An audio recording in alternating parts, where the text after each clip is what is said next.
Chapter 1. Are we cheating? Wanzhou Continent. Golden Dragon Sect. Main Peak.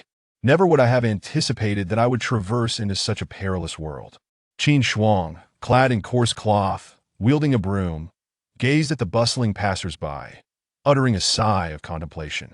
Not far from Qin Shuang, countless men and women formed pairs, their faces aglow with excitement. In just 3 days, the day of the grand election for the divine dynasty of Wanzhou would arrive. Exceptional disciples would be selected to serve in the Qianlong divine dynasty. However, disciples with lesser talents, if they failed to meet the assessment standards after 3 years, would face expulsion from the sect. To be cast out from the sect was akin to a death sentence. The Wanzhou continent was fraught with dangers, and humanity's habitable territory was but a minuscule fraction. Once outside the protective embrace, one could easily become prey for the beasts. Qin Shuang, alas, was one of the disciples of the lowest aptitude. After 3 years of cultivation, he had yet to step into the martial master realm. Should he fail to achieve this year, Qin Shuang would be expelled from the sect, destined to be devoured by the beasts. Damn it! Is this what I get for crossing over? Where is my golden finger? Qin Shuang cast aside the broom and trudged towards his abode, cursing under his breath. But just then, a sudden chill enveloped him, as an emotionless voice echoed, "The infinite summoning system is now activating." Startled by the announcement, Qin Shuang's face lit up with joy. A system? Finally activated? You had me waiting for ages. Yet, upon closer inspection, Qin Shuang nearly erupted with frustration. A summoning system? My cultivation is lacking, and you offer me a summoning system? Why not a berserk leveling system instead? However, before Qin Shuang could finish his lament, another notification resounded. Congratulations, host. The 100,000-fold summoning system has been successfully activated. The host can summon characters ranging from martial artist to martial emperor, with the quantity being random. Upon hearing this, Qin Shuang was taken aback. Summoning a martial emperor? And the quantity can be random? Am I hearing this correctly? He swallowed hard. Suddenly it felt enticing. Although he had not been in this world for long, Qin Shuang possessed a profound understanding of its power hierarchy. The hierarchy consisted of martial artists, martial masters, grand martial masters, martial spirits, martial souls, martial kings, martial emperors, martial supremes, martial saints, and martial emperors. Martial emperors were recognized as the mightiest beings in this realm. It was said that at this level, they could summon clouds with a mere gesture and reshape mountains and seas with a thought. Such beings were legendary, having not appeared in the Wanzhou continent for tens of thousands of years. Could this system truly summon such entities? Qin Shuang inhaled sharply. System, when can I summon? Remaining summoning opportunities. 1. Would you like to summon immediately? Yes. Without a moment's hesitation, Qin Shuang affirmed. Even if summoning a martial emperor would not directly elevate his own rank, it would at least ensure that he would not fall prey to the beasts in this vast continent. Just as he thought this, a sudden realization struck him. Wait, if he summoned a high-level powerhouse and they discovered his current status as a mere martial artist, yet to even begin his training, would they not immediately betray him? Stop! Before Qin Shuang could voice his concerns, a thick fog materialized before him, from which emerged 2 figures. The 2 figures, adorned with wide-brimmed hats and cloaked in black, emanated an overwhelmingly powerful aura that made it difficult to breathe. Congratulations, host. You have successfully summoned the Dragon Brothers' Martial King realm. Qin Shuang's vision darkened upon hearing this. Martial Kings? What right did such formidable beings have to serve him? But, before Qin Shuang could utter a word, another system notification chimed. Current summons. 2 Martial Kings note. The summoned powerful beings will be unwaveringly loyal to the host and will never betray. Simultaneously, the 2 martial kings knelt on one knee and proclaimed, "We are your subordinates, Long Wei and Long Yang.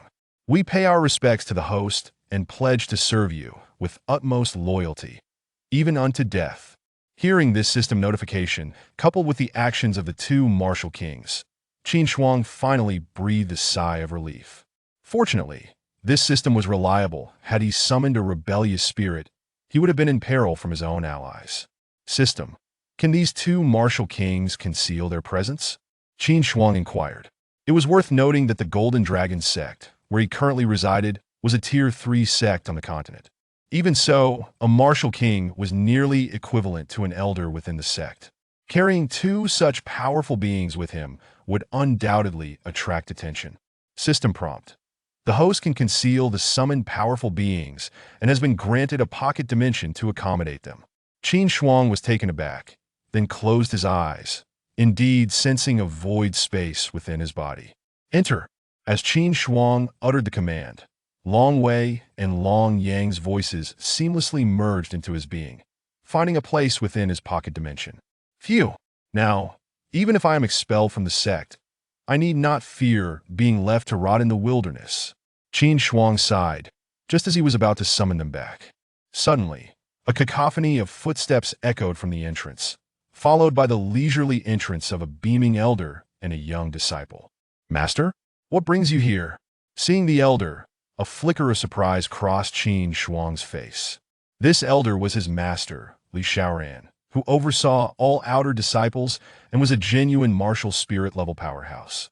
Despite being his disciple, Qin Shuang was but one among thousands, hardly deserving of his master's attention. Curious as to why his master had come to see him today, Qin Shuang respectfully greeted Li Xiaoran. Qin Shuang, you have been under my tutelage for 3 years. If you fail to break through to martial master this year, you will be expelled from the sect. You are aware of the stakes. I have come to inquire about your plans. In response, Master, I intend to venture into the Xylan Sacred Realm. Qin Shuang clasped his hands in respect. The Xylan Sacred Realm? Upon hearing this, a look of approval crossed Li Xiaoran's face as he replied slowly, Only martial masters, and above, may enter the Xylan Sacred Realm. However, a martial artist of the 8th stage like yourself, if clever enough, may seize an opportunity to break through to martial master. That is precisely my intention. Qin Shuang nodded slightly, feigning indifference, yet internally brimming with eagerness. The Xylan Sacred Realm was the very foundation upon which the Golden Dragon sect was established. It was said that this sacred ground was once an ancient battlefield, teeming with opportunities, yet fraught with peril. The Golden Dragon sect had designated its periphery as a trial area for disciples. Yet risk and reward were intertwined while dangerous. It attracted a multitude of disciples. In the past, Qin Shuang would have hesitated to embark on such a venture due to his lackluster talent. But with the presence of 2 martial kings now at his side, he felt no trepidation. Chapter 2. Are there treasures? My disciple, take this letter to Elder Lu. He is currently organizing the lower-tier disciples to enter the Xylan Sacred Realm. Seize this opportunity wisely. Li Xiaoran produced a letter from his sleeve and handed it to Qin Shuang, speaking with an air of calm. Understood. After seeing Li Xiaoran off, Qin Shuang sat in his room, letting out a small sigh. His master had treated him well. It was he who had selected Qin Shuang to join the Golden Dragon sect and become a named disciple. Had it not been for him, the newly traversed Qin Shuang might have already fallen prey to wild beasts. With this thought, Qin Shuang made his way to the entrance of the Xylan Sacred Realm. The entrance was located on the back mountain, guarded by Elder Lu Jingyuan, a fully realized martial spirit. At this moment, at the entrance of the Xylan Sacred Realm, more than 10 disciples stood eagerly, ready to embark. Opposite them sat a rotund man with a jolly demeanor. Elder Lu Jingyuan. Disciple Wang Yang. Present. Disciple Zhang Chun. Present. Disciple Li Qingqing. Present. After tallying the number of disciples before him, Lu Jingyuan declared loudly, Gentlemen, the Xylan Sacred Realm opens once a month. Once inside, you will be transported to an ancient world, rich with opportunities. What you find is your fortune. He continued, clearing his throat. Lu Jingyuan cautioned, however, it is advisable to remain in the outer regions, lest you venture too deep and lose your lives. The depths of the Xylan Sacred Realm are areas even a martial spirit like myself would not dare to tread lightly. Upon hearing Lu Jingyuan's words, the disciples' previously heightened spirits were swiftly extinguished. Once they had calmed, Lu Jingyuan announced, All right, prepare to enter. At that moment, Qin Shuang stepped forward and said, Elder Lu, I wish to enter the Xylan Sacred Realm as well. With that, he approached Lu Jingyuan, a martial artist of the 8th stage. Lu Xingyuan's expression stiffened as he retorted, "Are you looking for death? Get back to where you came from." In response, "Elder, I have a letter of recommendation." With that, Qin Shuang presented the letter in his hand. This, Lu Xingyuan's expression shifted slightly as he regarded the letter, pondering its implications. Poof! Behind Qin Shuang, over a dozen young disciples could no longer contain themselves and burst into laughter. A martial artist at the 8th rank entering the Xylan Sacred Realm? Do the youth of today truly lack awareness of their limitations? Child, you should hasten back. The elder means well for you. Do not be so ungrateful. Indeed, the Xylan Sacred Realm is reserved for disciples of the martial master level to enhance their strength. What is your purpose here? Silence, everyone. This senior brother I know is a named disciple. He has not advanced to martial master for 3 whole years. He's likely given up hope. Enough of the noise. Lu Xingyuan furrowed his brow and declared, Disciple Qin Shuang is prepared to enter the Xylan Sacred Realm. Understood? In the face of these disciples' mockery, Qin Shuang chose to regard it as mere background noise. Opportunities lie solely in one's own grasp. The opinions of others are inconsequential. Lost in thought, Lu Xingyuan suddenly raised his hand and struck. A powerful aura erupted forth, and before him, a dark, profound mist materialized, followed swiftly by a chilling intent. Enter, Lu Xingyuan commanded. With that, the previously mocking martial master disciples no longer lingered, each one filing in one after another. Qin Shuang was no exception, stepping directly into the mist. Instantly, a wave of frigid energy surged from afar, and a dark presence obscured Qin Shuang's vision. When his sight returned, he found himself in a desolate, yellow-hued world, standing upon a vast desert, where the winds howled, carrying with them an air of peril. It appears we have all been separated. This is advantageous. Qin Shuang smiled slightly and summoned Long Wei and Long Yang. Greetings, master. Upon seeing Qin Shuang, both Long Wei and Long Yang immediately knelt on one knee. Please rise. Qin Shuang then took the time to observe the two before him. Master, what is this place? I can sense some demonic energy and the aura of treasures. It seems there are valuable items to the southeast and northwest. Long Wei remarked, surveying their surroundings with a furrowed brow. You can perceive the aura of treasures? Are you both adept in the art of treasure-seeking? Qin Shuang asked, his eyes widening in disbelief. Master, upon reaching the Martial King realm, one can sense a certain amount of heaven and earth essence.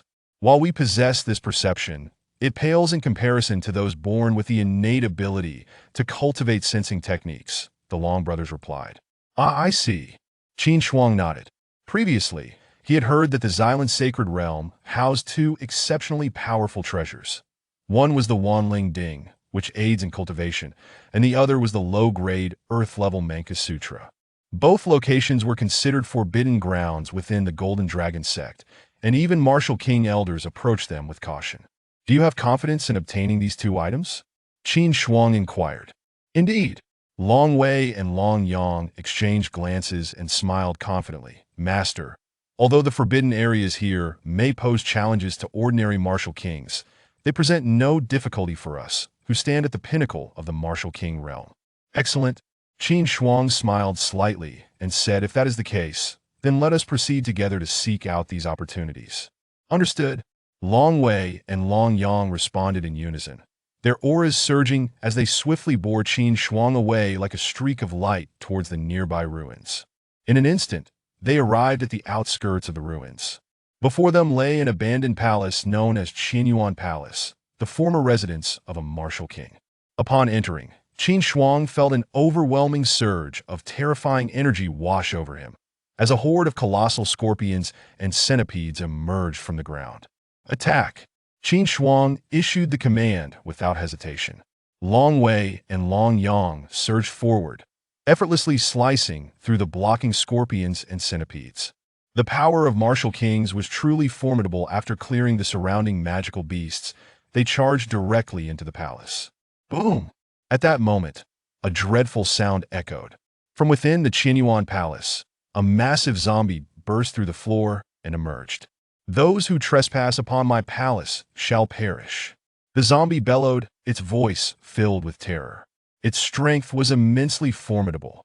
Once a fallen martial king, its long years of decay only enhancing its power. With claws outstretched, it charged toward Qin Shuang and the others. However, Long Wei and Long Yang merely gestured, and in an instant, a terrifying aura sliced through the air, shattering the creature. Boom! The grand palace trembled. In the blink of an eye, it collapsed entirely.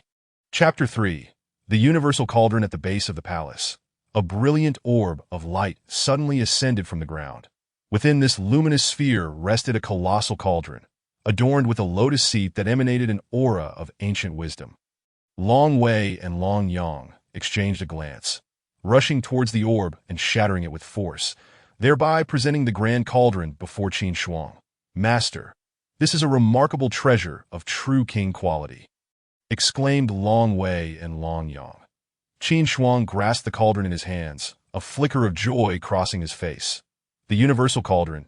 Indeed, it is the Universal Cauldron. He squeezed it, and the enormous vessel suddenly shrank to the size of his palm. Fitting snugly within his grasp, that if memory serves me right, this Universal Cauldron can exponentially increase my cultivation speed. My ascension will also accelerate. Qin Shuang murmured to himself, although his cultivation pace was not swift. The cauldron possessed the ability to enhance his progress, saving him substantial time in his training. Congratulations, Master! Long Wei and Long Yang beamed, their loyalty unwavering as Qin Shuang's power grew. Their delight was palpable. The battle had concluded in less than half a day, while the Xylan Sacred Realm was open for a full day, providing ample opportunity for Qin Shuang to delve deeper into its mysteries. Long Wei, Long Yang, let us proceed to the next secret realm. Qin Shuang commanded. Understood, they replied, soaring into the distance alongside their master. Just as they were about to cross the boundary stone, a surge of combat energy emanated from below. With a thought, Qin Shuang summoned the Long brothers into his being. Observing the fray from the sidelines, before them lay a vast sand dune, where a massive desert beetle was locked in combat with several disciples of the Golden Dragon sect. The beetle's formidable strength and size, coupled with its ability to spew green venom, made it a formidable adversary. The disciples, though somewhat trained, appeared to have long coveted the creature, struggling yet managing to hold their ground. At the very center of the dune grew a verdant blade of grass.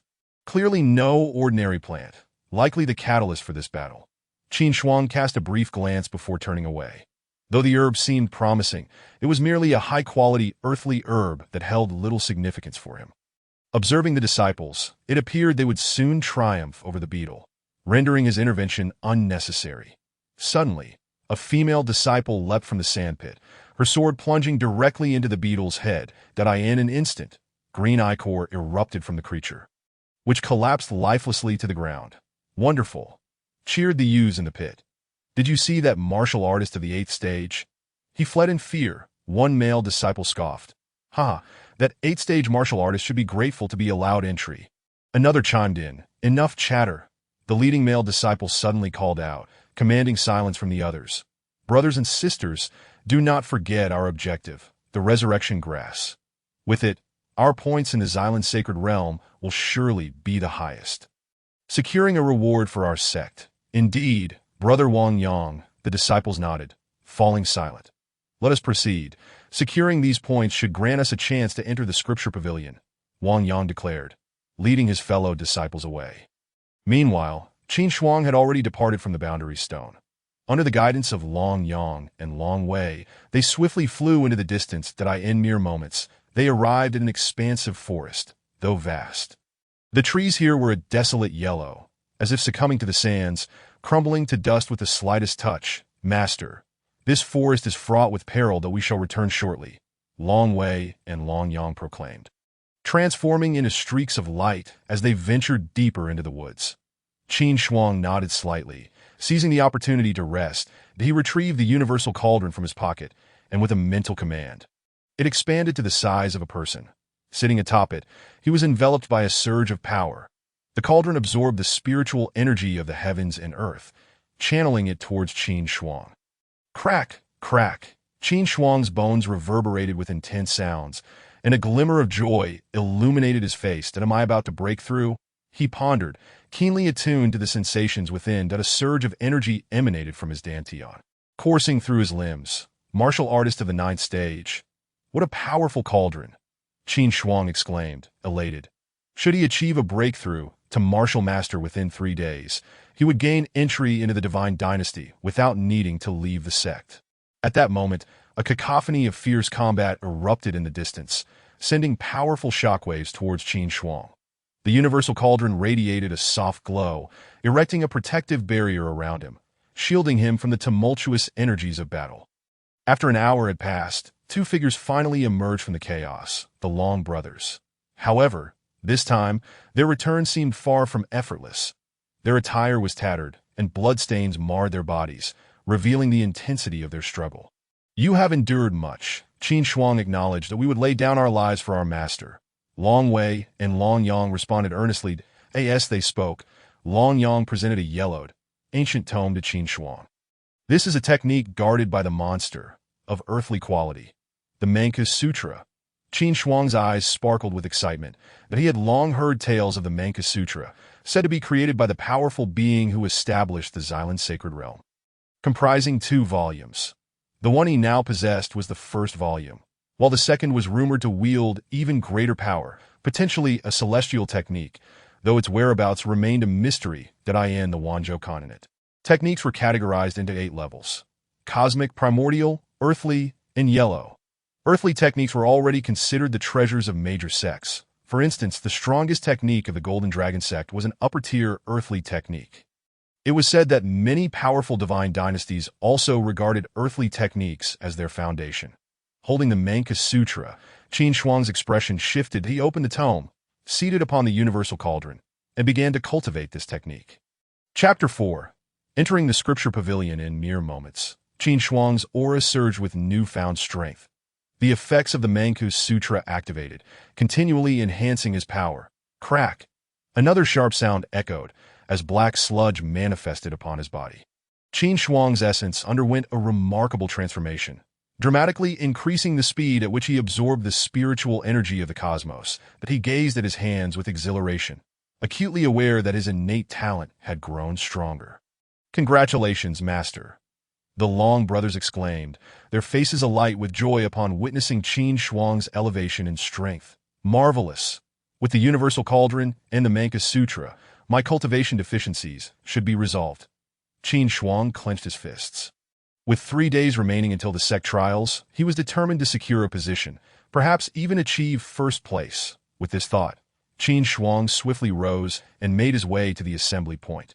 At that moment, within the assembly area of the Xylan Sacred Realm, over a dozen disciples had already gathered. However, the camaraderie that once prevailed had faded, replaced by clusters of wary groups, each eyeing one another with caution. When Qin Shuang entered alone, the disciples merely cast him a glance, offering no words of greeting. Look, the transport array has activated, one disciple shouted. Immediately, a radiant glow appeared beneath Qin Shuang's feet, and he was swiftly transported away. In the next instant, Qin Shuang and the others found themselves in the conference hall of the Golden Dragon sect. Within the hall sat 4 elders and a middle-aged man. Qin Shuang was taken aback. These 4 elders were the council of the Golden Dragon sect, with one being his master, Li Xiaoran. The man seated at the center was none other than the sect leader, Chen Guanji. What is happening? Qin Shuang wondered as he noticed Li Xiaoran rise from his seat. Calling out everyone, gather around and prepare to assess your achievements. Upon hearing Li Xiaoran's words, various expressions flickered across the disciples' faces, some proud, others furrowed with concern. Notably, Wang Yang's group appeared the most self-satisfied, exuding an air of invincibility. Silence. Li Xiaoran pulled a stone from his bosom and proclaimed loudly, "Now, place your palms upon the stone. The greater the fortune you attain within this Xylan Sacred Realm, the more bountiful the reward shall be. The one who receives the most substantial reward shall be granted entry into the Sutra repository for a day." Upon hearing this, Qin Shuang's eyes widened in astonishment. Never did he anticipate that there would be such a testing system for entering the Xylan Sacred Realm. However, the prospect of accessing the Sutra repository was indeed an incredibly alluring opportunity. It must be noted that the most powerful martial arts and scriptures of the entire Golden Dragon sect are all compiled therein. Gaining entry into the Sutra repository undoubtedly signifies the potential for a meteoric rise in strength. Yet Qin Shuang's astonishment stemmed not from the repository itself, but from the voice echoing in his ears. System task. Enter the highest level of the Sutra repository and receive one opportunity to draw a reward. An opportunity to draw. For Qin Shuang, this was an immense temptation that on his first draw, he successfully obtained the Dragon Brothers. With their assistance, he acquired the Wanling Cauldron and the Manka Scriptures. What wondrous treasure would he draw this time? As Qin Shuang pondered, Li Xiaoran continued, should anyone enter and do nothing, their offering shall be reduced by a month. Upon hearing this, many turned to Qin Shuang, their faces adorned with expressions of schadenfreude. After all, this is a world governed by the law of the jungle. People respect the strong while disregarding the weak. However, Qin Shuang chose to ignore their gazes entirely. Come, let us all test our fortunes, Li Xiaoran declared, tossing the golden stone into the air, where it hovered momentarily, that I shall go first. I, disciple Zhang Chun, have obtained a Jiao Dragon Scale. A disciple named Zhang Chun boldly stepped forward, placing his hand upon the golden stone, which immediately emitted a dazzling light. Excellent. Upon witnessing this, several elders nodded in approval. The Jiao Dragon Scale was a rare beast scale from a pool within the Xylan Sacred Realm, possessing the combat power of a great martial master.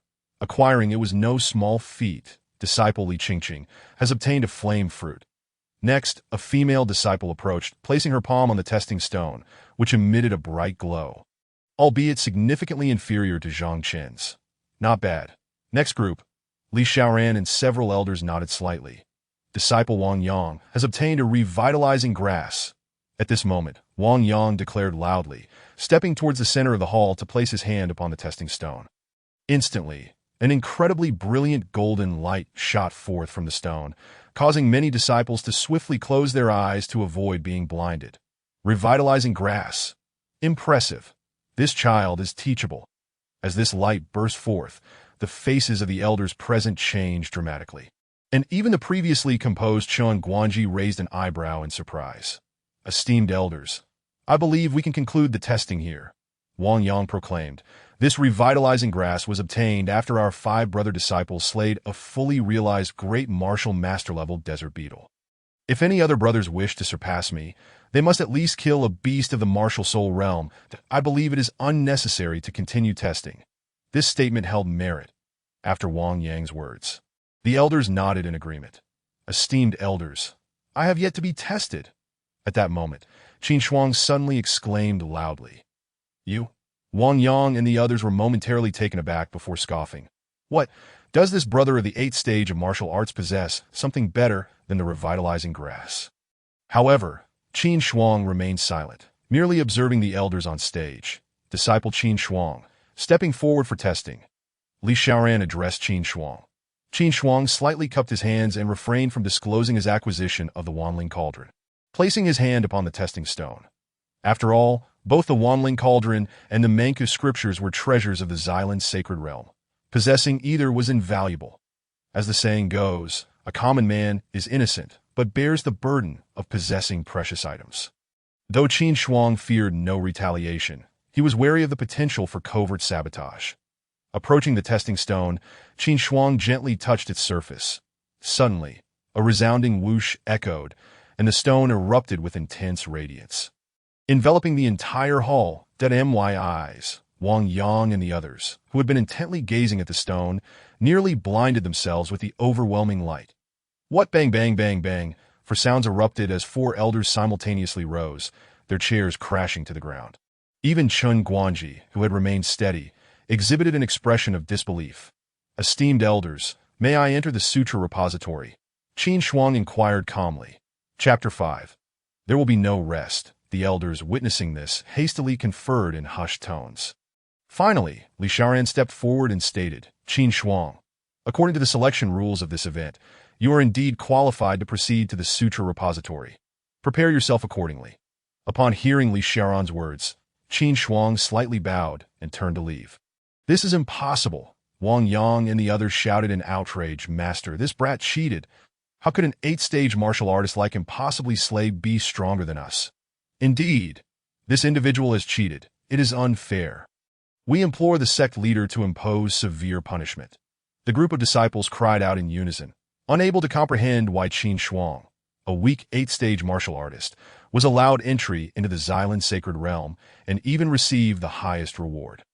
Silence. At that moment, Li Xiaoran's furious roar reverberated throughout the hall, his immense aura silencing all disciples in an instant. That Li Xiaoran declared, "There is no such thing as cheating in the Xylan sacred realm. You need not continue to stir up trouble. Diligent cultivation is the true path." Hearing Li Xiaoran's words, the martial artist disciples could only leave disheartened. Moments later, only Chen Guanji and the 4 elders remained in the vast hall. Li Xiaoran frowned and said, "Sect leader, this Qin Shuang." Chen Guanji waved his hand and replied, "An 8th-stage martial artist is indeed a promising prospect at Li Xiaoran. Instruct the hall masters to treat him with respect. Perhaps he is the savior of our Golden Dragon sect." Understood. Qin Shuang exited the hall, making his way towards his thatched cottage. Upon entering his humble abode, he stretched languidly and retrieved the Wanling Cauldron and Manka scriptures. Settling down to practice in silence, the spiritual energy within his body circulated through a complete cycle. Qin Shuang eventually rose from the Wanling Cauldron. Invigorated, he stretched his limbs, excitement gleaming in his eyes. With the Wanling Cauldron and Manka scriptures, his cultivation speed indeed accelerated tremendously. What would typically require 3 to 5 months of arduous effort was nearly accomplished within a single day. After more than a day's worth of cultivation, Qin Shuang's level had already reached the 9th stage of martial arts, and with one more step, he could advance to a martial master. After boiling water for a bath and changing into a clean outfit, he set off towards the Sutra repository. However, en route to the repository, Qin Shuang suddenly quickened his pace. Racing towards a direction in the back mountain, Qin Shuang hastened his steps. Several shadows emerged from behind him. "Damn it, have I been discovered?" A few figures emerged from the darkness, brandishing daggers and wearing ferocious expressions. "Pursue him!" The group charged after Qin Shuang. Thus a cat-and-mouse chase ensued as Qin Shuang led them over 100 miles into the depths of the mountains. In a secluded valley, Qin Shuang halted and smiled at the pursuers, not chasing anymore. Upon hearing Qin Shuang's words, the figures slowly emerged from the shadows. Scanning the area, Qin Shuang was taken aback to find 4 or 5 individuals of the martial soul level. Alongside one martial master, "Qin Shuang, it seems you've acquired quite the treasures in the Xylan sacred realm today, that I wonder what precious items you have obtained." The martial master stepped forward, casually tearing away the black cloth concealing his face, revealing a countenance familiar to Qin Shuang. "Wang Yang, it is indeed you." Observing the individual before him, Qin Shuang felt no surprise. He had discerned during the earlier assembly that Wang Yang was not a magnanimous person. Yet he did not expect that among his fellow disciples, some would resort to assassination against him. "Qin Shuang, treasures belong to the capable. Hand over your items obediently, and perhaps this young master might grant you a chance at life." Wang Yang laughed heartily. "That is true. Treasures belong to the capable, yet I see you lack the ability to claim them." Qin Shuang smiled faintly as the Manka scriptures and Wanling Cauldron appeared in his hands. Spinning playfully to a mere 8th-stage martial artist. How audacious. Though he was uncertain how Qin Shuang had obtained these 2 treasures, Wang Yang declared, "From this day forth, these treasures shall belong to me." With a wave of his hand, he coldly commanded, "Go! Eliminate him!" As his words fell, the martial soul-level figures swiftly moved, launching an assault on Qin Shuang. Qin Shuang spread his hands and suddenly called out, "Long Wei, Long Yang, no need to hide. These individuals are to be killed without mercy." As Qin Shuang's voice faded, 2 figures emerged like phantoms, seizing the air with an effortless grasp. Countless invisible auras, akin to steel bars, descended from the heavens, instantly binding several formidable warriors of the martial spirit realm. "Who dares?" The martial spirit experts were taken aback, never anticipating that someone could trail them so closely. "Who are you?" "Those who insult my master shall perish." Long Wei and Long Yang exclaimed coldly, and in an instant, a terrifying aura erupted, causing the martial spirit experts to be crushed into a bloody mist. "You, what are you?" Wang Yang was paralyzed with fear. Having never witnessed such a horrific scene, these martial spirit masters were elite fighters he had hired at great expense, yet they were dispatched with the ease of squashing ants. Who could these individuals be? A sense of despair enveloped Wang Yang as he cast a fearful glance at Qin Shuang. Kill him. Qin Shuang gestured nonchalantly. Although he prided himself on being gentle, he harbored no mercy for those who bore murderous intent against him. Understood, the Long brothers replied, bowing respectfully. You dare to kill me? Wang Yang, trembling in terror, shouted, My family is a martial arts clan. My grandfather is a martial king. If you kill me, I will ensure you pay in blood for this. My master is the third elder. He will not let this go unpunished. Before he could finish, Long Yang reached out, and Wang Yang exploded into a cloud of blood, vanishing entirely from this world. Chapter 6. The Wrath of the Wang Family. After casually collecting the remains into the system space, Qin Shuang turned and rushed towards the scripture pavilion. In a short while, he arrived at an imposing building before him. The scripture pavilion comprised 9 stories, housing all the martial arts techniques and combat skills of the Golden Dragon sect. At this moment, Li Xiaoran was already waiting at the entrance of the pavilion. Master, Qin Shuang greeted with a smile. Li Xiaoran scrutinized Qin Shuang, his pupils narrowing. Martial artist at the 9th stage, it seems my disciple has gained significant opportunities in the Holy Realm, achieving a breakthrough in just one day. Excellent. It appears you will undoubtedly step into the realm of martial masters this year, Li Xiaoran said joyfully, stroking his beard. Come, follow me into the pavilion. You have only one day to learn all the techniques and combat skills available here. As they walked, Li Xiaoran reminded him, Remember, do not be greedy or aim too high. Try to select techniques that suit you best. Understood, Qin Shuang replied, suppressing his inner excitement. Seeing Qin Shuang's calm demeanor, Li Xiaoran nodded approvingly. Upon entering the pavilion, Li Xiaoran retrieved a token from his sleeve and handed it to the keeper of the scriptures. This is for the first place in this Holy Realm trial. The keeper took the token, casting a cold glance at Qin Shuang, a flicker of surprise crossing his stern face. That a martial artist. It seems the quality of this year's disciples is concerning. After examining the token closely, the keeper returned it to Li Xiaoran and turned to Qin Shuang, stating, You have only one day. Qin Shuang looked at Li Xiaoran, who nodded, and then ascended the stairs. Upon reaching the 2nd floor, Qin Shuang casually flipped through the scrolls, discovering they were all low-level, yellow-grade techniques. With the Manka Sutra in hand, these inferior techniques held no allure for him. His priority was the system's lottery. So he proceeded directly to the highest level of the scripture pavilion. System, initiate the lottery. Remaining draws. 1W draw? Yes. Qin Shuang suppressed his excitement. After the draw, he knew that even if he summoned a character of a higher level, they would remain loyal to him. What kind of character would he summon this time? His heart brimmed with anticipation. Ding! The draw begins. A mist materialized before Qin Shuang, and having experienced this once before, he remained unfazed. Congratulations, host. You have successfully drawn the white horse Righteous 3000. Current draw, 3000 martial spirits. Note, the summoned strong will be utterly loyal to the host. Instantly, the 9th floor of the scripture pavilion was filled with 3000 soldiers clad in white robes, exuding a formidable presence. Hiss! Qin Shuang inhaled sharply. 3000 martial spirit warriors. This was no trifling matter, considering even the elders of the Golden Dragon sect were merely at the martial spirit level. Suppressing his astonishment, Qin Shuang stored the 3000 martial generals into the system space.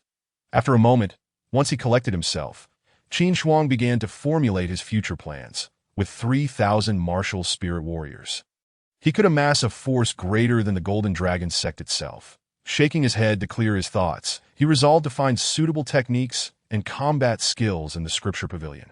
Time was of the essence. He had only one day. Tunglong Sutra, high-level Xian grade. Quine Sutra, mid-level Xian grade. After surveying the options, Qin Shuang realized that the best technique available was the Tunglong decision from the Golden Dragon sect, which was even a tier below the Manka Sutra he had obtained in the Holy Realm. Instantly disinterested in the techniques, he focused on finding combat skills. At that moment, a scroll tucked away in the corner caught his attention. Upon picking it up, he noticed the front bore a single character, Do, adorned with a dragon and phoenix motif. Flipping to the first page, he read, To battle the heavens is an endless joy. To battle the earth is an endless joy. To battle mankind is an endless joy. The introduction was saturated with the essence of combat. Curiously, Qin Shuang examined its rank and was surprised to find it was an Earth-level combat skill. Why, he wondered, was such a high-ranking skill gathering dust in the corner? Upon closer inspection, he realized this technique required the practitioner to burn their vital energy to temporarily triple their strength. However, burning vital energy would cause a martial artist to regress in rank. In summary, it was a skill that traded life for power. Compared to other skills stored on the ninth floor, it seemed rather impractical. Yet, Qin Shuang was unafraid. Having cultivated the Manka Sutra, his vital energy was boundless, making this combat skill a perfect match for him. Understanding this, Qin Shuang felt no hesitation and promptly sat down to cultivate the Do technique. Meanwhile, far away from the Golden Dragon sect, in the Wang family of the martial arts clan, a furious voice resonated. "Who has slain my beloved son?" A man soared above the Wang family, his rage palpable, as if it could ignite the very air around him. He was none other than Wang Yang's father. Wang Ping, his thunderous roar roused the clan elders, who were in secluded meditation, causing them to break their tranquility. After a brief moment, he returned to the clan's assembly hall, followed shortly by the elders who had emerged from their retreats. "What has transpired? I seem to have heard the clan leader mention my son." One elder inquired, bewildered. "My son is dead." Wang Ping suppressed his wrath and spoke in a low voice. "What? Impossible! Who would dare to provoke the Wang family within 1,000 miles?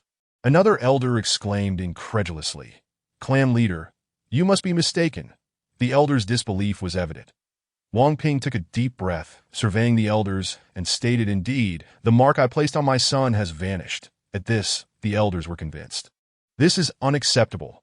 We must find this individual and crush them to dust, avenging the Wang family's grievance.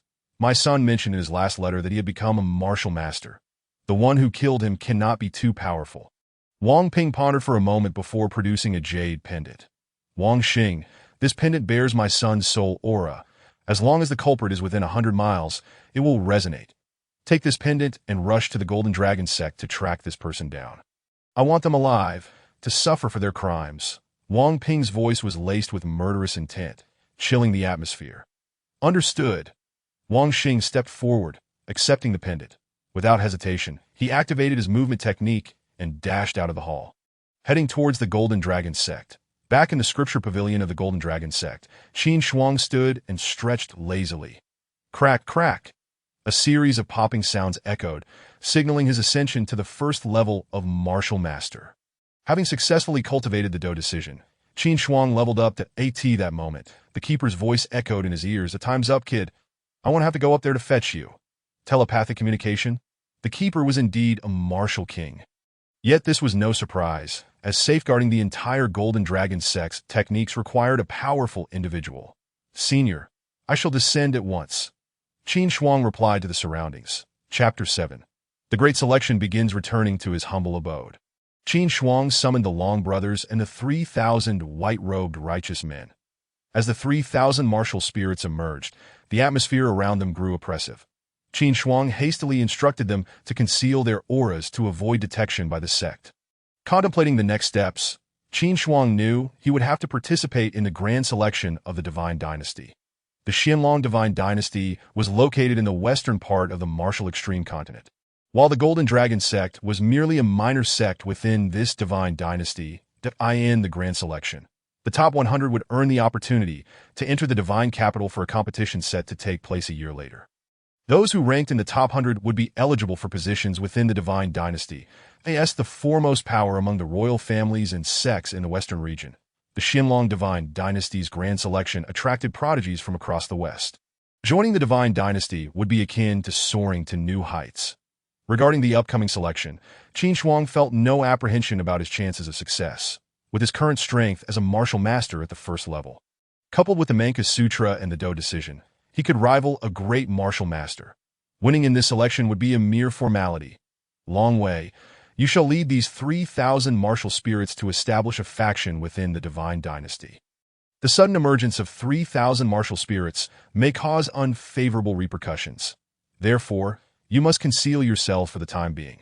Let us name this place the Shadow Palace. Qin Shuang organized her thoughts and spoke. Understood. Long Wei replied with a respectful gesture. At that moment, Long Yang conveyed a message to Qin Shuang. saying, "Master, there is a rat nearby. It is of martial spirit rank. Should I capture him?" Qin Shuang pondered, who was monitoring her, and instructed, "Bring him here." Upon hearing this, Long Yang raised his hand and, with an ethereal grasp, summoned Wang Xing, who had been hiding 10 miles away, before them. Wang Xing, now captured, was petrified, his eyes wide with terror, at a martial king's stronghold. After receiving Wang Ping's orders, he hurried to Jinlong's sect. Guided by the jade pendant, he was aware that the one who had slain Wang Yang was merely 10 miles away to Teotihuacan.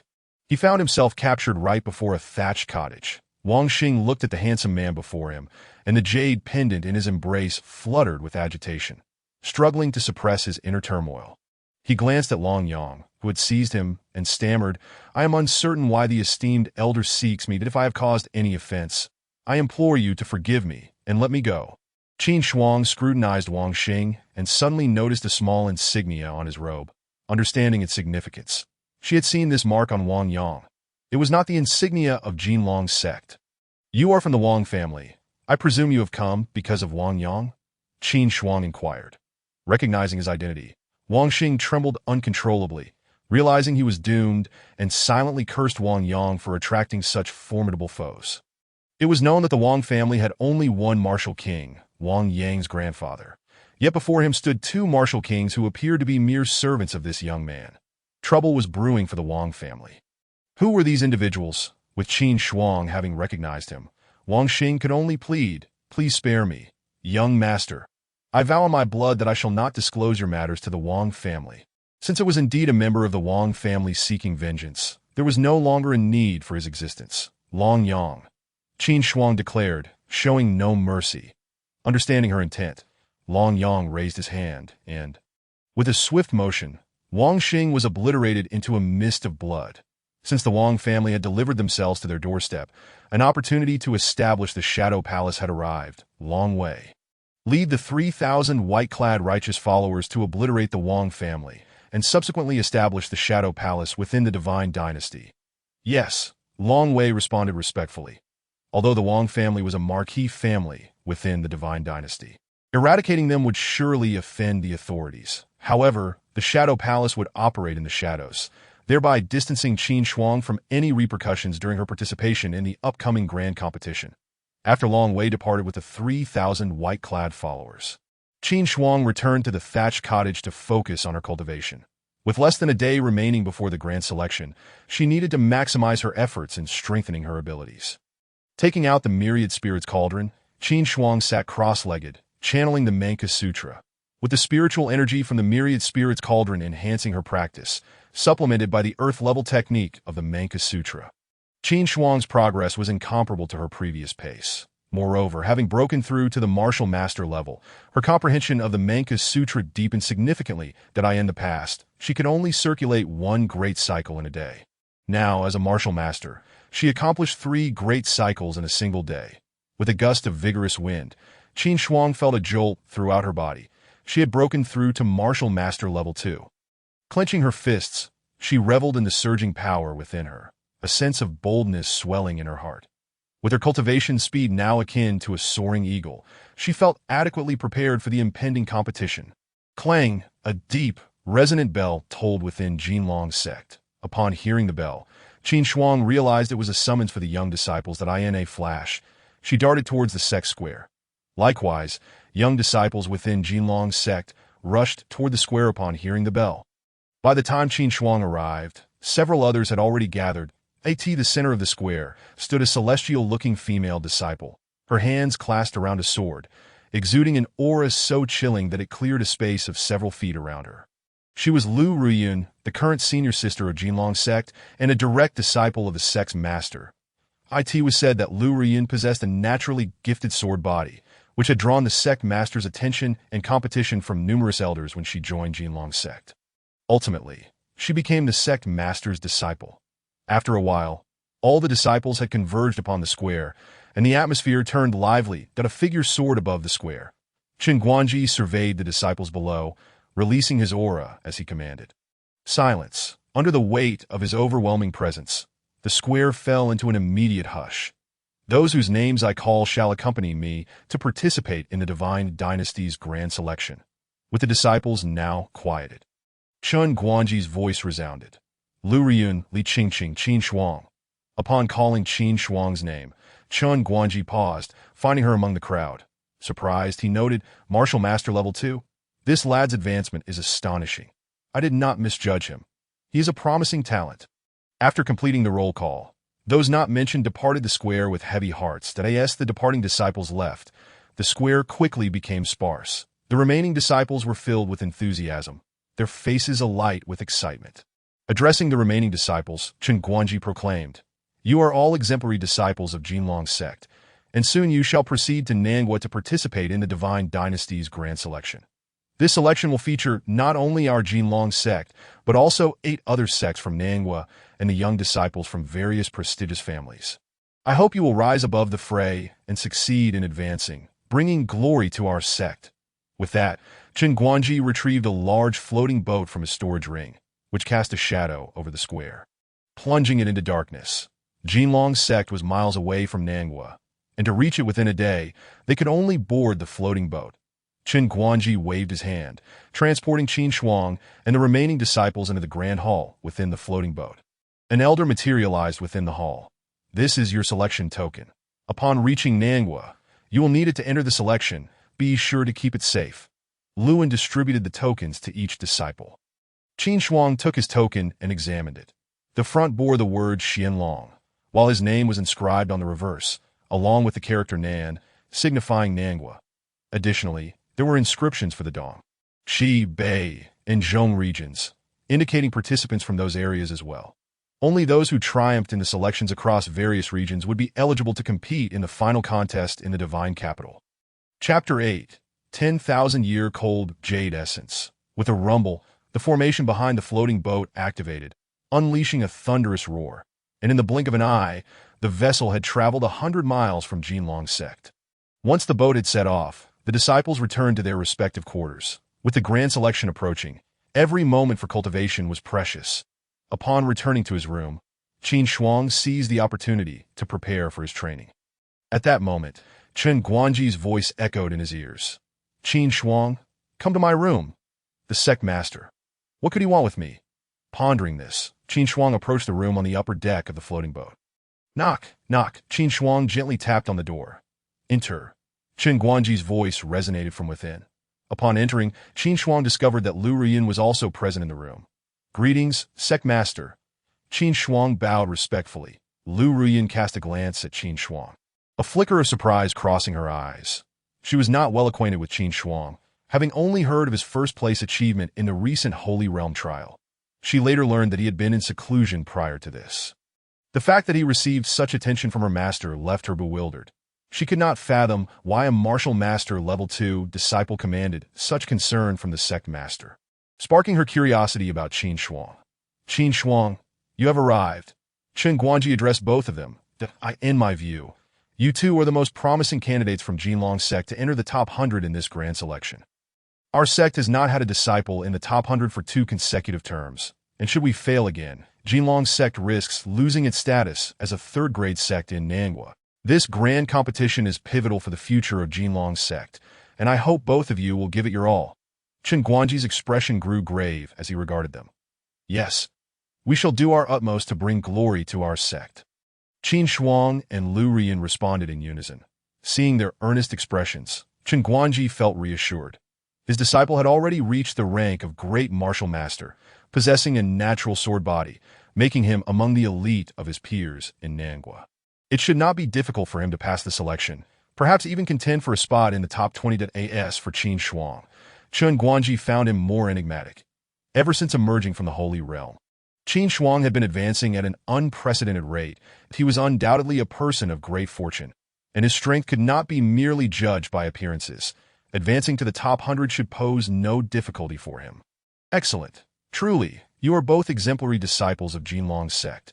Since you have both made your pledges, the sect will not be stingy. That I hereby promise, on behalf of the sect, that if you both manage to reach the top 100, you may each select 1 spiritual grade weapon from the sect's treasury. For the top 50, you will receive 1 spiritual grade weapon and 1 spiritual grade medicinal herb.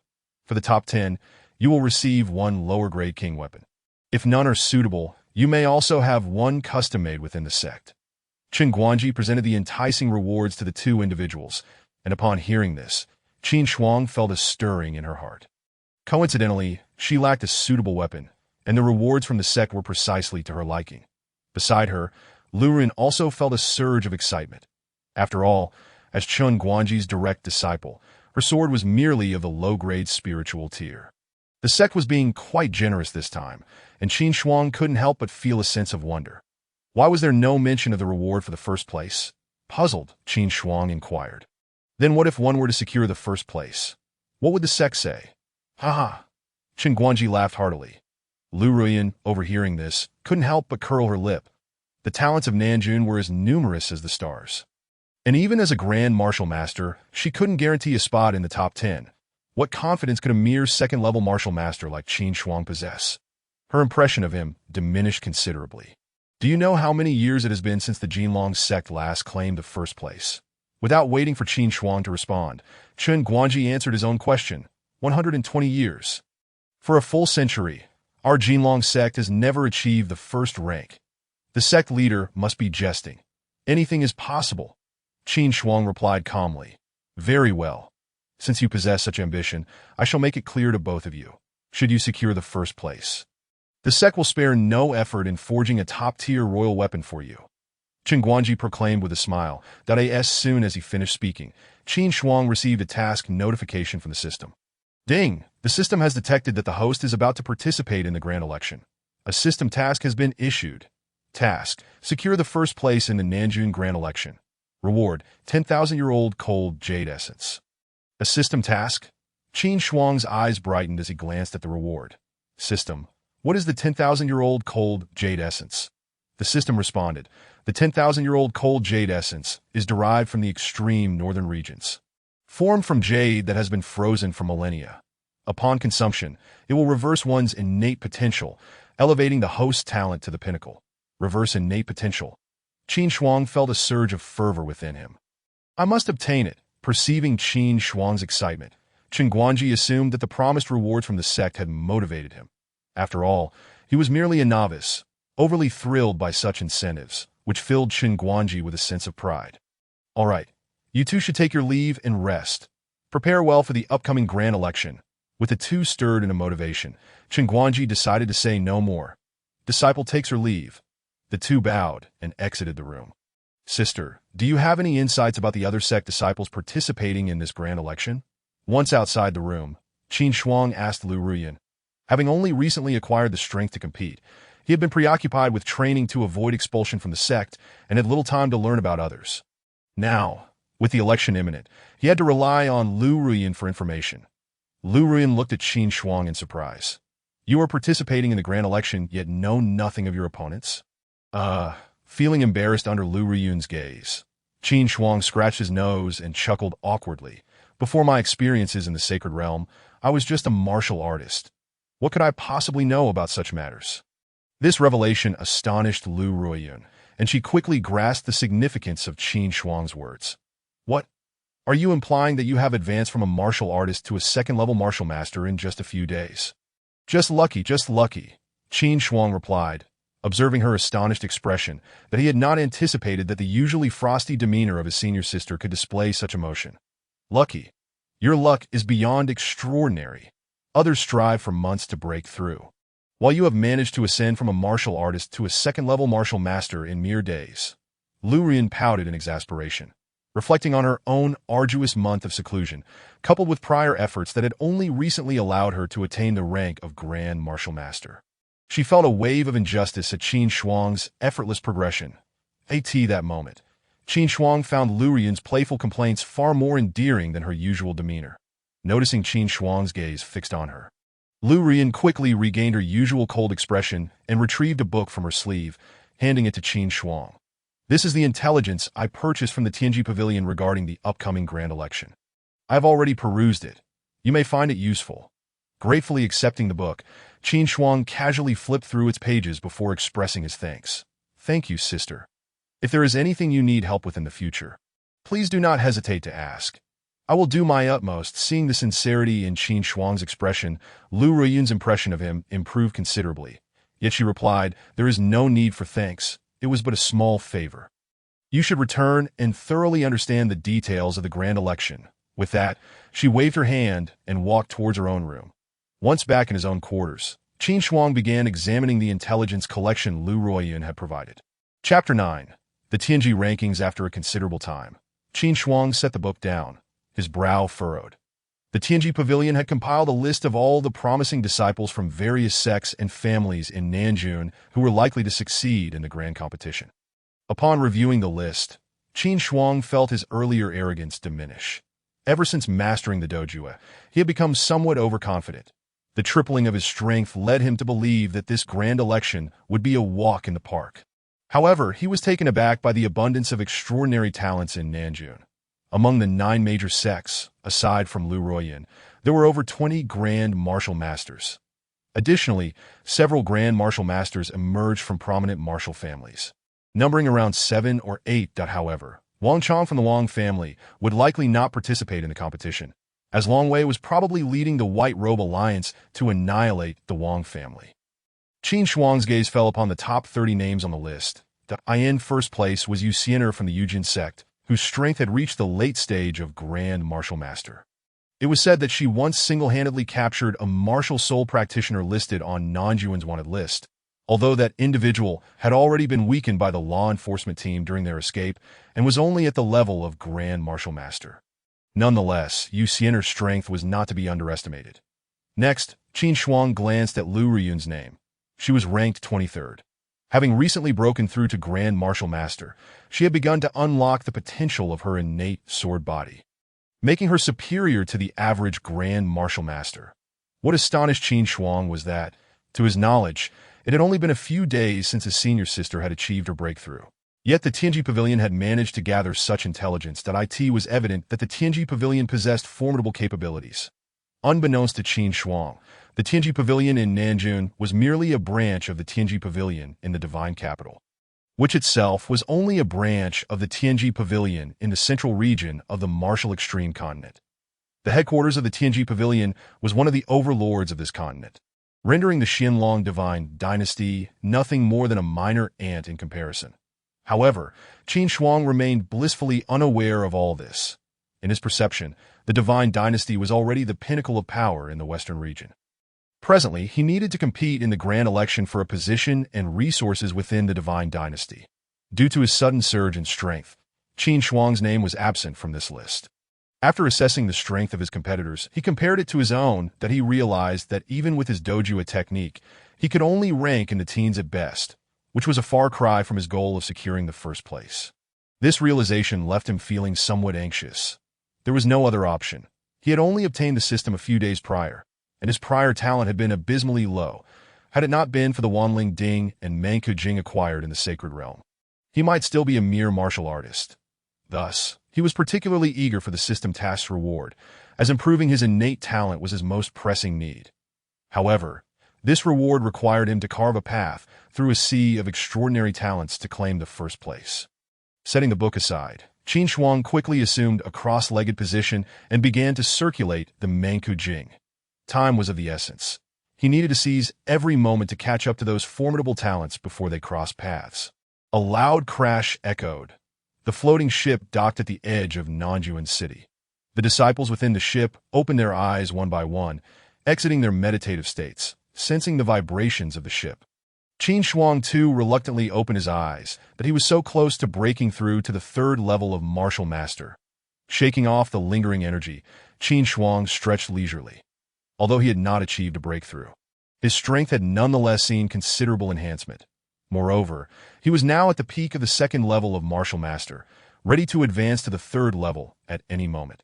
After assessing the aura within him, Qin Shuang stepped out of his room and made his way to the main hall, where he found Chen Guanji and an elder already waiting on the stage. That a casual glance revealed Lu Ruiyun standing out in the crowd.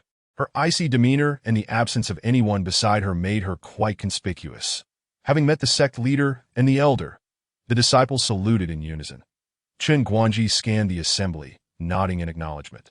"Now that we have arrived in Nanjuan City, this is your stage." The victors will earn tickets to the Divine Capital's grand competition, reaping both fame and fortune. The defeated shall return empty-handed. I hope you all bring forth your utmost efforts to face this grand election. Yes, we shall not disappoint the sect, the disciples exclaimed passionately. Very good. Chen Guanji beamed with satisfaction upon witnessing the spirited resolve of the disciples. With a wave of his hand, he led them outside the city gates.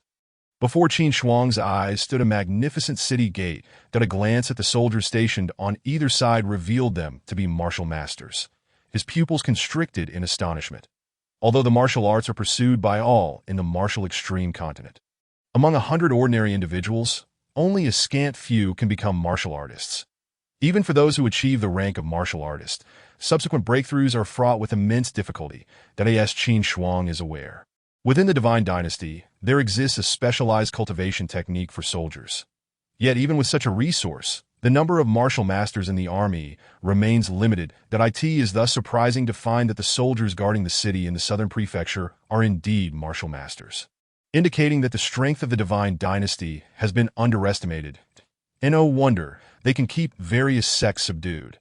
After a moment of reflection, Qin Shuang followed the others through the city gates. Once they entered, two soldiers on guard began conversing. The group that just entered is from the Jinlong sect in the south, remarked the soldier on the left. Indeed, I heard that they have failed to advance any disciples in the last two grand tournaments. If they fail again this time, the prefecture will likely demote their sect, replied the other soldier with a sigh. What a pity! The Jinlong sect was once at the height of its glory. At that moment, the members of the Jinlong sect, who were searching for an inn to stay, were oblivious to the soldiers' conversation.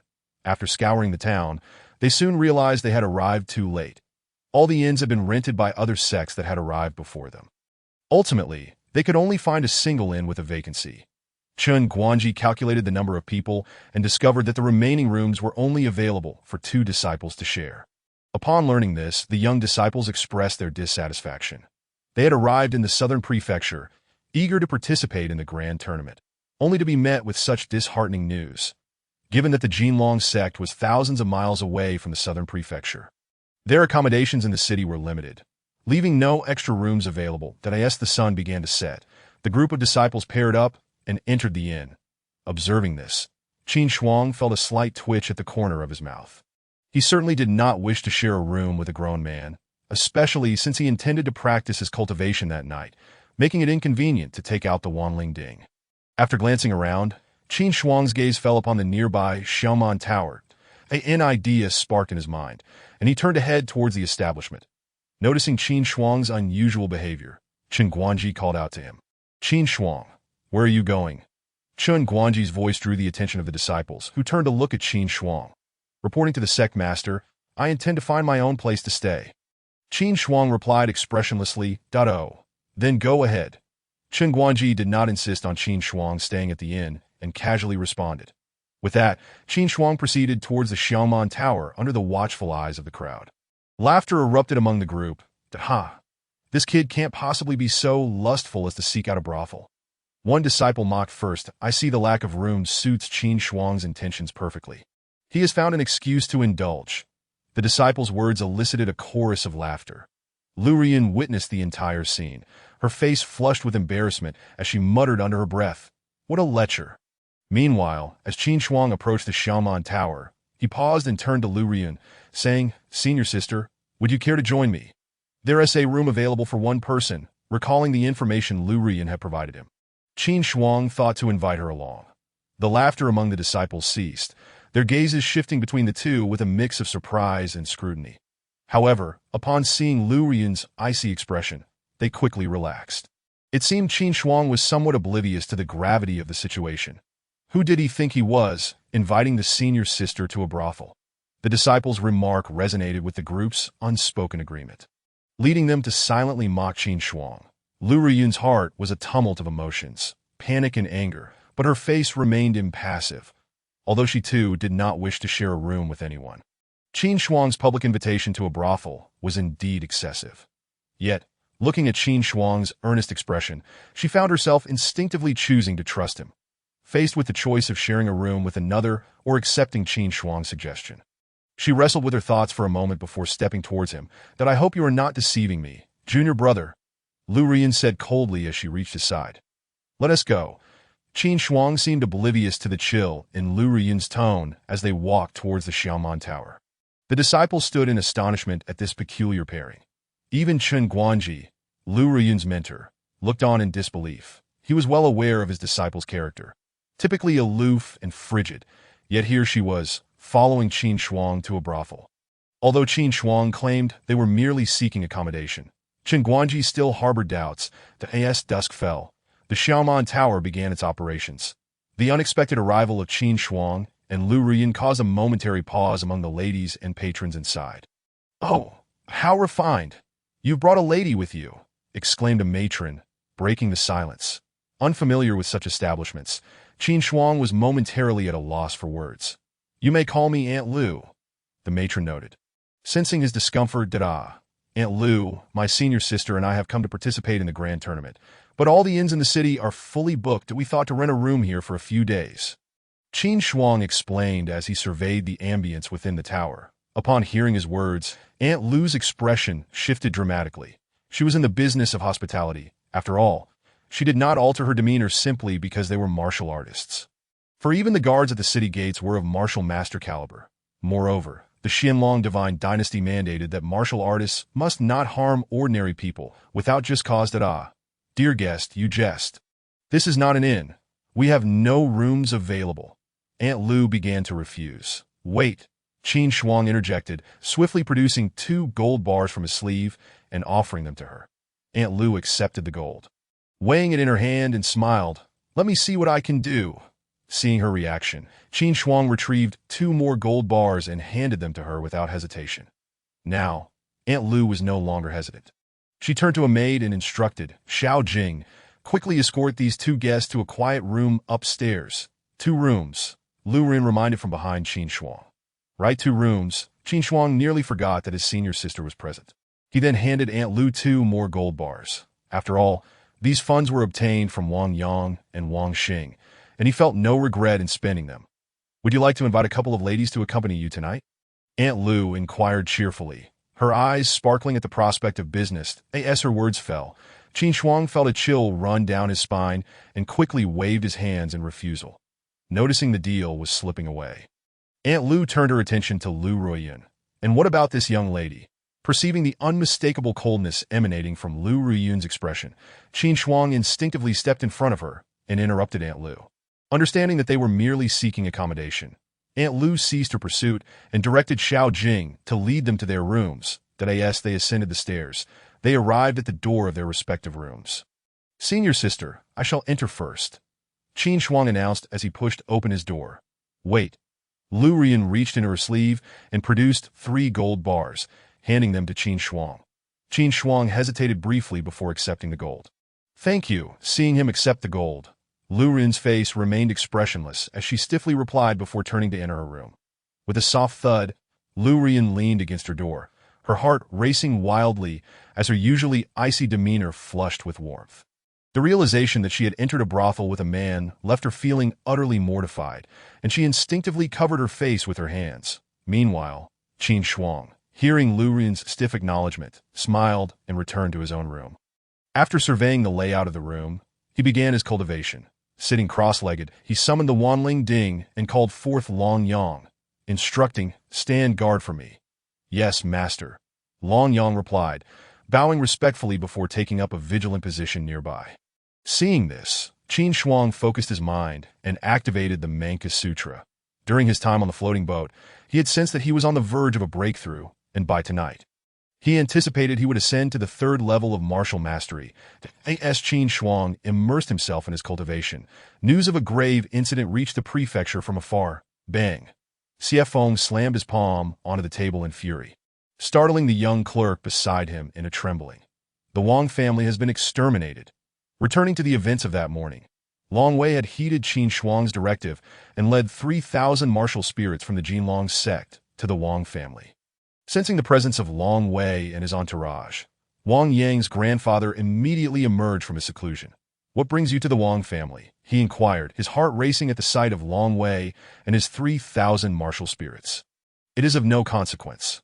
Your Wang family has provoked individuals you ought not to have crossed to be by the order of my master. We are here to annihilate your clan, Long Wei declared, launching himself at Wang Yang's grandfather. The 3,000 white-robed soldiers encircled the Wang family. Wang Yang's grandfather, both alarmed and enraged, evaded Long Wei's lethal strike and urgently replied, "Surely there is some misunderstanding. We can sit down and resolve this." Ignoring Wang Yang's grandfather, Long Wei unleashed another attack. Although both were martial kings, Wang Yang's grandfather was significantly weaker in comparison. Just narrowly evading Long Wei's lethal strike, Grandpa Wang Yang turned to look back, only to see that the clouds at the horizon had been torn apart by Long Wei's formidable energy. Had that blow landed upon him, he would not have perished, but would surely have sustained severe injuries. Aware that he was no match for his opponent, Grandpa Wang Yang hastily invoked the name of the Divine Dynasty. My Wang family is a marquis family of the Divine Dynasty. My daughter is a concubine of the current minister. You cannot harm my Wang family. Otherwise, it would be tantamount to opposing the Divine Dynasty. Nothing is impossible. You have offended my master. Your Wang family is destined for annihilation today, Long Wei declared before ensnaring Grandpa Wang Yang and gesturing towards the 3,000 martial spirits. Instantly, the 3,000 martial spirits surged towards the Wang family, and in the aftermath of a bloody storm, only Grandpa Wang Yang remained. With a heart as desolate as ashes, Grandpa Wang Yang gazed at Long Wei's entourage and bitterly inquired, "Could you enlighten me on how my Wang family has offended your master?" Long Wei remained silent, unleashing a full-force strike that in a flash of brilliance, Grandpa Wang Yang vanished from this world. The Wang family was extinguished. Chapter 11. The chaotic battle amongst 100, preliminary selection, half an hour later. The county magistrate arrived at the scene, staring in disbelief at the ruins of the Wang family, but he immediately relayed the news to the Lord of Nan County, Xie Feng. Upon receiving the message, Xie Feng was filled with both shock and fury. How could an unknown force rise within his jurisdiction to annihilate the Wang family? He was well aware of the Wang family's history. 10 years prior, they had sent a notably beautiful woman to the minister's residence in the capital. It was precisely for this reason that the minister had maneuvered to secure a marquis title for the Wang family. Although Xie Feng felt a sense of disdain for the Wang family's act of selling their daughter for glory, the fact remained that they were a marquis family of the Divine Dynasty. Regardless of the identity of the perpetrator, he had to uncover it, lest he be inundated with official documents from the censors criticizing him, filling the Empress's desk in a matter of days. Xie Feng touched the black gauze cap atop his head, a surge of rage swelling within him. With the grand selection imminent, he could not afford to wait for his transfer after the event to take action. He commanded a lockdown of the entire city of Nan County, ordering Ma Yuan to lead a team of enforcers to swiftly investigate Yongping County. Calming the fury within, Xie Feng added, "Issue a bounty across the county for the capture of the culprit. A reward of 1,000 gold coins for anyone who brings the murderer to justice." Receiving the order, Ma Yuan promptly set forth with his team of enforcers, unaware that Long Wei had already departed for a distant land. The next day, Qin Shuang awoke from her cultivation. After a night of effort, she had broken through to the 3rd level of Martial Master. After tidying her appearance, Qin Shuang stepped out of her room. Just as she was about to knock on the door to ask Lu Ruyan if she would accompany her to the arena, the door creaked open. Lu Ruyan happened to be exiting, and Qin Shuang's hand, poised to knock, suddenly appeared before Lu Ruyan's face. The two locked eyes, and Qin Shuang awkwardly retracted her hand. "Good morning, senior sister. I was just about to call for you." "Good morning," Lu Ruyan replied with an expressionless face, then promptly walked out first. As Qin Shuang observed Lu Ruyan's retreating figure, she felt an inexplicable fondness for her earlier demeanor, perceiving the gaze upon her back. Lu Ruyan felt a mix of embarrassment and irritation, instinctively quickening her pace. Qin Shuang hurried to catch up. Along the way, Qin Shuang sensed something amiss. Compared to yesterday, today the city of Nan County bore an air of grimness. "Has there been a lockdown?" At that moment, a nearby conversation caught her attention. "Have you heard? It seems something major has occurred in Yongping County. Last night, the Lord was furious upon learning of it." "Hey, my friend, your information is outdated. My cousin's brother-in-law's wife heard from a maid in the county office that the Wang family of Yongping has been wiped out. Not a single soul left." "Really? How ruthless." "Indeed. The lockdown in the county started last night. Upon hearing this, Qin Shuang realized that Long Wei and his group had successfully completed the task he had assigned. The thought of her enemies being eliminated brought her a sense of relief. Upon arriving at the arena, the two spotted Chen Guanji and his companions and joined them. Chen Guanji and the other disciples regarded the two with peculiar expressions. Their curiosity piqued as to whether anything had transpired between them after entering the fragrant pavilion the previous night. After observing for a while and seeing no signs of abnormality, their interest waned. After all, how could the senior sister possibly take a liking to that inexperienced lad? Some disciples reassured themselves. Soon, disciples from various sects began to arrive at the arena. And Qin Shuang roughly counted over 1,000 participants. These over 1,000 individuals would be divided among 10 martial platforms for a chaotic battle, ultimately leaving 10 individuals from each platform, totaling 100, who would receive a token to participate in next year's competition in the capital. Of course, the remaining 100 would also engage in one-on-one duels to determine their rankings, with the top 10 advancing in the grand competition in the capital. The chief examiner for this election was Xie Feng, the Lord of Nan County, as the chief examiner. Xie Feng had already arrived at the arena early that morning, having spent the entire night without sleep since he received the news of the Wang family's annihilation. Silence. Xie Feng exuded the aura of a martial emperor, his immense presence enveloping the entire arena. As the lord of a county, Xie Feng's cultivation level was naturally formidable. The atmosphere of the arena instantly turned so quiet that one could hear a pin drop. Seeing the crowd below quieting down, Xie Feng nodded in satisfaction. Qin Shuang gazed at Xie Feng above the arena, her heart filled with concern for Long Wei and his companions. She had not anticipated that a mere county lord would be a martial emperor-level powerhouse. Clang! Before Qin Shuang could ponder further, the bell for the grand selection resonated. Over 1,000 disciples from various sects surrounded the 10 martial platforms. Xie Feng raised his hand, and, with a swift motion, the disciples were randomly assigned to the 10 platforms. That I shall reiterate the rules that on these 10 platforms, only 10 contestants from each platform shall advance. Throughout the competition, you are free to unleash your full potential. Being on the platform signifies that you bear the responsibility for your own life and death. Anyone who exits the platform is deemed to have surrendered.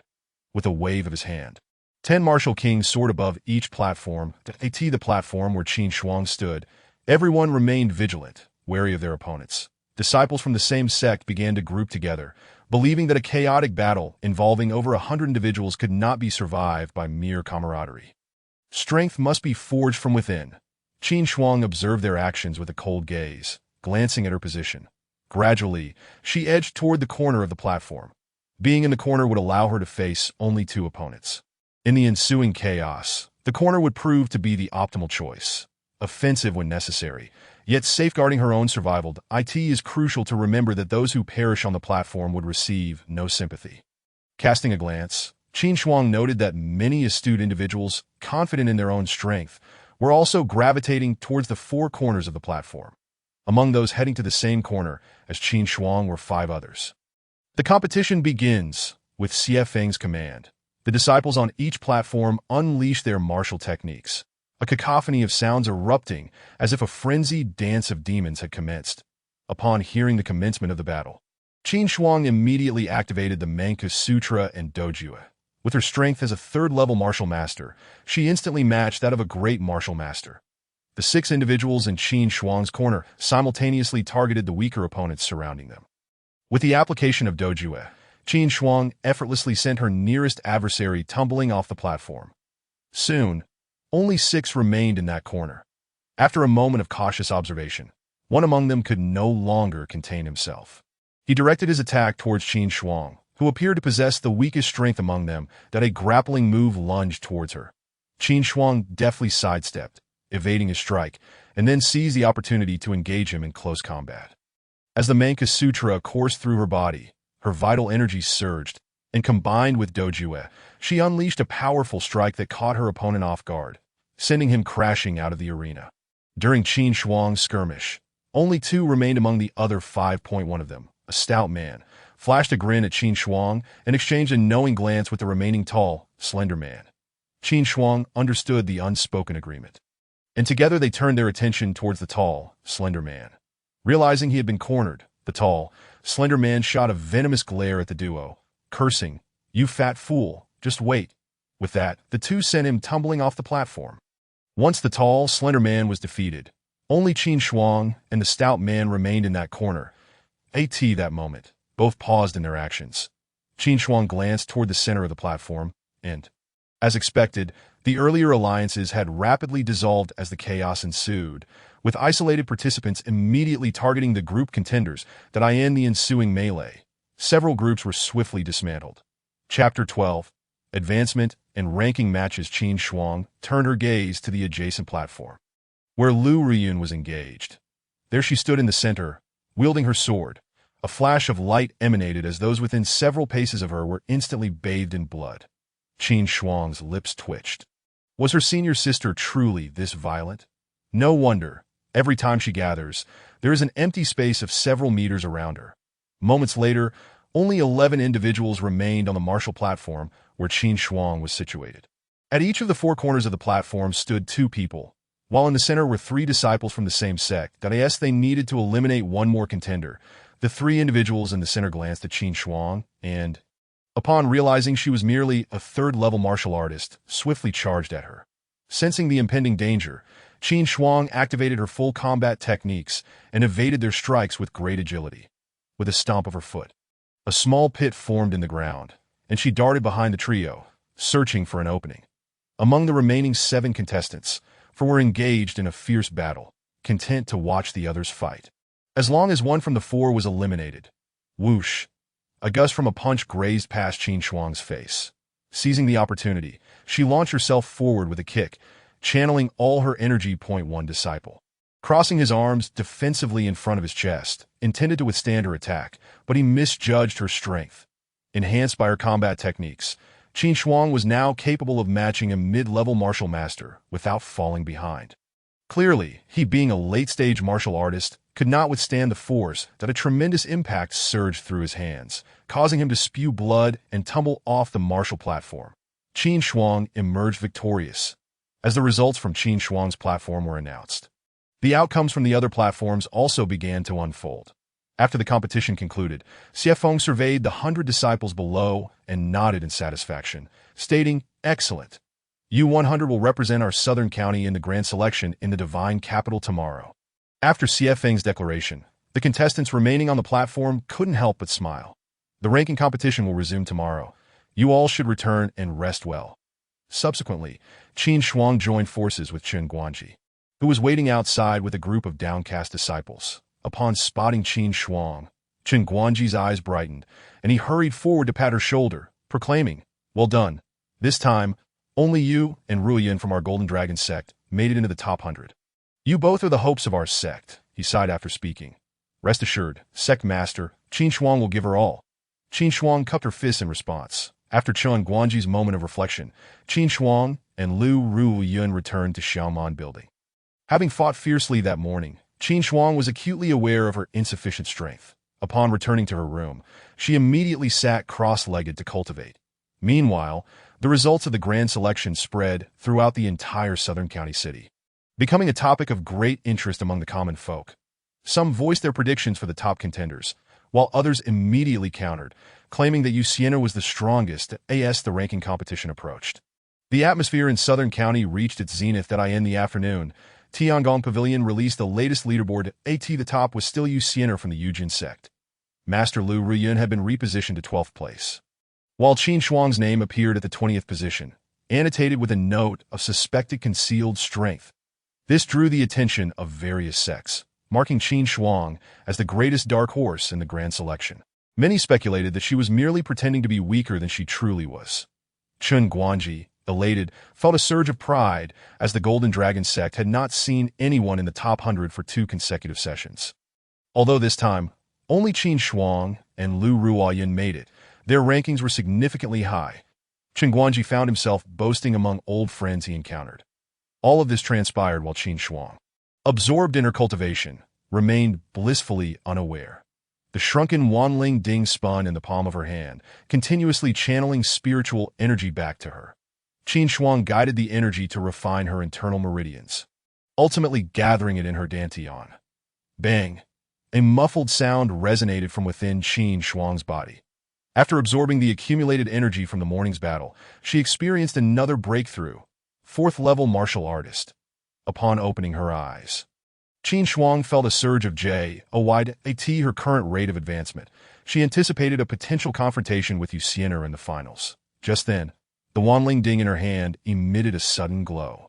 Upon inspecting it, Qin Shuang discovered a sphere of spiritual liquid within. It turned out that the Wanling Ding condensed a sphere of spiritual liquid every 10 years, that if left unclaimed, it would be returned to the heavens after a day. Coincidentally, it had been another decade.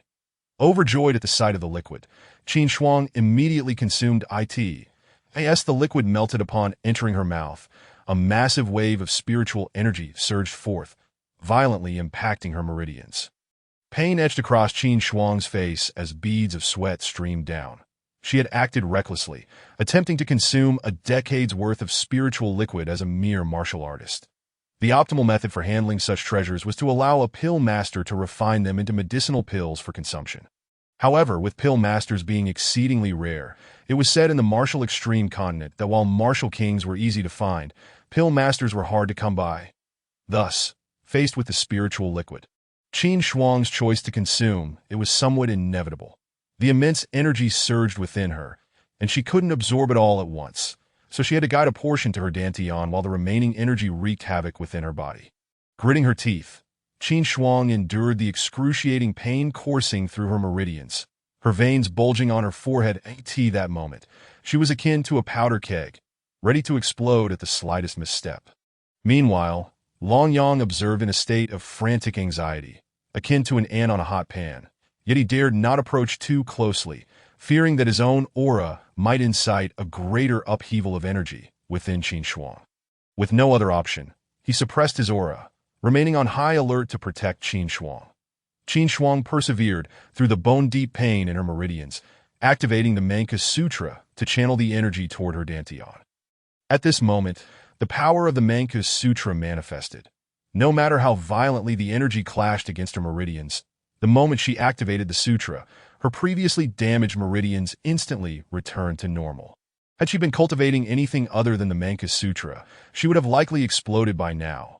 Although the Manka Sutra had restored her meridians, the chaotic energy within Qin Shuang continued to assault her pathways. For the time being, a precarious balance was achieved. As the energy surged through her meridians, the Manka Sutra would repair them, allowing Qin Shuang to seize the opportunity to absorb the energy. However, the chaotic energy within her was like water with no roots. As Qin Shuang absorbed it, it only diminished. Qin Shuang's suffering persisted, her clothes thoroughly soaked with sweat from the agony. Once she guided the final remnant of energy to her dantian, a powerful force erupted from within her, enveloping her seated form. Qin Shuang trembled as a series of explosive sounds echoed. Bang, bang, bang. She broke through 3 levels consecutively. 7th-level martial artist. The rewards were indeed proportional to the effort expended, after enduring 5 hours of torment. The difference in Qin Shuang's strength compared to before was stark. During the continuous repair of her meridians, the resilience and width of her pathways had transformed, akin to the vastness of a river compared to a mere stream. The utilization of the Manka Sutra had also increased several-fold due to Qin Shuang's relentless practice. Rising to her feet, she stretched her limbs, producing a series of crackling sounds. Chapter 13. The adorable Lu Yin feeling the power coursing within her. Qin Shuang was now confident that she stood on equal footing with Yu Xiener, a late-stage martial master. Shaking off her drenched clothes, she caught a whiff of her own sweat-soaked scent, descending the stairs. She sought out Xiao Jing, inquiring, "Miss Xiao Jing, is there hot water available in the building?" Upon catching the scent emanating from Qin Shuang, Xiao Jing wrinkled her nose and replied, "Yes, my lord, please follow me." She led Qin Shuang to the kitchen. After fetching hot water, they returned to the front of Qin Shuang's room. Stealing a glance at Qin Shuang's handsome visage, Xiao Jing's cheeks flushed slightly. "Might I assist you with your bathing?" "My lord?" Qin Shuang paused, taken aback by her offer. Observing Xiao Jing's petite frame, he prepared to decline when, just then, Lu Ruyan opened the door, having intended to ask where to fetch water herself. She was taken aback to overhear Xiao Jing's words upon opening the door.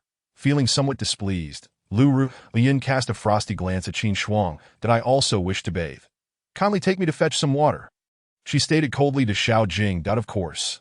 Xiao Jing, startled by Lu Ruyun's gaze, quickly complied. Upon noticing that Qin Shuang had reached the 7th level of martial arts, Lu Ruiyun was no longer surprised. She began to believe the rumors that Qin Shuang was indeed feigning weakness. Having grown accustomed to Qin Shuang's rapid advancement, she mused that perhaps he would become a great martial master by tomorrow. Qin Shuang sheepishly rubbed his nose, watching as Lu Ruiyun led Xiao Jing downstairs before turning to fetch water for himself. After a refreshing wash, Qin Shuang felt revitalized and decided to explore the county. Having spent 2 days in Southern County, he realized he had yet to take a proper look around, as the evening lights illuminated the streets. However, the thoroughfares of Southern County appeared desolate, as the entire city had been under strict lockdown due to recent events involving the Wang family. As he walked along the cobblestone streets, Qin Shuang couldn't help but marvel at the affluence of Southern County. Buildings constructed of blue bricks were ubiquitous, and even the streets beneath his feet were paved with blue bricks. Indeed, this divine dynasty was extravagantly wealthy. Place your bets. Bet on Lin Yanjun to take first place at odds of 3-1. An opportunity not to be missed. Suddenly, Qin Shuang heard voices ahead. Curiosity piqued, he approached to find a gambling house opening bets for the upcoming selections. Scanning the odds for himself, he noted that entering the top 15 offered odds of 2-1, while the top 10 offered 4-1, the top 3 5-1.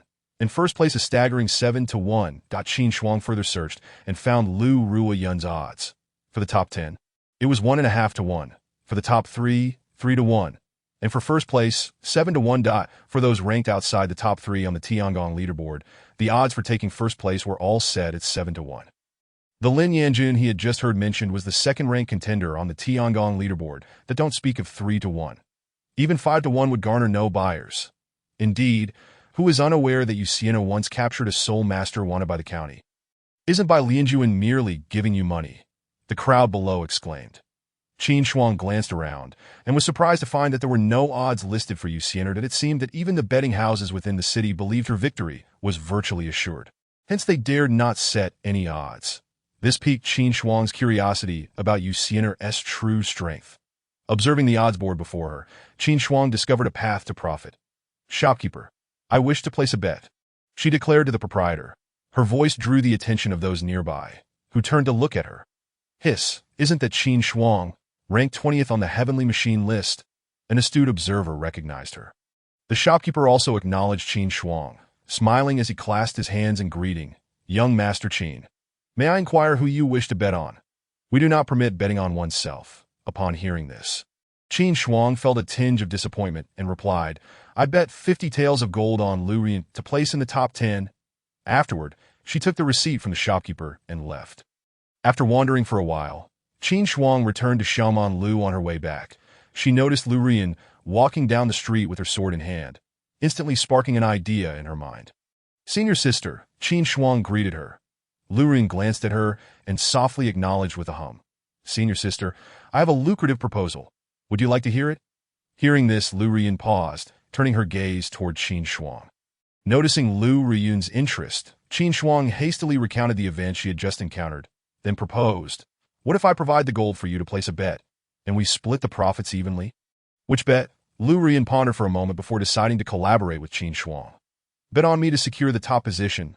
And no sooner had Qin Shuang uttered these words than Lu Ruiyun turned on her heel and walked away. Qin Shuang quickly followed, saying, "Senior sister, you must trust me. Besides, it's my gold. If I win the top spot, you'll receive half the profits to ITS, a guaranteed win." Lu Ruiyun halted, turning to face her with an icy expression. Yu Xian'e has reached the peak of a grand martial master, and is on the verge of breaking through to the soul master stage. That don't tell me you expect to leap from a 7th-level martial master to a late-stage grand martial master overnight. Peak of a grand martial master? How does senior sister know this so well? Qin Shuang was slightly astonished that I have my own methods, and all you need to do is place the bet. If I secure the top position, you'll earn money. Even if I don't, you won't suffer any losses. Lu Ruiyun regarded Qin Shuang with curiosity. Seeing her unwavering confidence, she hesitated for a moment before nodding. "Bring it forth." Lu Ruiyun extended her small hand. With her agreement, Qin Shuang retrieved a storage bag from her bosom and handed it to her. "This contains 1,000 taels of gold, senior sister. Go and place the bet on me for the top position, and we will split the earnings 50-50. This was all the wealth Qin Shuang had obtained from Wang Yang and Wang Xing. Wait, Lu Riyun, holding the storage bag still warm from Qin Shuang's touch, felt a slight blush creep onto her cheeks as she turned and walked toward the betting house.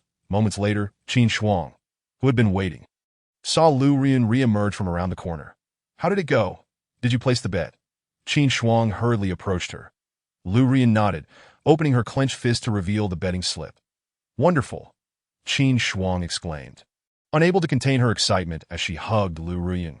Lu Riyun's previously relaxed fist instantly tightened, and her face visibly reddened. Realizing her action, Qin Shuang quickly released her and apologized. I'm sorry. Senior sister, I couldn't control myself. Lu Riyun ignored him, swiftly turning back toward Xiaoman Lu. Oh no, she must be angry, Qin Shuang thought, scratching his head. Without time to reflect on the earlier sensation, he quickly followed her. And the two walked back to Xiaoman Lu, one in front and the other behind. But he hugged me. He hugged me. Lu Riyun, walking ahead, was in a flurry of emotions, her mind grappling with conflicting thoughts. Black, Lu Riyun, how dare he hug you? Kill him.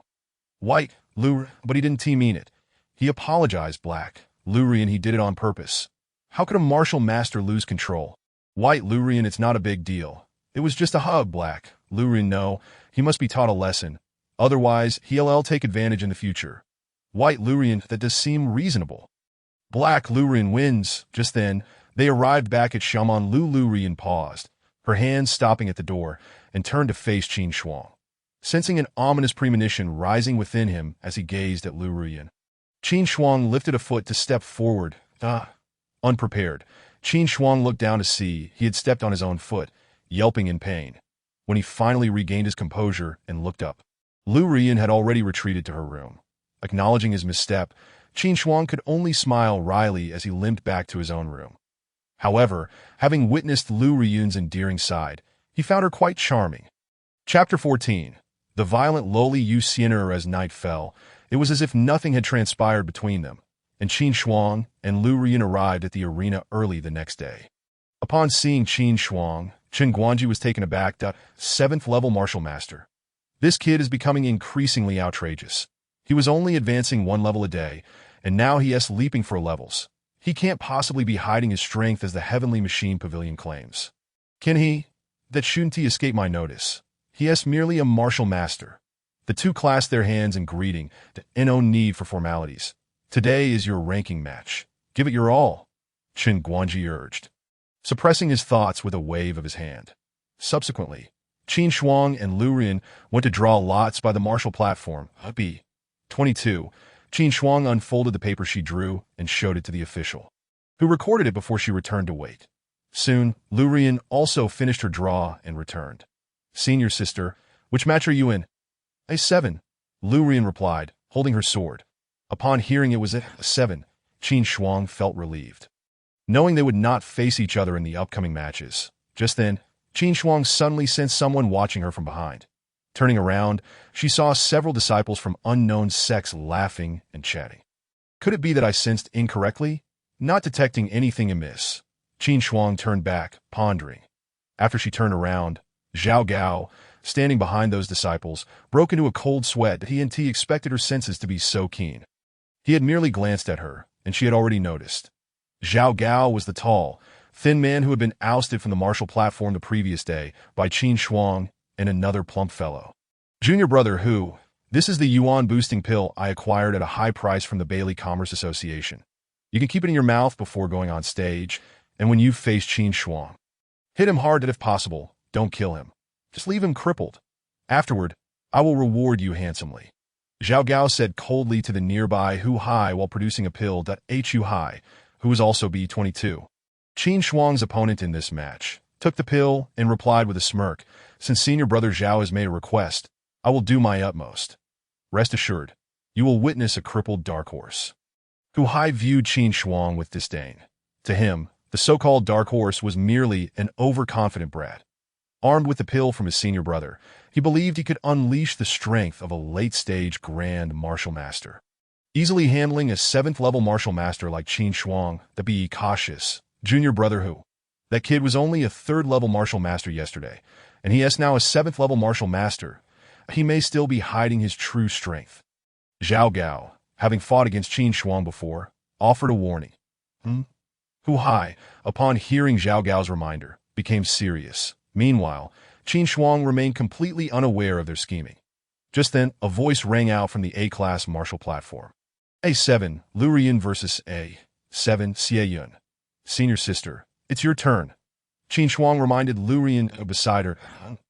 Lu Riyun softly replied before leaping onto the platform. The young man opposite her, named Xie Yun, held a folding fan and, upon seeing Lu Riyun, his eyes lit up to AS the 13th ranked on the heavenly machine list. He recognized Lu Riyun, but had not anticipated her beauty. He couldn't help but tease, my lady, after our match. Would you care to join me in my room tonight for another round? Lu Riyun's expression remained impassive, her icy demeanor deepening. Observing Lu Riyun's response, Qin Shuang covered his face, thinking, Xie Yun is done for. Senior sister's temperament is such that she will not hesitate to AS expected. With the official's command, Lu Riyun instantly drew her sword and, in a flash, closed the distance to Xie Yun, delivering a full-powered strike. Sword intent. Xie Yun could no longer maintain his composure, his heart racing with fear.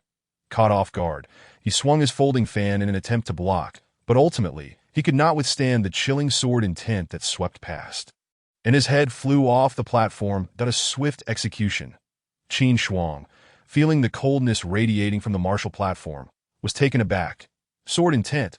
I had no idea senior sister was hiding such depth. With this strength, she could easily secure a top 3 position. Had I known, I would have bet on her for the top 3 last night. The supervising official, Xie Feng, also took note considering the chilling sword intent. This little girl is worth reporting to the higher-ups. After glancing at Lu Riyun's name, Xie Feng suddenly grew suspicious. Lu, you say? Could it be that it's the Lu family? Lu Riyun triumphs. With a fluid motion, Lu Riyun sheathed her sword, casting not even a glance at Xie Yun's lifeless body. She swiftly descended from the martial platform and returned to Qin Shuang's side, feeling a sense of relief. Suddenly, Lu Riyun, her expression devoid of emotion, interjected, could it be that senior sister has vented her frustrations from last night upon Xie Yun? Qin Shuang wiped the cold sweat from her brow and glanced at Lu Riyun. Observing the return of her usual demeanor, Qin Shuang was now convinced. She couldn't help but mourn for the unfortunate Xie Yun for 2 seconds. Subsequently, the two began to watch the duels of other competitors from the sidelines down on the platform. The duel between Ishiba's Yu Xiener and Ishiba's Zhang Wei commenced. Upon hearing that it was Yu Xiener in action, Qin Shuang turned her gaze to the stage, where a petite young woman leapt onto the platform. Qin Shuang couldn't help but exclaim, is she really that young? The rules of the Divine Morning Grand Selection stipulate that only disciples over 18 may participate. Lu Riyun, observing the diminutive figure on stage, replied, she's 19. Qin Shuang reacted. Her curiosity piqued as she looked at Lu Riyun. How do you know? Lu Riyun offered no reply, her gaze fixated on Yu Xiener. There must be a story behind this, Qin Shuang thought to herself, squinting at Lu Riyun. Shaking her head, Qin Shuang turned her attention back to the martial platform, while Yu Xiener faced her opponent Zhang Wei, and sweetly said, little brother, do be gentle. Zhang Wei swallowed hard, gripping his staff, knowing all too well that despite her petite stature, Yu Xiener was ferociously strong. Begin, commanded the official beside them. With a clang, Yu Xiener produced a heavy sword from her ring. Its impact resonating through the arena, that her sword. Qin Shuang stared wide-eyed at the sword, which was almost as tall as Yu Xiener but significantly heavier. Swallowing hard, she murmured a violent lowly indeed. Zhang Wei was startled when Yu Xiener revealed the heavy sword, but she made no aggressive moves, merely leaning on her weapon while looking at him. Little brother, aren't you going to attack? Zhang Wei shook his head, aware of her trickery. If he launched an attack, she would counter with a swift strike that had caused many to fall before her. Seeing Zhang Wei was not falling for her ruse, Yu Xiener abandoned her pretense and charged at him with a heavy sword in TOW. She surged forward. Zhang Wei sidestepped to the left, just when everyone thought Yu Xiener's attack would miss. An astonishing scene unfolded. With a powerful swing, she launched herself along with the sword toward Zhang Wei, who had retreated to the side. Qin Shuang gasped in disbelief. Could it be done this way? This defies Newton's laws. Zhang Wei, caught off guard by her unexpected maneuver, could only watch in horror as she barreled toward him with sword and body. Bang! The impact left Zhang Wei spewing blood as he was sent flying off the platform, landing unconscious on the ground. The official, after casting a sympathetic glance at Zhang Wei, declared, "Yu Xiener wins." As Yu Xiener returned her heavy sword to her ring, she scanned the area and suddenly brightened, bouncing over to Lu Ruyun and wrapping her arms around her in delight. "Sister Ruin," she exclaimed, then turned her gaze suspiciously toward Qin Shuang. "Senior sister, do you know her?" Qin Shuang cautiously inquired. Lu Ruyun remained silent. While Yu Xiener huffed, "What business is it of yours?" Just as Qin Shuang was about to respond, the official's voice rang out again, "Jia Ershir, Lin Yanjun versus Jia Ershir, Qian Kai." Chapter 15. Zhao Gao and Hu Hai. Upon hearing this name, laughter erupted from the crowd. Qin Shuang recognized him as the rotund fellow from the day before and was taken aback by the peculiarity of his name, that on stage. Lin Yanjun looked at his opponent and silently scoffed, though he maintained a pleasant demeanor as he addressed the chubby contender. "Brother Qian, shall we go easy on each other?" Qian Kai glanced at Lin Yanjun and waved his hand. "No, I can't compete with you. I concede." With that, he hopped off the martial platform. The official, acknowledging Qian Kai's concession, declared Lin Yanjun wins. Qian Kai, glancing over at Qin Shuang, approached her and clapped a hand on her shoulder, jovially saying, "Hey there, brother. So your name is Qin Shuang, that we made quite the team yesterday. Brother Qian?" Unable to contain herself, Qin Shuang burst into laughter. "That I'm sorry, I just couldn't hold it in. His name paired with his physique was simply too amusing." Clearly indicating a family of great wealth. "That don't worry, laugh all you want." Qian Kai waved his hand dismissively. "That I'm used to it." As soon as he finished, Yu Xiener erupted in laughter, and even the usually icy Lu Rin couldn't help but smile slightly. "Brother Qian, do you recognize me?" Qin Shuang managed to suppress her mirth. "That last night someone in my family's gambling den placed a bet on you to win first place, wagering 1,000 taels of gold. My father investigated, and I recognized you from the portrait." Qian Kai shrugged nonchalantly, revealing that the gambling house belonged to him. Qin Shuang nodded in understanding, hearing that someone had bet on Qin Shuang to win. Yu Xiener curiously asked Qian Kai, "Who was so generous as to send money to your gambling house?" "Well, it was this beautiful lady you're hugging." Qian Kai glanced at Lu Ruyun, shivering slightly as he stealthily shifted to Qin Shuang's left side. Feeling comfortable now, what?" "Sister Ruyun, you actually bet on this scoundrel to defeat me." Yu Xiener glared at Lu Ruyun in frustration. "All right, I'll talk to you later. Don't sway too much." Lu Ruyun, feeling overwhelmed by Yu Xiener's antics, had no choice but to speak up, especially with Qian Kai nearby at that moment. Lin Yanjun on stage noticed Yu Xiener and Lu Ruyun, and his eyes lit up. "Xiener, you're here." "Lin Yanjun is here." Yu Xiener muttered under her breath, rolling her eyes. "What a clingy leech. This must be Miss Lu from the Lu family," Lin Yanjun said with a charming smile. Lu Ruyun's expression turned frosty, and she ignored him. Seeing their indifference, Lin Yanjun's face fell slightly, and he turned to Qin Shuang, asking, "And who might this gentleman be?" "A nameless junior," Qin Shuang replied lazily, waving her hand. Lin Yanjun's expression nearly faltered at his dismissal. Yet he forced a smile at Yu Xiener. "Since this gentleman is not welcoming, I shall take my leave, Sister Xiener." As he turned away, his countenance darkened instantaneously. "What a hypocrite," Qian Kai remarked, observing Lin Yanjun's retreating figure. He then turned to Qin Shuang and added, "Brother Qin, don't be fooled by his appearance. This fellow has a black heart, that he may seem like a refined gentleman, but he is actually quite petty. The moment you disregarded him, he might have already taken offense." Qian Kai's words struck true, and Yu Xiener nodded in agreement. "Exactly. He pretends to be suave, but he is far from it." Reflecting on their assessments, Qin Shuang pondered deeply. If all went well, she would face Lin Yanjun in the next match, and she would need to be cautious that, as the saying goes, it's not the true villain one fears, but the hypocrite. Just then, the official's voice interrupted her thoughts to E. Ershir, Qin Shuang, versus E. Ershir, Hu Hai. Upon hearing this, Qin Shuang prepared to take the stage, only to hear Lu Ruyun's cold voice beside her. "Good luck."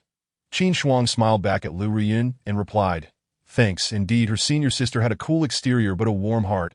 Ultimately, she was just Sundara. Step by step, Qin Shuang approached the platform, eyeing her opponent. Upon hearing his name, she twitched her lips. "Hu Hai. Is there not also a Zhao Gao?" As the duel commenced, the official's voice rang out. "Begin." No sooner had the words left his mouth than Qin Shuang channeled her full strength through the Manka Sutra. Charging toward Hu Hai with intent to strike first. Hu Hai, seeing Qin Shuang sprint toward him with a punch, raised his hand to block. Bang!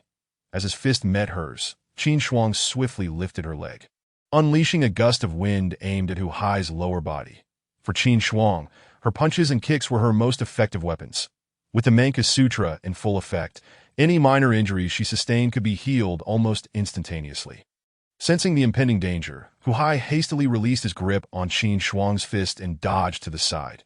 Realizing that Qin Shuang was formidable, he wasted no time, biting down on a Zheng Yuan Dan, causing his aura to surge to the level of a great martial master. Feeling the torrent of power within him, Hu Hai's confidence surged, and he boasted, "You're as good as dead. Kid! Oh wait, I only need to cripple you, leaving you in a state worse than death." From the sidelines, Zhao Gao clenched his fists, silently urging, "Yes, just like that, Hu Hai. Make sure to cripple Qin Shuang, cripple me." Qin Shuang followed his gaze to Zhao Gao below the platform and instantly understood. Realizing Hu Hai had consumed a pill, Qin Shuang was aware that the Grand Selection didn't prohibit the use of medicinal pills. Therefore, she wasted no time, channeling her energy into the Doju technique. Instantly, an aura several times more potent than Hu Hai's enveloped the entire martial platform. Hu Hai stared in horror at the overwhelming energy emanating from Qin Shuang, exclaiming, "Impossible! How can you be this strong?" Still disbelieving, he swung his fist towards Qin Shuang. Qin Shuang raised his hand to intercept it, catching Hu Hai's incoming punch effortlessly. Following this, he executed a sweeping kick with his right leg, releasing his grip, causing Hu Hai to collapse onto the ground. Without granting him a moment to react, Qin Shuang stomped down, and with a resounding thud, Hu Hai's dantian exploded. Lying on the ground, Hu Hai's face turned ashen. From this moment forth, he would be inferior even to an ordinary person. Ignoring the prostrate Hu Hai, Qin Shuang turned to Zhao Gao in the audience, his voice icy. I offer you this chance. Come up and incapacitate me." Zhao Gao, aghast, shook his head in disbelief, too frightened to utter a word. "But if you do not come up now, you shall never have another opportunity." Qin Shuang admonished Zhao Gao harshly. Seeing him hesitate, Qin Shuang kicked Hu Hai toward Zhao Gao. Not daring to meet Qin Shuang's gaze again, Zhao Gao begrudgingly lifted Hu Hai and retreated in disgrace. "Qin Shuang wins," the official declared, casting a glance at Qin Shuang. As Qin Shuang descended from the martial stage, he made his way towards Lu Run. Before he could reach her, Qian Kai approached, patting him on the shoulder.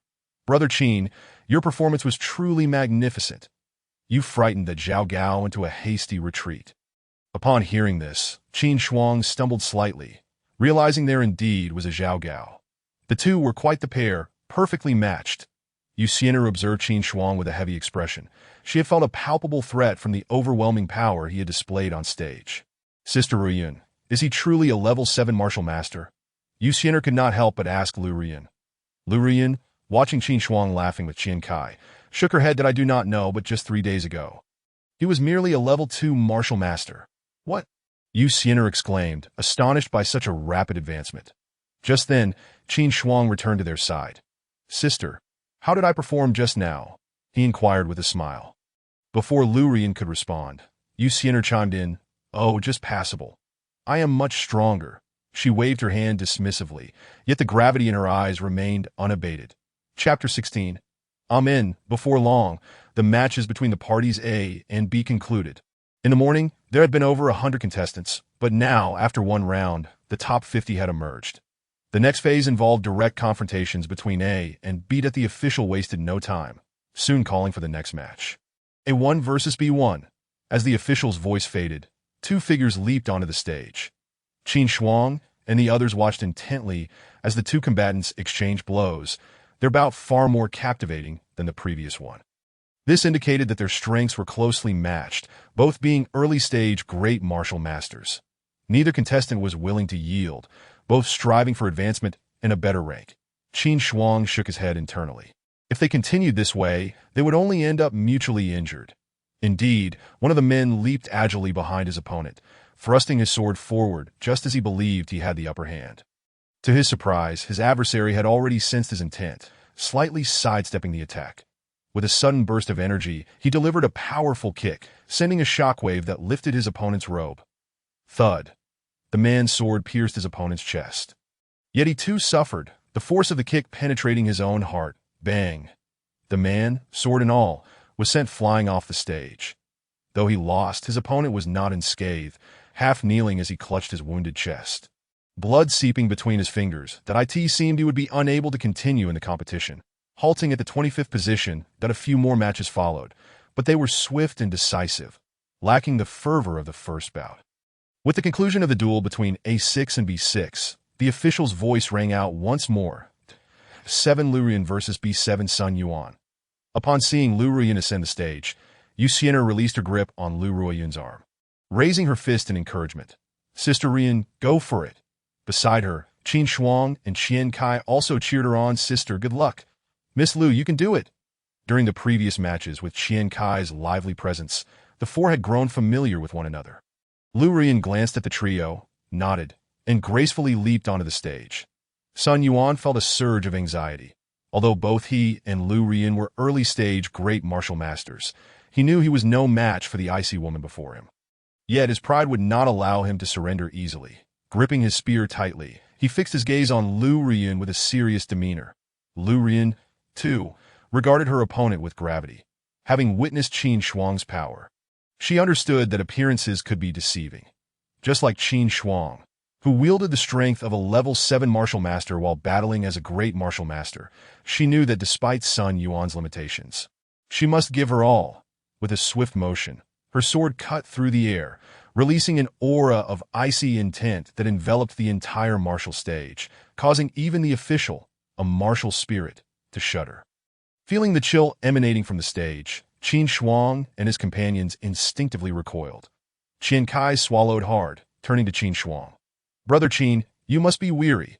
Assuming Qin Shuang and Lu Ruiyun were in a romantic relationship, Qian Kai admired Qin Shuang. After all, most men preferred fiery personalities, while someone as reserved as Lu Ruiyun often kept suitors at bay. This was why, despite her striking beauty, no male disciples in the Jinlong sect pursued her. Qin Shuang, perplexed by Qian Kai's comment, wondered what he meant by weary. Meanwhile, Yu Xian'er, comprehending the underlying tone of Qian Kai's words, cast suspicious glances between Lu Ruiyun and Qin Shuang. Hey, you rascal. You don't have any intentions towards my sister Ruiyun, do you? She accused, glaring at Qin Shuang. Qian Kai perked up, eager for gossip. How could that be? I hold nothing but sincere admiration for my senior sister. Qin Shuang protested, though he couldn't deny the feelings he harbored for Lu Ruiyun. However, he wished for their relationship to develop naturally. After all, with their current strengths, survival in this world was challenging. Only by attaining formidable power could he protect his family. Unbeknownst to Qin Shuang, Lu Ruiyun had overheard his words and tightened her grip on her sword. The match began, the official's voice echoed. Lu Ruiyun suppressed her chaotic thoughts. Focusing on her opponent, Amen, with a swift flick of her sword, a beam of sword light surged towards Sun Yuan, who was taken aback as Lu Ruiyun closed the distance between them rapidly. Seeing the lethal intent bearing down on him, Sun Yuan swept his spear to deflect the sword's glow. Just as he succeeded in parrying her strike, he attempted to retreat and create distance. Knowing that in the range of attack, his spear held the advantage over Lu Ruiyun's sword, and if he could distance himself, he might have an opportunity to counterattack. However, Lu Ruiyun was not about to grant him such a reprieve. She immediately utilized her agility to pursue him, unleashing a flurry of dazzling sword techniques, thrusting, slashing, stabbing, and cutting, all mesmerizingly executed. Sun Yuan, desperate to create space, struggled to fend off Lu Ruiyun's relentless barrage, finding himself in dire straits. The chief examiner, Xie Feng, observed Lu Ruiyun's swordplay, his pupils narrowing. Fian sword technique. So, she is indeed from the Lu family, he mused, stroking his chin. It appears the Lu family has promising successors that on the stage. Sun Yuan grew, increasingly frantic as he realized he could not create distance. Panic began to set in a moment of carelessness. He exposed a vulnerability. Lu Ruiyun seized the opportunity, thrusting her sword towards his open flank.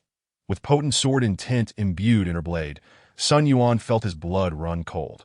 As Lu Ruiyun's sword neared him, he cried out, I concede.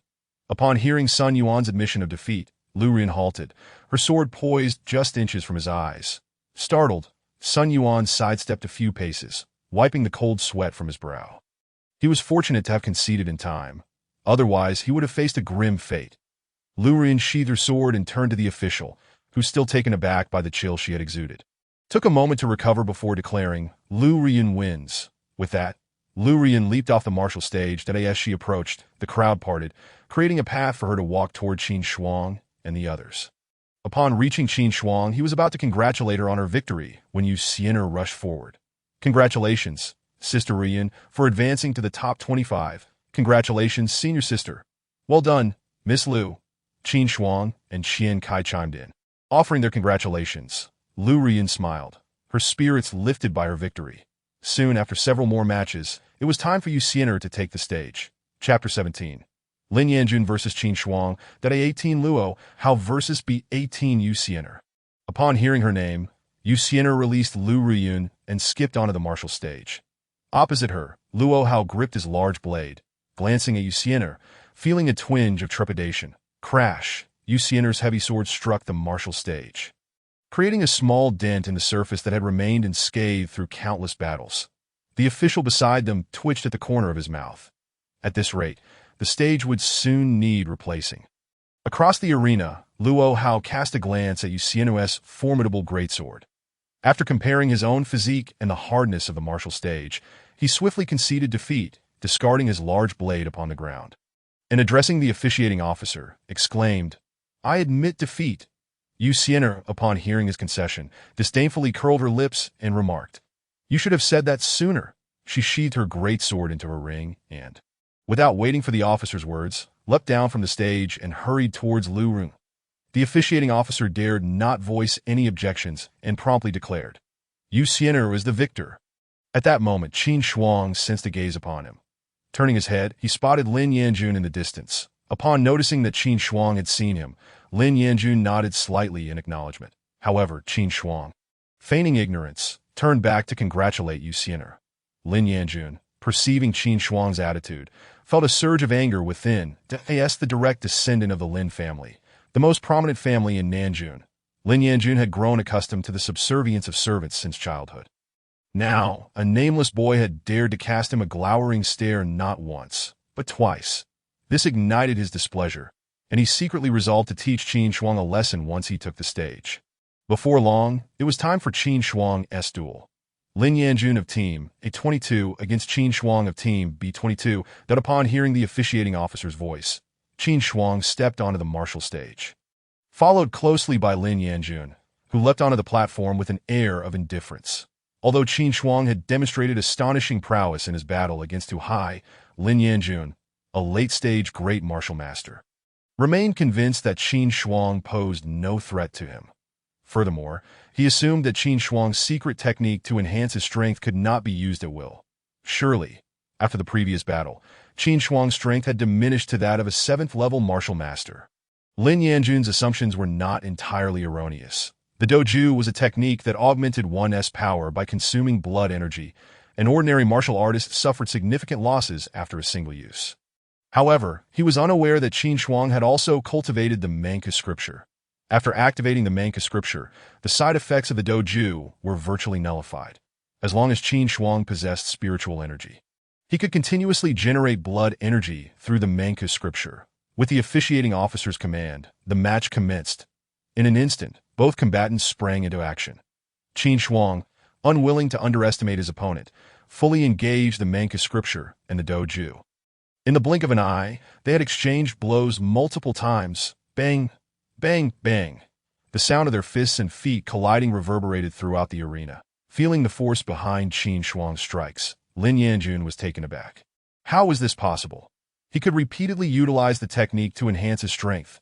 Realizing the gravity of the situation, Lin Yanjun hastily evaded, creating distance between himself and Qin Shuang.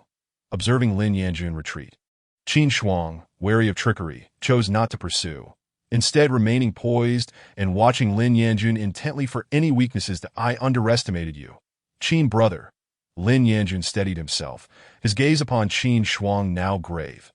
Qin Shuang ignored his words, focusing intently on Lin Yanjun, searching for an opening. Seeing that Qin Shuang disregarded him, Lin Yanjun felt a surge of indignation and swiftly employed his agility to maneuver around to Qin Shuang's rear. Yet, Qin Shuang denied him the opportunity, closing the distance between them with swift footwork, fists raised, unleashing a tempest of force directed at Lin Yanjun. Caught off guard, Lin Yanjun scrambled to defend himself, in a moment of carelessness. He was struck squarely in the face by one of Qin Shuang's punches, a tooth flying forth amidst a spray of blood.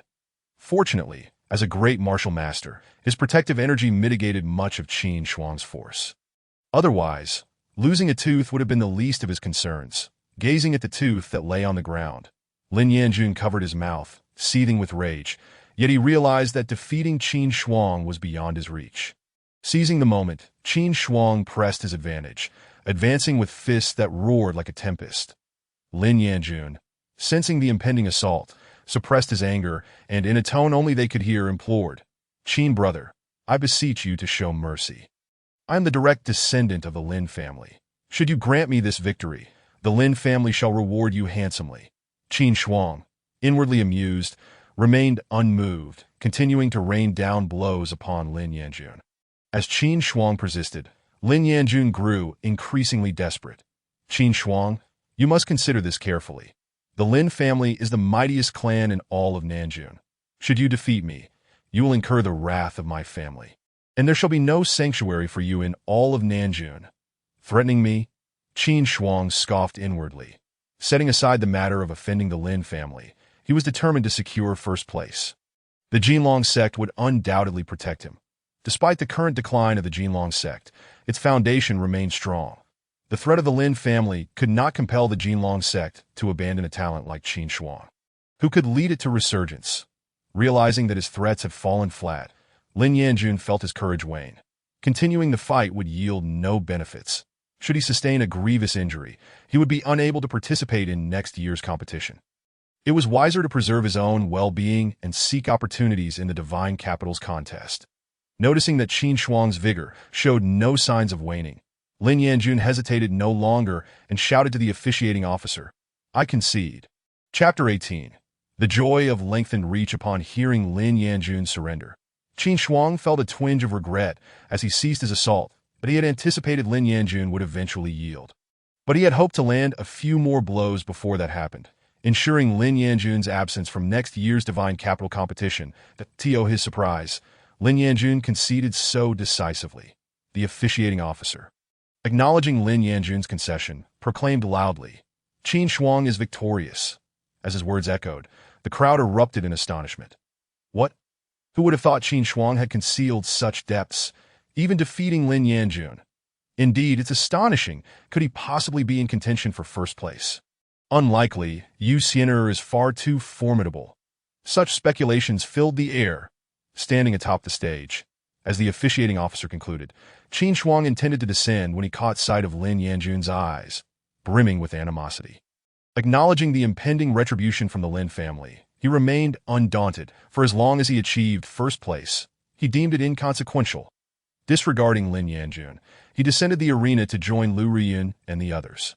Upon returning to their side, Qian Kai clapped Qin Shuang on the shoulder and exclaimed, "Brother Qin, you truly showcased your prowess this time, even vanquishing that hypocrite Lin Yanjun. It seems my family's gambling house may indeed have to pay out 7,000 taels." As Qian Kai's words faded, he felt Yu Xiener's piercing gaze beside him. "Little fatty, do you truly believe I would lose to this scoundrel?" Yu Xiener glared at Qian Kai, clearly displeased at Qian Kai faltered under her intense scrutiny. Observing their interaction, Qin Shuang smiled, but unfortunately for him, Yu Xiener's irritation swiftly transferred onto him. "Scoundrel, what are you laughing at? Rest assured, with me here, you shall not claim first place." Seeing Yu Xiener's attention shift to Qin Shuang, Qian Kai couldn't help but exhale in relief. Not inclined to engage with Yu Xiener, who was easily provoked, Qin Shuang turned his focus back to the martial stage to Yu Xiener, too, since the threat posed by Qin Shuang, prompting her strong reaction. Realizing Qin Shuang was ignoring her, Yu Xiener reluctantly redirected her gaze to the stage. Before long, the second round of the ranking competition concluded. Following this, Xie Feng instructed the officiating officer to draw lots for the third round of the tournament. Due to the injuries sustained in the second round, Both competitors of Team A1 and Team B1 were unable to continue, resulting in the latter being assigned the 25th position.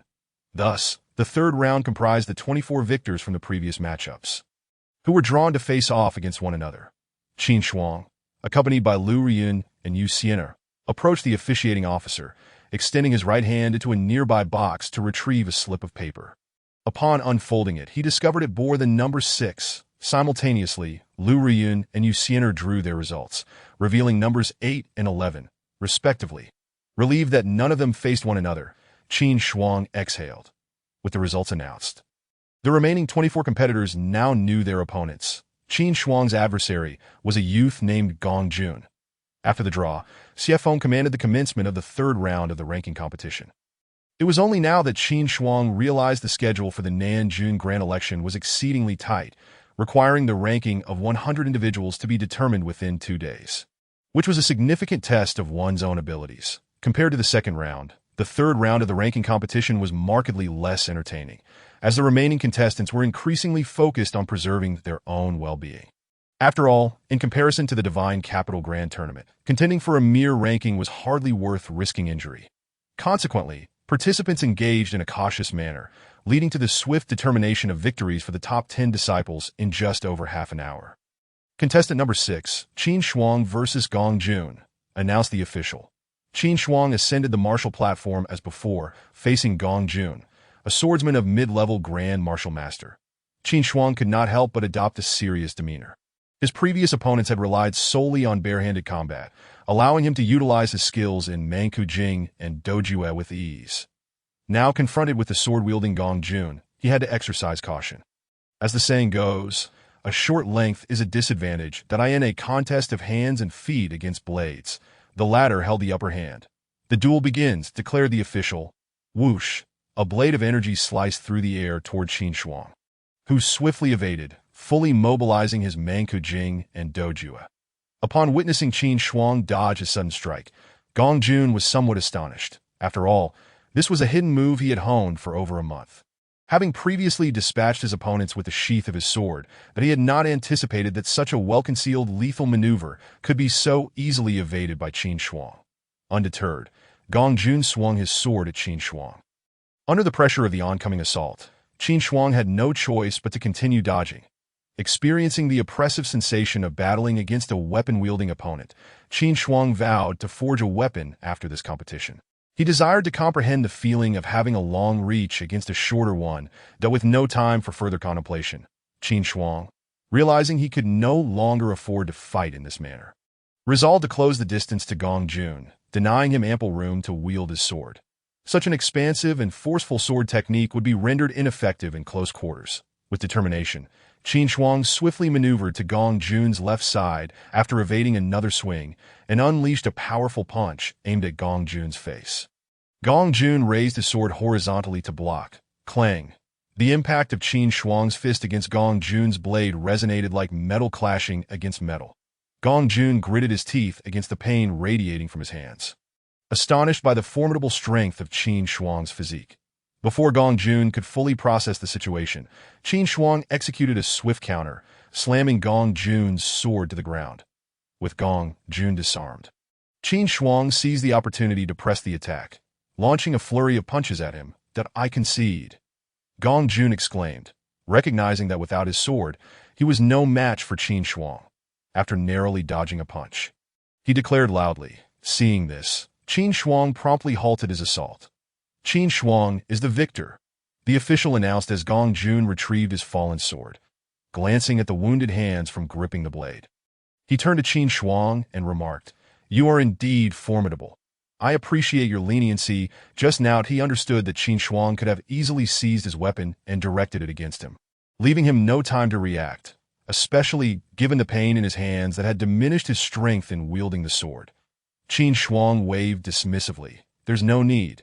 It was merely a ranking competition. There is no need for such life and death stakes." Gong Jun regarded Qin Shuang with newfound respect, silently acknowledging this favor before descending from the platform to rejoin Lu Run. Qin Shuang couldn't help but reflect. "Now I understand why you all prefer not to use swords or knives." Upon hearing this, Lu Riyun and Yu Xian'er exchanged puzzled glances, Curiosity etched upon their faces. Why? Yu Xian'er inquired. Because having a shorter reach is truly limiting. One feels entirely constrained during combat. Qin Shuang replied. Previously, he had believed that sheer strength could overcome all techniques, viewing weapons as mere external aids. However, after this battle, he realized that possessing formidable strength did not preclude him from utilizing advantageous weapons. Upon hearing Qin Shuang's explanation, Lu Riyun and Yu Xian'er could only chuckle in disbelief. They had initially thought Qin Shuang refrained from using weapons out of disdain, only to discover that he simply lacked one. "Bad boy, you don't happen to be weaponless, do you?" Yu Xian'er asked. "That I assure you, after our duel, I once refrained from using my sword simply because of this." Qin Shuang waved his hand in response. "Rest assured, feel free to use it." At that moment, Qian Kai, who had been listening, chimed in. "Brother Qin, my family owns a weapon shop in the city. Would you like me to take you there to have a look?" Intrigued, Qin Shuang considered the offer. Even if he lacked skill, he could still wield a weapon indiscriminately, unlike the previous situation where he was solely focused on evasion. "All right." After a moment's thought, Qin Shuang nodded in agreement. During their conversation, the outcome of contestant number 7 was already determined. Contestant number 8, Lu Riyun versus Wang Bing. Upon hearing her name, Lu Riyun leaped onto the stage, facing a young man named Wang Bing. "The duel begins," proclaimed the official. As the official's words fell, Wang Bing swiftly advanced toward Lu Riyun, fully aware that his only chance against her swordplay was to engage in close combat. However, he was unprepared for Lu Riyun's swift response. She summoned her sword intent, effortlessly slicing the air, creating an intricate web of blades that stood before her. That moment, Wang Bing had no time to react as he collided with the sword net, instantly sent flying. Another swift victory. Qin Shuang could not help but cover his face, pondering, is this the joy of having a longer reach? How had I not realized this before, merely charging in recklessly? Lu Riyun wins. After Lu Riyun exited the stage, Qin Shuang could not resist asking, "So, does it feel exhilarating?" Sensing the double entendre in his words, Lu Riyun's cheeks flushed slightly, yet she nodded in affirmation. Until now, she had not considered the pleasure of fighting without weapons, only to discover how delightful it was to send her opponent crashing against her sword. Meanwhile, Yu Xian'er, overhearing their exchange, scoffed at Qin Shuang, muttering, "Clueless." Before long, it was Yu Xian'er's turn to compete. Contestant number 11, Yu Xian'er versus Lu Tao. Her opponent was a mid-level Grand Martial Master. As Yu Xian'er took to the stage, she, like before, brandished her heavy sword. Bang! Another crater formed on the martial platform. The official grimaced. "The duel begins." At that moment, Lu Tao boldly declared, "Yu Xian'er relies solely on her sword. If you have the skill, fight me without it." Yu Xian'er, unfazed by his taunt, retorted, "Fool." Though she held a grudge against Qin Shuang, she wholeheartedly agreed with his earlier sentiment. The joy of having a longer reach over a shorter one was beyond imagination. It was akin to facing an opponent wielding a knife, while you secretly draw a gun from your attire, then bang. That was the thrill. Why would she abandon her strengths to engage in a fair fight? Yu Xian'er was certainly not that foolish. With determination, Yu Xian'er charged toward Lu Tao, her heavy sword leaving a long scar across the martial platform. The official turned his head away, fearing that if he continued to watch, he might be compelled to disqualify Yu Xian'er for the sake of the platform's integrity. Seeing that Yu Xian'er ignored his challenge, Lu Tao recognized his defeat and immediately leaped from the stage. Hiss! The audience erupted in jeers, mocking Lu Tao for his earlier bravado, only to concede without a fight. His face flushed with embarrassment, Lu Tao fled the arena. Noticing Lu Tao's surrender, the official quickly intervened. "All right, he has conceded. Please sheath your sword." He then announced to the crowd, "Yu Xian'er is the victor." After Yu Xian'er's victory, the four of them departed the arena and headed towards Qian Kai's weapon shop. As they walked, they engaged in casual conversation, learning that Qian Kai's family not only owned a gambling house and weapon shop, but that the Xiongman Lu, where Qin Shuang and Lu Ruoyan resided, was also under the ownership of the Rotund Fellow.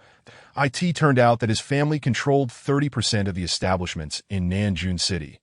This revelation astonished Qin Shuang and his companions. Realizing that Qian Kai, aptly named Qian Kai, was indeed a walking fortune. Furthermore, the influence of his family in the expansive Nanjun City was not to be underestimated. Before long, they arrived at the shop Qian Kai had mentioned.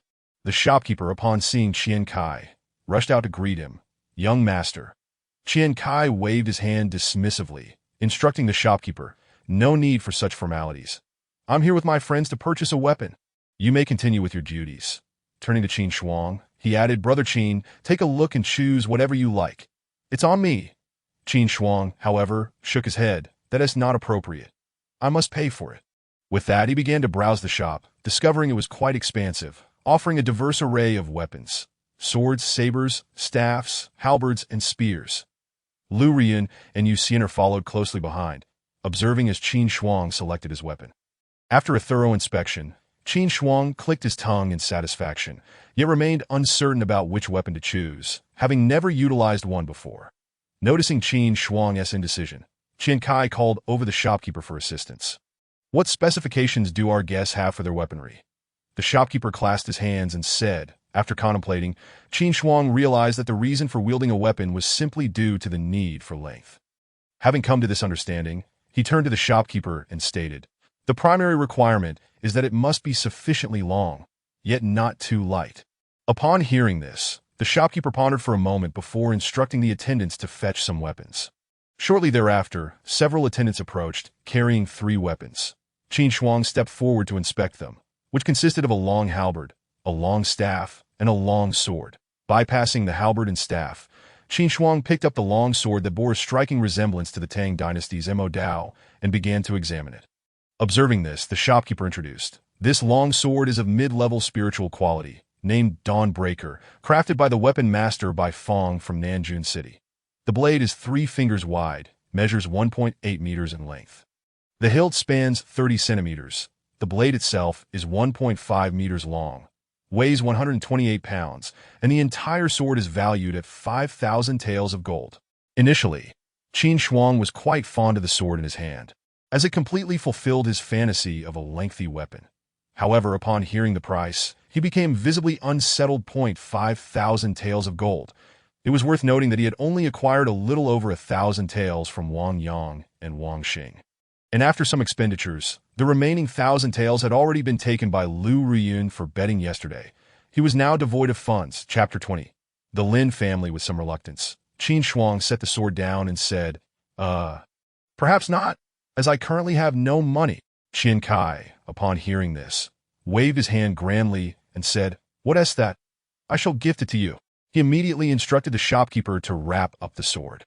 Seeing this, Qin Shuang hurriedly grabbed the shopkeeper and turned to Qian Kai with a serious expression. "Brother Qian, our friendship is precious, but I cannot accept such a generous gift without reason. Let us forget it." Qian Kai, seeing Qin Shuang's unwillingness to accept, refrained from insisting further. Yet he inwardly acknowledged Qin Shuang as a true friend. Just as Qin Shuang was about to depart, there was a sudden loud thud. Lu Riyun expressionlessly retrieved 5,000 taels of gold from a ring and placed it on the ground. Qin Shuang and Qian Kai stared at her in astonishment, at a loss for words. "We were just showcasing our brotherly bond. And you decide to intervene? I am purchasing this sword," Lu Riyun stated coolly. Yu Xian'er, witnessing this, hurriedly interjected, "Sister Riyun, why are you buying this sword? Aren't you a sword user?" Lu Riyun did not respond but turned to hand the sword to Qin Shuang, saying, "I am lending this to you."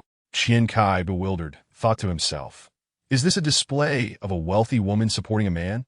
I refuse to accept this gift." He covered his face in exasperation. What is this?" Qin Shuang looked at the sword before him, momentarily unsure of how to proceed. Should he accept it, or should he not? Ultimately, he decided against hesitation and took the sword, saying, "All right, I shall consider this as borrowing 5,000 taels from you." However, Lu Riyun retorted, "The sword is merely lent to you. It is not a loan of 5,000 taels of gold." Yu Xian'er, upon hearing this, felt her heart shatter. It was over. Sister Riyun no longer loved her, as she had taken to supporting that scoundrel. Qian Kai observed the scene with a heavy heart, lamenting why he could not encounter a wealthy woman to support him as well. After a moment of thought, he realized the absurdity of his jealousy, considering he was already affluent enough not to require such support. In this predicament, Qin Shuang was at a loss, glancing at Lu Riyun's flustered face. Noticing his gaze, Lu Riyun struggled to suppress her inner embarrassment. her eyes darting away from Qin Shuang as, realizing her feelings, Qin Shuang broke into an unexpected smile and declared, "Very well.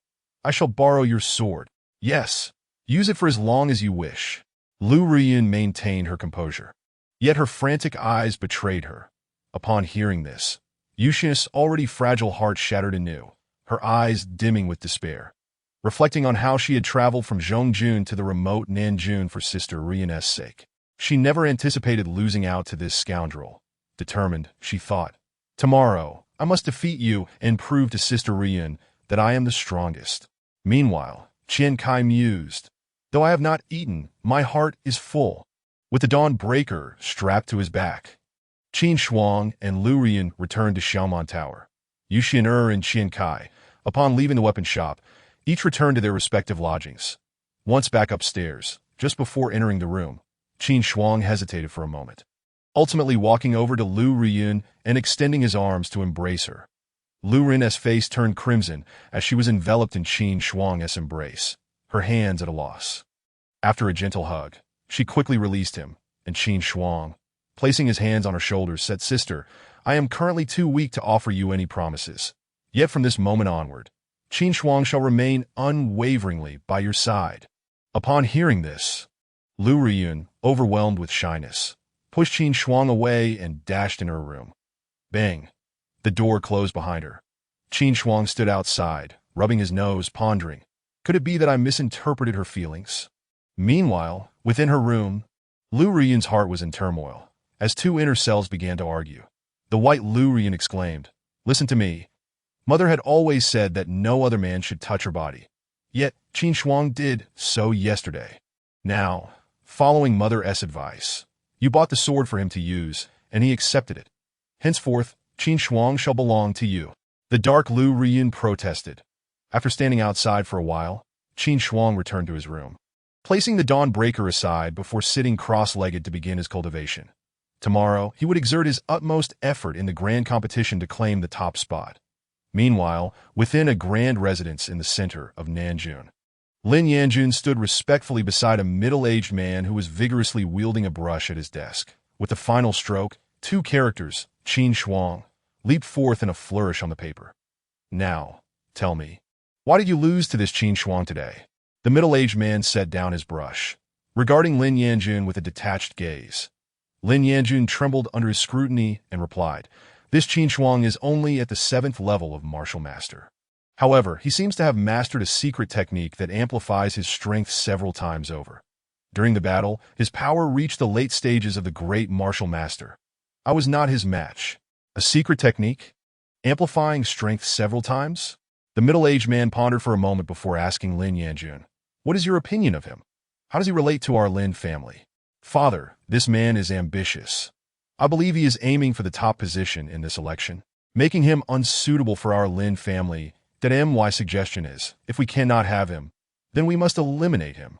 Lin Yanjun concluded, crossing his arm across his throat in a decisive gesture.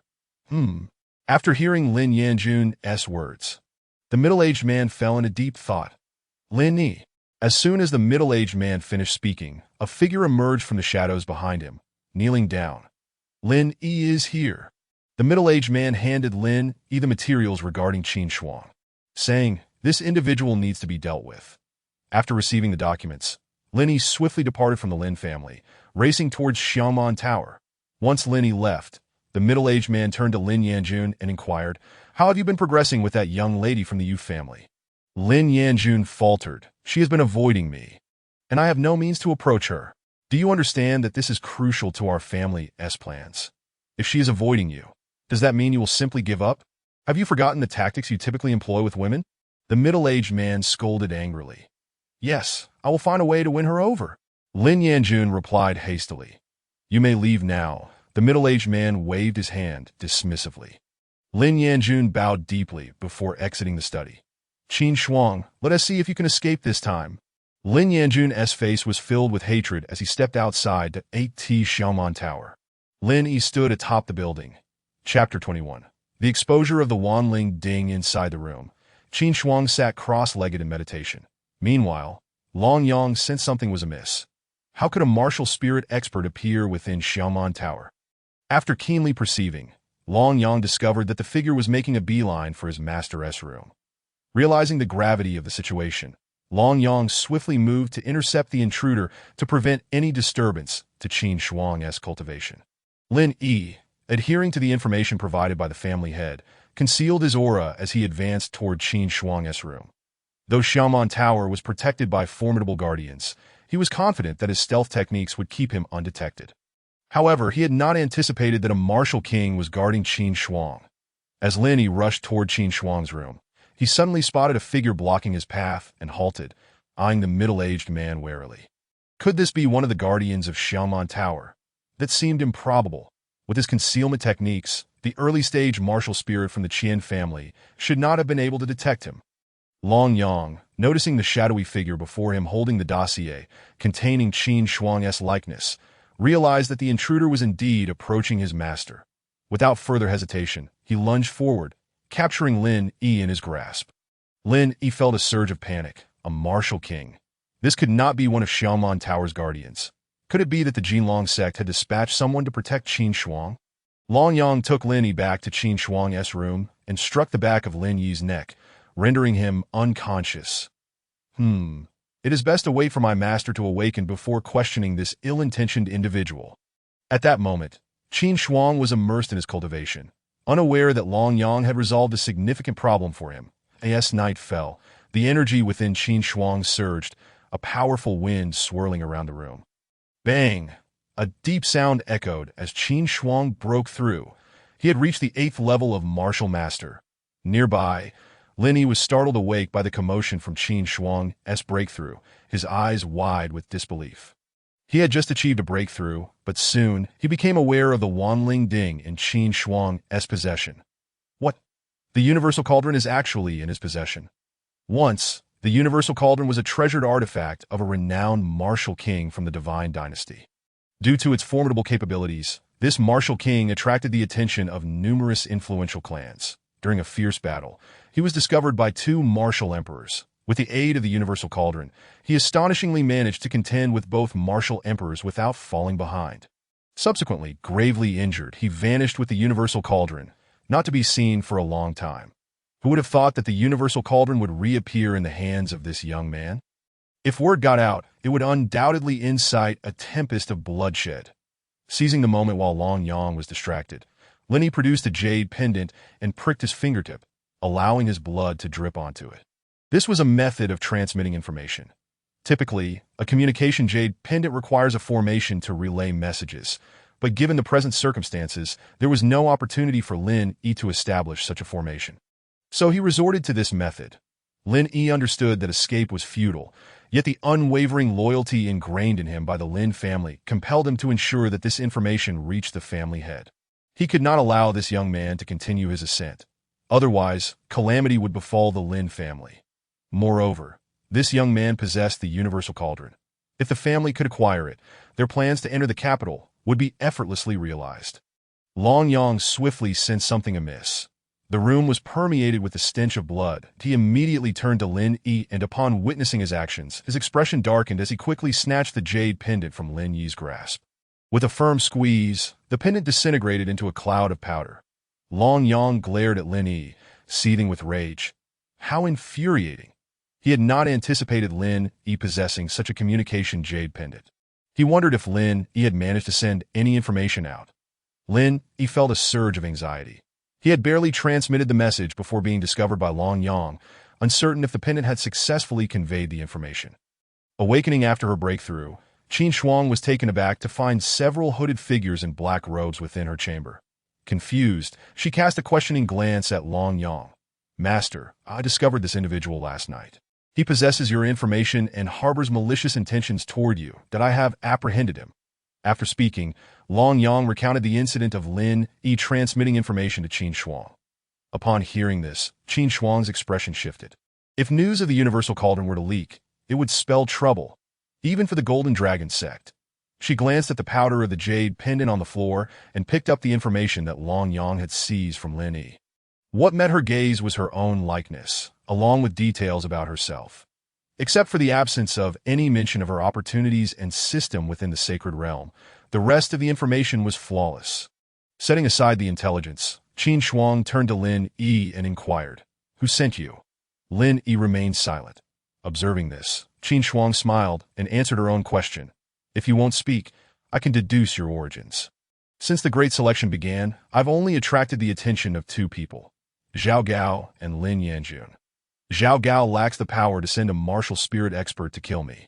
Otherwise, he wouldn't resort to such petty tactics during the competition. That leaves only Lin Yanjun. You were sent by the Lin family, weren't you?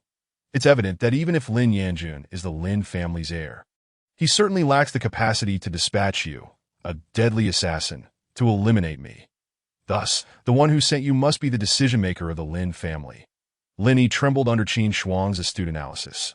Shutting his eyes tightly, noticing his reaction, Qin Shuang decided to cease her inquiries and gestured to Long Yang with a wave of her hand. Long Yang understood immediately. He raised his hand and, with a resounding explosion, Lin Yi was enveloped in a cloud of blood mist. Qin Shuang, sensing the bloodshed in the room, felt a wave of discomfort and opened a window. Channeling her energy, she waved her hand, sending a strong gust of wind sweeping out, carrying the remnants of the blood away. After calculating the time, Qin Shuang picked up the Dawn Blade and exited the room. Why didn't Qin Shuang store the Dawn Blade in her storage ring? It was because weapons below the royal grade lacked sufficient spirituality and required nurturing by their owner to unleash their full potential. Conversely, weapons of the spiritual grade, after being nurtured by their owner, could potentially be reforged into royal grade artifacts if combined with rare materials. This explains why Qin Shuang frequently observed Lu Ruyun holding her sword close. Once outside, Qin Shuang knocked on the door of Lu Ruyun's room. Shortly after, Lu Ruyun emerged, clutching her sword. Qin Shuang approached and took Lu Ruyun's small hand. Lu Ruyun blushed slightly, but allowed Qin Shuang to lead her downstairs, following the events of the previous night. Their bond had rapidly deepened.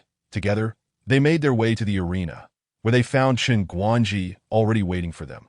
Observing their intertwined hands, Chen Guanji rubbed his eyes in disbelief. Had his disciple truly captured Qin Shuang's attention? A wave of bitterness washed over him. After 10 years of teaching, his disciple had now fallen for someone who had only met Qin Shuang less than a month ago. He resolved to make Li Xiaoran pay for this. "Greetings, Sect Master." Qin Shuang greeted Chen Guanji respectfully.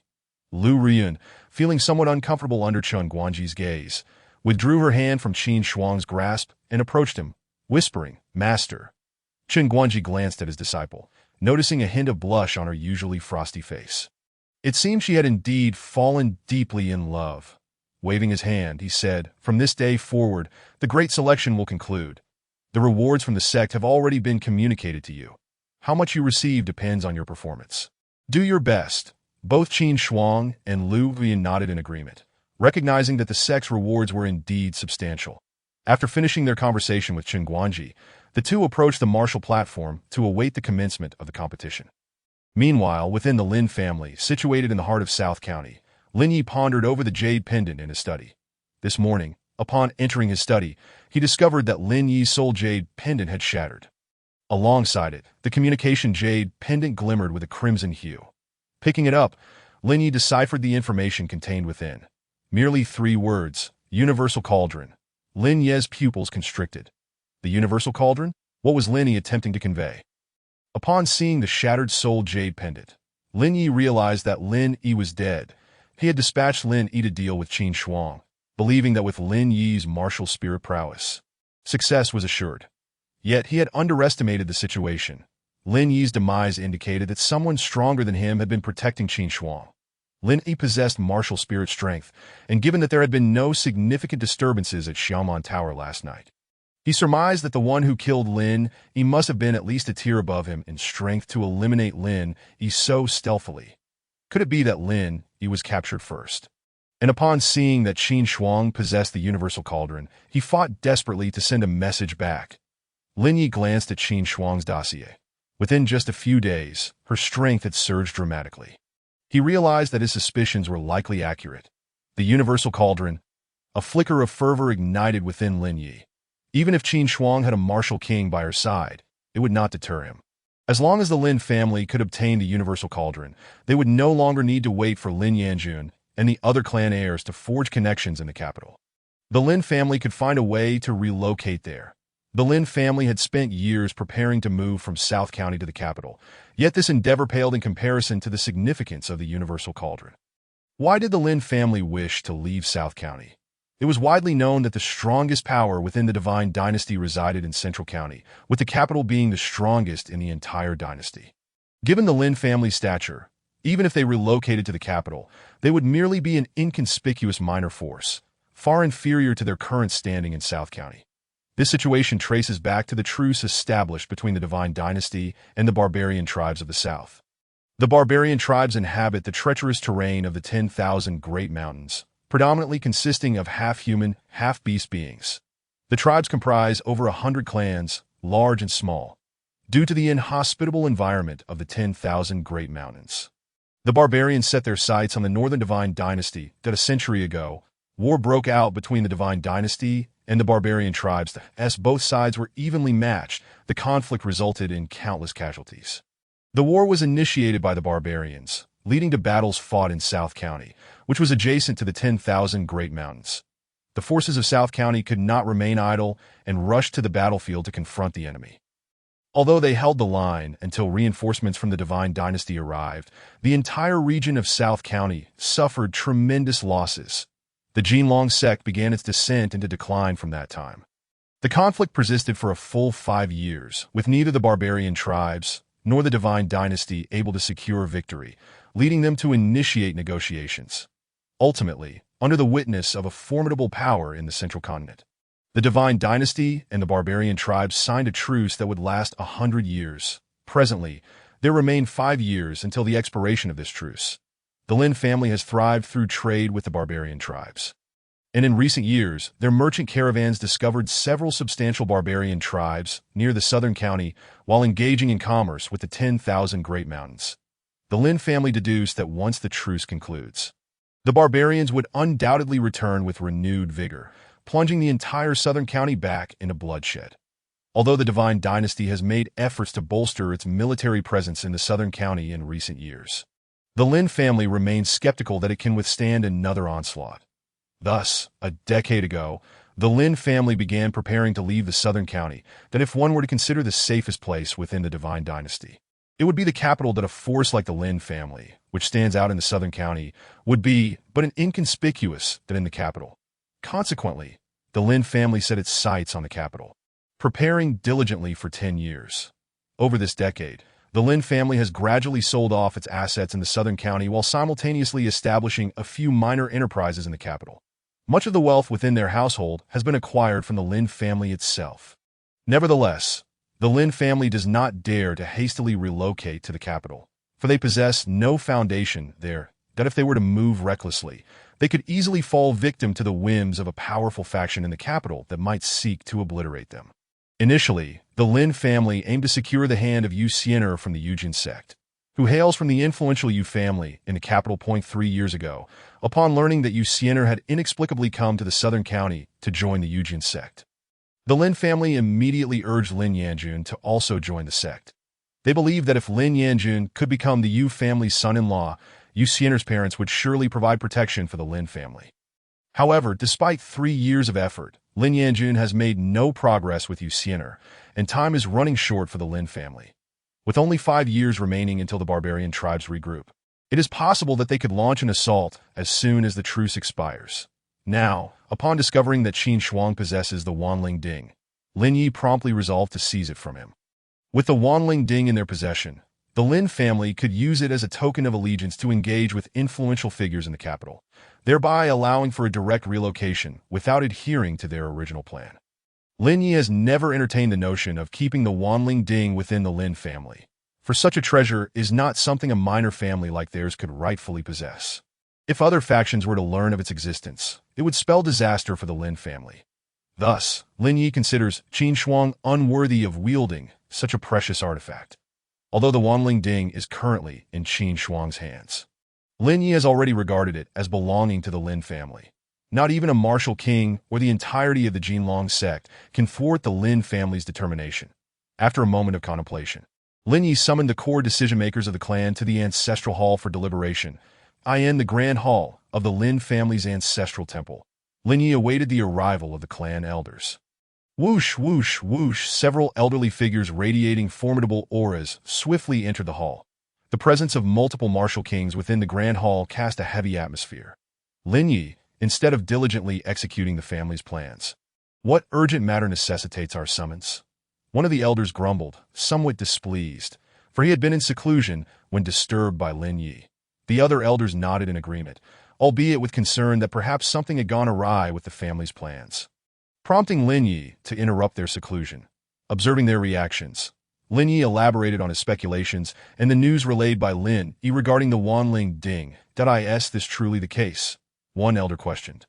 Incredulous to it is worth noting that since the last owner of the Wanling Ding, a martial king, perished over 5 centuries ago, the artifact has not graced the realm of the Divine Dynasty. The sudden revelation from Lin Yi left the elders momentarily in disbelief. However, after a brief contemplation, they came to the conclusion that there might be truth to it. Lin Yi's loyalty to the Lin family is unquestionable.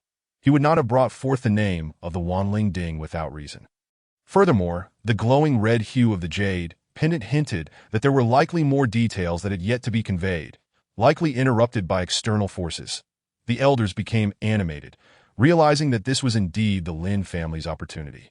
Thus, Lin Yi led the clan in strategizing how to seize the Wanling Ding from Qin Shuang without attracting unwanted attention.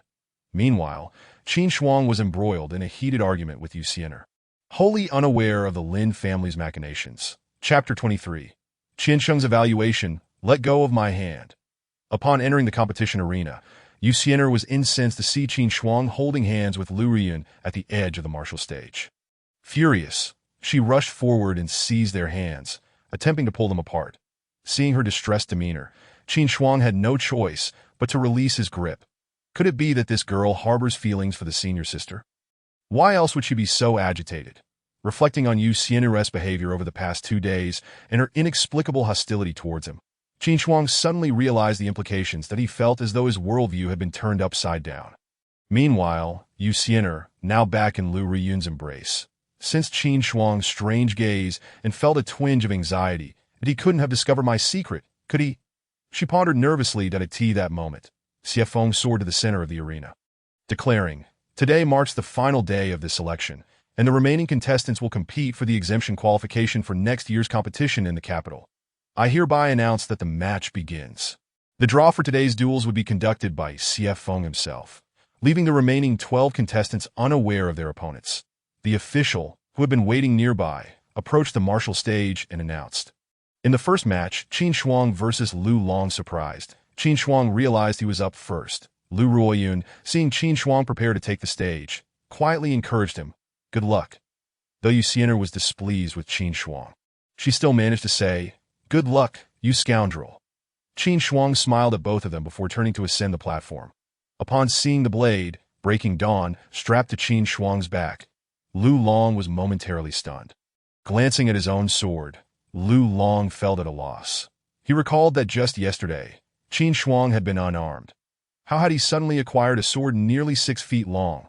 The other contestants below were equally perplexed. They had not noticed it before, but now that Qin Shuang had taken the stage, the imposing sword was unmistakable. How is this supposed to be a fair fight? Lu Long thought, feeling a sense of despair. The match begins, the official announced. Qin Shuang unsheathed Breaking Dawn, gripping the hilt with his right hand and resting the blade on his shoulder. Although he had never trained in any specific sword techniques, he understood the principle of overwhelming strength. Channeling his full energy through the Manka Sutra and Dojue, Qin Shuang charged at Lu Long while wielding Breaking Dawn.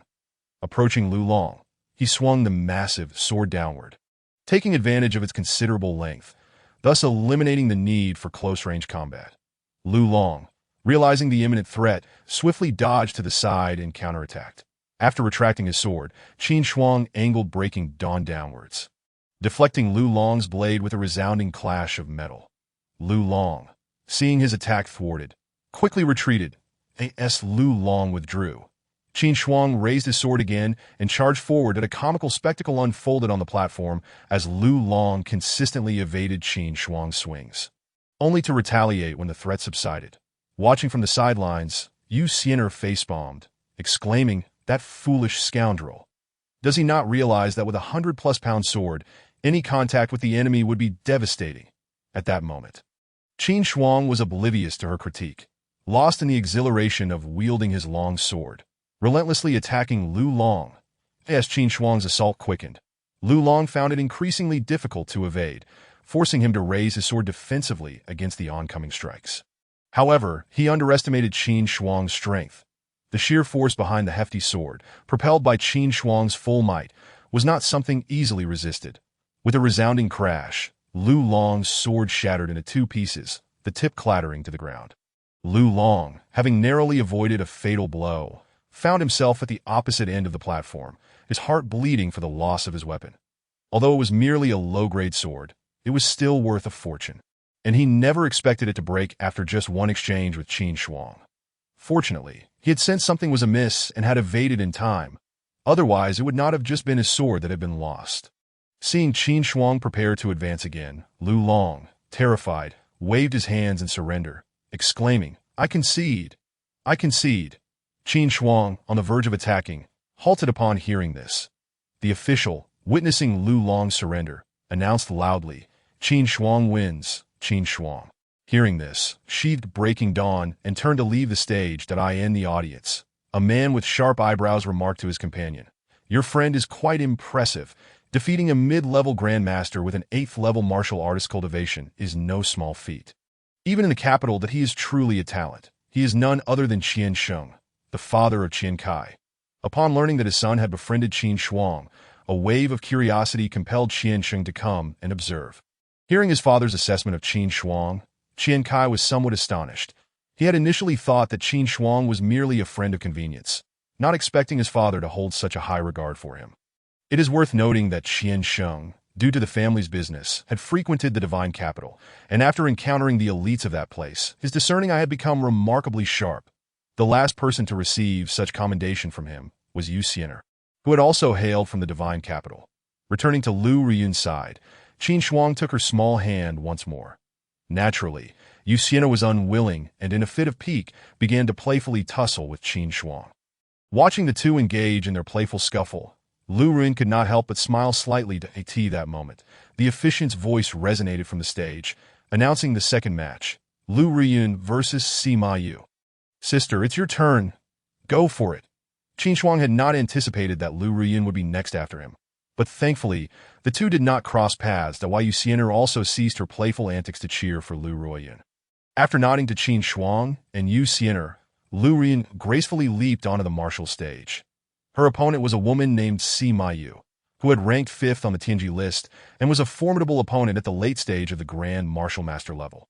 Below the stage, Qin Shuang felt a surge of concern.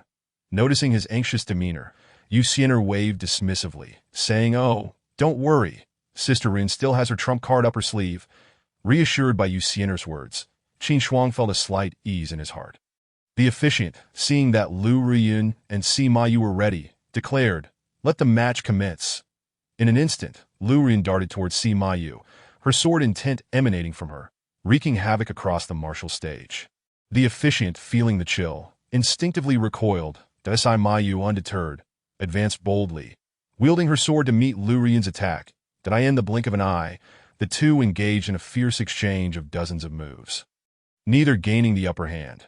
The sound of their swords clashing resonated like a symphony in the ears of the audience. At that moment, although Lu Riyun possessed sword intent, her cultivation was still at the early stage of the Grand Martial Master level. In contrast, Sima Yu, while lacking sword intent, was an expert swordswoman, and with her superior cultivation, she gradually began to dominate the fight. The two continued to exchange blows for over 100 moves. Qin Shuang's worry deepened upon seeing Lu Riyun falling into a disadvantageous position. Meanwhile, Yu Xiener seemed to be in high spirits, humming a tune. This irked Qin Shuang, who promptly covered Yu Xiener's mouth. Silencing her, Yu Xiener struggled against Qin Shuang's grip, which only irritated him further, prompting him to sternly say, "Focus on watching sister's match, and do not make a sound."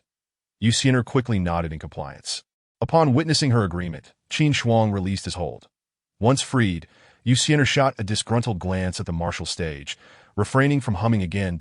At that moment, Lu Riyun unleashed her full potential. After hundreds of exchanges with Sima Yu, Realizing that her current strength would not suffice for victory, she hesitated no longer and revealed her ultimate technique. After deftly parrying a few blows to disrupt Sima Yu's offensive, Lu Ruyin swiftly retreated. She concentrated, compressing her sword intent and channeling it into her sword Sima Yu. Observing Lu Ruyun's retreat and the surge of sword intent, realized that Lu Ruyun was about to unleash a powerful attack. Determined to interrupt her, Sima Yu charged forward, but she was a step too late. Lu Ruyun had already completed her charge. Snowy night, glacial light. Lu Ruyun called out, her hair billowing as she swung her sword forward. In an instant, a blinding light flashed and the moisture in the air crystallized into ice, the piercing cold sweeping across the entire arena. The officiant could no longer withstand the chill and jumped down from the stage. Qian Sheng, observing from the spectator seats, rose to his feet. The Lu family. This technique resembled one that he had witnessed from a member of the Lu family in the divine capital, though Lu Ruyun's display was far more formidable. When did the southern counties become so prominent? 3 years ago, it was Yu Xiener from the Yu family, and now another formidable woman from the Lu family has emerged. Qian Sheng shook his head in bewilderment. Sima Yu found her vision engulfed in whiteness, her sight lost in panic as she instinctively raised her sword in defense to clang. A deep blue sword energy collided with Sima Yu's blade, and the tremendous force sent her hurtling off the stage. The impact rendered Sima Yu unconscious, her body trembling. Her face covered in ice crystals formed from the chilling air. Members of her sect rushed forward to carry her away for treatment. Lu Ruyun, too, was not faring well. She knelt on the martial stage, her energy depleted from the exertion of her ultimate technique, and she could not recover quickly. The officiant, who had just jumped down, leapt back onto the stage to announce, Lu Ruyun is the victor. Seeing Lu Ruyun exhausted, Qin Shuang hurriedly ascended the martial stage, scooping her into his arms and carrying her down. Beside them, Yu Xiener seethed with frustration, lamenting that she had been a moment too late. Otherwise, Lu Ruyun would be in her embrace right now. Jealousy transforms me into a wretched being, thought Yu Xiener. Lu Ruyun, feeling a bit embarrassed in Qin Shuang's embrace, buried her face in his chest. The officiant, sensing the lingering chill on the martial stage, waved his hand in an attempt to dispel the cold, but an awkward scene unfolded. Despite several attempts, the chill remained unabated. The officiant was taken aback. A domain? When did techniques imbued with a domain become accessible to a grand martial master? Left with no choice, he looked up at CFO. This spectacle left the spectators astounded. The residual chill from the sword technique was beyond even the officiant. A martial spirit to dissipate. What kind of technique was this? Qian Sheng was now even more convinced that Lu Ruyun hailed from that Lu family. High above the arena, CFO, witnessing the officiant's predicament, chuckled softly and gestured that a profound aura emerged, rippling through the surrounding air, causing the chill on the stage to vanish instantly. The officiant awkwardly rubbed his nose and continued. The third match, Yu Xiener versus Wei Yu. Upon hearing her name, Yu Xiener cast a glance at Qin Shuang, who was still holding Lu Ruyun, and, in a huff, leaped onto the platform. Her opponent, Wei Yu, also hailing from the Jade Sword sect, was ranked third on the Tianji list. The Jade Sword sect was indeed a treasure trove of talent, with 6 out of the top 10 on the Tianji list emerging from their ranks. Observing Yu Xiener's furious demeanor, Wei Yu thought to himself, Goodness, who has provoked this little demoness? She looks furious. I better not engage her in a fight. Perhaps it's best to concede. Junior sister Xiener, he began, only to be cut off by Yu Xiener that no way. If you concede, you'll regret it back at the sect. Wei Yu's face fell, realizing that it was futile to appease this little demoness. The match began, clang. Without further ado, Yu Xiener brandished her heavy sword and charged towards Wei Yu. The officiant had already turned away, unwilling to witness the impending clash with Yu Xiener's heavy sword. Wei Yu, seeing Yu Xiener charging at him, instinctively dodged to the side and unleashed a sword energy in response. He knew that today, avoiding a fight with this little demoness was impossible, so he had to brace himself, while Yu Xiener deftly evaded Wei Yu's sword energy, swinging her heavy sword toward his left side, then bringing it crashing down. Clang. Wei Yu, caught off guard, was immediately pushed back by the tremendous force, the impact penetrating his protective energy and resonating painfully through his hands, feeling a sharp pain in his palms. Wei Yu thought, this is bad. The little demoness is in a rage. I can't afford to engage her. Better to feign defeat and fly off the stage. With that plan in mind, Wei Yu ceased to resist, coughed up a mouthful of blood, and allowed himself to be propelled off the martial stage by the force of Yu Xian'er's strike. Watching him fly off the stage, Yu Xian'er's face darkened. If he was going to pretend, he could at least do it convincingly. After landing, Wei Yu feigned a shuddering sigh and lamented, "As expected, I still cannot defeat junior sister Xian'er." This only deepened Yu Xian'er's displeasure, and she mentally noted this slight. Yu Xian'er wins. After jumping off the martial stage, Yu Xian'er approached the area of the Jade Sword sect and addressed the foe-injured Wei Yu. "Wei Yu, you must obediently return to the sect and wait for me. Do not enter seclusion." She then pointed at the disciples surrounding them. "You all make sure he returns to the sect." The disciples nodded vigorously, encircling Wei Yu as they did. "Wei Shixiang, it's not that we won't help you. It's just that your opponent is too powerful." They thought sympathetically. Yu Xian'er cast a glance at the disciples before turning back to Lu Ruyan, who had already regained enough composure to stand on her own. However, feeling comfortable in Qin Shuang's embrace, she hesitated to leave and remained nestled in his arms. Qin Shuang, sensing her unspoken thoughts, chose not to address it and continued to hold her gently.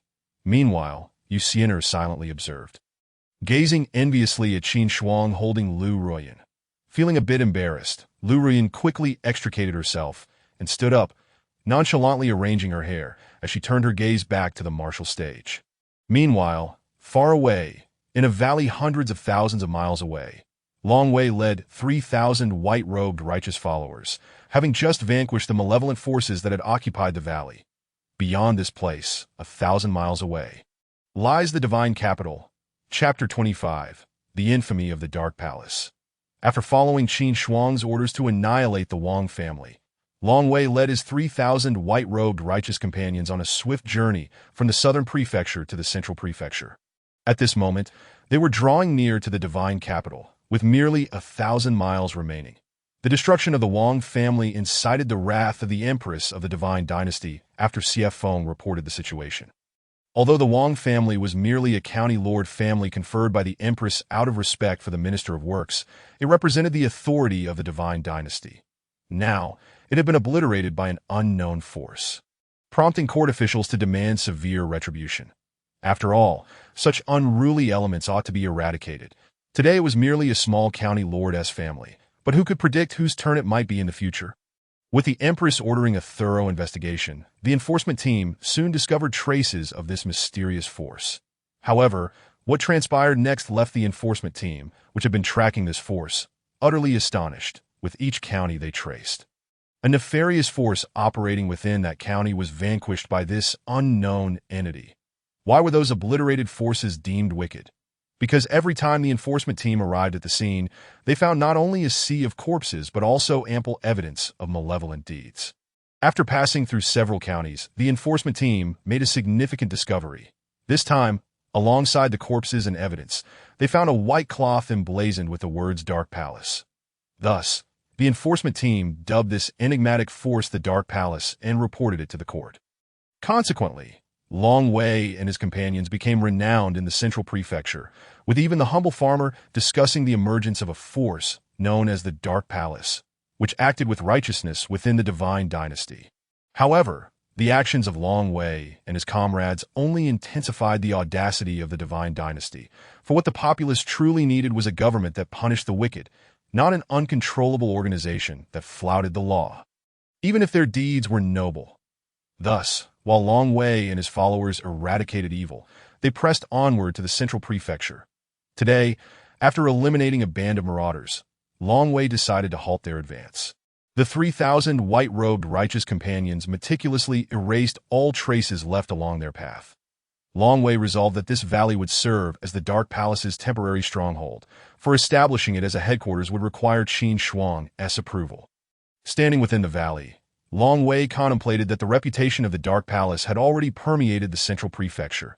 As long as he could solidify its establishment henceforth, he could return to report to Qin Shuang. In the southern prefecture city, at the Grand Selection Arena, the third round of the competition had concluded. Qin Shuang, Lu Ruyan, and Yu Xian'er had all advanced to the next stage. What lay ahead was the contest for the top 3 positions. Aside from the trio, the other three who advanced were Yin Wushuang from the Tiangong sect, Huang Yifei from the Yujin sect, and Li Guangyuan from the Li family of Southern Prefecture City. Undoubtedly, the most successful among the participating sects this time were the Yujin sect and the Jinlong sect. The other 8 major sects of Southern Prefecture had not anticipated that this year. The Jinlong sect would have 2 disciples contending for the top 3, marking a significant turnaround for them. Just as everyone was reflecting on this, the voice of the official on stage rang out. The first match, Lu Riyun versus Li Guangyuan. Upon hearing that Lu Riyun was the first to compete, Qin Shuang felt a surge of concern. Lu Riyun had exhausted her spiritual energy in the previous battle and had yet to recover. Even if she were to compete now, she would be unable to fight effectively and might even sustain injuries. Qin Shuang turned to Lu Riyun and hesitated before advising, "Sister, perhaps it would be best not to compete." Lu Riyun shook her head, her heart resolutely unwilling to retreat at this moment. Seeing this, Qin Shuang ceased her persuasion, merely cautioning Lu Riyun to be careful and avoid injury. Yu Xian, standing nearby, also felt worried, but knowing that her encouragement would be futile, she could only say to Lu Riyun, "Sister Run, please be careful. If you can't win, just jump down." Lu Riyun affectionately patted her head, nodded, and leaped onto the martial platform. Her opponent, Li Guangyuan, was a late-stage Grand Martial Master. At this stage of the Grand Selection, all remaining contestants, except for Lu Riyun and Qin Shuang, were late-stage Grand Martial Masters. Upon learning that his opponent was Lu Riyun, Li Guangyuan let out a sigh of relief, knowing she had no strength left after her previous match. She had to be carried off the platform by Qin Shuang. It had only been a short while since then. There was no way she could have recovered. Li Guangyuan felt that his place among the top 3 was secure. As the match commenced, the official on the martial platform declared, "Begin." Lu Riyun drew her sword and stood firm, refraining from attacking. The spiritual energy she had regained was insufficient for a vigorous battle. Hence, to conserve her strength, Lu Riyun chose to observe the situation. On the opposite side, seeing Lu Riyun in action, Li Guangyuan felt reassured. He understood that she was running low on spiritual energy. Without further hesitation, he took the initiative to attack, wielding his spear and darting to Lu Riyun's right side. When Lu Riyun saw Li Guangyuan's spear thrusting toward her, she swiftly sidestepped, evading his initial strike that Li Guangyuan, undeterred, continued to unleash a flurry of attacks against Lu Riyun. Yet, she managed to dodge each of his attempts. From the sidelines, Qin Shuang's eyes gleamed with hope. There was an opportunity. She hadn't anticipated that her senior sister's footwork would be employed with such finesse that Li Guangyuan grew increasingly agitated. His attacks became more frantic and disorganized, and with one thrust that missed its mark, Lu Riyun seized the moment. She quickly closed the distance, channeling all her sword intent in her blade, and struck at Li Guangyuan's vulnerable opening. With a thrust, her sword pierced into Li Guangyuan's chest that in disbelief. He glanced at the blade lodged in his body. The excruciating pain caused him to drop his spear. Those from the Li family watching were equally incredulous. Unable to fathom how the fully capable Li Guangyuan could lose to a half-exhausted Lu Riyun. Yet concerned for Li Guangyuan's safety, they rushed to the edge of the platform, pleading, "We concede. Please spare our young master." Lu Riyun did not loosen her grip, but turned her gaze toward the official. The official, observing the nearly unconscious Li Guangyuan, nodded at Lu Riyun before proclaiming loudly, "Lu Riyun is victorious." At this announcement, the audience erupted in uproar. Those who had bet on Li Guangyuan to enter the top 3 were especially incensed. Initially, upon seeing that Li Guangyuan's opponent was Lu Riyun, they had prepared to collect their winnings, only to be shocked when he lost. They erupted in curses. "Li Guangyuan, you worthless fool. You can't even defeat a frail girl." This drew furious glares from the Li family disciples, yet they found it difficult to retort. For Li Guangyuan had indeed lost to an opponent in a weakened state, leaving him feeling quite humiliated. After the official's declaration, Lu Riyun withdrew her sword and stepped back at this point. She was utterly exhausted, her legs wavering as she nearly collapsed. Qin Shuang, witnessing this, was about to rush forward to catch her when suddenly, whoosh, a petite figure darted past Qin Shuang and leaped onto the martial platform. It was Yu Xian. At that moment, Yu Xian was brimming with triumph, secretly chuckling to herself as she soared toward the platform. Did you expect this, you scoundrel?" Yu Xian was well prepared. Yu Xian'er had been ready to spring into action the moment Lu Ruiyun began her match. Eager to catch her and experience the sensation of holding her. In an instant, she scooped Lu Ruiyun into her arms and returned to Qin Shuang's side. Observing Yu Xian'er, Qin Shuang felt a twinge of discomfort as she watched the petite figure embrace Lu Ruiyun, who was nearly double her size. However, Yu Xian'er felt no such discomfort. Her heart was soaring with joy, yet after the official's announcement, her smile faded. Chapter 26. The contest for the first place. The second match. Yu Xian'er versus Huang Yifei. This was an internal battle of the Sword Sect. Upon hearing this, Yu Xian'er immediately went into a frenzy. Just as she had managed to set Lu Ruiyun down, she had no time to relish the moment before her own match began. Reluctantly, she handed Lu Ruiyun over to Qin Shuang and leapt onto the martial platform. As the official signaled the start of the match, Yu Xian'er wasted no time and drew her heavy sword. Clang! The sound echoed, resonating with the official's concern for the martial platform. Huang Yifei, knowing he was no match for Yu Xian'er, felt compelled to give it his all, fearing the consequences of surrendering.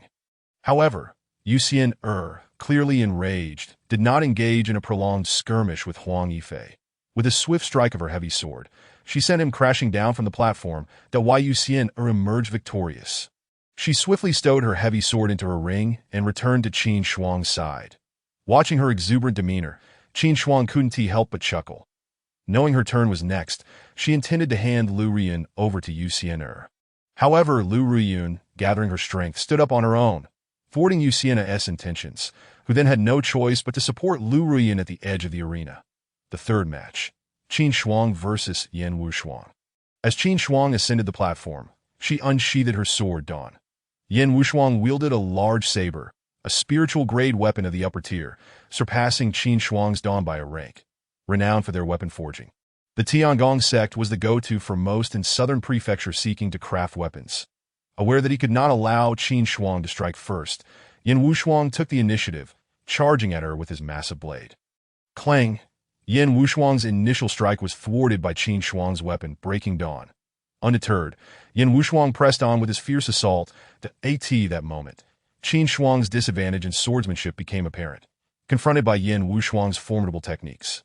He found himself on the defensive, forced to counter each of Yan Wushuang's moves.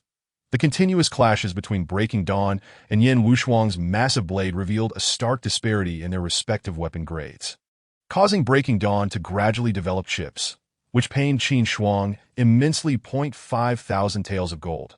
Each slight impact cost him several taels. This could not continue. Offense was the best form of defense. Resolute, Qin Shuang took a step back and immediately lifted Breaking Dawn to strike at Yan Wushuang, disregarding the impending blow from Yan Wushuang's large blade. Qin Shuang was gambling, wagering that Yan Wushuang lacked the resolve to trade injuries. Seeing Qin Shuang's audacious advance despite the risk of injury, Yan Wushuang hesitated. Although he could strike Qin Shuang if he pressed forward, he knew that Breaking Dawn could also inflict harm upon him.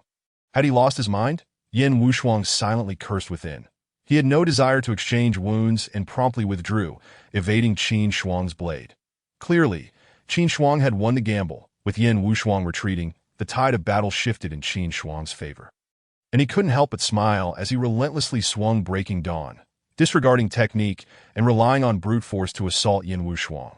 Yan Wushuang found himself in a dire situation, blocking Qin Shuang's lethal strikes with his massive blade. Though he successfully parried the attacks, the overwhelming force transmitted through the blade left him feeling the strain. It was akin to a wild flurry overwhelming a seasoned master. Under the barrage of Qin Shuang's relentless strikes, Yan Wushuang found himself at a loss. Parrying would cause his flesh to suffer, while evading was futile. Qin Shuang's lengthy Breaking Dawn allowed him to follow Yan Wushuang's movements seamlessly, even if Yan Wushuang launched a counterattack. Qin Shuang pressed forward, embodying a deadly resolve that left Yan Wushuang feeling trapped. At this juncture, Yan Wushuang had been forced to the edge of the martial platform. Realizing that he would soon be pushed off if he did not devise a strategy, Yan Wushuang steeled himself. Since Qin Shuang was intent on exchanging injuries, then so be it. After deflecting one of Qin Shuang's attacks, he cast caution aside and surged forward, delivering a powerful slash aimed at Qin Shuang. The sharp blade cut through the air, and as a grand martial artist, Yin Wushuang still held an advantage. His energy could extend beyond his body, although Qin Shuang could unleash strength comparable to that of a late-stage grand martial artist. His cultivation level remained that of a martial artist, incapable of projecting his energy outward. When Yin Wushuang willingly engaged in this life-and-death struggle, Qin Shuang felt a surge of excitement rather than fear. Had Yin Wushuang been a moment quicker, Qin Shuang might have been at a disadvantage, forced to trade blows. However, now, Yin Wushuang had driven him to the platform's edge, with Breaking Dawn held horizontally to block Yin Wushuang's blade. Qin Shuang suddenly released his grip, fists clenched, and swiftly closed the distance between himself and Yin Wushuang. Fists and feet constituted Qin Shuang's greatest strength at that moment.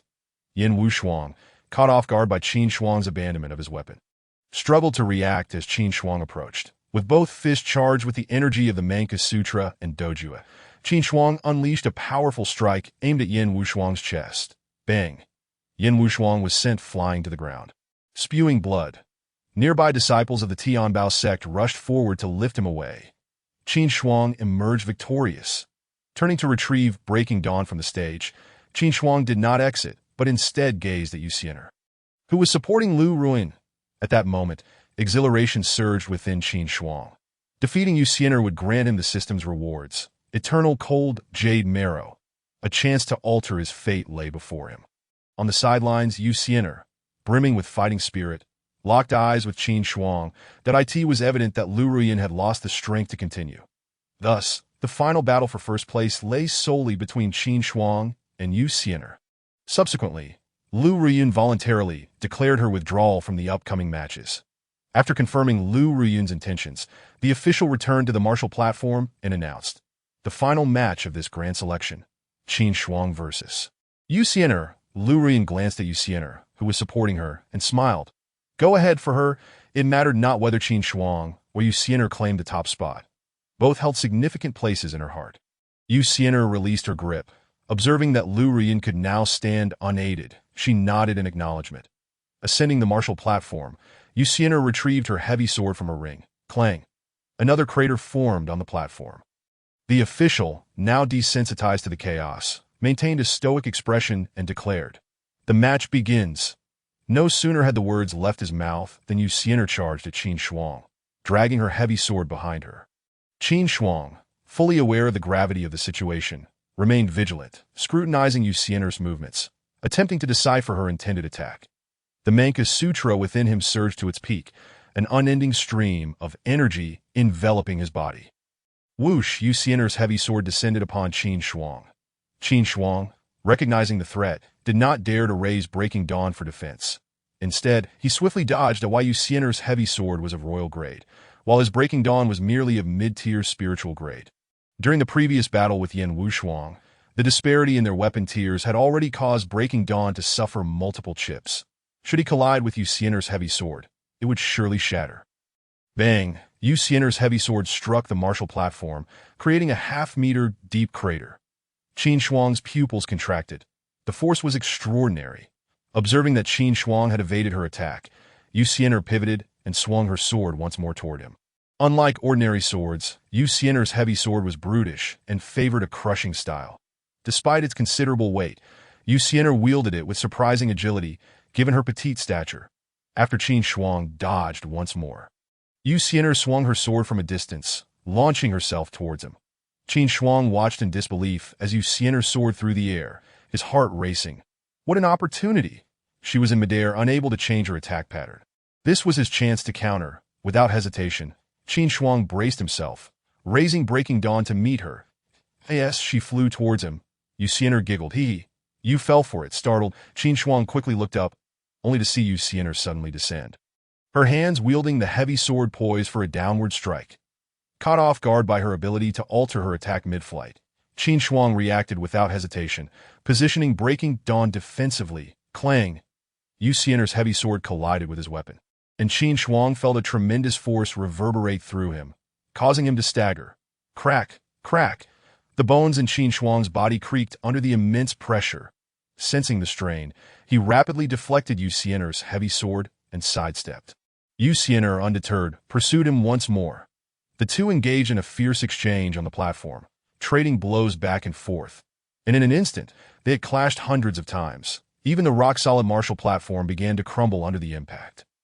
Debris flying outward as they fought. The spectators below marveled at the display of true strength. It was clear that they were incomparable. After exchanging hundreds of strikes, Qin Shuang began to falter, despite forcibly elevating his capabilities to the late stage of grand martial artist through the Mankus Sutra and Dojue.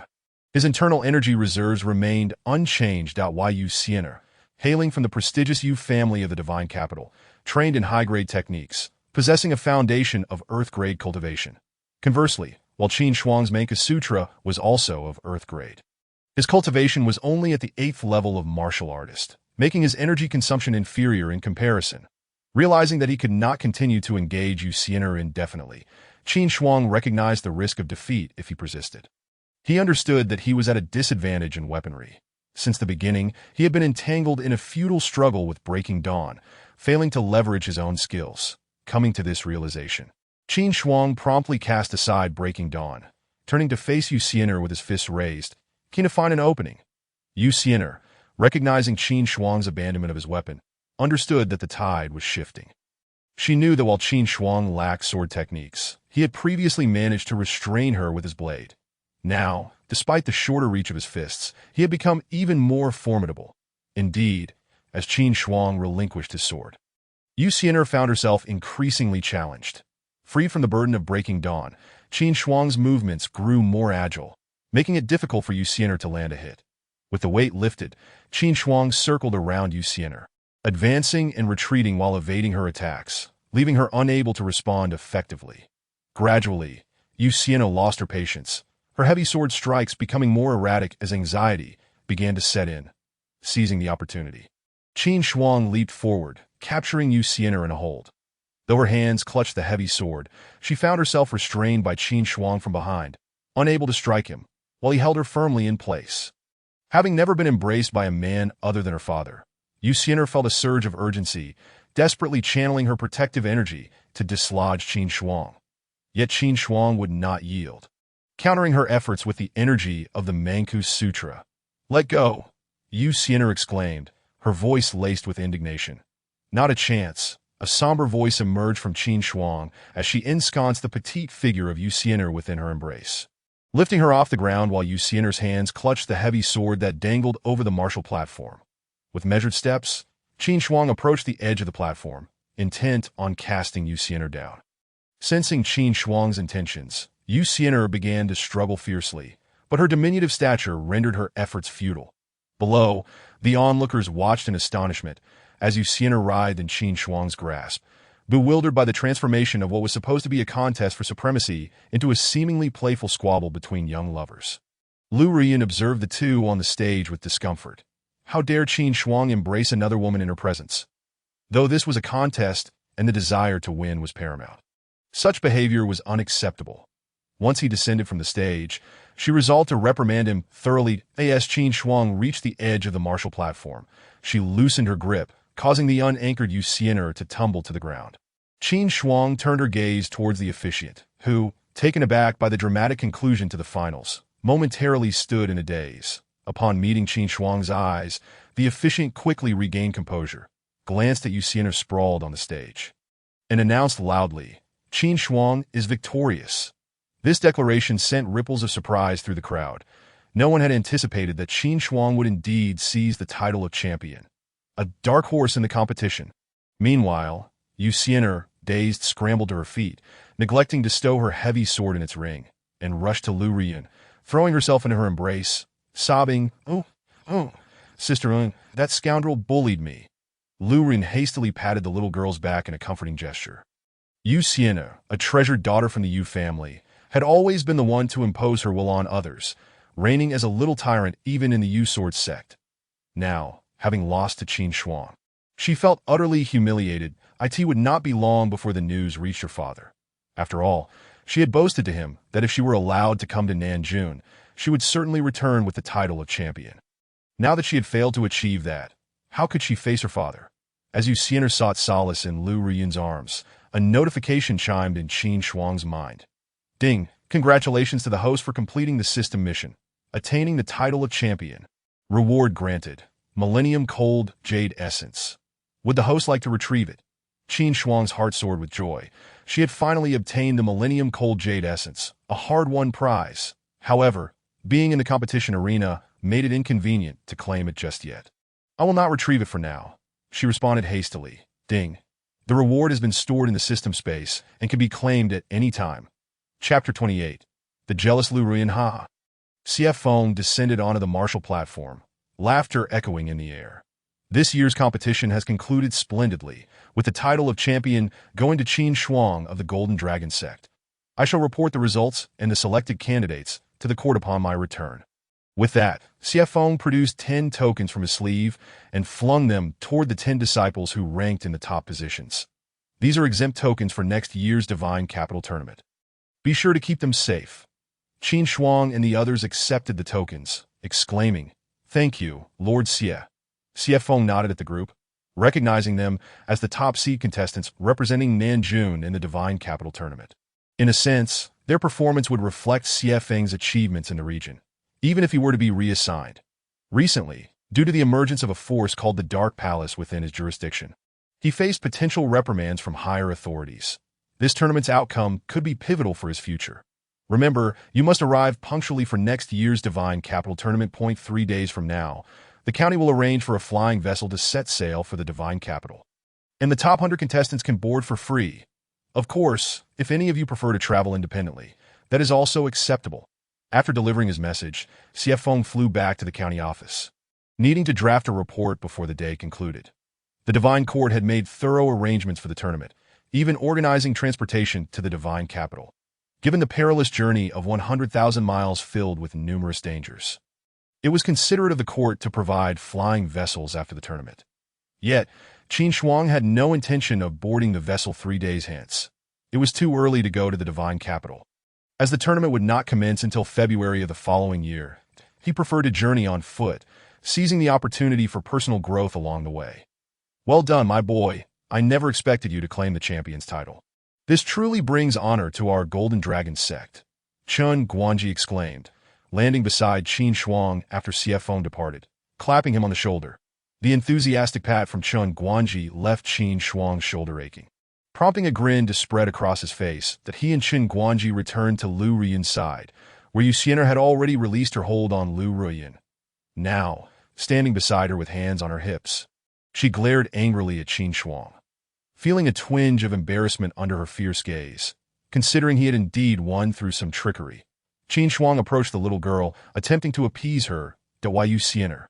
Recalling how this scoundrel had held her in his arms moments ago, felt her cheeks flush crimson, and immediately averted her gaze. Qin Shuang, scratching his nose, assumed she was genuinely upset and felt at a loss. Just as he was about to apologize, Yu Xiener spoke up, "Scoundrel, you wait. Once we reach the Divine Capital, I'll make you pay." Without waiting for Qin Shuang's response, she cast a glance at Lu Ruyan, covered her flushed face with her hands, and turned to march toward the direction of the Yu Sword sect. Watching Yu Xiener leave, Qin Shuang turned to Lu Ruyan, about to speak when she interjected. "You just held Xiener." Qin Shuang was momentarily taken aback. She must be referring to the earlier contest. Instinctively, he nodded in agreement. Lu Ruyan then moved closer, her familiar gesture, raising her foot to stomp, caught off guard. Qin Shuang yelped in pain, clutching his foot.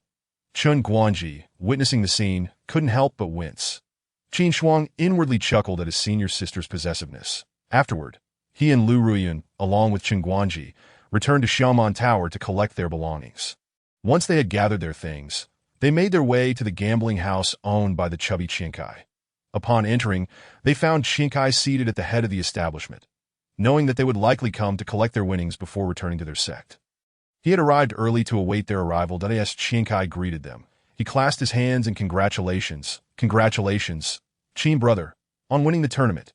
You have made quite a name for yourself in Nanjun."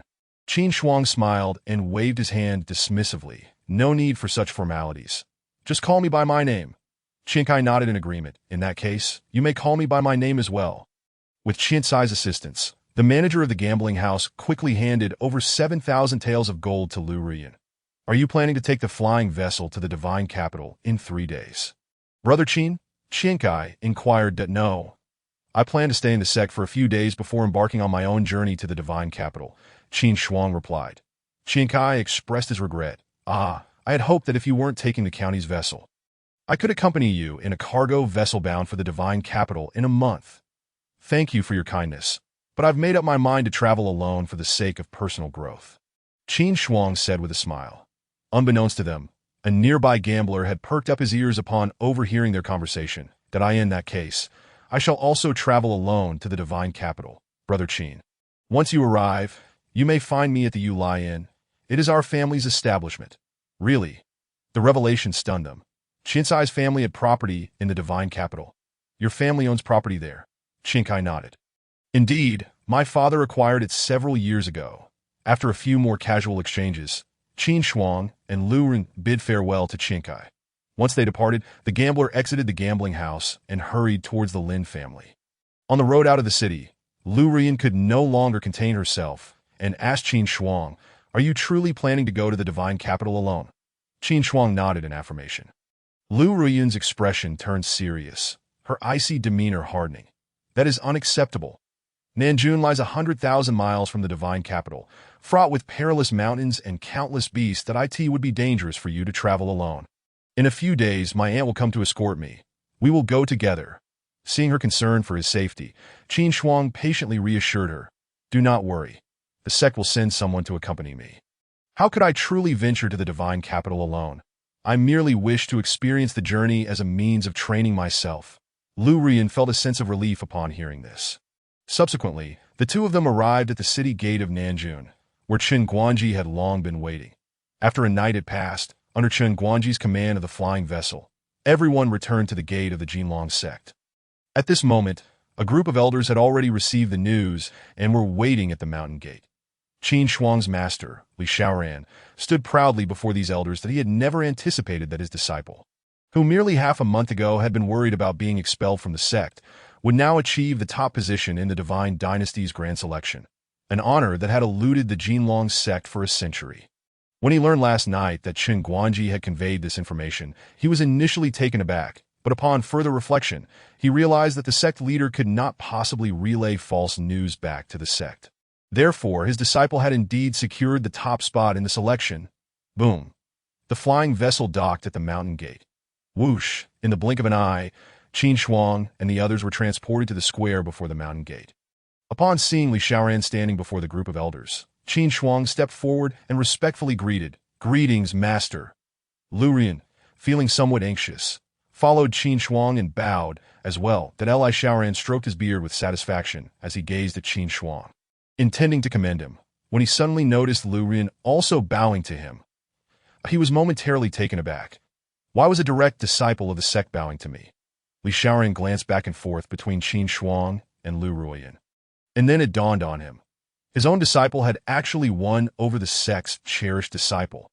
Not only was Li Xiaoran astonished, but even the disciples gathered around the square watching the spectacle were dumbfounded. The senior sister was actually bowing to his master alongside Qin Shuang. What did that signify? It indicated that their beloved ice goddess had been taken away. However, the disciples who had participated in the selection alongside Qin Shuang were not surprised at all. They had already been astonished when Lu Ren accompanied Qin Shuang to Xiaoman Tower. This was merely an affirmation. Chapter 29. Consuming the millennia cold jade essence. Astonishing transformation. Qin Shuang and Lu Ren stood within the hall, while Chen Guanji stood above, smiling as he spoke. Indeed, both of you have performed remarkably in this grand selection, not only preserving our sect status, but also enhancing the prestige of the Jinlong sect. Therefore, the sect shall not be stingy in its rewards that as previously promised. In the Jinlong sect's council hall, I will ensure that a top-tier royal weapon is crafted for you. Qin Shuang.as for you. Lu Ren, since you have also advanced to the top 3, the sect will specially allow you to have a mid-tier royal weapon crafted. Upon hearing this, Chen Guanji felt a pang of heartache for the sect's treasury. This would be a significant expenditure. However, there was no alternative, as promises had already been made. Now, what requirements do you both have for your weapons? Chen Guanji inquired of the two below. Lu Ren pondered for a moment before producing the sword in her hand and presenting it to Chen Guanji, saying, "Could the sect elevate this sword's tier to mid-tier royal?" Chen Guanji was naturally pleased with this request, as upgrading a weapons tier required fewer materials than crafting a new one, thus alleviating some of the financial burden. Seeing this, Qin Shuang also handed over his saber, Dawnbreak, to Chen Guanji, stating, "Then I would appreciate it if the sect could elevate this knife to top-tier royal as well." Chen Guanji gazed at Qin Shuang's Dawnbreak, his lips twitching. Such a large and lengthy weapon would consume a considerable amount of materials. Although he felt a sting in his heart, he accepted it nonetheless. The elders nearby looked at the two with envy.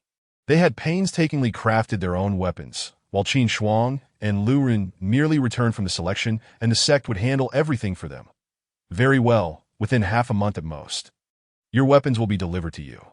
Now, let me inform you of another reward, Chen Guanji said, clearing his throat. According to the decision of the sect's Elder Council, you are both granted permission to select martial arts techniques to study in the Scripture Pavilion for the next half-month. At this, Qin Shuang was genuinely thrilled. Previously, the crafting of weapons had been promised by Chen Guanji, but the opportunity to enter the Scripture Pavilion for 15 days was perfect for Qin Shuang, who felt his martial arts skills were too one-dimensional, limited to dueling techniques, and he lacked knife skills. Now he could go to the Scripture Pavilion to find what he needed, all right, for the next 15 days. If you wish to go to the Scripture Pavilion, simply greet Elder Lu, Chen Guanji said, waving his hand with a smile. Elder Lu, whom Chen Guanji mentioned, was the guardian of the Scripture Pavilion. Following this, Qin Shuang parted ways with Lu Riyun and returned to his humble abode. Once inside, Qin Shuang steadied his mind and said to the system, "System, I wish to extract the Millennia Cold Jade Essence." Ding, system prompt. Does the host wish to extract the Millennia Cold Jade Essence? Qin Shuang confirmed, yes, ding. The Millennia Cold Jade Essence has been issued to the host. Instantly, a jade vial appeared in Qin Shuang's hand. A faint chill emanating from its surface. System, how do I use this Millennia Cold Jade Essence? Qin Shuang inquired. Ding, system prompt. The Millennia Cold Jade Essence has been optimized by the system. The host may consume it directly. After reading the system's explanation, Qin Shuang summoned Long Yang from the system space and instructed, "Please keep watch beside me." Understood, Long Yang replied, clasping his hands in acknowledgement. Seeing Long Yang standing guard nearby, Qin Shuang sat cross-legged, opened the jade vial, and swallowed the Millennia Cold Jade Essence. In an instant, a wave of cold surged from the depths of Qin Shuang's heart, gradually spreading throughout his body. The bone-chilling cold made him shiver uncontrollably. Almost immediately, a wave of excruciating pain followed. Qin Shuang felt as though his bones were fracturing and reforming continuously, as if thousands of ants were gnawing at his flesh. Large beads of sweat began to form on his forehead. After enduring the bone-deep agony, the toxins and impurities accumulated within Qin Shuang's body began to expel themselves layer by layer, seeping through his skin. Tinged with blood, at this moment, the Manka Sutra within Qin Shuang's body automatically began to operate, channeling the spiritual energy from the Millennia Cold Jade Essence, which surged through his meridians. This brought forth yet another wave of heart-wrenching pain, causing Qin Shuang to grit his teeth and endure with great difficulty. With the Manka Sutra carrying the spiritual energy of the Cold Jade Essence, Qin Shuang's meridians gradually expanded. After this expansion, the spiritual energy flowing within would ultimately return to Qin Shuang's Dantian. However, Qin Shuang's Dantian was simply incapable of containing such a vast amount of spiritual energy. The Manka Sutra continued to supply energy to the Dantian, making Qin Shuang feel as if it were raining, and his Dantian was on the verge of bursting.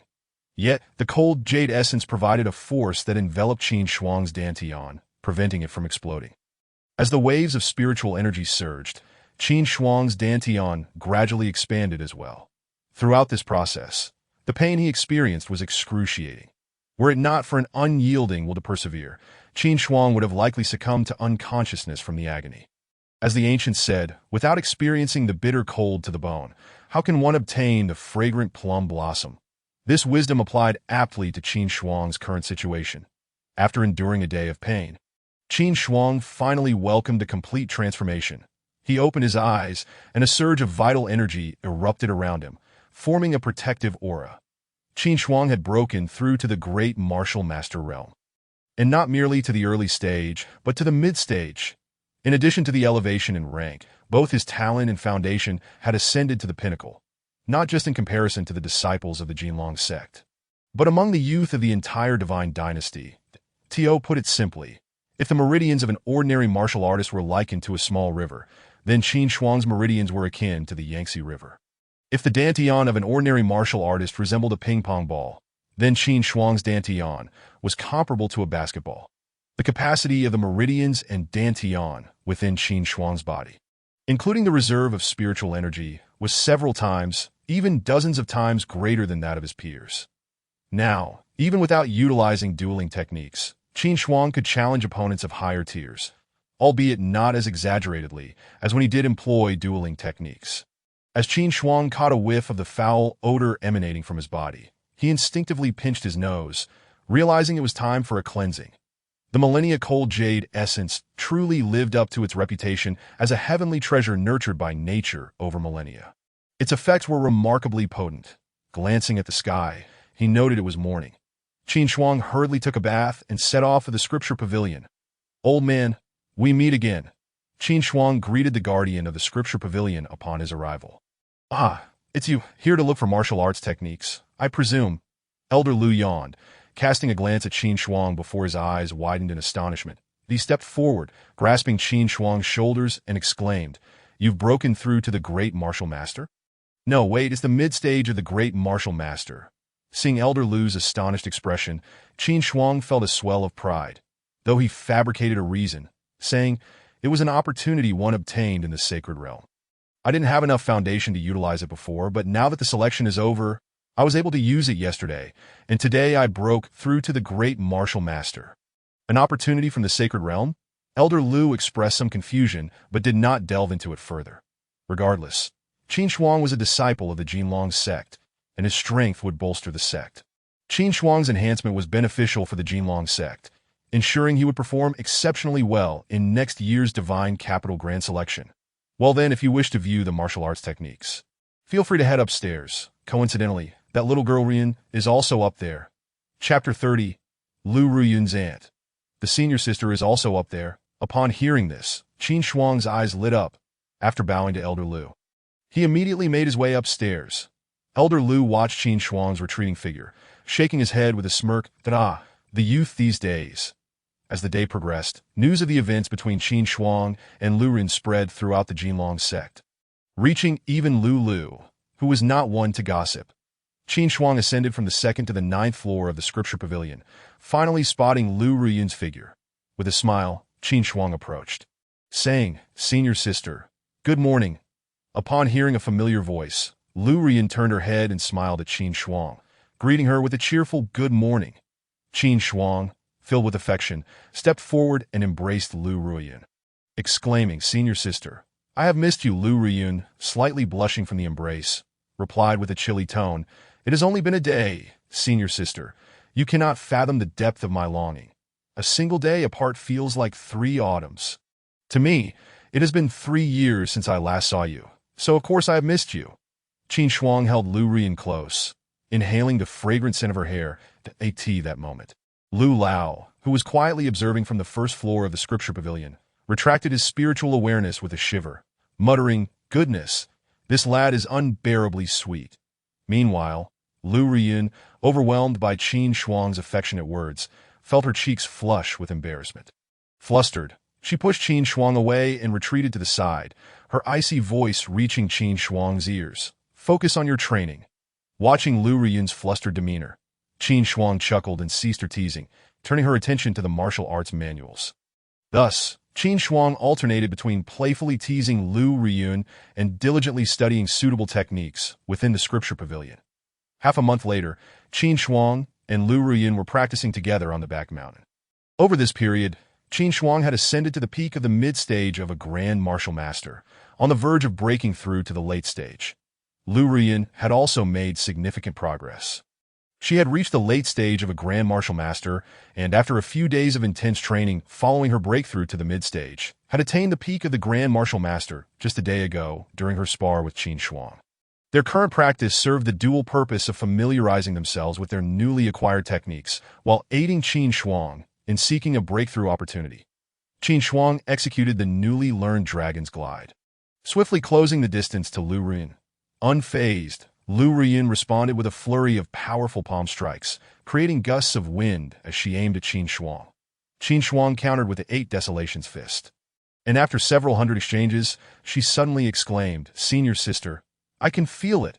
At her words, Lu Riyun immediately halted, scanning the surroundings with vigilance.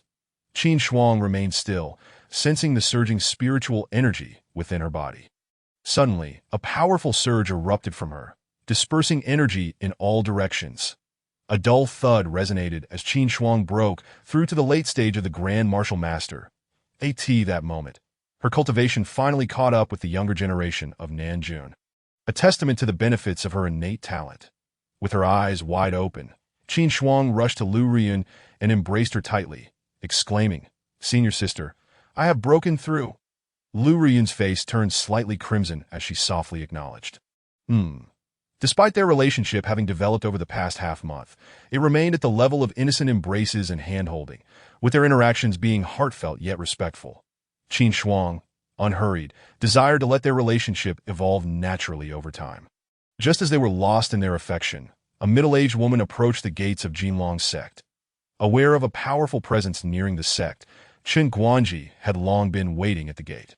Upon seeing the woman, he breathed a sigh of relief, having feared an unwelcome visitor.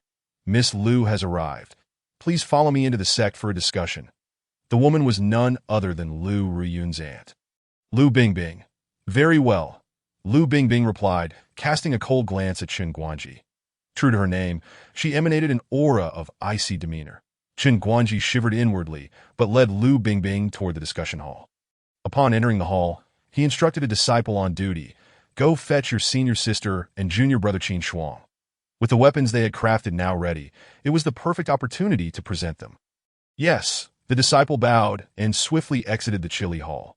Shortly after, Qin Shuang and Lu Riyun arrived at the hall. That it would be disingenuous to say that Qin Shuang was calm.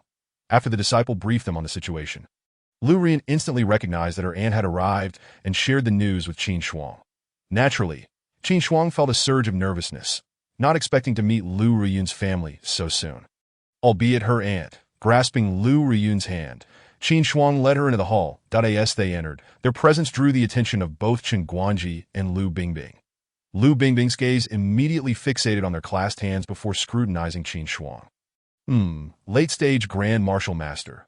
Not bad, she mused inwardly. Regarding her niece's romantic pursuits, Lu Bingbing preferred not to interfere too much, as long as her niece was happy. However, she believed that the suitor for the Lu family's daughter should not be mediocre. The purpose of Lu Bingbing's visit to Jinlong's sect was to escort Lu Riyun to the Divine Capital. The Divine Capital tournament would commence in February of next year, but Lu Riyun needed to return to the Lu family to prepare. So they were leaving early to greet the sect master. The two said in unison, bowing respectfully. Lu Riyun then addressed her aunt. "Aunt." Qin Shuang followed suit, also greeting her, "Aunt." Lu Riyun's face flushed with color at this. Lu Bingbing nodded in acknowledgement, offering no rebuttal. Qin Shuang felt a wave of relief wash over him as Lu Bingbing accepted his greeting. Seeing the two greet her, Chen Guanji then presented the crafted weapons. Stating, "Here, your weapons have been forged by the sect. Please take a look." With that, he summoned the two weapons using spiritual energy and presented them before the duo. Qin Shuang picked up the newly forged dawn. Noticing a distinct enhancement in its spirit compared to before, as he pricked his finger, a drop of blood fell onto Dawn, which slowly absorbed it. The silver blade shimmered, and Qin Shuang instantly felt a new connection with the weapon. After testing it with a few swings, he nodded in satisfaction and stored it away in his ring. Meanwhile, Lu Riyun also recognized her sword and secured it at her waist. We thank the sect. Both Qin Shuang and Lu Riyun bowed gratefully to Chen Guanji. Observing that Chen Guanji had completed his task, Lu Bingbing spoke up, "Xiaoyan, prepare yourself. We shall depart in half an hour." Lu Riyun nodded, glancing at Qin Shuang. Understanding her reluctance to part, he stepped closer and whispered in her ear, "You should go with your aunt to the Divine Capital. We will reunite in 3 months." He gently stroked Lu Riyun's long hair. In response, Lu Riyun embraced Qin Shuang, burying her head in his neck. Ahem. I must say there are others present. This is rather inappropriate." Chen Guanji interjected, having been a witness to their affectionate display. Lu Riyun immediately released Qin Shuang. who looked at Chen Guanji with a bemused expression, wondering at the lack of romantic understanding from the sect master. Subsequently, the two departed the hall, heading toward Lu Ruyun's residence. Half an hour later, Qin Shuang and a packed Lu Ruyun arrived at the plaza near the sect's gates. After exchanging a few sweet words, Qin Shuang watched as Lu Bingbing led Lu Ruyun away from Jinlong's sect. As he observed Lu Ruyun's departing figure, Qin Shuang resolved that it was time for him to prepare for his own journey to the divine capital. Turning to Chen Guanji, he stated, "Sect Master, I intend to depart for the divine capital tomorrow." Chapter 31. Departure to Nanjun. What? Chen Guanji momentarily faltered in his response. "You ought to inform the sect earlier. Arrangements must be made for an elder to accompany you for protection." Chen Guanji replied with some exasperation. Qin Shuang smiled reassuringly. "There is no need to trouble the sect. In half a month, the Qian family will have a flying vessel headed to the divine capital. And I have already made arrangements with their young master." To avoid the sect following him, Qin Shuang felt compelled to deceive Chen Guanji. The Qian family? Chen Guanji stroked his chin, and upon seeing Qin Shuang's earnest expression, relented. "Very well, but tomorrow I will still send an elder to escort you to Nanjun." Qin Shuang nodded in agreement. After all, he needed to pass through Nanjun to reach the divine capital, as long as the elder did not accompany him on the latter part of the journey. With that, Qin Shuang bid farewell to Chen Guanji and returned to his humble abode. After reflecting on the past half-month's achievements, he had learned various techniques in boxing, footwork, and swordplay from the scripture pavilion.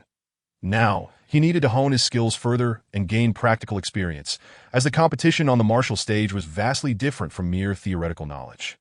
The next day, Qin Shuang packed his belongings and placed them into his spatial ring before heading to the gates of Jinlong's sect. Upon his arrival at the plaza, Chen Guanji sensed him and swiftly appeared before Qin Shuang. Accompanied by Lu Lao from the scripture pavilion, "Greetings, sect master and elder Lu," Qin Shuang said respectfully. Chen Guanji replied, stroking his beard, "Young man, are you prepared? If so, we shall set off." Lu Lao gestured with his hand. After Chen Guanji offered a few final reminders, Lu Lao harnessed his energy, and they flew southward toward Nanjun. The flight speed of a martial king was slightly faster than that of a flying vessel, as flying vessels were designed to accommodate more passengers, while a martial king could travel swiftly with just one or two companions. Within half a day, they arrived at the gates of Nanjun. After setting Qin Shuang down, Lu Lao produced 3 jade pendants and a jade tablet, handing them to Qin Shuang. "These 3 jade pendants contain my strongest attack. Should you encounter an overwhelming foe, you may shatter them. This jade tablet serves as a means of communication. Should you require assistance from the sect, simply use it to send a message." "Yes, I thank you, Elder Lu." After Qin Shuang saluted Lu Lao, he took the jade pendant and the jade tablet. Lu Lao waved his hand and said, "The sect has not been able to provide you much assistance. From now on, you must rely on yourself. Whether you choose to board the Qian family's flying vessel or venture alone to the divine capital, you must exercise caution. Preserving your safety is of utmost importance." Lu Lao gazed at Qin Shuang with profound significance. Ever since he heard Chen Guanji mention it yesterday, he had suspected that Qin Shuang intended to travel to the divine capital alone. However, he did not reveal his knowledge. If Qin Shuang dared to embark on such a journey, he surely possessed his own confidence. Nonetheless, as a precaution, Lu Lao concealed his full power within the jade pendant and entrusted it to Qin Shuang for self-defense. "All right, you take care, young man, that I must return to the sect to oversee my affairs." With that, Lu Lao waved goodbye to Qin Shuang and soared back to the Golden Dragon sect. Qin Shuang, touched, clutched the jade pendant in his hand and watched Lu Lao's retreating figure before turning to enter the city. As soon as Qin Shuang stepped through the city gate, a beggar lying nearby sprang to his feet and dashed towards the Lin residence. "Knock, knock, knock." The beggar rapped on the small door of the Lin family. Shortly after, the door swung open, revealing an elderly man in his 50s, who led the beggar into Lin Ye's study. "Are you certain you saw Qin Shuang?" "Yes, my lord, I am absolutely certain. It was Qin Shuang." The beggar bowed and nodded affirmatively. Lin Yi nodded in response and waved his hand, saying, "All right, you may go to the steward to collect your reward." "Yes, thank you, my lord." The beggar retreated, revealing that he was not a true beggar, but rather a servant of the Lin family. After the grand selection concluded half a month ago, The Lin family had learned from a gambler in a gaming house about Qin Shuang's intention to travel alone to the divine capital. Upon receiving this news, Lin Yi had chuckled, as he was eager for an opportunity to seize the Wanling Ding from Qin Shuang. After all, with a larger crowd, even if the Lin family managed to snatch the Wanling Ding, they could not guarantee that the information would not leak. Now that Qin Shuang was to travel alone, the Lin family's chances had significantly increased. Half a month prior, he had instructed the steward to send servants to guard the 4 main gates of Nangguan City, ready to relay news back to the Lin family upon sighting Qin Shuang. Given that the Golden Dragon sect was situated south of Nangguan City, it was inevitable that Qin Shuang would pass through Nangguan City on his way to the divine capital. Lin Air dispatched several concealed individuals to monitor that young man. Once he exits Nangguan City, send someone to follow him. Lin Yi commanded towards the shadow behind him. Yes. At this moment, Qin Shuang stood before the gates of the Qian family. Knock, knock, knock. Qin Shuang knocked on the door. Creak. The doorman of the Qian family opened the door and inquired, "Who is this?" "Oh, I am Qin Shuang, here to seek your young master Qian Kai." Qin Shuang cupped his hands and explained his purpose. "Ah, Master Qin Shuang. Please come in. My young master is at home," the doorman exclaimed, promptly welcoming Qin Shuang inside. "That my young master has instructed that if Master Qin Shuang were to visit, I should lead you directly to him."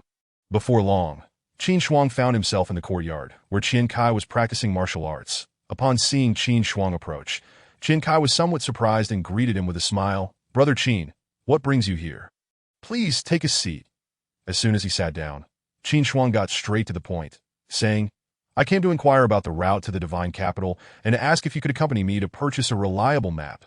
"Oh, that is no trouble at all. I have maps at home, and I've even planned the route." Qian Kai waved his hand with a smile that I'll have someone fetch it for you. "However, Brother Qin, are you truly intending to go to the divine capital alone?" "Yes, I shall depart tomorrow." Qin Shuang nodded. "Then you must stay at my home tonight," Qian Kai insisted. After a moment of consideration, Qin Shuang did not refuse and agreed with a nod.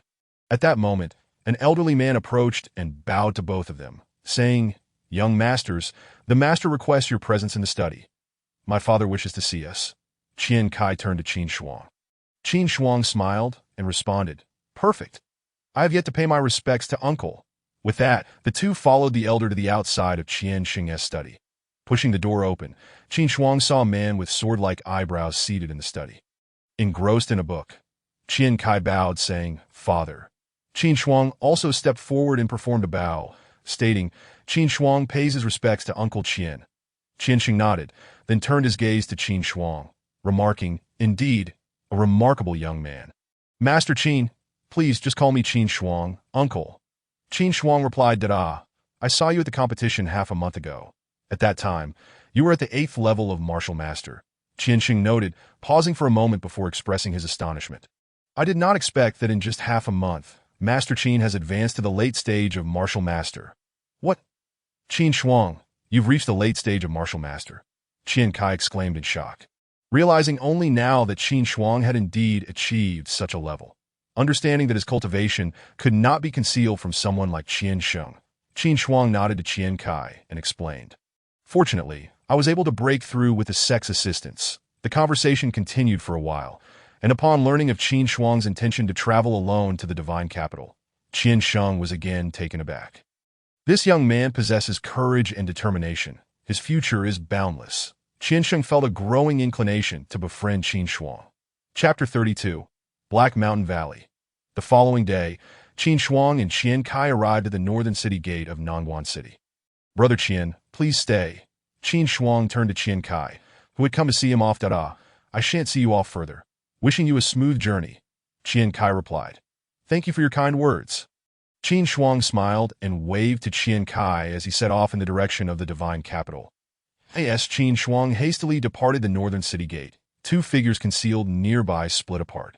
One followed Qin Shuang, while the other hurried towards the Lin residence. "Master, Qin Shuang has already left Nangguan."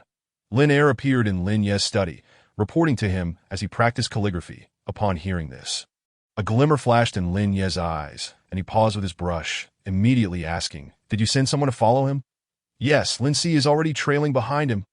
"Good. Immediately gather the 100 guards in the front courtyard." Lin Yi commanded. Lin Er swiftly departed to assemble the men.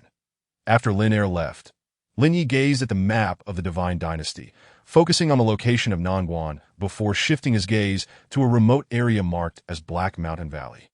He then teleported to the Ancestral Hall, transmitting a message to the clan elders. Before long, several figures appeared in the Grand Hall. Patriarch, have we received news regarding the Wanling Ding? One elder, unable to contain his excitement, inquired first. Indeed, that young scoundrel Qin Shuang has set off alone from Nangguan towards the divine capital, and our men are tailing him. Lin Yi surveyed the room and addressed the elders. When shall we make our move?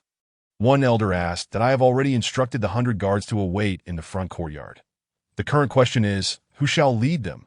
It is improbable that Qin Shuang is truly alone. There must be a martial king from the Golden Dragon sect secretly protecting him. Therefore, fourth uncle and fifth uncle, you shall lead the 100 guards. Lin Yi directed at the two elder men on his right. You will first join Lin Si and then send 1 or 2 individuals to force Qin Shuang towards Black Mountain Valley, where you will eliminate him and bring back the Wanling Ding. Lin Yi outlined the plan to Lin Jiang and Lin He.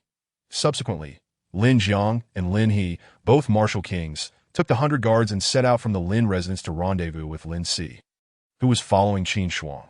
Watching the figures of Lin Jiang and Lin He depart, Lin Ye's heart raced with anticipation. Once fourth uncle and fifth uncle brought back the Wanling Ding, the Lin family would be able to swiftly relocate to the divine capital and perhaps even take a step further, securing a position within the divine dynasty. This way, the Lin family might have the opportunity to produce a martial emperor. Qin Shuang had already traveled for 3 consecutive hours and was now over 1,000 miles from Nangguan City. With his late-stage martial master strength, this speed was not slow. After resting for a moment, he took out the map gifted by Qian Kai and began to study it. Since he was on a journey of experience, he ought to seek out some perilous places to explore. Otherwise, if he merely rushed to the divine capital, he would lose the essence of his training. Black Mountain Valley. Qin Shuang's gaze fell upon the location marked on the map. A site of peculiar significance. Over 900 years ago, Black Mountain Valley had been a paradise, the residence of a grand sect. However, one fateful day, the sect mysteriously vanished overnight, leading to the desolation of Black Mountain Valley as it is known today. Devoid of any vitality, in stark contrast to the lush forests of the surrounding mountains, it epitomized the divide between life and death. After glancing at the description of Black Mountain Valley, Qin Shuang's curiosity was piqued. Though countless explorers had ventured there over the past 9 centuries without uncovering anything, that did not deter him from witnessing it for himself. Stowing the map away, Qin Shuang took up the Dawnbreaker and set off. Leaving the official road and entering the Feiyun Mountain Range, that is the 3rd largest mountain range in the Divine Dynasty, Feiyun Mountain Range was fraught with danger, teeming with countless beasts, including those of the 8th tier. Even martial spirits had to tread carefully within its confines. However, Qin Shuang was not foolish enough to venture into the territories of those powerful beasts. Following the map's guidance, he skillfully navigated around the domains of formidable creatures. Making his way toward Black Mountain Valley, at this moment, Lin Jiang and Lin He had already joined forces with the 100 guards, and Lin S. The 2 individuals contemplated sending someone to force Qin Shuang into the Black Mountain Valley. They were taken aback when they discovered that Qin Shuang had independently ventured into the Feiyun Mountain Range, heading towards the Black Mountain Valley, that a grin spread across their faces, for it seemed that this young man had unwittingly walked into a trap. They summoned their 100 guards and trailed behind Qin Shuang. That moment, Qin Shuang, who was making his way ahead, sensed something was amiss. The silence behind him was unnerving, while the woods surrounding him echoed with the sounds of birds and insects. There was a profound stillness directly behind him that in such mountainous terrain, the only reasons for an eerie quietude could be twofold. Either a formidable beast lurked nearby, which seemed improbable since Qin Shuang had carefully steered clear of such predators, or, more likely, someone was stealthily following him, and most likely with malicious intent. Realizing this, Qin Shuang promptly concealed himself and hastened towards the Black Mountain Valley, with the enemy hidden and himself exposed in this environment conducive to concealment. The odds were decidedly stacked against him, but he hoped to reach the Black Mountain Valley, where anyone daring to follow him would be easily revealed 10 miles behind. Lin Jiang and Lin He exchanged knowing glances upon observing Qin Shuang's sudden movements. He has detected our presence, they thought. Yet, there was no urgency in their demeanor. From the outset, they had not anticipated being able to remain hidden for long, but they were surprised by Qin Shuang's vigilance. He had discerned their presence shortly after entering the mountains. Truly, he was deserving of the title bestowed upon him for securing the top position in the grand selection. Half an hour later, Qin Shuang arrived within the Black Mountain Valley, clutching the jade token given to him by Elder Lu and gazing intently at the mountain's entrance. Shortly thereafter, Lin Jiang and his companions slipped into the valley. "Who are you, and why are you following me?" Qin Shuang inquired, his tone laced with caution. Lin Jiang, uninterested in exchanging pleasantries, abruptly took to the air and declared, "Boy, cease your thoughts and hand over the Wanjing Ding. Comply, and we may allow you to retain your life." Upon hearing this, Qin Shuang realized they were from the Lin family and was astonished that the assassin had managed to relay the information. Without a moment's hesitation, he charged forward, wielding the dawn, ready to confront the few individuals ahead. However, the Lin family's guards were no mere pushovers. Although only Lin Yi possessed martial spirit, the remaining 99 were all formidable fighters of martial soul caliber. Seeing the young man, merely a great martial master, charging towards them, they swiftly retaliated. Qin Shuang was acutely aware of their superior ranks, yet he understood that his strength could not be solely measured by levels. With a single hand, he swung the dawn, channeling the energy from his Manka Sutra, a protective aura manifesting around him, that in an instant, several guards standing before him were severed in twain, leaving the others momentarily stunned. Sensing his own prowess, Qin Shuang nodded in quiet satisfaction. Even without engaging in a full battle, ordinary martial souls were no match for him, that he then plunged into the fray of guards that juncture. Unbeknownst to both Qin Shuang and the Lin family, the blood of the fallen guards was slowly absorbed by the earth of the Black Mountain Valley, as they watched Qin Shuang dispatch the guards with ease. Lin Jiang could no longer stand idly by that he pointed a finger at Qin Shuang amidst the chaos. With a swift motion, a wave of force surged towards Qin Shuang, feeling the impending threat from behind while engaged with the guards. Qin Shuang retaliated by sweeping his blade horizontally, pushing back the guards before pivoting to defend himself with the dawn. The impact of Lin Jiang's force struck the dawn, sending a jolt of pain coursing through Qin Shuang's arms. The sound of cracking bones echoed as the force knocked the dawn against his chest.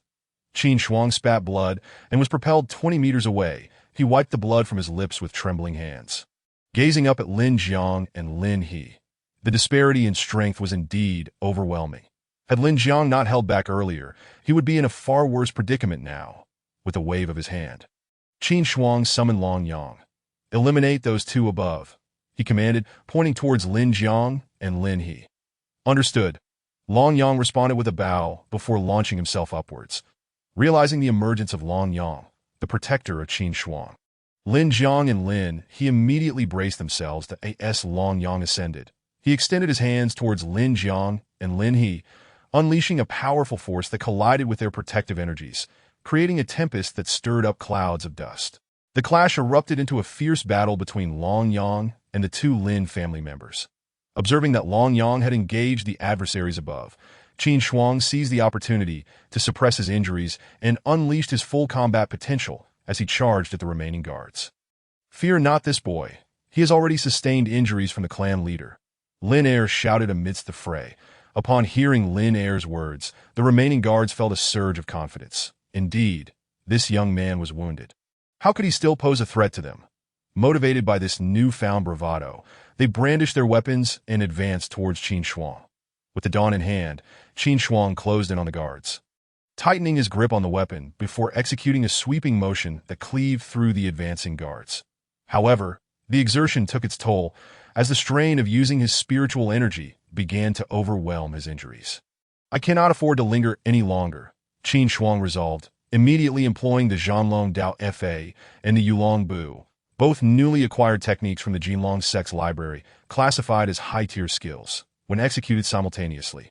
They enabled him to unleash a unique Earth-level strike. As Qin Shuang activated the Yulong Bu, he appeared to split into two, surrounding the guards. "Broken Dragon Slash," both Qin Shuang exclaimed in unison in an instant. Two arcs of blade light materialized, blinding the guards. The dual slashes cleaved through the guards, leaving them in two halves, their bodies falling lifelessly to the ground.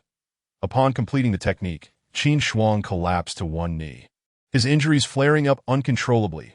I cannot succumb now, he thought, exerting every ounce of energy to subdue his wounds as he gazed at Lin Jiang and Lin He, who were still entangled with Long Yang.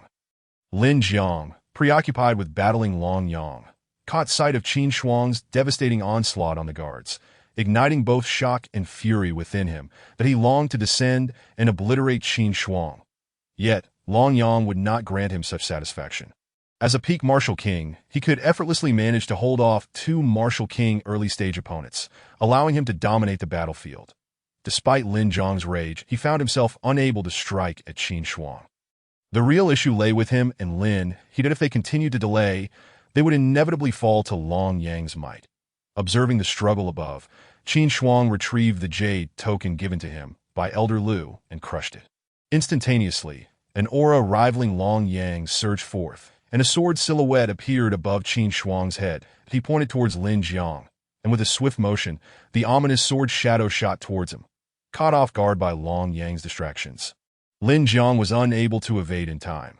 The sword shadow pierced through his body, continuing upwards with tremendous force. The clouds above were cleaved in two, leaving a stark scar etched across the sky. Lin Jiang's pupils dulled as the attack not only breached his physical form, but also shattered his very soul. Blood rained down from his wounds, and in that moment, not even the mightiest celestial being could intervene to save him. Seeing Lin Jiang's demise, Lin He recognized that he would share the same fate if he did not flee. Without hesitation, he turned to escape towards the southern county city. However, Long Yang had already anticipated his movements and swiftly blocked his path, unleashing a torrent of force upon Lin He. Engulfed in thoughts of escape, Lin He failed to notice Long Yang's approach and was instantly obliterated into a mist of blood, with the Lin family eliminated. Qin Shuang exhaled in relief, but the strain of his injuries became unbearable that a searing pain surged through his body, causing him to break into a cold sweat. Quickly, he retrieved a rejuvenating pill from his ring and swallowed it. As the medicinal effects took hold, his wounds began to ease. Surveying the surroundings, Qin Shuang sought a place to recuperate, but suddenly, his expression shifted as he detected an anomaly. Looking down at the ground of the Black Mountain Valley, he found not a trace of blood, neither from the fallen guards nor from the blood rain of Lin Jiang or the mist of Lin He. All had vanished without a trace, leaving no scent of iron in the air.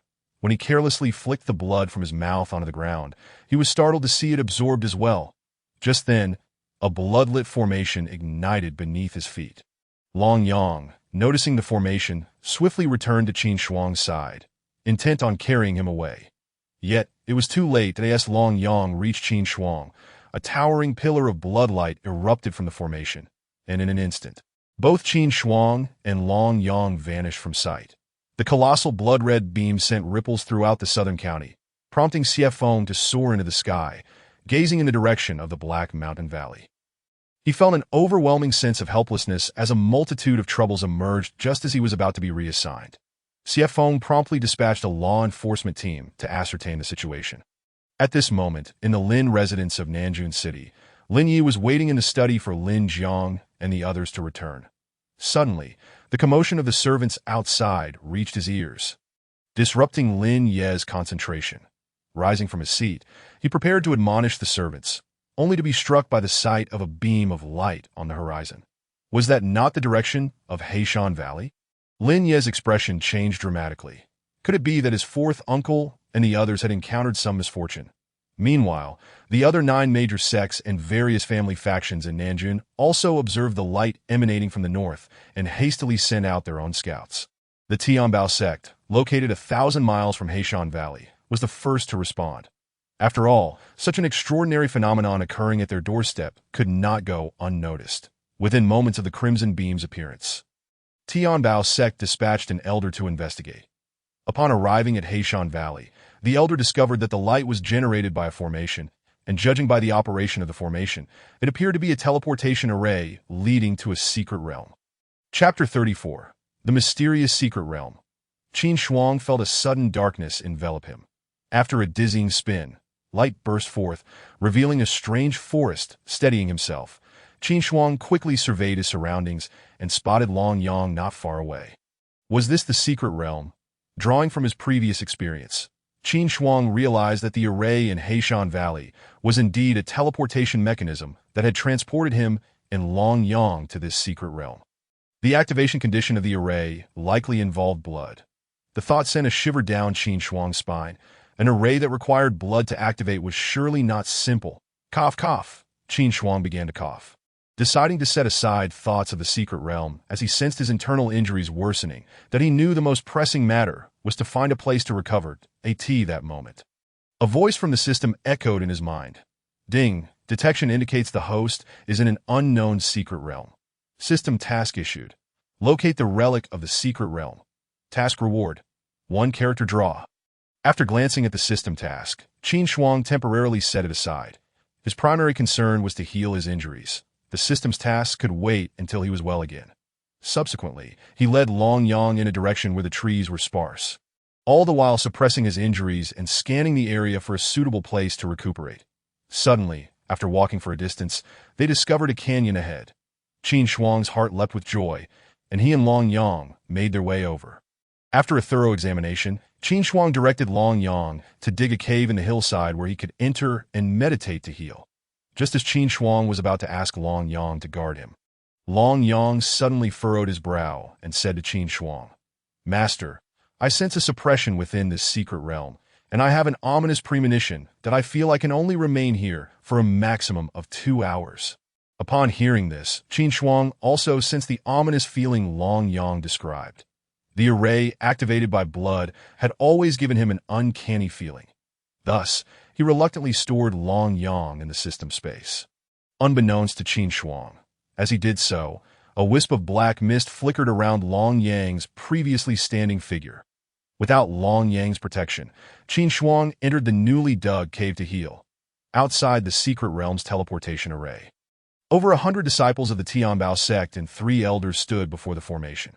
After the Tianbao sect elder identified it as a teleportation array to a secret realm, he promptly returned to the sect to report to the sect leader. Upon receiving the news, the sect leader immediately summoned over 100 disciples and the 3 elders, eager to explore the secret realm. Although the unknown realm harbored dangers, the disciples of the Tianbao sect were eager to volunteer. For this represented a newly discovered realm, implying they would be among the first to explore it. The greater the risk, the greater the opportunity. Once inside the secret realm, you will form groups of 10 and explore separately. If you encounter danger, send out a signal at once, and I and the other 2 elders will rush to your side. Yes. The disciples of Tianbao sect responded in unison. They then stepped into the formation, which flashed with blood-red light, causing the members of Tianbao sect to vanish in an instant. Upon entering the secret realm, the disciples began their exploration, with 10 of them heading towards the forest where Qin Shuang had been earlier. Much like Qin Shuang, they moved towards a direction with fewer trees, and after a short while, they detected the valley where Qin Shuang was recuperating. One of them immediately halted and exclaimed, "Wait, I smell blood. Someone is injured." Hearing this, the other 9 disciples also sniffed the air and detected the scent of blood left by Qin Shuang. Instantly, they became vigilant, scanning their surroundings. The initial speaker continued, "This person must be injured, likely from battling a creature within the secret realm. Moreover, since he did not signal the elders for help, he must not belong to our sect, that he likely fought with a secret realm creature over some treasure." As he spoke, a glimmer of greed flickered in his eyes, and he turned to the others, declaring, "This place lies within the territory of our Tianbao sect. Thus, the treasures of the secret realm should rightfully belong to us. Only disciples of the Tianbao sect should be allowed to take them. What do you all think?" The other 9 disciples quickly grasped his intent, their eyes glinting with greed as they echoed in agreement. "Senior Brother Wang is right. This intruder has dared to trespass into our Tianbao sect's secret realm to seize treasures that he deserves to die." They all understood that such a grand array indicated the treasures within the secret realm were likely extraordinary. With an injured individual possessing treasures right before them, their intentions turned sinister. Thus, the 10 began to follow the scent of blood in search of Qin Shuang. Eventually, they arrived at the valley where Qin Shuang was nursing his wounds, and one of them immediately spotted him healing in the cave. "Look, there he is." The others followed his gaze and also saw Qin Shuang. That it's Qin Shuang, the first-place winner of the recent selection. One of the disciples recognized him. Upon realizing it was Qin Shuang, several of them hesitated. Seeing their reluctance, senior brother Wang waved his hand dismissively, saying, "What are you afraid of? He is gravely injured. We have 10 people here, and considering it is the selection period, if we attack together, he certainly won't be able to withstand us." The others nodded in agreement, their eyes fixated on Qin Shuang. Observing Qin Shuang in his weakened state only reinforced their belief that he had acquired treasures within the secret realm. Meanwhile, Qin Shuang sensed the approaching individuals and opened his eyes. Spotting the 10 Tianbao sect disciples advancing towards him and feeling their hostility, he immediately raised his weapon, the Dawn Blade, and cautioned, "I urge you to halt, or do not blame me for being ungracious." "Humph, Qin Shuang, do you still think this is the selection? Hand over the treasures you've obtained, and we may spare your life." Senior brother Wang declared that, of course, he had no intention of letting Qin Shuang go. He had harbored ill will towards Qin Shuang since the selection, envious of his victory with only the strength of a level 8 martial master. Now, seeing Qin Shuang in such a state only fueled his resentment. Claiming to spare Qin Shuang was merely a ruse to coerce him into revealing his treasures that I have not acquired any treasures. "I implore you to leave," Qin Shuang replied coldly. "Who are you trying to fool? Those injuries on you must have come from somewhere," senior brother Wang scoffed, unaware that Qin Shuang had been injured by Lin Jiang. He pressed on. "Since you refuse to hand over the treasures, do not blame us for taking action." With that, he signaled to the 9 others, and they all surrounded the entrance of Qin Shuang's cave. Seeing their obstinacy, Qin Shuang had no choice but to act first. He could not afford to wait for them to strike. Gripping the Dawn Blade tightly, he swiftly moved to the sides of 2 of the attackers, and with a swift stroke he sent them to their demise. The remaining 8 were taken aback. How could he still possess such strength despite his injuries? Seeing their fear, senior brother Wang shouted angrily, "Do not be afraid. He must be at his wit's end. We will attack together." The others, steeling themselves, charged towards Qin Shuang, while senior brother Wang trailed behind, preparing to stab him with a cold blade. "Despicable fiend," Qin Shuang remarked, directing his ire at senior brother Wang. Upon hearing this, senior brother Wang felt exposed, his anger boiling over as he shouted at Qin Shuang. "Qin Shuang, your end is near. I will flay your skin and extract your bones. Brothers, let's unite. Once we obtain the treasures, we will share them." Qin Shuang remained unfazed, thinking, "You wish to kill me? Then be prepared for my counterattack." Activating his combat techniques, a tremendous aura surged from him, causing the Tianbao sect disciples to change their expressions in shock. Yet, driven by greed for the treasures, they gritted their teeth and charged at Qin Shuang, effortlessly deflecting their attacks. Qin Shuang wielded his blade with precision, swiftly dispatching several more of the Tianbao sect disciples. After a few more exchanges, only senior brother Wang remained among the 10, with the blade resting on his shoulder. Qin Shuang delivered a decisive kick to the fleeing senior brother Wang, sending him crashing to the ground. "Please, don't come any closer," senior brother Wang pleaded, sprawled on the ground as he looked up at Qin Shuang in terror. "You cannot kill me. Our Tianbao sect elders are nearby. They are martial kings, and if they find out you've harmed a disciple of the Tianbao sect, you will have nowhere to escape. Spare me, and I will help you conceal this from our elders." Brother Wang threatened and begged Qin Shuang loudly. Observing brother Wang's grotesque visage, Qin Shuang replied with a faint smile, "Do you truly believe I would trust you?" Realizing that Qin Shuang remained unfazed, brother Wang understood that he would not be able to escape his fate. He swiftly activated the signal flare hidden behind him. Bang! The flare shot into the sky from behind him and exploded.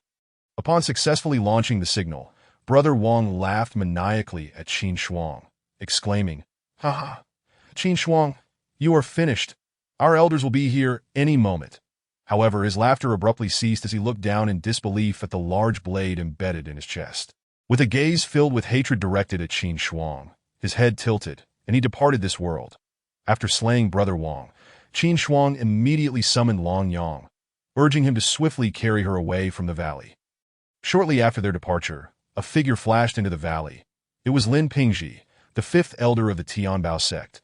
Upon surveying the ground littered with the corpses of his sect's disciples, Lin Pingzhi was consumed by rage. After a moment of contemplation, he discerned that the perpetrator had only just left and promptly followed the residual aura Qin Shuang had left behind. This moment, Qin Shuang was being carried by Long Yang as they sped toward the heart of the secret realm. Long Yang sensed that a formidable martial king was in pursuit behind them.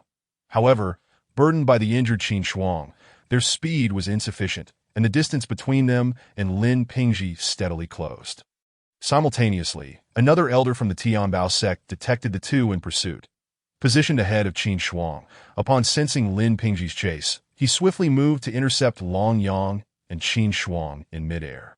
Instantly, their predicament grew dire. Seeing his comrade block Qin Shuang and Long Yang, Lin Pingji quickly approached. "You are Qin Shuang from the Jinlong sect, the top contender of this competition." Lin Pingji expressed surprise upon recognizing Qin Shuang's face. Astonished that someone had entered the secret realm before them. "Why did you slay my sect's disciples?" Lin Pingji interrogated Qin Shuang. Reluctantly, Qin Shuang explained, "I was healing in that valley when your disciples stumbled upon me, mistaking my presence for having obtained treasures from the secret realm, and thus harbored ill intentions. That is it possible that you were compelled to act in self-defense?" Lin Pingji retorted, "Unthinkable. Our sect's disciples are virtuous individuals. How could they harbor such malevolent intentions? Moreover, if they were indeed at fault, it would be the Tianbao sect's responsibility to administer punishment, not yours. Enough talk. You must accompany me back to the Tianbao sect to face judgment." Lin Pingji insisted obstinately that Dio not attempt to resist. "We have two martial kings here, while you possess only one." As Lin Pingji reached out to seize Qin Shuang, she called out, "Senior, every word I speak is the truth. I shall not return to the Tianbao sect." Understanding the difficulty of overcoming these two elders, she exchanged a glance with Long Yang and promptly produced the jade pendant given to her by Elder Lu. Shattering it in an instant, a sword shadow materialized above Qin Shuang and Long Yang, a full-force strike from a peak martial king. Lin Pingji's pupils constricted as he gazed at the sword shadow summoned by Qin Shuang. He could not afford to be careless, for he was merely at the mid-level of martial king. Go. Qin Shuang pointed at Lin Pingji. Whoosh! The sword shadow immediately slashed toward Lin Pingji. Under the terrifying aura of the sword shadow, Long Yang carried Qin Shuang as they swiftly fled. After Lin Pingji managed to deflect the sword shadow, he felt his strength waning and immediately called out to the other elder, Yu Buchuan. "Assist me." Hearing Lin Ping's plea for help, Yu Buchuan soared to Lin Pingji's side, raising his sword to share the burden of the sword shadow's pressure. Elder Lu's sword shadow only delayed them for a moment. Once Lin Pingji and his companion dispersed it, they hastily pursued the direction in which Qin Shuang had escaped. As Lin Pingji chased after them, he alerted the disciples of the Tianbao sect to encircle Qin Shuang's position. After Qin Shuang and Long Yang broke free from Lin Pingji's encirclement, they fled northward. After half an hour of rapid travel, a vast array of buildings came into view. Qin Shuang was taken aback. This complex was significantly larger than the city of Nangu. Judging by the architectural style, it appeared to be the ruins of a sect. Could this be the sect from a millennium ago? Qin Shuang pondered, connecting the two in her mind. The legacy mentioned by the system must lie within these ruins. With this thought, Qin Shuang led Long Yang into the complex, shortly after their entrance. Lin Pingji and Yu Buchuan discovered the ruins as well. They immediately notified other disciples to come and explore. This was undoubtedly the remains of the sect from 1,000 years ago. If they could inherit the legacy left behind, the Tianbao sect would undoubtedly surpass the Yujin sect, potentially becoming the undisputed ruler of Nangu.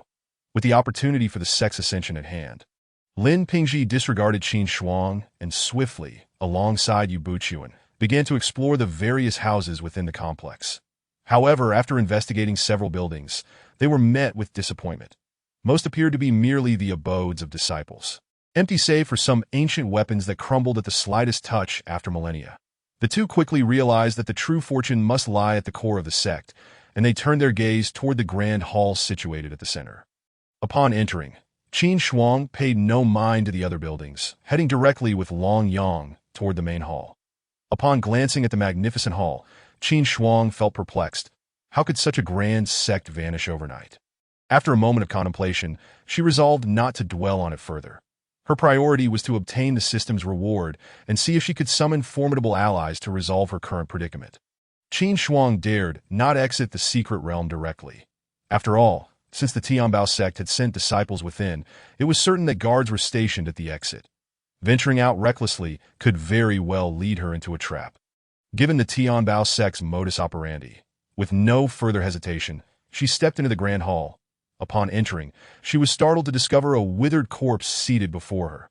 The corpse sat in the center of the hall, hands resting on its legs, with a white ring placed in its palm. Qin Shuang's heart raced at the sight of the corpse. How could there be a skeleton here? Yet, she was drawn to the ring in its hand, surmising that this must be the legacy the system sought from her. Although the ring lay just before her, she hesitated to approach it. After bowing respectfully to the corpse, she felt it inappropriate to take from the deceased without due reverence. Instead, she drew her blade, breaking dawn, and carefully used its tip to lift the ring from the corpse's fingers. Once Qin Shuang retrieved the ring, the withered body disintegrated into a cloud of ash. Seeing no immediate danger, she took hold of the ring, seeking to discern its contents at that moment. A surge of information flooded into her mind from the ring that is the inheritor of our sect. You shall avenge the great enmity against the Sword Sect. The revelation momentarily left Qin Shuang in shock.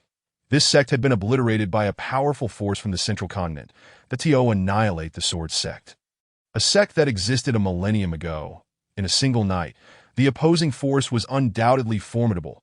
It was worth noting that the owner of the corpse she had just encountered had been a martial sovereign in life. After perusing the information for a while, Qin Shuang noted one particular detail. The force responsible for the Sword Sect's destruction had prepared a vile pill specifically targeting martial kings. Once crushed, the pill would release vapors that, upon inhalation, would induce confusion in martial kings. Some would mistake friend for foe, while others would become irritable.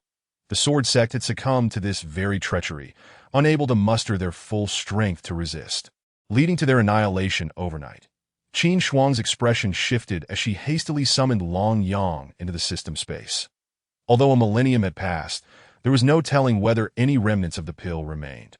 After securing Long Yang within the system space, Qin Shuang examined the contents of the ring to her astonishment. In addition to wealth, it contained all the martial arts and techniques that the Sword Sect had amassed, along with thousands of jade vials, each filled with various elixirs. Unquestionably, with the resources found within this ring, Qin Shuang could establish a new Sword Sect. However, she had no intention of resurrecting the Sword Sect. Rather, the resources were perfectly timed for her newly established Dark Palace. Upon concluding her examination of the ring's contents, Qin Shuang received a message from the system. Ding, congratulations, host, for completing the system task. Locate the legacy of the secret realm. Now issuing task rewards. 1 draw for character selection. Ding, current host draw count. 1. As Qin Shuang reviewed the system message, Lin Pingji and the disciples of the Tianbao sect arrived at the entrance of the Grand Hall. Upon discovering that other houses yielded no significant treasures, they instinctively gravitated toward the central hall. Qin Shuang, hand over the ring in your possession, and the Tianbao sect shall overlook your previous transgressions, allowing you to depart unharmed. Otherwise, you will face the wrath of the entire Tianbao sect. Lin Pingji's gaze fell upon the ring in Qin Shuang's hand, recognizing it as the entirety of the obliterated sect's accumulated wealth.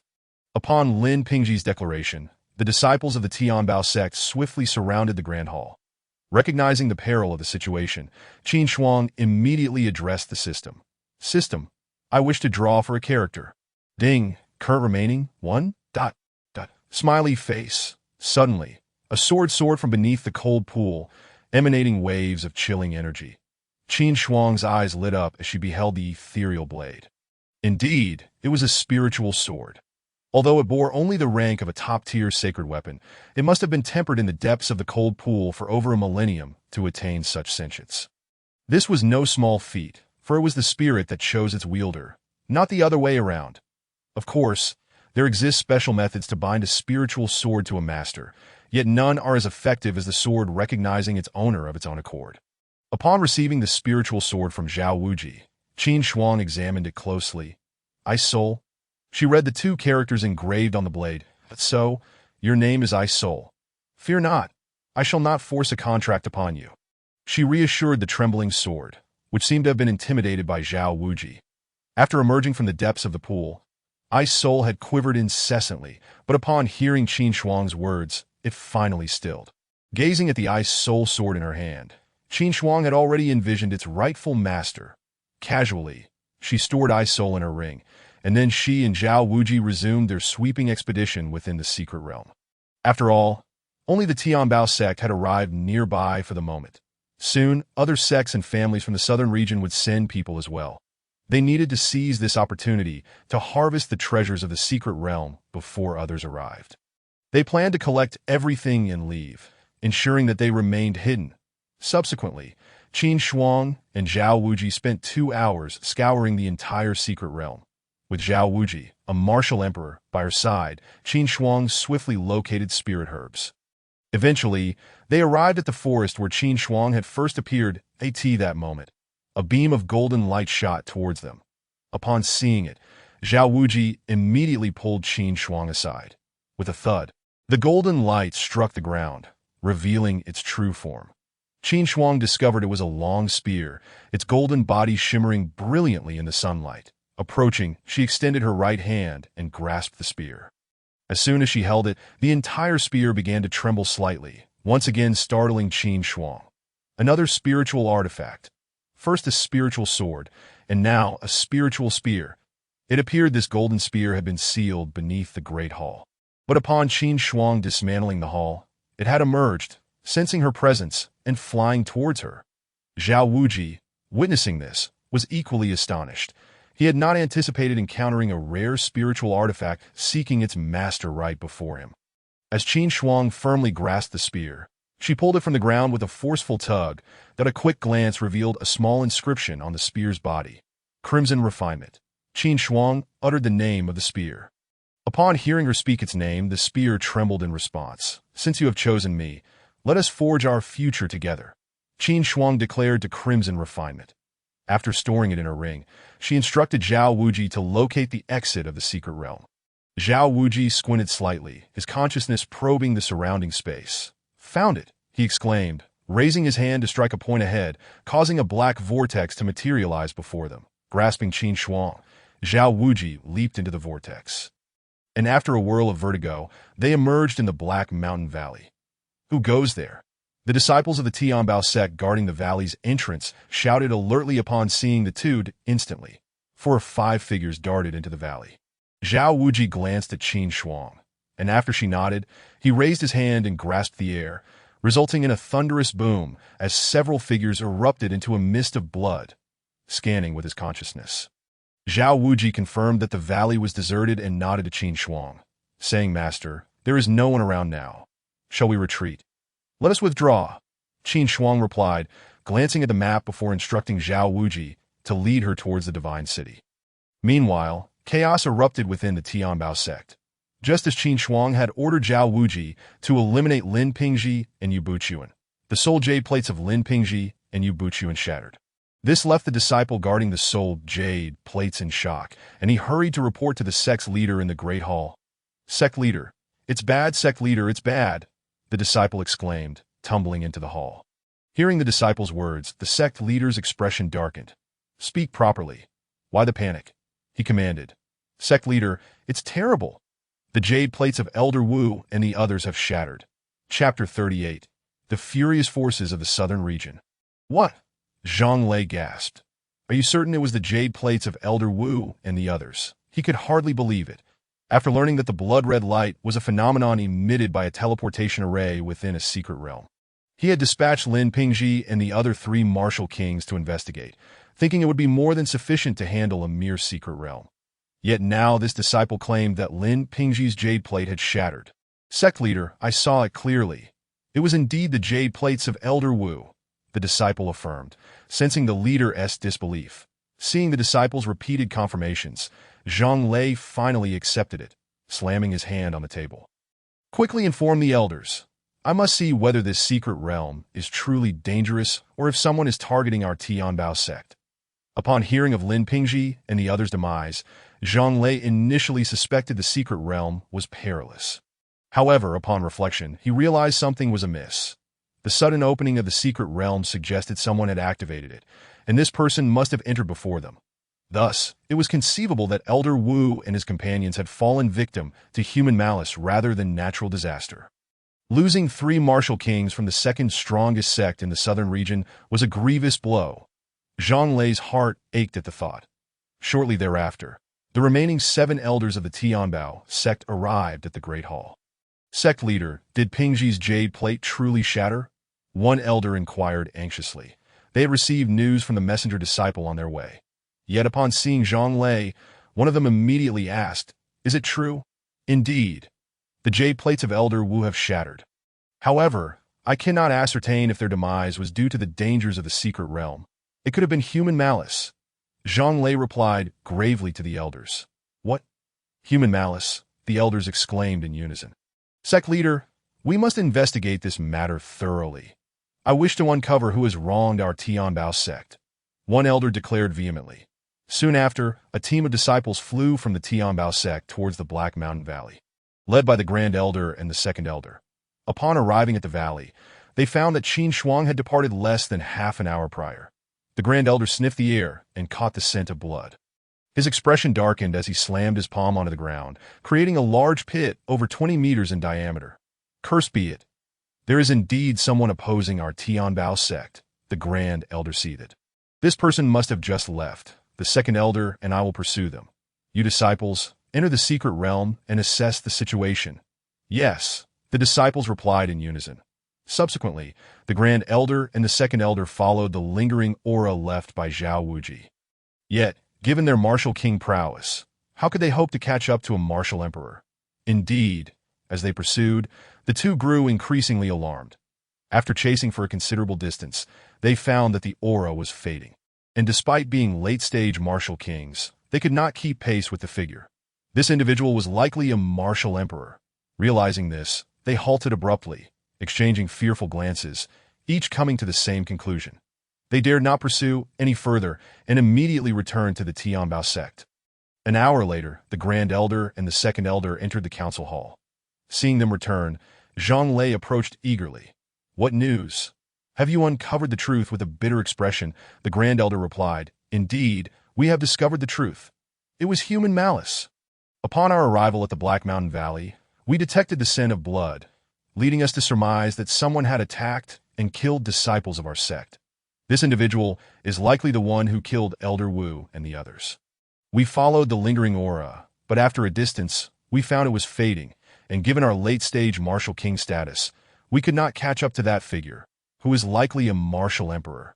Before the Grand Elder could finish, Zhang Lei interjected, "Indeed, we suspected as much. He must be a martial emperor."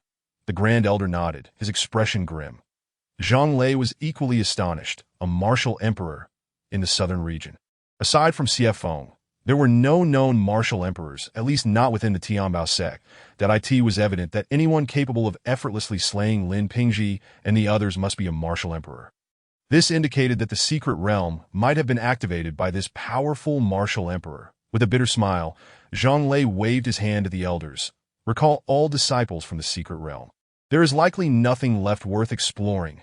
"Yes," the elders agreed, nodding in unison. In contrast to the turmoil within the Tianbao sect, the Lin family in Southern City was taking swift action. Upon witnessing the blood-red light, Lin Yi immediately dispatched someone to check on the soul jade plates of Lin Jiang and Lin He. After confirming their deaths, he decided against further investigation into the blood-red light to TO him. No news could compare to the significance of the Wanling Ding in Qin Shuang's possession.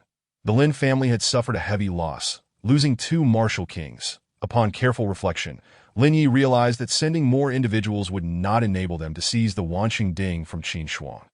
Instead, he resolved a journey to the divine capital to present this intelligence to the prominent figures therein, hoping to secure an opportunity for the Lin family. With his mind made up, Lin Yi immediately dispatched a message. "Prepare yourselves. I shall depart for the divine capital in 1 month." Thus a day passed. Following this, various factions from Nanjun sent representatives to the secret realm of Heishan Valley. Aside from the Tianbao sect and the Lin family of Nanjun, all other forces had arrived, including Qin Shuang's sect, the Jinlong sect.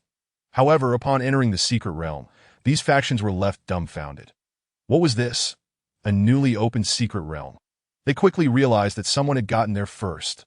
Observing the remnants of the Sword Sect's ruins, which had been ravaged by Qin Shuang, they were incensed. who could be so ruthless as to dismantle the very structures.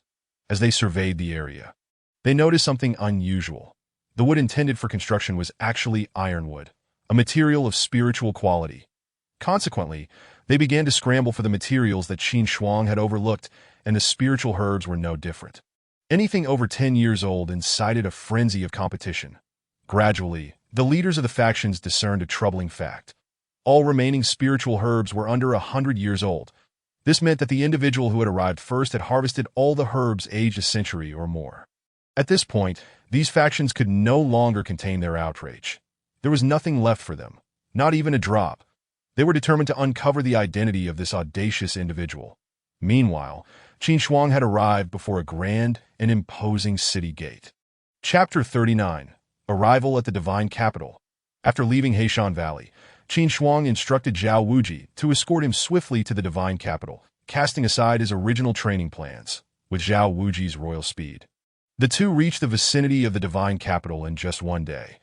After placing Zhao Wuji into the system space, Qin Shuang approached the city gate, gazing at the majestic and solemn entrance. Qin Shuang felt a surge of emotion.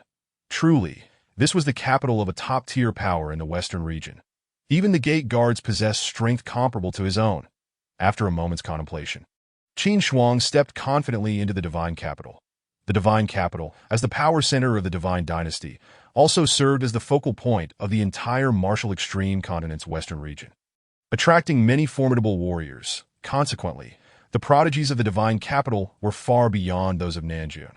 For instance, someone like Lin Yanjun, who was a top contender in Nanjun, would merely be regarded as an ordinary disciple upon arriving here. However, this perspective applied only to the younger generation. Among the older generation, the Divine Capital was teeming with masters, where even martial kings constituted the backbone of strength. This was precisely why the Lin family hesitated to relocate to the Divine Capital. After wandering through the city, Qin Shuang located the ULI and mentioned by Qianpengzi Dada. "Young sir, are you here for a meal or to stay?" An observant attendant inquired as Qin Shuang entered. "To stay," Qin Shuang replied, surveying the inn's interior, that he was slightly taken aback upon noticing the martial spirits stationed at each corner. The attendant, recognizing Qin Shuang's actions as indicative of a first-time visitor, smiled and explained, "These guards have been hired by our inn to ensure the safety of our guests. We take their security very seriously." Nodding in acknowledgement, Qin Shuang then inquired, "Do you have any superior rooms available?" "I intend to stay long-term." Hearing that Qin Shuang desired a prolonged stay, the attendant promptly responded, "Indeed. Please follow me." He then led Qin Shuang to the innkeeper. "Innkeeper, this young sir wishes to stay." Upon glancing at Qin Shuang, the innkeeper asked, "Might I inquire what specific requirements you have for your room? Here is our room brochure for your perusal." After handing over a pamphlet, the innkeeper awaited Qin Shuang's review. "Very well. I shall take a look," Qin Shuang replied as he examined the offerings. Noticing that the superior rooms were equipped with small gathering arrays, he decided to request one. "Excellent choice. May I ask how long you intend to stay?" The innkeeper inquired that I shall stay for half a month. Qin Shuang contemplated before responding. "Very well. Please kindly settle the room fee first, which amounts to 1,500 gold pieces," the innkeeper stated while jotting down notes.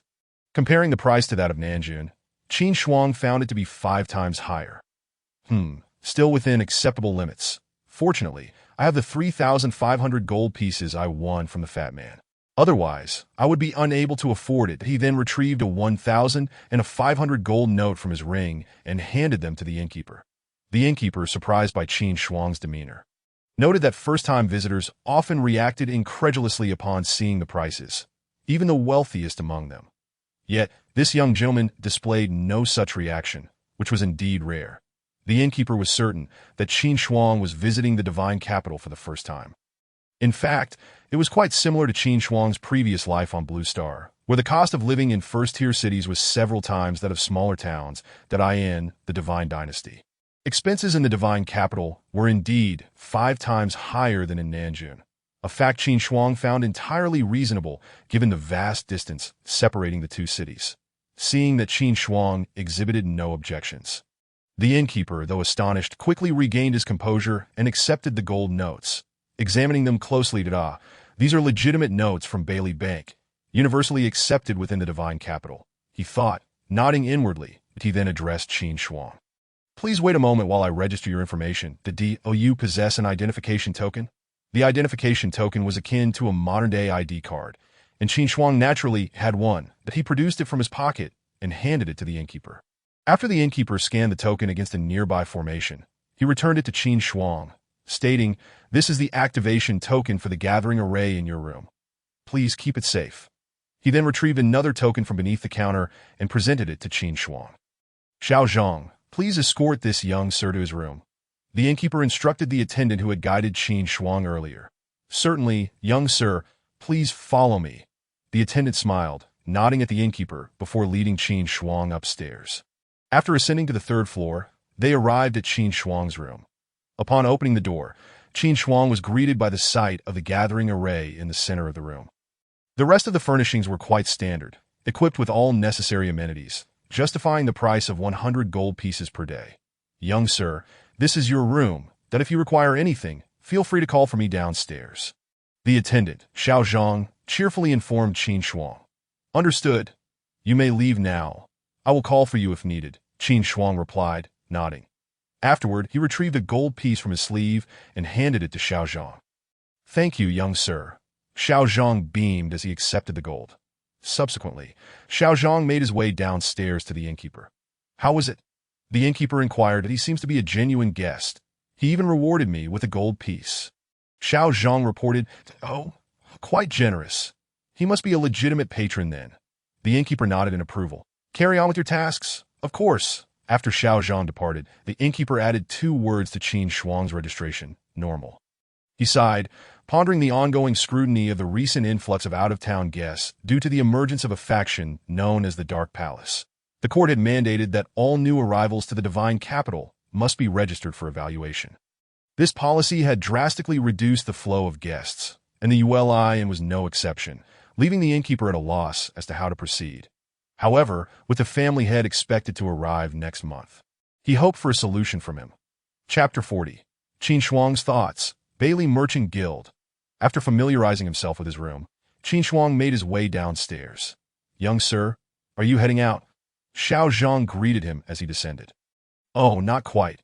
I've been traveling all day and haven't dined yet, but I'm just here for a meal." Qin Shuang smiled in response. He then took a seat in a corner of the inn's main hall, ordered several dishes, and began to eat. That moment, a conversation at a nearby table piqued Qin Shuang's interest. "Have you heard? That faction called the Dark Palace has recently eradicated another nefarious little family." One man exclaimed to his companion, "What's so surprising about that? This news has been circulating for a while." The other replied dismissively, "But you don't understand. Someone has tallied it up.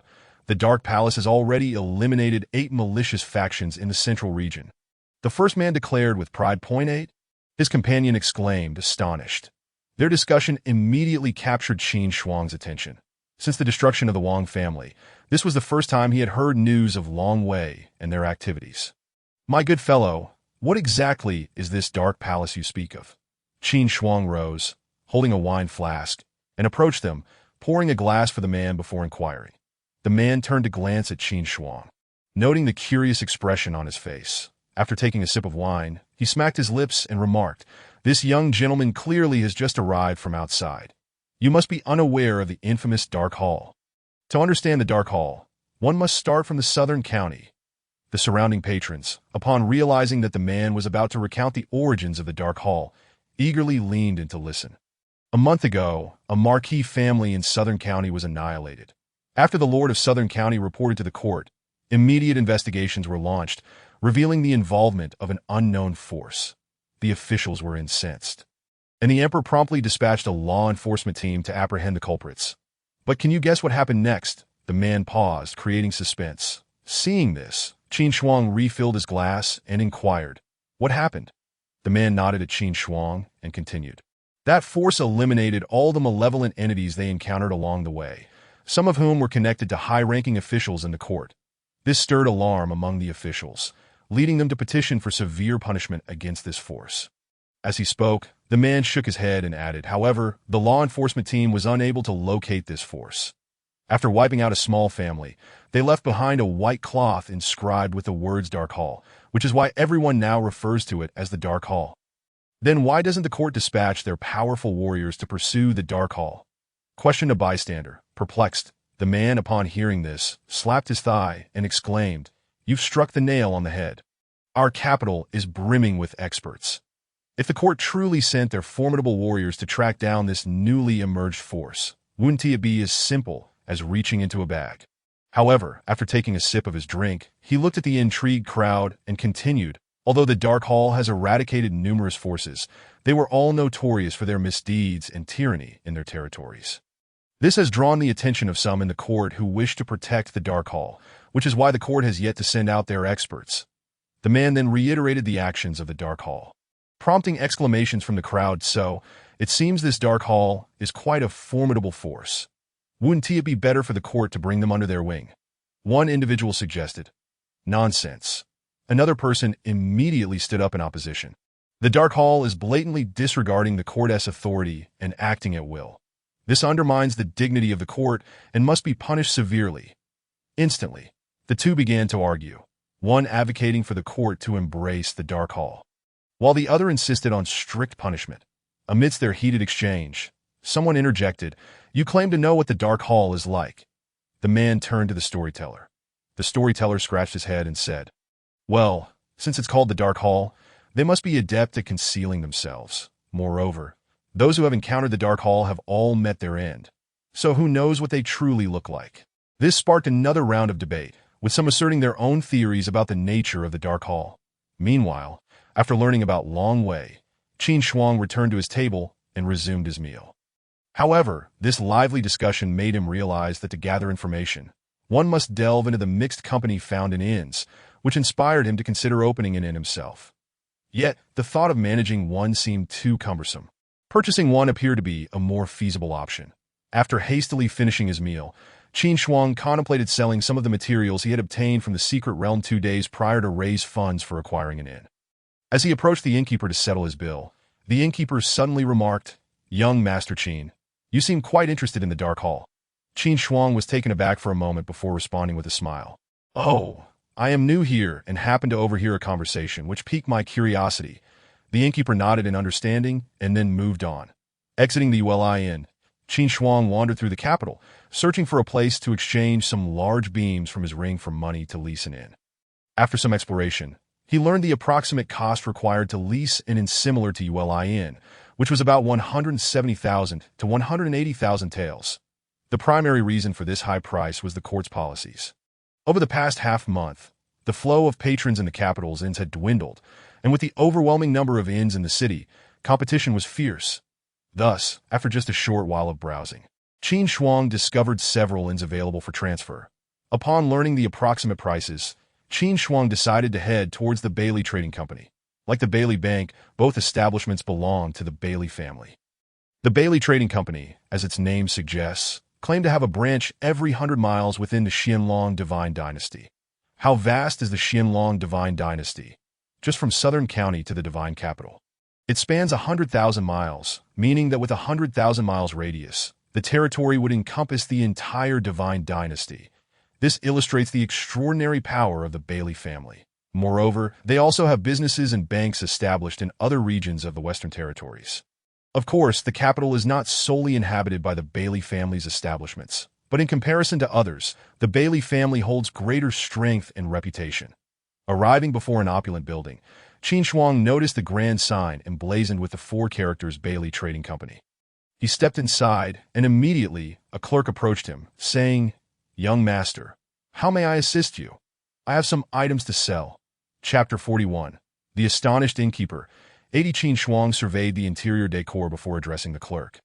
"I have some items to sell." Upon hearing this, the clerk responded, "Please, follow me to the 3rd floor." Leading the way, he brought Qin Shuang to a room on the 3rd floor. "Please have a seat and wait a moment. Our appraiser will be here shortly," the clerk said before exiting. After Qin Shuang sat down, it wasn't long before a maid entered. Serving tea as Qin Shuang took a sip, a wave of spiritual energy emanated from the tea. Spiritual tea. Surprised, Qin Shuang thought, "The Bailey Trading Company truly is affluent." Before long, an elderly man emerged from behind the curtain. After taking a seat, he cupped his hands in greeting, saying, "I am Yang, the appraiser for the trading company." May I inquire what items the young master wishes to sell? After returning the greeting, Qin Shuang glanced around the room, then produced a half-section of a pillar from his ring and placed it on the ground. With a thud as the pillar landed, the floor trembled slightly. Could you please assess its value, Elder Yang?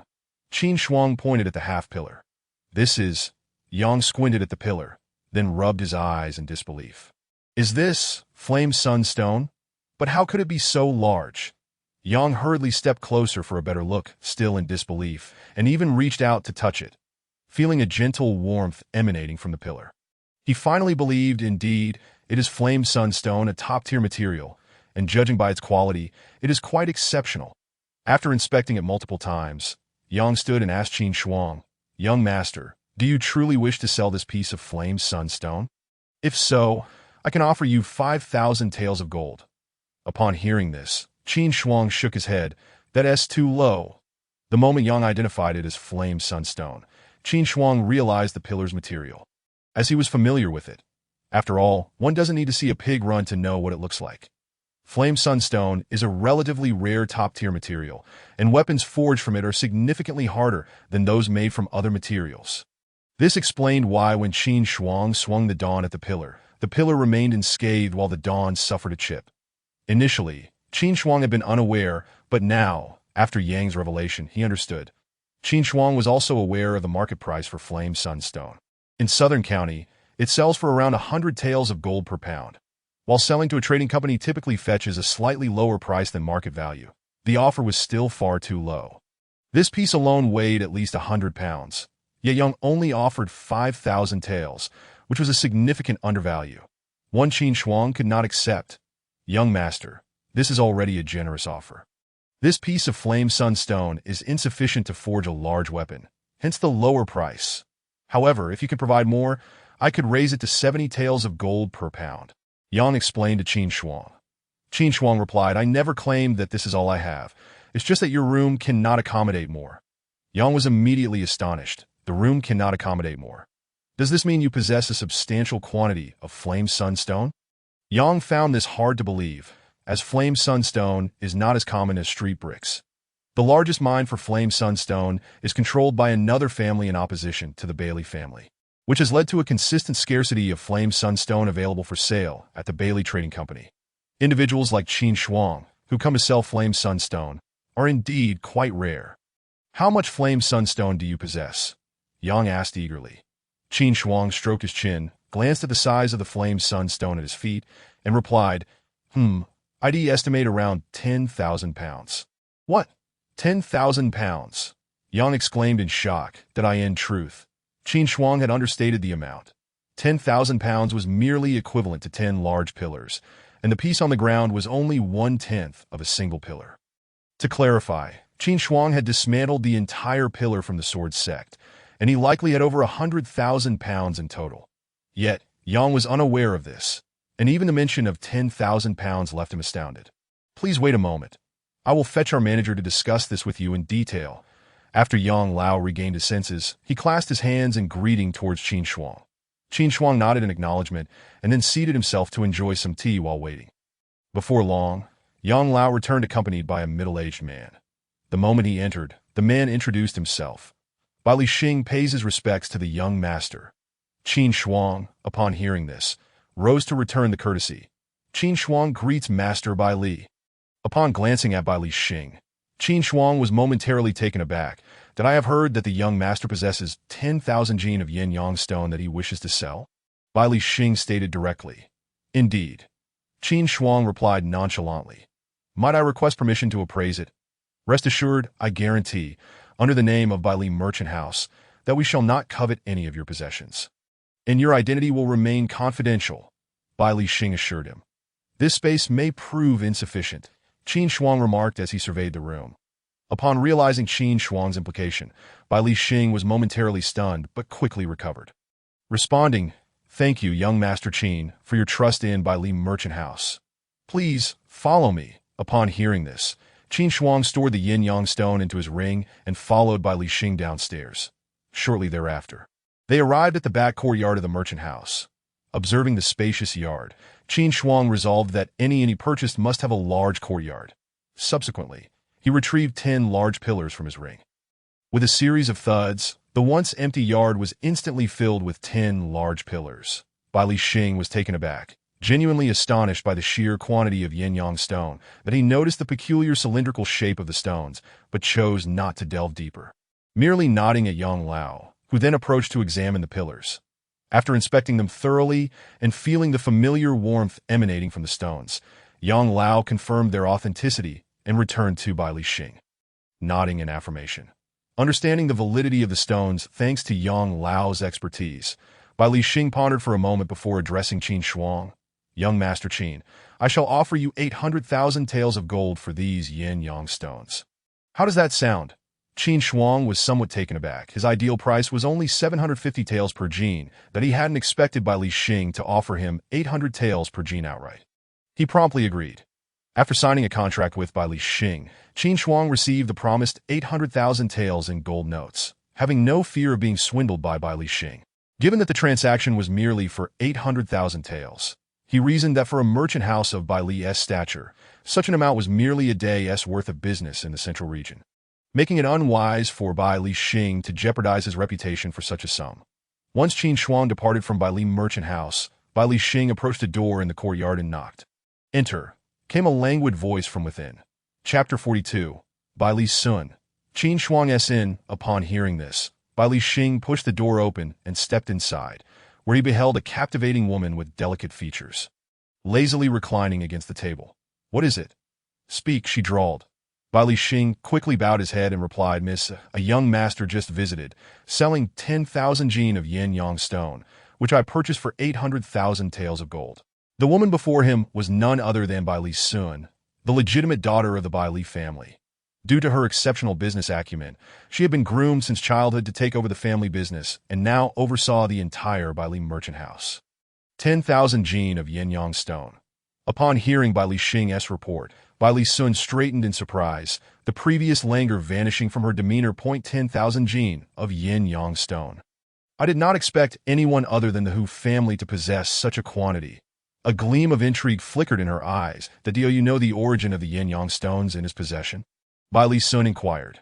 The details are still unclear, but the stones he provided are all cylindrical, resembling the load-bearing pillars in the building.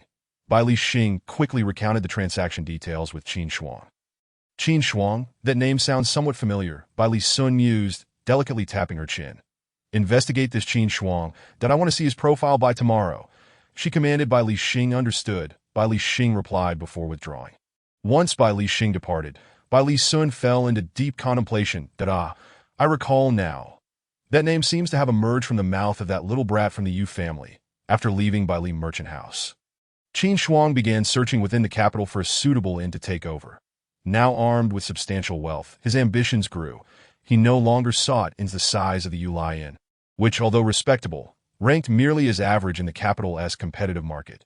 Before long, Qin Shuang set his sights on an inn called Dong Lai Inn, which was approximately double the size of Yu Lai Inn and boasted a sufficiently large courtyard. Upon entering and meeting with the innkeeper, who was a formidable martial king, Qin Shuang, despite being merely a grand martial artist, was treated with respect, and they engaged in negotiations. It turned out that the innkeeper was the owner of the establishment. But due to poor business over the past half-month, he planned to relocate to Dongjun with his family in a month. Thus, regardless of Qin Shuang's interest, he would sell the inn to a trading house within that time frame. However, this meant the price would be lower than if he sold it himself. Now seeing Qin Shuang's interest, the innkeeper was eager to negotiate. What price do you have in mind for the sale of this inn? Qin Shuang inquired after sipping the tea brought by a servant. Well, I have in mind a price of 350,000 taels of gold, the martial king innkeeper stated. Qin Shuang acknowledged this internally, recognizing it as a reasonable price. After all, a similarly sized inn like Yu Lai Inn was valued at 170,000 taels. Thus, the asking price for this inn, which was twice that size, seemed fair. Yet Qin Shuang maintained a poker face as he replied, It still seems a bit steep. You are aware of the recent difficulties in the inn business and the sheer number of inns in the capital. Even with your prime location, there are 3 other inns within 10 li of yours, making competition fierce. This price does not seem advantageous. The innkeeper, upon hearing Qin Shuang's reasoning, reluctantly conceded but insisted, It cannot possibly be too high. The location is excellent. If you take over and renovate, you won't lack for patrons. The government's policies aren't permanent. They are merely strict due to the recent secret chamber issue, which may be lifted in a few months. I won't sell for less than 350,000 taels. After a moment of feigned deliberation, Qin Shuang sighed and replied, "Very well. I do find your inn courtyard quite appealing that I shall agree to 350,000 taels. Let us finalize the contract." The innkeeper, initially fearing the deal was about to fall through, was overjoyed by Qin Shuang's acceptance and exclaimed, "Excellent. Let us sign the contract right away."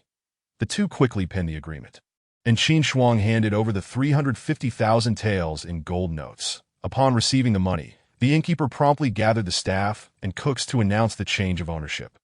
And without further ado, he departed as if he had shed a heavy burden, leaving Qin Shuang with a bewildered group of employees. The staff, baffled by the abrupt transition, were left unsure of what to do. Qin Shuang surveyed the bewildered cooks and staff, cleared his throat, and addressed them, "Greetings, I am Qin Shuang, that I have just acquired this inn from your former innkeeper, and from this moment on, it belongs to me. If you wish to continue working here, I welcome you, but there will be a 1-month probation period. If you pass this assessment, you may remain. If not, I regret to inform you that you must depart. However, rest assured, as long as you diligently fulfill your duties, you will certainly succeed." After a brief pause, Qin Shuang noted that no one chose to leave and declared, "Excellent, since you all wish to stay. I shall not be stingy from now on. Your wages will be doubled." At this announcement, the staff erupted with excitement. Double wages were indeed substantial in the capital. They all expressed their gratitude. "Thank you, master." Qin Shuang waved his hand dismissively, saying, "Just call me young master. I am not your master. Your true master is yet to come." With that, he summoned Zhao Wuji and instructed him, "Wuji, you shall be the innkeeper from now on." "Yes, young master." Zhao Wuji replied, clasping his hands respectfully. The staff, upon seeing Zhao Wuji, greeted him, "We greet the innkeeper." Zhao Wuji, quickly adapting to his new role, waved his hand and said, "No need for such formalities. Just work diligently. By the way, inform the guests that renovations will take place today and that today's lodging will be complimentary." Qin Shuang instructed the staff. "Understood." The staff responded before departing. Regarding the planning of the inn, Qin Shuang had already formulated some ideas. After instructing Zhao Wuji to refrain from accepting new guests for the day, Qin Shuang promptly made his way to the Yaxing, where he found a construction team. With the construction team, composed entirely of martial artists, working diligently, the inn was transformed in just a single day. Chapter 43, Natural Residence. A day later, the former Dongline had undergone a remarkable transformation and was now renamed Natural Residence. This was inspired by a quaint story Qin Shuang had encountered in his previous life, which he now found himself partaking in within this world. The entrance of the Natural Residence was adorned with couplets. "Guests at Natural Residence. Heaven-sent guests, the grand characters, dragon flying and wind dancing, were inscribed on either side of the door. This change was made possible through Qin Shuang's financial prowess. Upon visiting the Yaxing, he specifically requested a construction team comprising only martial artists. Under Qin Shuang's financial influence, the Yaxing promptly arranged everything for him. Without expending much effort, Qin Shuang also gathered the necessary materials within the Yaxing and paid 5,000 taels of gold to a calligraphy master for the door plaque and couplets. Early that morning, Qin Shuang instructed the innkeeper to announce to visitors that any martial artist who came to the Natural Residence, whether for lodging or dining, would receive a 50% discount. This strategy was believed to attract a substantial number of martial artists to the inn, facilitating the gathering of information. While this might provoke the ire of ordinary guests, it was of little concern, as most patrons of the capital were travelers, much like Qin Shuang himself. Ordinary locals rarely opted for inns when they had homes to return to, thus the impact on the inn was negligible. While it notably attracted a plethora of martial artists, the ASA result. Over the following days, the business at the Natural Residence flourished, primarily driven by its intriguing name and couplets, or the enticing half-price offer for martial artists. One might wonder if the half-price would lead to Qin Shuang's downfall. However, that was certainly not the case. Even if there were losses, they fell well within Qin Shuang's acceptable limits, as his primary goal in running the inn was to gather information. Gradually, the renown of Natural Residence spread throughout the capital, inciting envy among other inns. Meanwhile, the neighboring inn was left in a state of bewilderment. Previously, all establishments operated at similar prices and conducted business peacefully. But suddenly, a disruptive competitor emerged, offering services at half the market rate. This revelation prompted astute martial artists to flock to Natural Residence, drawn not only by the discount, but also by the inn's elegant name, which lent them an air of sophistication even if they were brutes. Consequently, inns situated farther from Natural Residence fared better, while those adjacent to it experienced a dramatic decline in business. Although trade had already diminished due to government policies, it had remained manageable. Now, with the emergence of Natural Residence, the situation had become untenable, threatening to monopolize the market. After several days, the neighboring inns could no longer endure the situation. One morning, as Xiao Shi, a staff member of Natural Residence, opened the inn's doors, he was taken aback to find a throng of 40 to 50 individuals standing outside. Initially, Xiao Shi presumed they were prospective guests. However, as he approached to inquire, he was shocked to see them surge into the inn, wreaking havoc and destruction. Alarmed, he rushed to the back courtyard, shouting, "Manager! Trouble! Someone is vandalizing the inn."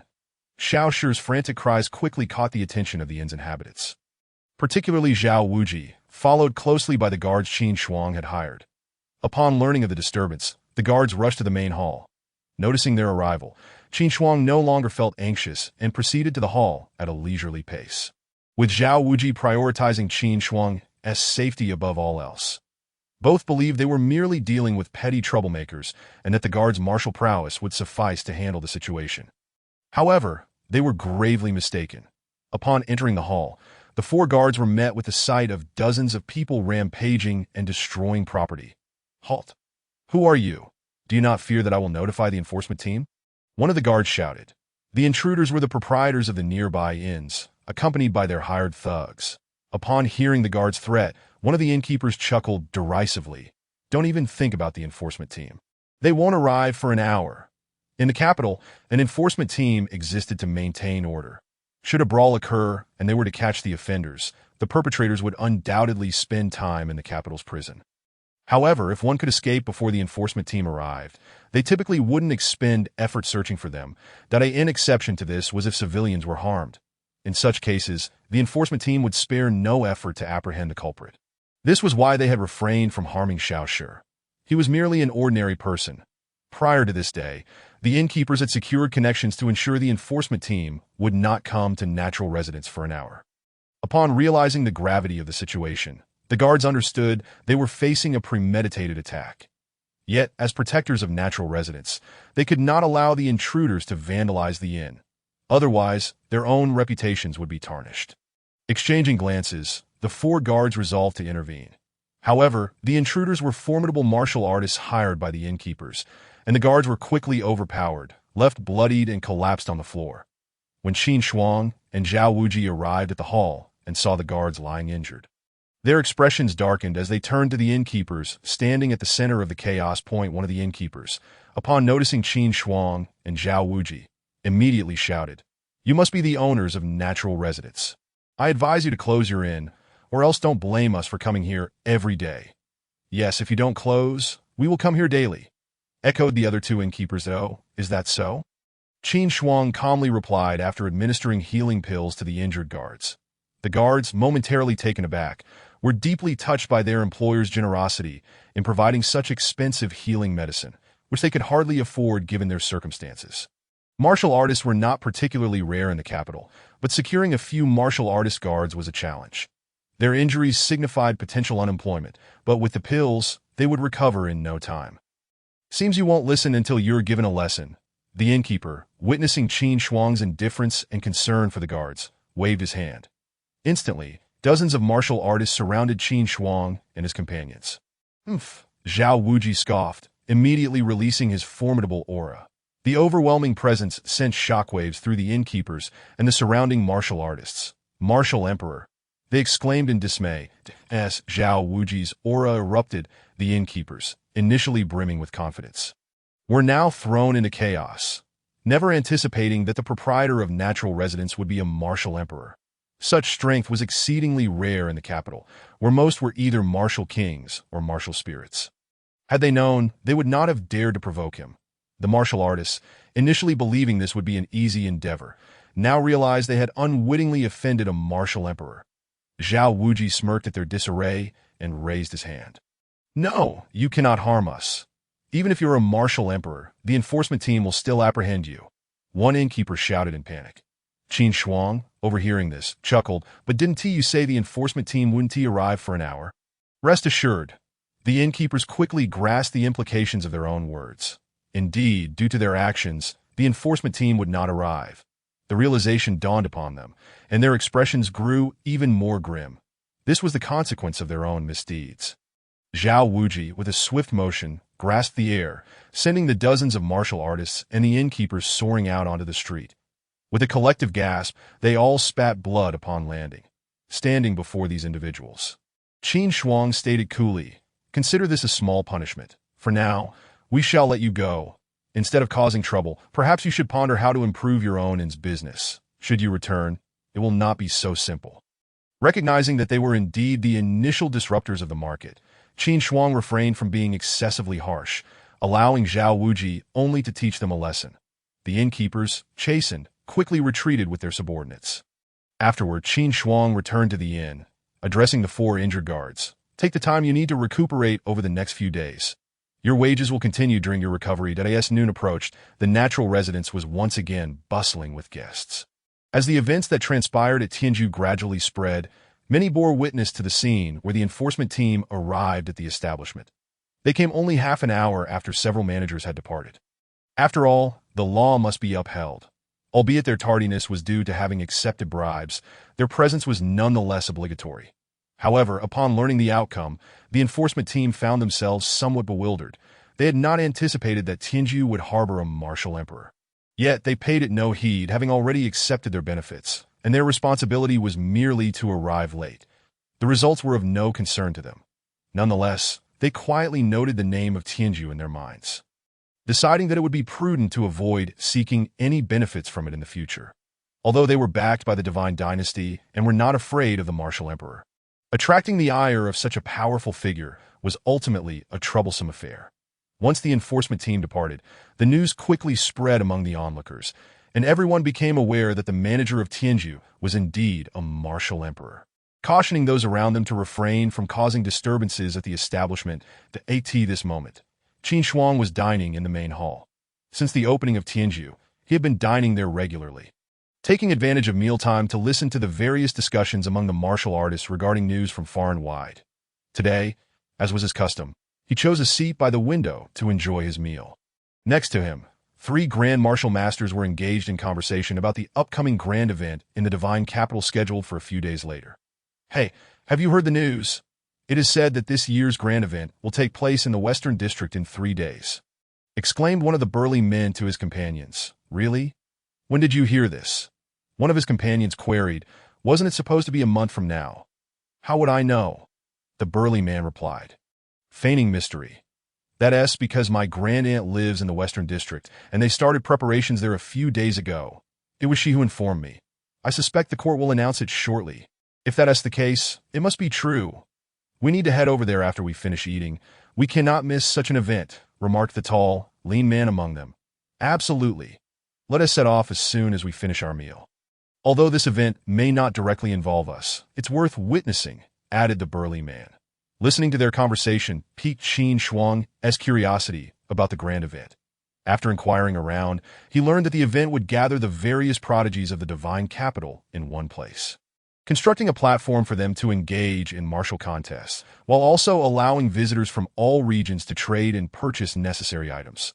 With the upcoming divine capital competition in a few months in mind, Qin Shuang concluded that he could not afford to miss this grand event, especially since it would provide him with an excellent opportunity to understand the prowess of the divine capital's elite and prepare for the competition ahead. Resolute in his decision, Qin Shuang planned to head there tomorrow. The Western District where the event was to be held coincidentally housed the Yulai Inn where he had rented a room, and he had not yet checked out, alleviating any concerns of finding accommodation due to a late arrival. Meanwhile, in the backyard of the Bailey Merchant Guild, Bailey Sun had returned to her languid demeanor, reclining in her chair with Qin Shuang's dossier in hand. After she had instructed Bailey Xing to gather information on Qin Shuang, he had utilized the resources of the Bailey Merchant Guild and Within a few days, procured detailed information on Qin Shuang. Qin Shuang, the top contender of the Southern County selection, Bailey Sun exclaimed in surprise after glancing at the dossier. Upon thoroughly reviewing the contents, she was astonished. Within just a month, he had advanced from a martial artist to the late stage of a grand martial master, defeating the young demon of the Yu family and securing the top position in the Southern County selection. Moreover, he had presented a staggering amount of 10,000 gene of solar stones to Bailey Sun. Qin Shuang's remarkable rise was nothing short of miraculous. The dossier was succinctly summarized with the four characters: "I am a miracle." His astonishing rate of advancement, the ability to defeat opponents of higher rank, and the inexplicable presence of a martial emperor by his side intrigued Bailey Sun immensely. Setting aside the first two outrageous feats, the existence of a martial emperor was particularly noteworthy. Such powerful figures were not as common as cabbages on the streets, especially in Southern County, where only Xiefeng was publicly acknowledged as a martial emperor. Fascinating, Bailey Sun mused, her delicate fingers tapping her chin, a smile gracing her lips. The following day at Tianju, upon awakening and completing his morning routine, Qin Shuang prepared to set off for the Western District to attend the grand event. Summoning Long Yang, he instructed, "Go join forces with Long Wei and ensure that they refrain from provoking the nerves of the Divine Dynasty during this period." "Understood," Long Yang replied, bowing respectfully before swiftly departing Tianju. After Long Yang's exit, Qin Shuang made his way to the Western District. Half an hour later, he stood before the entrance of Yulai and "Oh, young Master Qin, you've returned," exclaimed the shop assistant. Xiao Zhang, in surprise. Ever since he had booked a room, young Master Qin had vanished for several days. Had he not already settled the payment, the inn would have likely cleared his room.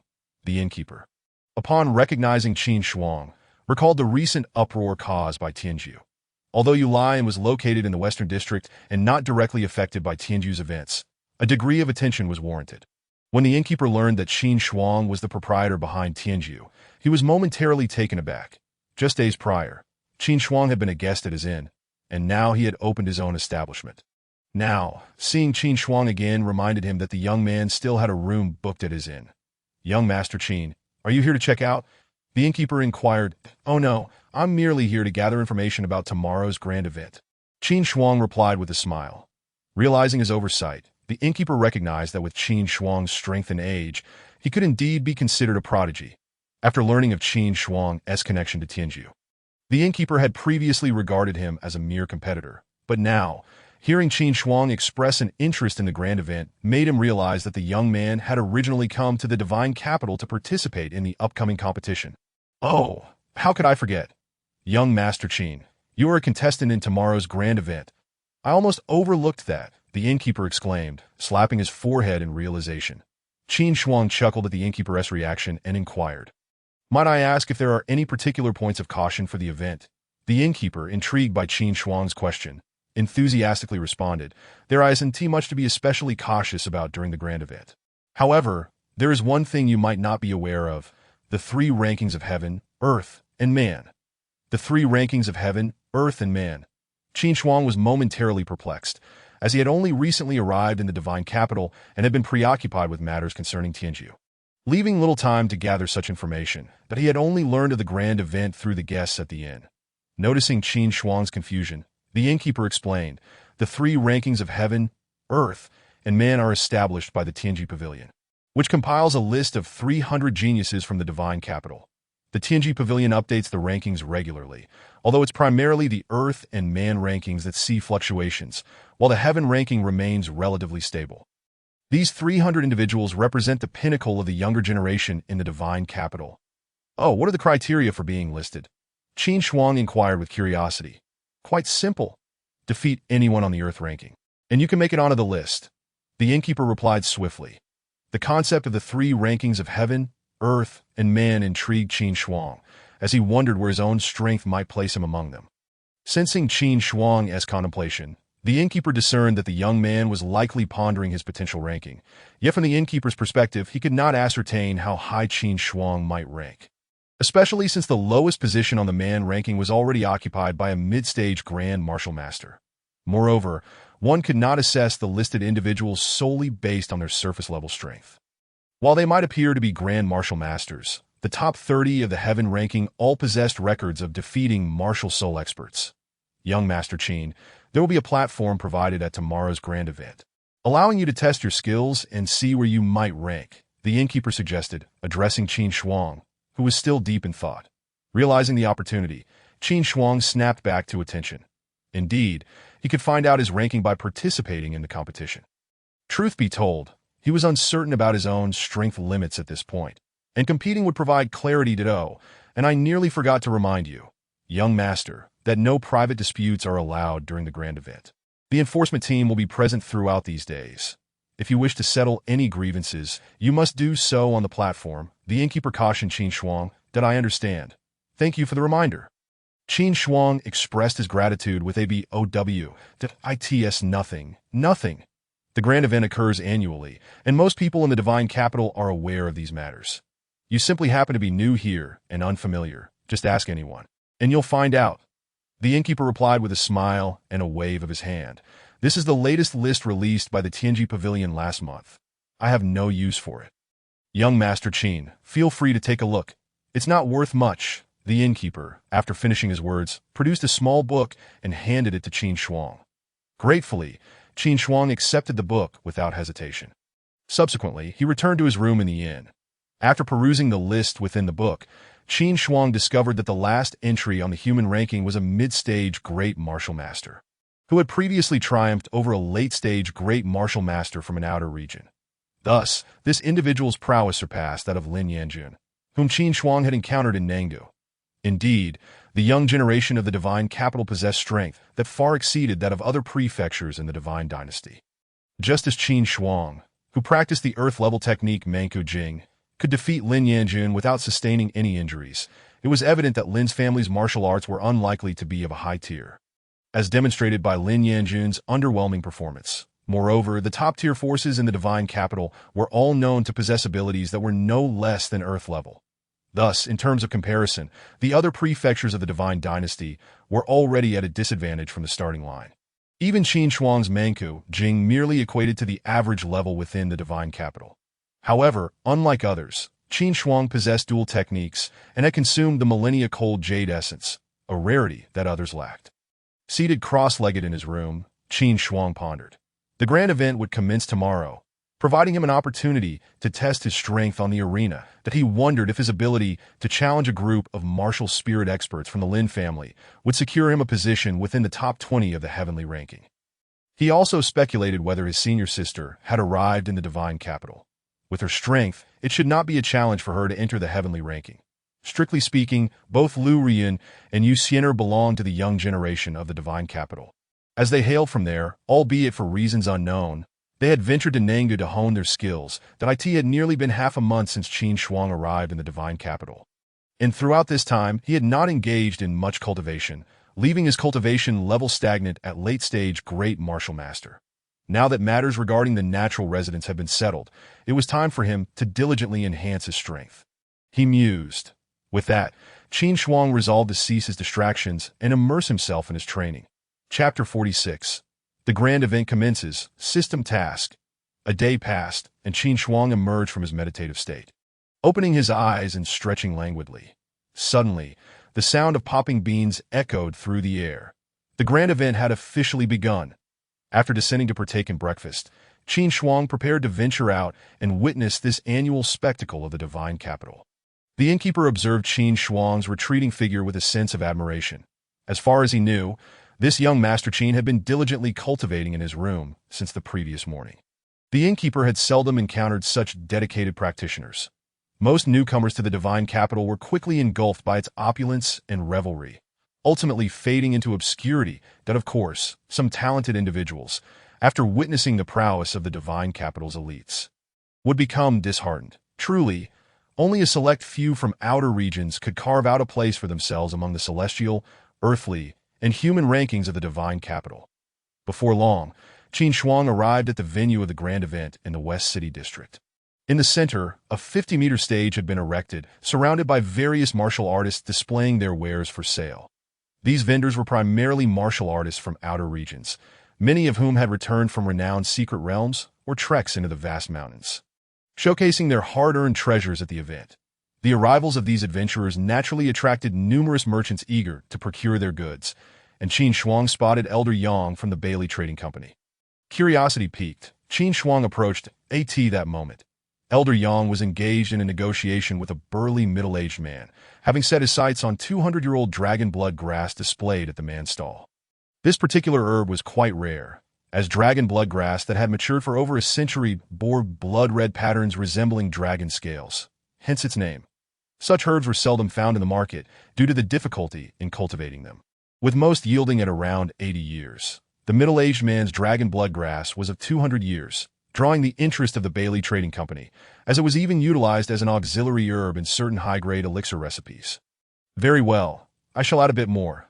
30,000 taels of gold. What do you say? Elder Yang patiently proposed to the middle-aged man. The man, after a moment of contemplation, shook his head firmly to 35,000 taels. I won't sell for less. Elder Yang felt a pang of frustration. He had been negotiating with this obstinate man for nearly half an hour, yet the latter stubbornly clung to his price. If it weren't for the recent demand from his employer for such herbs, he would have walked away long ago. All right, 35,000 taels it is. Elder Yang finally relented, placing the money on the table before taking the dragon blood grass and departing. 35,000 taels. That dragon blood grass is worth at most 30,000 taels. Qin Shuang mused, amused that even the Bailey Trading Company could be outmaneuvered, realizing that the man, despite his seemingly simple demeanor, was quite shrewd. Afterward, Qin Shuang wandered among the stalls, purchasing a few trinkets before turning his attention to the arena at that moment. Two combatants were engaged in a fierce duel, exchanging blows evenly, drawing gasps from the crowd below. Wow, Hu Yin has become stronger. He can now hold his own against Yu Hao, who ranks third on the human list. Indeed. And to think, Yu Hao is 3 years Hu Yan's senior. Does this mean Hu Yan's talent surpasses that of Yu Hao? Absolutely, if given more time. Hu Yan might even ascend to the Earth ranking. As the spectators debated, the match between Hu Yan and Yu Hao took a sudden turn. The younger fighter, with a swift movement, maneuvered behind his opponent, seizing the opportunity to strike with both palms, unleashing a fierce gust of wind as he struck Yu Hao's back. The impact sent Yu Hao crashing to the ground. Spitting out blood, Hu Yin wins, declared the officiating officer sent by the Divine Dynasty to oversee the duel. Despite his victory, Hu Yin remained on stage, indicating he wished to continue challenging others. The rules stated that a victor could choose to remain on the stage. And thus, Hu Yin was in a position to defend his title. That moment, a long-dormant system notification chimed in. Ding! Host detected to be present at the Divine Dynasty's Grand Event Arena, triggering System Task. System Task.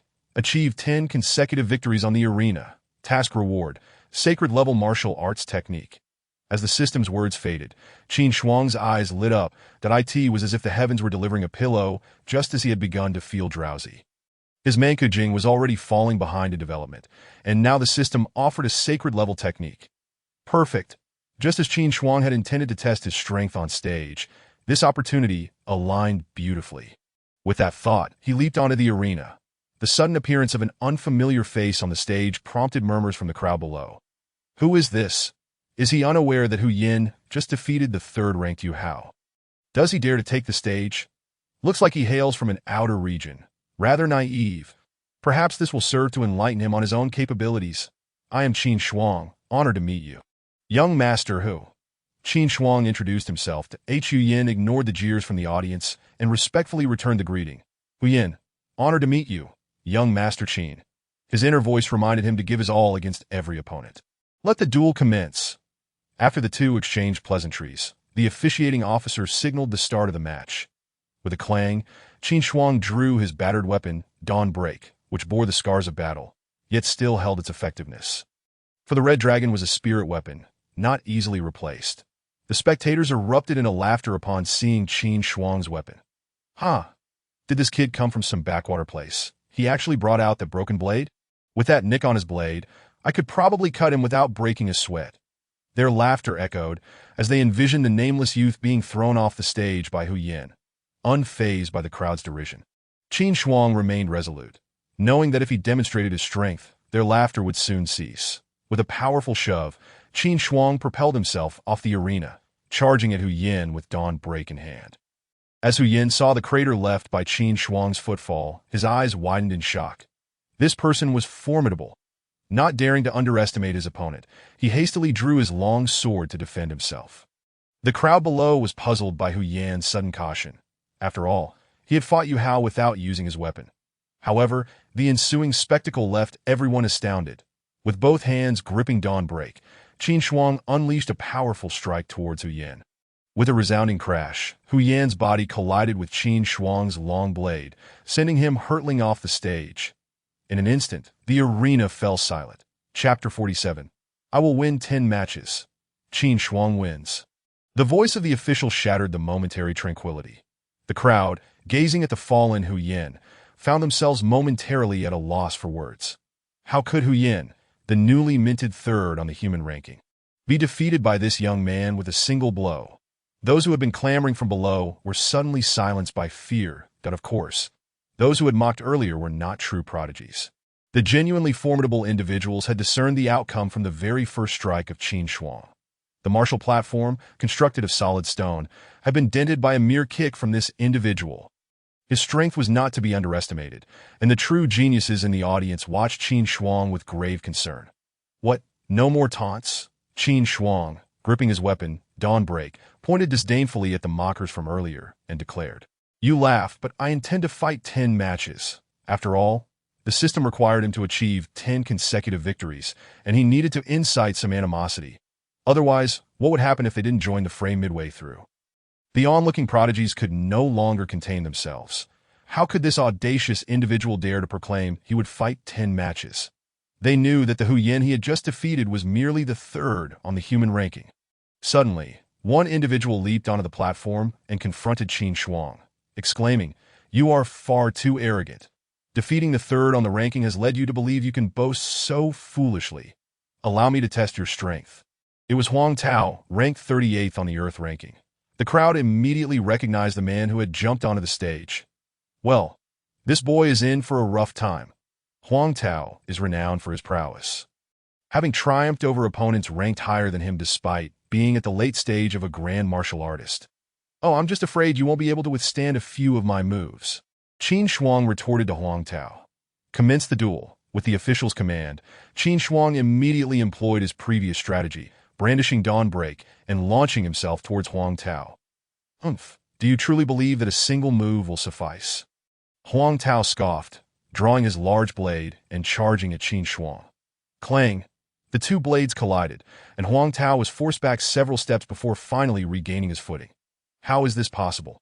Huang Tao stared at Qin Shuang in disbelief, astonished by the sheer force behind his attack. The web of his grip on the blade had already split open. Huang Tao had underestimated the situation, thinking he could match Qin Shuang blow for blow. He had not anticipated the weight of Dawnbreak. Initially, when it was a spirit-grade weapon, it weighed 128 pounds, but now, having been reforged into a king-grade weapon by the Golden Dragon sect, it weighed a staggering 512 pounds. Such a weight meant that even Qin Shuang had to bear it to launch an effective strike. The crowd observed Huang Tao's disadvantage and rubbed their eyes in disbelief. Even Huang Tao, ranked 38th on the Earth ranking, was no match for him. Where did this person emerge from? They thought, this cannot be allowed to continue so easily. Huang Tao steadied himself and gripped his blade with both hands, advancing once more towards Qin Shuang. Qin Shuang, seeing this, wasted no time and unleashed the dragon-slashing sword technique of the Golden Dragon sect in response. In the blink of an eye, the two were engaged in several more exchanges. But Huang Tao was already struggling to maintain his stance, his hands trembling and his grip on the sword faltering as the cuts on his palms deepened. "Down you go," Qin Shuang exclaimed, bringing Dawnbreak down upon Huang Tao that moment. Huang Tao could do nothing to evade the strike, raising his large blade in a futile attempt to block. Bang! The tremendous force sent Huang Tao, along with his weapon, hurtling off the stage. The audience erupted in astonishment. Was this person truly so powerful? Why was it that every time they clashed, it was Huang Tao who was left injured? "Look at his blade," someone with keen eyes shouted, noticing Qin Shuang's movement as he sheathed his weapon. With a resounding thud, the back of the blade met the platform, creating a small crater upon impact. Gasp! The crowd collectively inhaled sharply. This man's blade was so heavy that even the martial platform could not withstand its lightest touch. Victory to Qin Shuang, the official declared. Who else dares challenge me? Qin Shuang called out to the audience below. In an instant, everyone fell silent. Though they were willing to speak, none dared to step onto the stage. I shall. A figure clad in white leaped onto the platform. It was Bai Shu, ranked 27th on the Earth ranking. The crowd recognized him immediately. I am Bai Shu. Honored to meet you. Young Master Qin. Bai Shu saluted Qin Shuang. Qin Shuang returned the gesture, noting Bai Shu's serious demeanor. This individual was strong. At the very least, he could not have easily defeated Huang Tao, yet he could not allow a martial artist from a foreign district to triumph continuously at the Divine Capital's Grand Assembly. As Bai Shu faced Qin Shuang, he too grew serious. After all, should he lose, he would have to restart his own matches, an inconvenience he wished to avoid. Commence the duel. The official announced that no sooner had the official's words fallen than Bai Shu lunged forward. Sword in hand, closing the distance to Qin Shuang, that he understood that his sword was significantly shorter than Qin Shuang's long blade, and if he did not engage closely, he would struggle to mount any offense. Potentially falling victim to Qin Shuang's relentless pressure, Qin Shuang recognized the danger as Bai Shu charged at him, realizing too late that this opponent understood his long blade's shortcomings in close combat. With Bai Shu now within striking range, Qin Shuang had no choice but to position Dawn Break across his chest to deflect Bai Shu's sword attack, unfazed by his initial strike being blocked. Bai Shu pressed on, continuing to swing his sword at Qin Shuang. Initially, Qin Shuang found himself a bit overwhelmed, but after several dozen exchanges, he began to familiarize himself with Bai Shu's rhythm. After successfully parrying one of Bai Shu's attacks, Qin Shuang swiftly retreated a few steps to create distance. Bai Shu, noticing the retreat, realized with alarm that his strikes were still too slow, allowing Qin Shuang to respond. Once the distance was established, Qin Shuang transitioned from defense to offense, executing powerful, sweeping cuts with Dawn Break, each strike imbued with the weapon's considerable weight. Bai Shu, unwilling to take the blows head-on, evaded continuously while Qin Shuang's strikes crashed down upon the platform, sending shards of stone flying. However, as Bai Shu dodged, a few of the debris struck him, causing him considerable discomfort. The once smooth surface of the platform was now pockmarked and uneven from Qin Shuang's relentless assault, making Bai Shu's evasive maneuvers increasingly difficult. After narrowly avoiding several more of Qin Shuang's attacks, Bai Shu could no longer endure, swinging his sword in an attempt to close the gap with Qin Shuang. Knowing he could not afford to drag the fight out any longer, seeing Bai Shu's intent to approach, Qin Shuang seized the opportunity. As Bai Shu lowered his guard, he redirected a previously launched strike towards him. Bai Shu's expression changed dramatically. At this moment, he knew he could not evade the attack and could only raise his sword to block. Unfortunately, Qin Shuang had put forth all his strength into this strike, and Bai Shu was unable to withstand it. With a resounding crash, Bai Shu, like the two before him, was sent flying off the platform. Chapter 48, 17th on the heavenly ranking. Victory to Qin Shuang. The official's voice rang out. How could this be? Even the 27th on the Earth ranking has fallen, someone in the crowd exclaimed in disbelief. Quick, someone bring him down, or if he continues to win, how will the prodigies of the Divine Capital hold their heads high? Another voice echoed with concern. Who else dares challenge me? Qin Shuang brandished his blade towards the crowd below, for a moment. No one dared to ascend the stage. After all, if even Bai Shu could not withstand him, stepping up would only serve to bolster his streak of victories. After a prolonged silence, as Qin Shuang remained on stage, the crowd realized he was indeed intent on winning 10 matches, and anxiety rippled through them. According to the rules of the platform, the victor could defend their title consecutively that if Qin Shuang remained on the stage without challengers. They would have no choice but to confront him, or else new matches could not commence. If Qin Shuang stood there all day without anyone daring to challenge him, it would become a laughingstock. The prodigies of the Divine Capital could not allow themselves to be intimidated by a newcomer, a rumor that would spread throughout the entire central region in no time. Gradually, word of Qin Shuang's successful defense reached others, and soon prodigies began flocking to the platform, for if they allowed Qin Shuang to continue, their own reputations would suffer. Before long, a young man in a black robe leaped onto the platform. The black-clad youth bowed to Qin Shuang and said, Xie Lin, ranked 12th on the Earth ranking, seeks your guidance. Qin Shuang returned the gesture. Qin Shuang, honored to meet you. The official, having waited so long for another challenger, called out, commenced the duel. Upon hearing that it was Xie Lin, ranked 12th on the Earth ranking, the crowd's eyes lit up once more. Previously, Qin Shuang had defeated those ranked outside the top 20. Now, with an opponent ranked 12th, surely this time he would not emerge victorious. However, after the prior two encounters, they were hesitant to voice their mockery and instead watched the two on stage in silence. But soon their hopes were dashed. The duration of Xie Lin's engagement with Qin Shuang was even shorter than that of Bai Shu, as Xie Lin specialized in hand-to-hand combat, and Qin Shuang's long blade was a natural counter. Before long, Xie Lin too was sent tumbling off the platform. Following him, the 9th and 7th on the Earth ranking fell as well. Half an hour later, even the 1st on the Earth ranking succumbed to Qin Shuang's blade. Counting up, Qin Shuang had now achieved 8 consecutive victories. Just 2 more wins, and he would fulfill the system's task. At this moment, excitement surged within him. He was so close to obtaining the holy grade martial arts.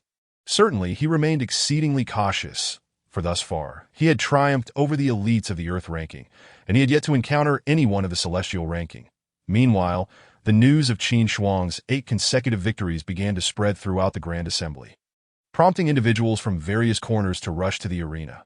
Upon learning that Qin Shuang had defeated 8 opponents in succession, they were astounded.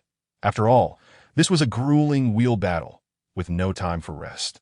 The fact that he had persevered and emerged victorious 8 times was remarkable. The last time someone had achieved 10 consecutive victories was a decade ago, a feat accomplished by the young lady of the Bailey family. And Qin Shuang had previously been an unremarkable martial artist. There was simply no basis for comparison. Gradually, more and more martial artists gathered around the arena, yet, despite the growing crowd, not a single challenger dared to step forward. At this moment, Qin Shuang felt a pang of urgency. It seemed they had no intention of sending anyone to fight. How could this be? How was he to complete his system task? It appeared that the so-called prodigies of the divine capital were not all that impressive, as not one dared to challenge him. Qin Shuang, wielding the dawn, addressed the onlookers below. Realizing that no one was coming forward, Qin Shuang resorted to mockery, for if this continued, he would be unable to fulfill his task. The official on the platform couldn't help but twitch at the corner of his mouth. This lad was rather too arrogant. Meanwhile, the crowd below was infuriated. How could this person be so presumptuous? Quickly, summon the prodigies of the Celestial ranking. Did this young man think that defeating those from the Earth ranking made him formidable? What a frog in a well! Enraged, several individuals from the Earth ranking stepped forward to fetch help. Before long, Yu Hao arrived with 2 masked figures clad in white robes at the edge of the arena. One of the masked figures, after assessing the situation, felt a mixture of admiration and irritation towards Qin Shuang. He admired his courage and strength, especially considering the 8 formidable opponents he had faced in succession. He himself wouldn't dare claim such a feat, however. He was irked that Qin Shuang sought to elevate himself at the expense of others, which felt rather excessive. That if he hadn't come today, the entire divine capital would soon hear of Qin Shuang's 8 consecutive victories, with no one daring to challenge him. Contemplating this, the masked figure leapt onto the stage and declared, 17th of the Celestial ranking, I seek your guidance. Qin Shuang's expression tightened upon hearing this. He had not anticipated facing someone of such a high rank right off the bat. Qin Shuang, I seek your guidance, he replied with a respectful gesture. Let the duel commence, commanded the official. Whoosh! A flash of sword light suddenly appeared before Qin Shuang. How swift! Qin Shuang was startled, immediately dodging to evade the strike. This opponent was a master swordsman. Just moments ago, Qin Shuang had sensed the repressed sword intent emanating from him. This indicated that he had mastered sword intent to a high degree, capable of channeling it into his sword without releasing it outward. A formidable skill. After evading the first sword strike, Qin Shuang instantly activated his Manka Sutra and Doju to their fullest potential. The individual before him was undoubtedly a soul martialist. Otherwise, he could not have grasped sword intent with such proficiency. Only upon reaching the soul martial level and perceiving one's own spiritual consciousness could one master sword intent in such a manner. Until now, Qin Shuang had refrained from using Doju. But knowing his opponent was a soul martialist, he dared not hold back any longer. That if he were to falter, he would find himself facing another 10 battles. Thus, he promptly activated Doju. Whoosh! Another beam of sword light followed closely behind Qin Shuang as he evaded. At this moment, he had no time to retaliate, thinking, what kind of technique is this? I can hardly withstand it. His sword strikes are simply too swift. The rapid assault of his swordsmanship left Qin Shuang overwhelmed. With no opportunity to counterattack, that he realized he could not afford to fall into his opponent's rhythm. If this continued, he might lose before even launching an attack. Determined, Qin Shuang gripped the dawn and raised it defensively in front of himself. After successfully parrying a strike from the 17th of the celestial ranking, he threw the dawn to the ground. Bang! The dawn struck the ground with a dull thud. The 17th of the celestial ranking was momentarily perplexed. How could this person continue to fight without a weapon? Chapter 49. Celestial ranking 17th. Mission accomplished. After discarding the dawn, Qin Shuang swiftly maneuvered to the back of the 17th of the celestial ranking. The spectators below, witnessing Qin Shuang discard his weapon, were filled with excitement, believing he was about to lose. The atmosphere shifted dramatically from its previous tension. They had seen Qin Shuang win 8 matches using the dawn. Now that he had been forced to abandon it, they assumed he could no longer continue, and he was destined to lose. However, neither they nor the 17th of the celestial ranking anticipated that Qin Shuang's greatest strength lay in his hand-to-hand combat. 17th, she is defeated, remarked another masked figure in white who had accompanied Yu Hao. What? Yu Hao exclaimed incredulously. Without a weapon, how can he possibly defeat 17th's sister? Throwing away his weapon signifies he is fighting at full strength. His hand-to-hand combat is his true forte. The masked figure replied. What? His hand-to-hand combat is his strongest suit. So, he has not been fighting at full strength until now?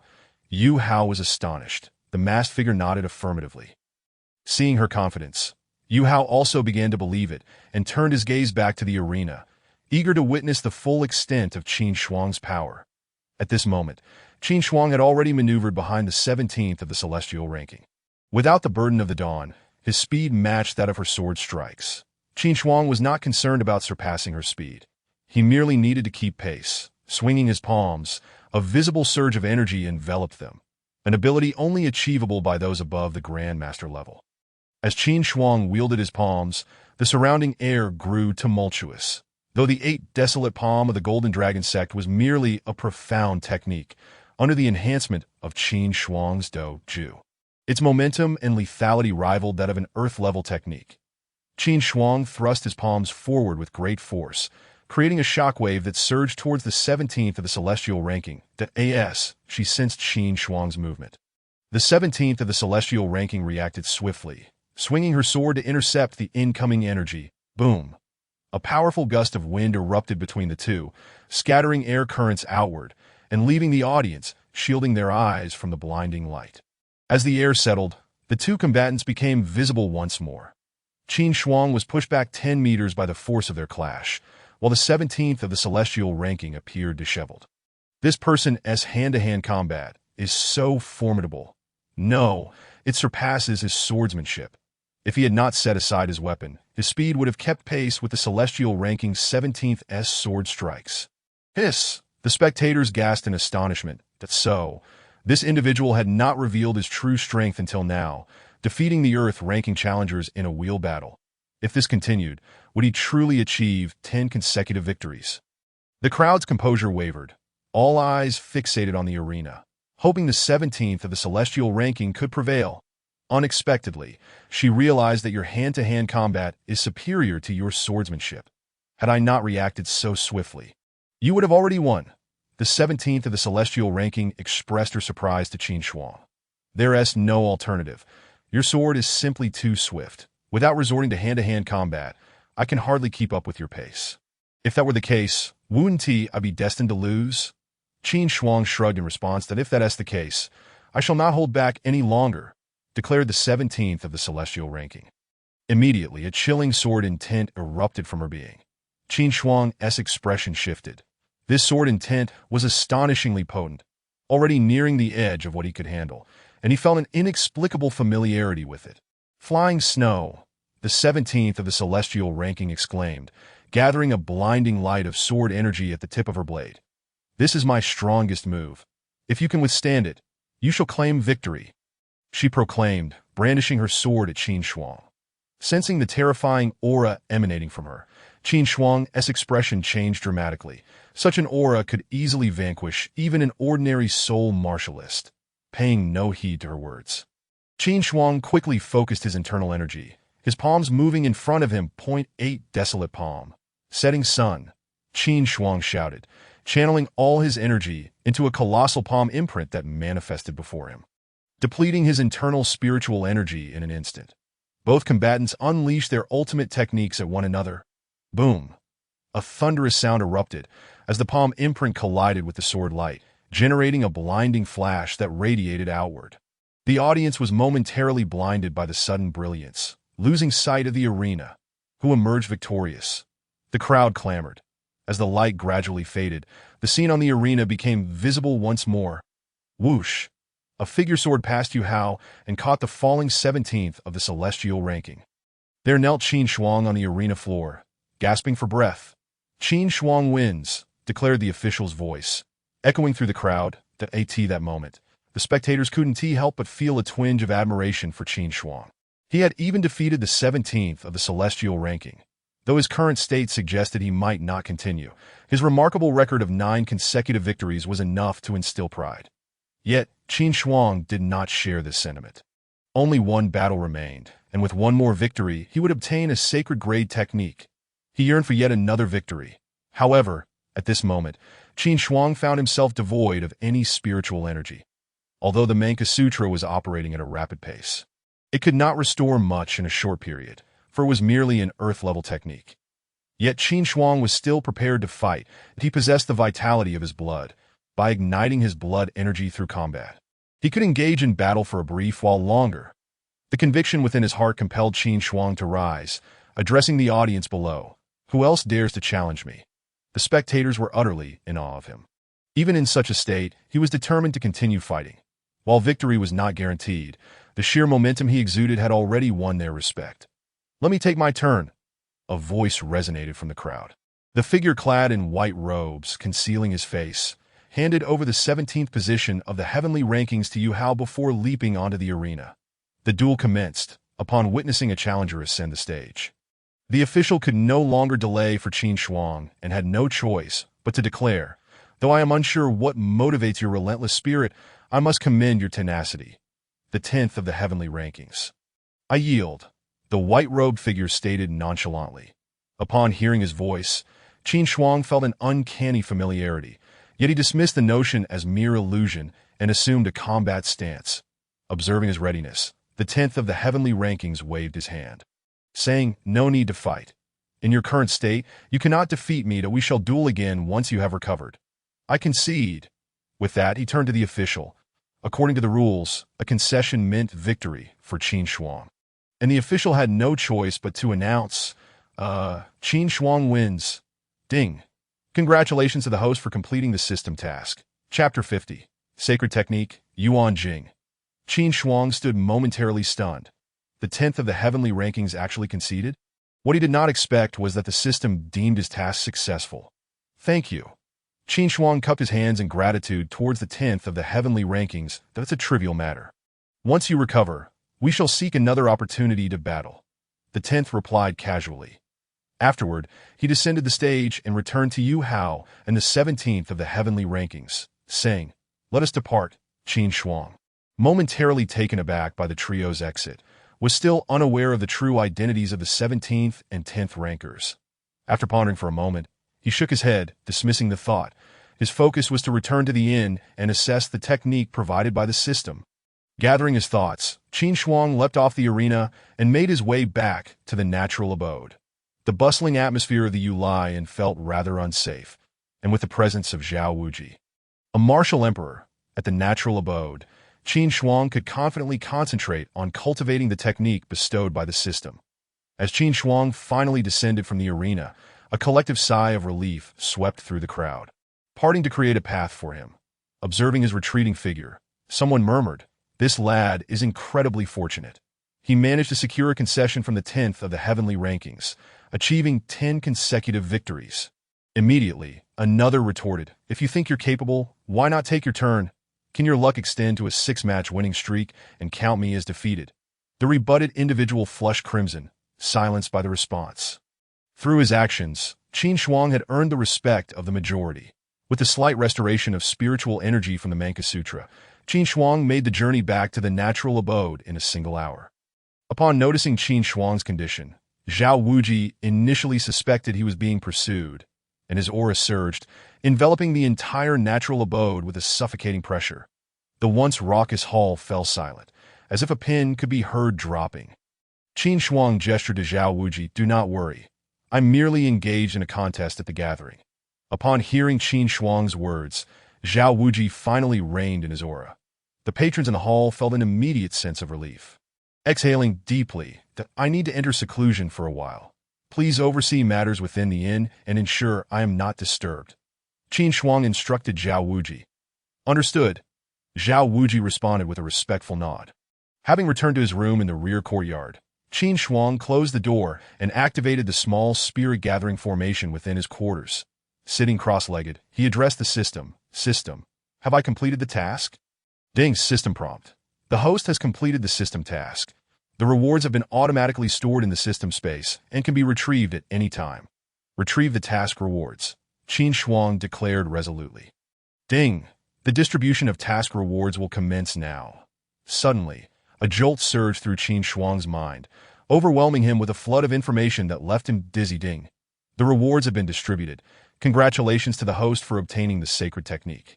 Yuan Jing. After a brief moment of recovery, Qin Shuang felt an influx of information in his mind. Upon hearing the system's voice, he rejoiced. The sacred technique was now his. As he quickly perused the details of Yuan Jing in his mind, he found himself momentarily stunned by its description. The initial rank of Yuan Jing was merely Earth level, which meant that if Qin Shuang successfully cultivated the first layer, Yuan Jing would be equivalent to an upper-tier Earth-level technique. Furthermore, with each layer of cultivation, the rank of Yuan Jing would ascend, that it could rise to a maximum of 9 layers, and Qin Shuang calculated that should he reach the 9th layer, it would be akin to a mid-tier divine-level technique. After absorbing this information, Qin Shuang's heart surged with elation once more. This was not merely a sacred technique, it was comparable to a divine-level technique. However, upon further examination, he realized that it was not as straightforward as he had initially thought. Although Yuan Jing had the potential to reach divine level, that was merely theoretical. The technique was highly dependent on innate talent. The historical record indicated that the highest cultivation achieved was only the lower tier of sacred techniques, which was why the system classified it as such. Estimating his own potential, enhanced by the millennium-old cold jade essence, he surmised that he could at best cultivate it to the 6th layer, equating to a mid-tier sacred technique. Yet after comparing the Mankasutra with Yuan Jing, Qin Shuang quickly dismissed further contemplation. The Mankasutra was simply superior to Yuan Jing, what the Mankasutra possessed. Yuan Jing also had, and in some aspects, it was even stronger. For instance, Qin Shuang could utilize the blood energy generated by the Mankasutra to execute combat techniques. Yuan Jing could do the same. But as Qin Shuang's cultivation advanced, the consumption of blood energy increased, while the fixed rank of the Mankasutra meant that the speed at which it generated blood energy could no longer keep pace with his demands. However, Yuan Jing was different. Its rank would rise that if Qin Shuang could successfully cultivate the first layer, the blood energy consumption would gradually align with his needs, and no longer dwelling on the matter. Qin Shuang immediately began to cultivate Yuan Jing. Transitioning to a new technique was an arduous process, as it required altering the flow of energy within his body to align with the new technique's pathway that a single misstep could lead to disastrous consequences, even risking his life. Thus, he had chosen to return to the natural abode rather than the Yulai Inn. The natural abode was, after all, his domain, with Zhao Wuji present for added security.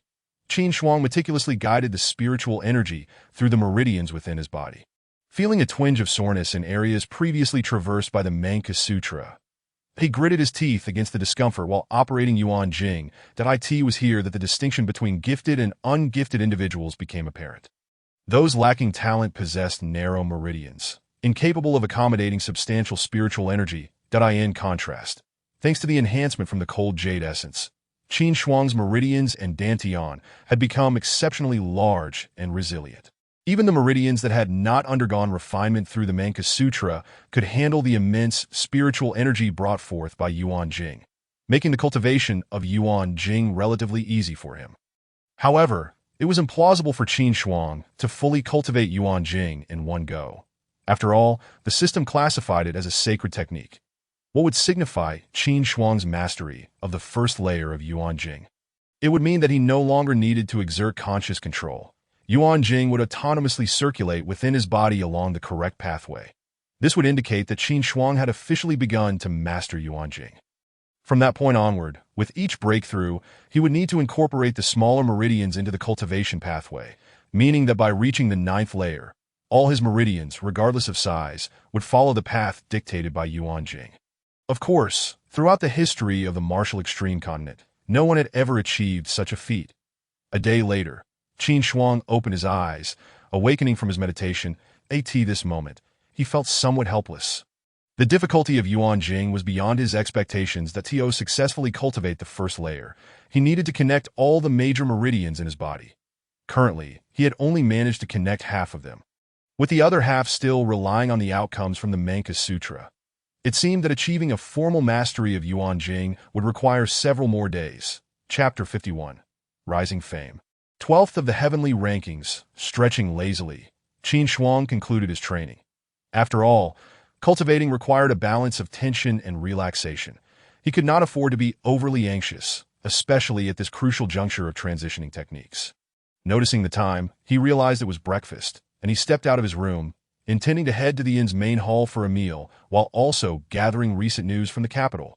Within a day, the news of Qin Shuang's 10 consecutive victories at the gathering had spread throughout the capital. Strictly speaking, Qin Shuang had only achieved 9 victories, as the 10th-ranked fighter of the heavenly rankings had not battled him, but rather conceded, thus granting him the 10th win. Nevertheless, according to the rules, Qin Shuang was still credited with 10 consecutive victories. This revelation sent ripples through the previously tranquil capital, akin to a stone cast into a pond, stirring waves of excitement. The martial artists of the capital were abuzz with the news that Qin Shuang had equaled the record set by Li Sun a decade prior during the gathering. It is important to note that achieving 10 consecutive victories at such an event is no small feat, as each challenger is invariably stronger than the last, for no one wishes to serve as a mere stepping stone on another's path to fame. In the past, there have indeed been those who sought to challenge a 10-game winning streak, yet they typically fell short by 2 or 3 matches before a formidable opponent from the leaderboard emerged to bring an end to their run. Just yesterday, Qin Shuang encountered a similar fate. With only 2 matches remaining, the 17th and 10th positions on the leaderboard appeared, and even if those 2 had not emerged, others would have inevitably followed suit. However, upon witnessing the arrival of the 10th and 17th contenders, the rest assumed that they could put an end to Qin Shuang's winning streak and thus refrain from rushing to the arena. Only those eager to prove themselves would dare to compete, while those already on the leaderboard were engrossed in their cultivation, focusing on breakthroughs rather than trivial competitions.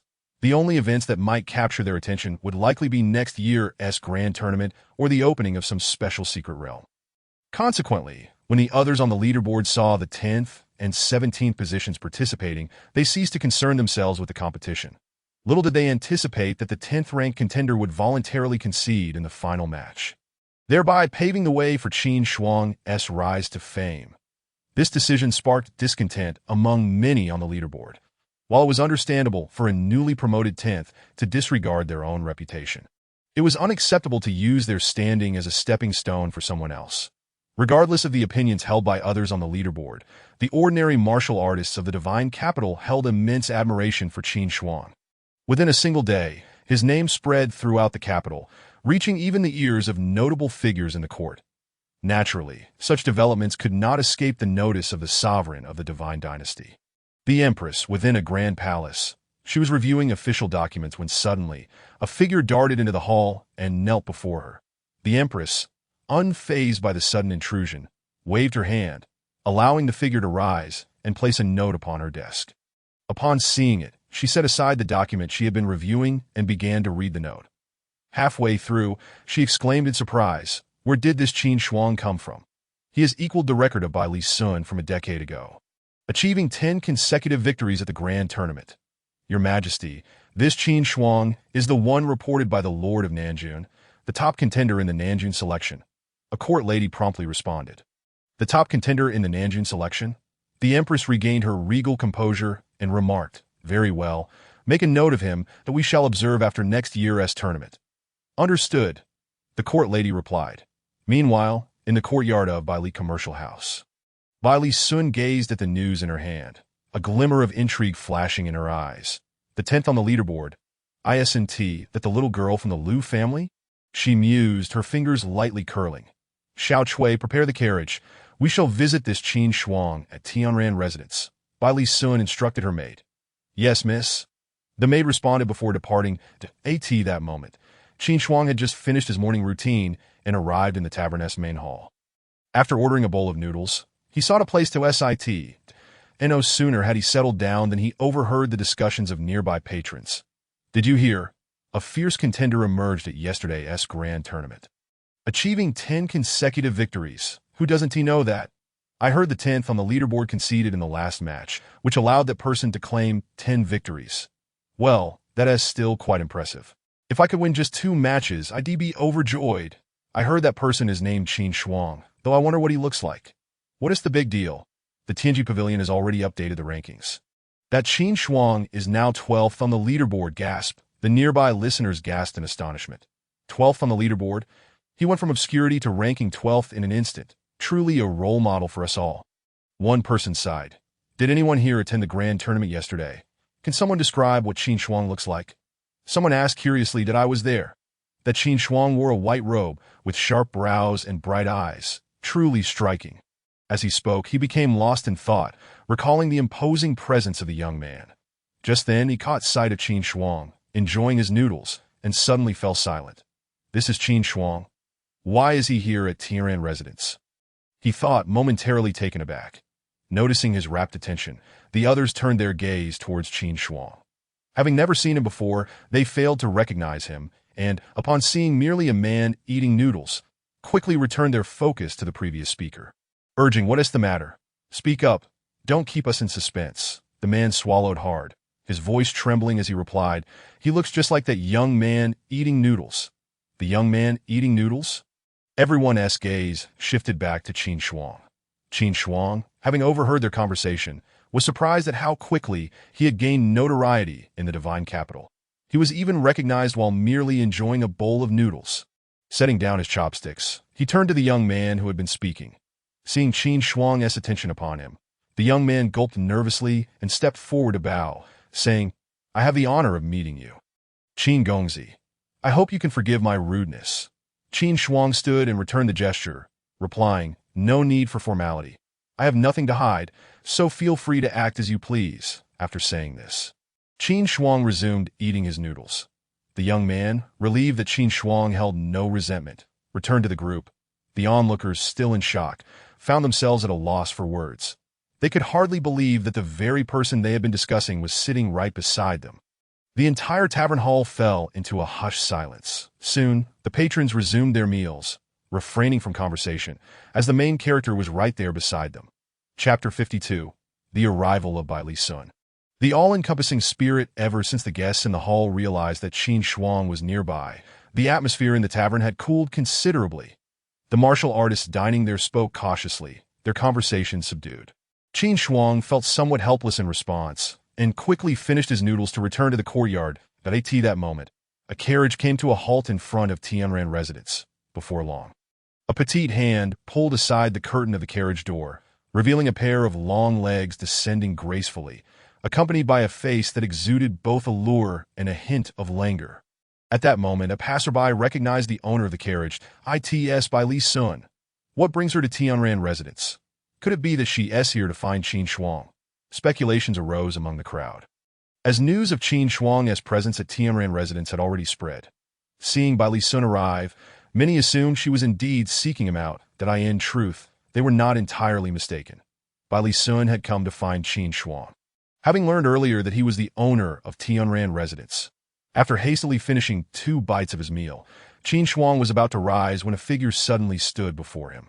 Qin Shuang was momentarily taken aback, lifting his gaze to the face of the newcomer, and he found himself momentarily entranced. Yet, he quickly regained his composure. Though Baili Sun's devilish figure and her charming yet lazy demeanor could easily stir feelings within, Qin Shuang did not succumb to distraction. He merely lost focus for a brief moment before snapping back to reality. "Did I ask there's something I can assist you with, miss?" Qin Shuang inquired, puzzled. Bai Li Sun was somewhat surprised that he had regained his focus so quickly upon their first meeting. She glanced around the hall at the patrons still captivated by her presence, then turned her attention back to Qin Shuang, forming a stark contrast. "I am Bai Li Sun, and I wish to discuss a matter with you."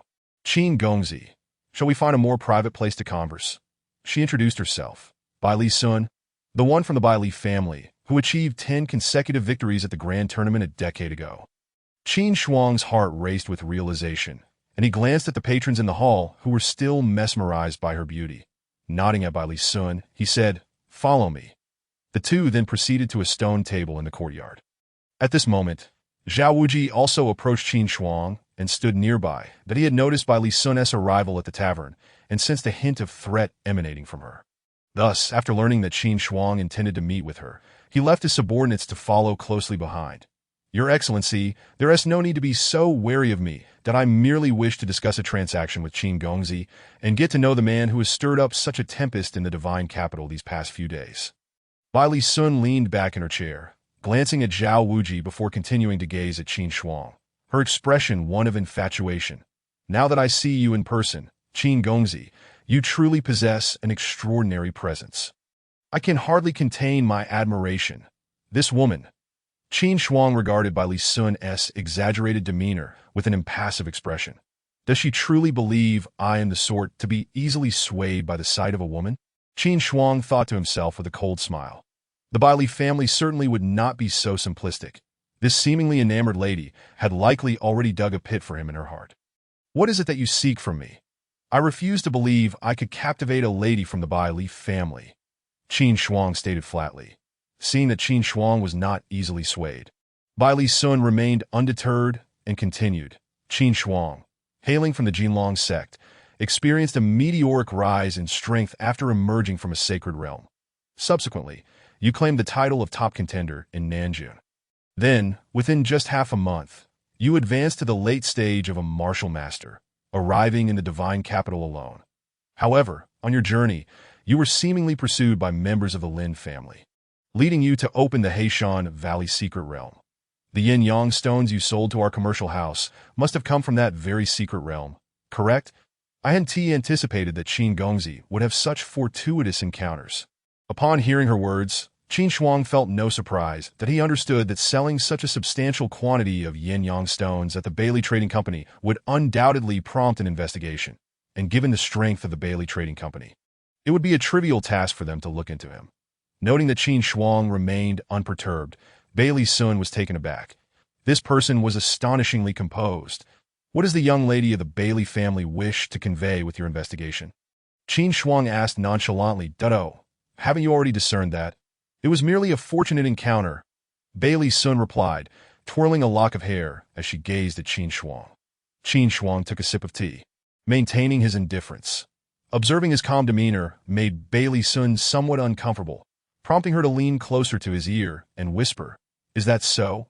Then the Wan Ling Ding was also a stroke of luck for you."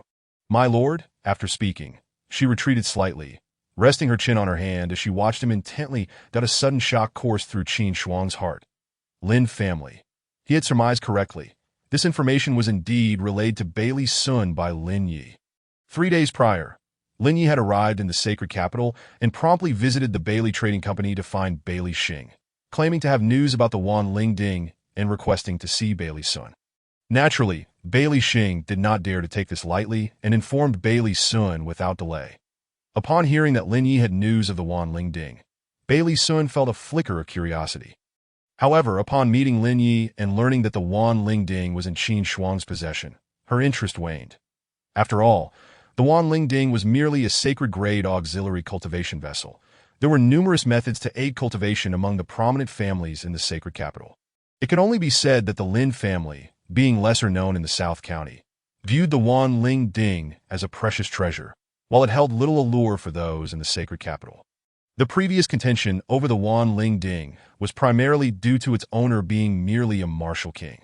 Although Qin Shuang was only a grand martial artist, he had a martial emperor by his side, and this martial emperor had appeared rather suddenly. Who could tell if Qin Shuang had even more formidable forces backing him? Moreover, to offend such a highly talented individual as Qin Shuang over a mere non-spiritual Wan Ling Ding was something Bailey Sun was unwilling to entertain. Thus, she had instructed Bailey Xing to keep Lin Yi at the Bailey Trading Company for the time being. Seeing the subtle shift in Qin Shuang's expression, Bailey Sun felt a sense of triumph. Earlier, despite her provocations, he had remained indifferent, which had irked her. Now, witnessing him finally unable to maintain his composure, her spirits lifted considerably. After a moment of contemplation, Qin Shuang surmised that the Lin family must have communicated with Bailey Sun. However, he soon regained his composure. The fact that Bailey Sun had openly mentioned the Wan Ling Ding indicated that it held little significance in her eyes, and she undoubtedly had other motives for seeking him out. Bailey Sun, observing that Qin Shuang had merely changed his expression momentarily before returning to his usual demeanor, began to admire him. Not only was he exceptionally gifted and powerful, but his calmness was also a desirable trait in a partner. No wonder he had captured the heart of that young lady from the Liu family. Yet, the Liu family's judgment seemed rather poor for failing to recognize his worth, that, "Oh, Liu Mei, if you do not manage your family soon, I may be compelled to take matters into my own hands." Casting a glance at Bailey Sun, who continued to regard him with that captivating gaze, Qin Shuang spoke up. "What do you mean by that?" Miss Bailey, Chapter 53. The Secret Realm of the Sacred Capital. Upon hearing Qin Shuang's inquiry, Bailey Sun gathered her thoughts and smiled at him, saying, "It's simple. Let us make a deal."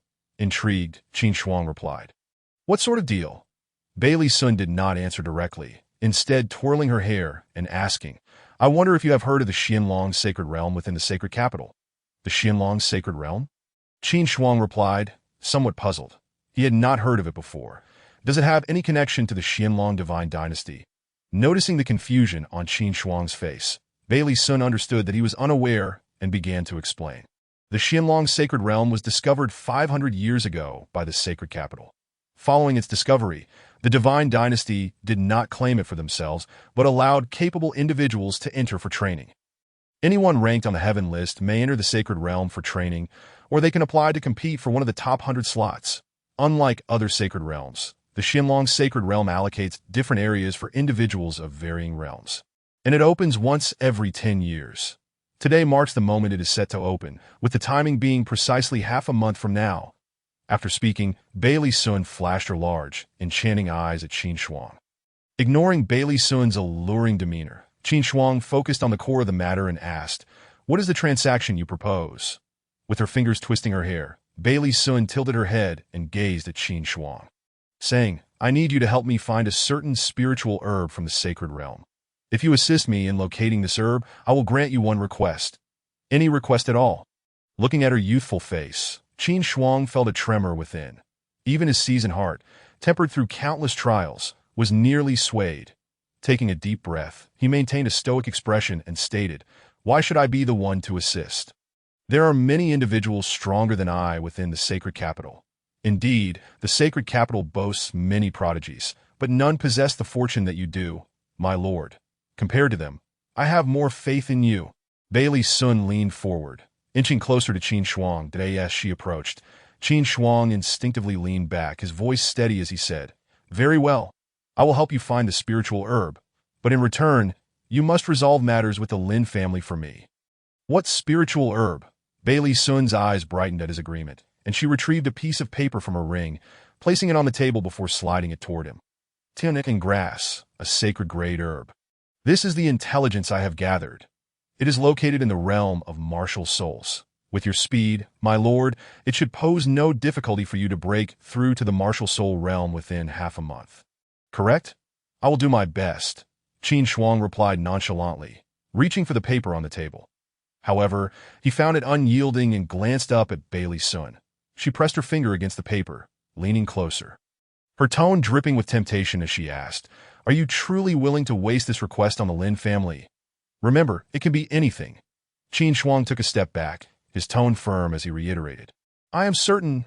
As soon as he finished speaking, Bailey Sun released her hold on the paper and stood up, "That if that is the case, let us collaborate joyfully," she said with a charming smile before departing with the little maid.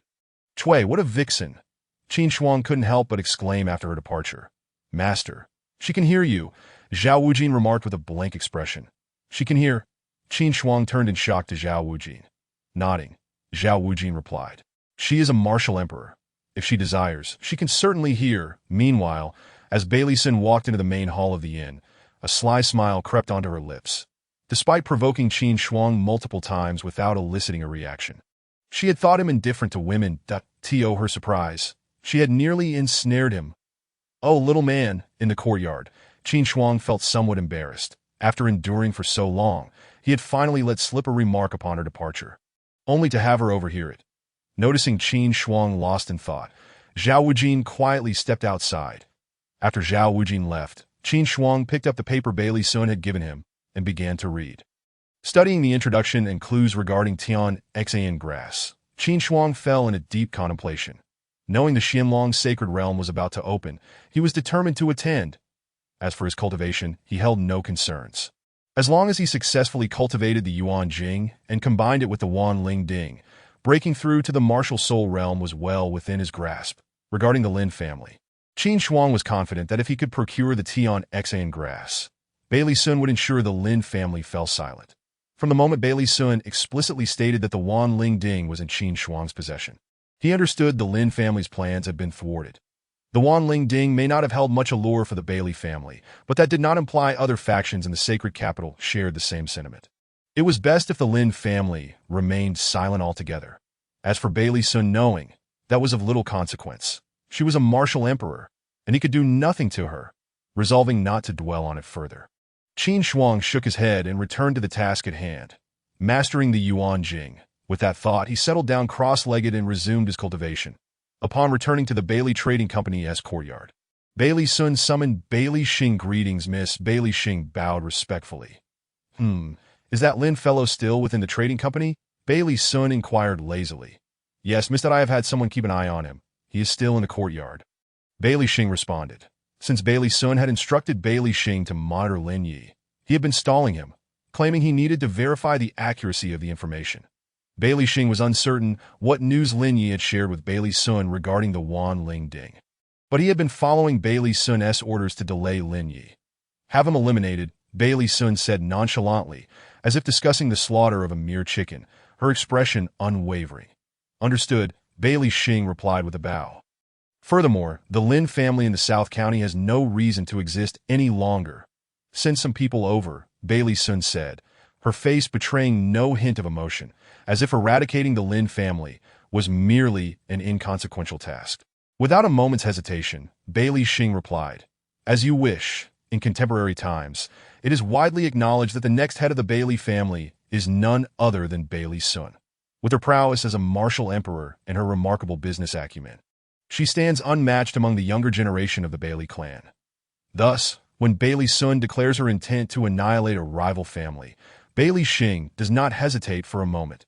After Bailey Xing departs, a concerned Xiao Chui, standing behind Bailey Sun, voices her apprehension. Miss, what if we eliminate the Lin family, and Qin Shuang has a change of heart? That won't happen. Bailey Sun dismissively waves her hand, stifling a yawn. At that moment, in a room within the rear courtyard of Bailey Commerce, Lin Yi opens the door, saying, Bailey manager, you have arrived. Do you bring news? Lin Yi gazes at the entering Bailey Xing and adds. Chapter 54. The Secret Realm commences. Bailey Xing glances at him and replies, Indeed. I have news, which means you may now perish. With that, Bailey Xing swiftly lunges forward, seizing Lin Yi by the throat. Lin Yi looks at Bailey Xing in disbelief, unable to comprehend why he would seek to kill him after bringing news of the Wanling Cauldron to the Bailey family. Even in death, he cannot fathom the collaboration between Qin Shuang and Bailey Sun. Days pass, and in the rear courtyard of Tiantian residence, Qin Shuang sits cross-legged, diligently practicing her Yuan Jing. After several days of rigorous training, she has become increasingly adept at the flow of the Yuan Jing. At this point, she reaches a critical juncture in her training. Suddenly, an intense energy bursts forth from her body, swirling around her. Bang, bang, bang. A series of dull thuds resonate from within Qin Shuang. The energy that had been circling her abruptly retracts into her body, and she slowly opens her eyes. First layer of Yuan Jing, great martial master perfected. The Yuan Jing proves to be formidable. Having mastered merely the first layer, Qin Shuang has already attained the pinnacle of great martial master. In the following 10 days, her grasp of the martial soul becomes even more assured. That as the sound of popping beans fills the air, Qin Shuang stretches lazily, having spent 3 days in seclusion. Now that she has mastered the Yuan Jing, she feels less anxious and welcomes a moment of respite. That as time passes, the fervor surrounding Qin Shuang's 10 consecutive victories at the grand event begins to wane. The martial artists, upon learning that the Qianlong Sacred Realm is about to commence, resume discussions about it. After overhearing the conversations in the inn, Qin Shuang realizes that entry into the Qianlong Sacred Realm is restricted to those of Martial King rank and above, which explains Bailey Sun's absence. Although she does not fully understand why Bailey Sun seeks the Tianqing grass, she is determined to assist her in obtaining it, given that Bailey Sun has already aided her in dealing with the Lin family. Even though Qin Shuang possesses sufficient power to eliminate the Lin family on her own, the Dark Hall is currently under scrutiny from the Divine Dynasty, making any major moves perilous. The Dark Hall. A spark of inspiration ignites within Qin Shuang as she contemplates enlisting the aid of the Dark Hall to send some martial spirits into the secret realm, as long as they register and compete for a spot among the top 100. They can gain entry. With this thought, Qin Shuang promptly contacts Long Yang through her jade talisman, requesting him to arrange for a dozen or so martial spirits from the Dark Hall to come to the capital. Upon receiving Qin Shuang's message, Long Yang promptly replies, assuring her that he will bring the individuals to Tiantian residence within 2 days, since the last time Qin Shuang instructed Long Yang to pause the activities of the Dark Hall. They have been recuperating, maintaining a base of 2 martial kings and 3,000 martial spirits, while continuously recruiting and training ordinary youths in their teenage years.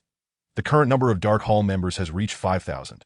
With the exception of Long Yang, Long Wei, and the 3,000 white-robed followers, all of whom are new disciples selected from rural families. Given their recent entry into cultivation, most of them remain ordinary individuals, with only a small fraction having broken through to become martial artists. Once this batch of disciples matures, the Dark Hall will gradually emerge from the shadows. For now, remaining concealed is of utmost importance, especially since Qin Shuang has acquired the entire legacy of the Sword Sect, ensuring the Dark Hall lacks for resources. After receiving Long Yang's response, Qin Shuang has a meal at the inn before hastily making her way to the entrance of the Qianlong Sacred Realm to register. Upon her arrival, she discovers that despite the secret realm not commencing for another 10 days, the entrance is already teeming with people.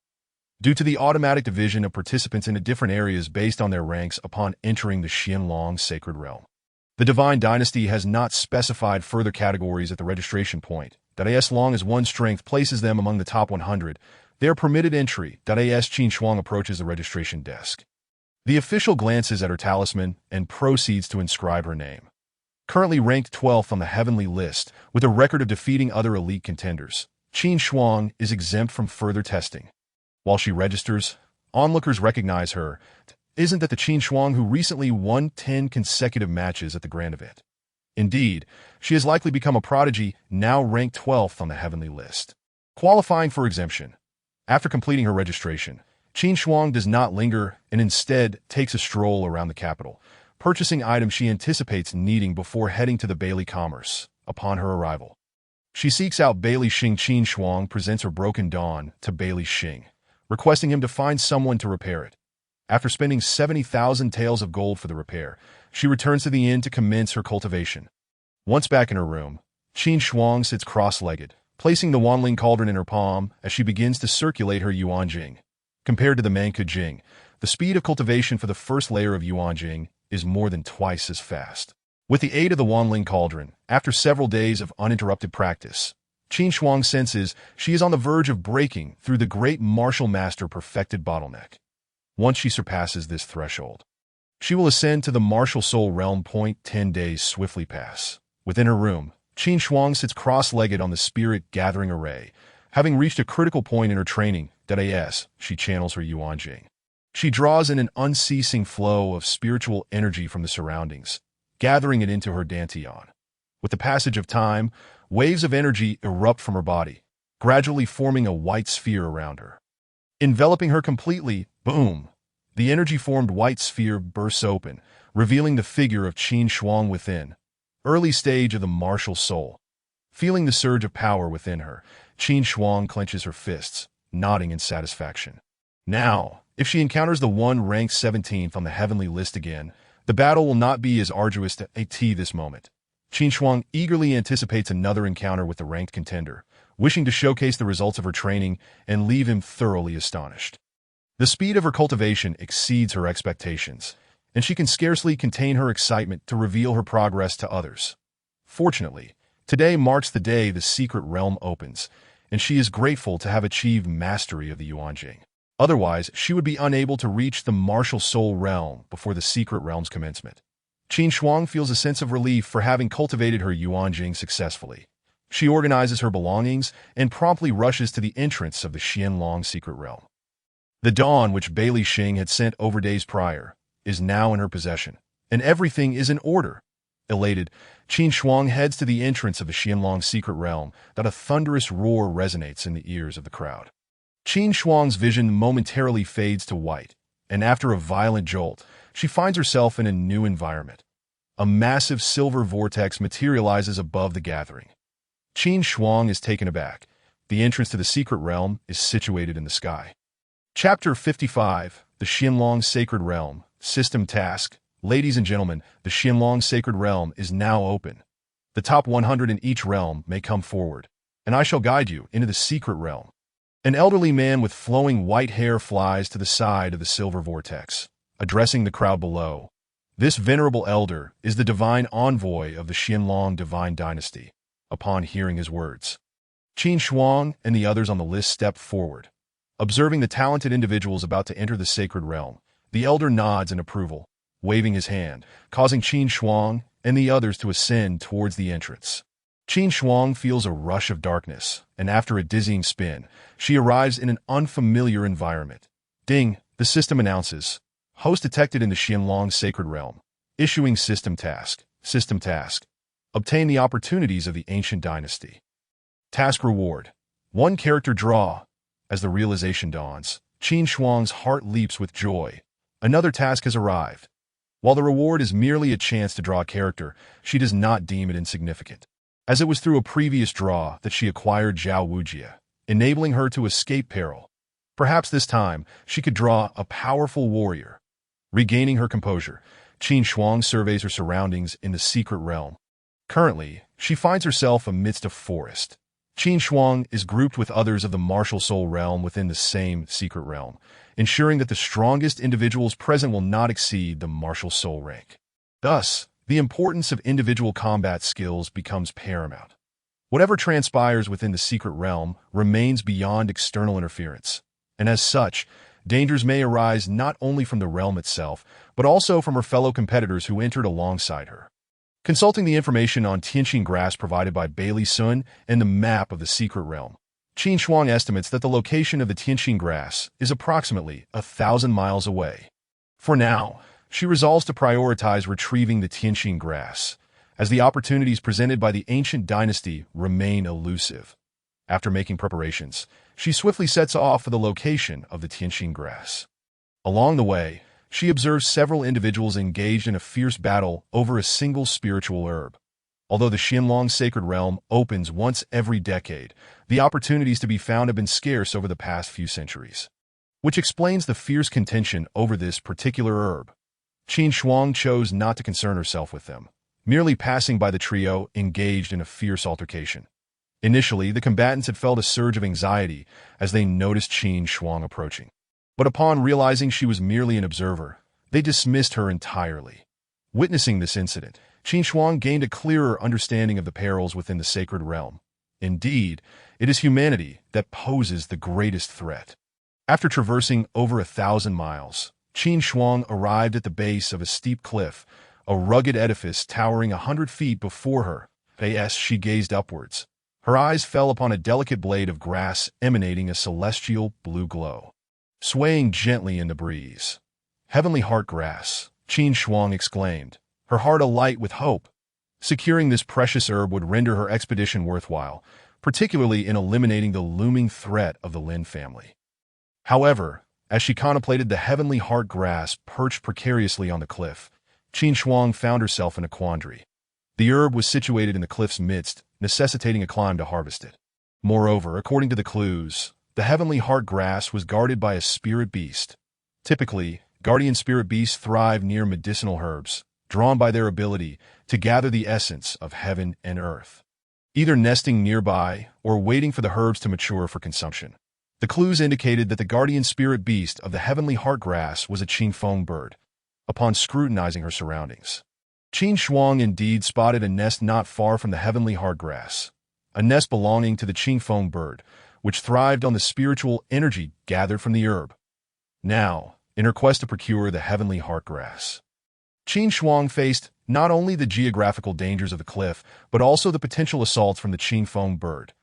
The challenge of harvesting the herb was indeed formidable. It was no wonder that this heavenly heart grass had remained untouched by previous adventurers in the sacred realm. At that moment, several figures emerged in the distance, hastening towards Qin Shuang. Whoosh! They halted a short distance away, their gazes fixated on the heavenly heart grass before turning towards her. "Are you Qin Shuang?" inquired a tall, slender man, recognition mingled with skepticism in his voice. Indeed, Qin Shuang nodded in affirmation. "We have our sights set on that heavenly heart grass. We kindly request your cooperation." "Qin brother," the tall man stated. This group of 5 had acquired intelligence from documents left by those who entered the sacred realm a decade prior, enabling them to converge upon the location of the heavenly heart grass. They had not anticipated encountering Qin Shuang here, and even less so that she had arrived before them. Oh, what unfortunate timing. I too have my eyes on this heavenly heart grass. What shall we do now? Qin Shuang replied nonchalantly. I have 5 companions. Are you truly intending to compete with us? A man clad in black robes bellowed. Let us not forget that I arrived first. Are you truly prepared to fight?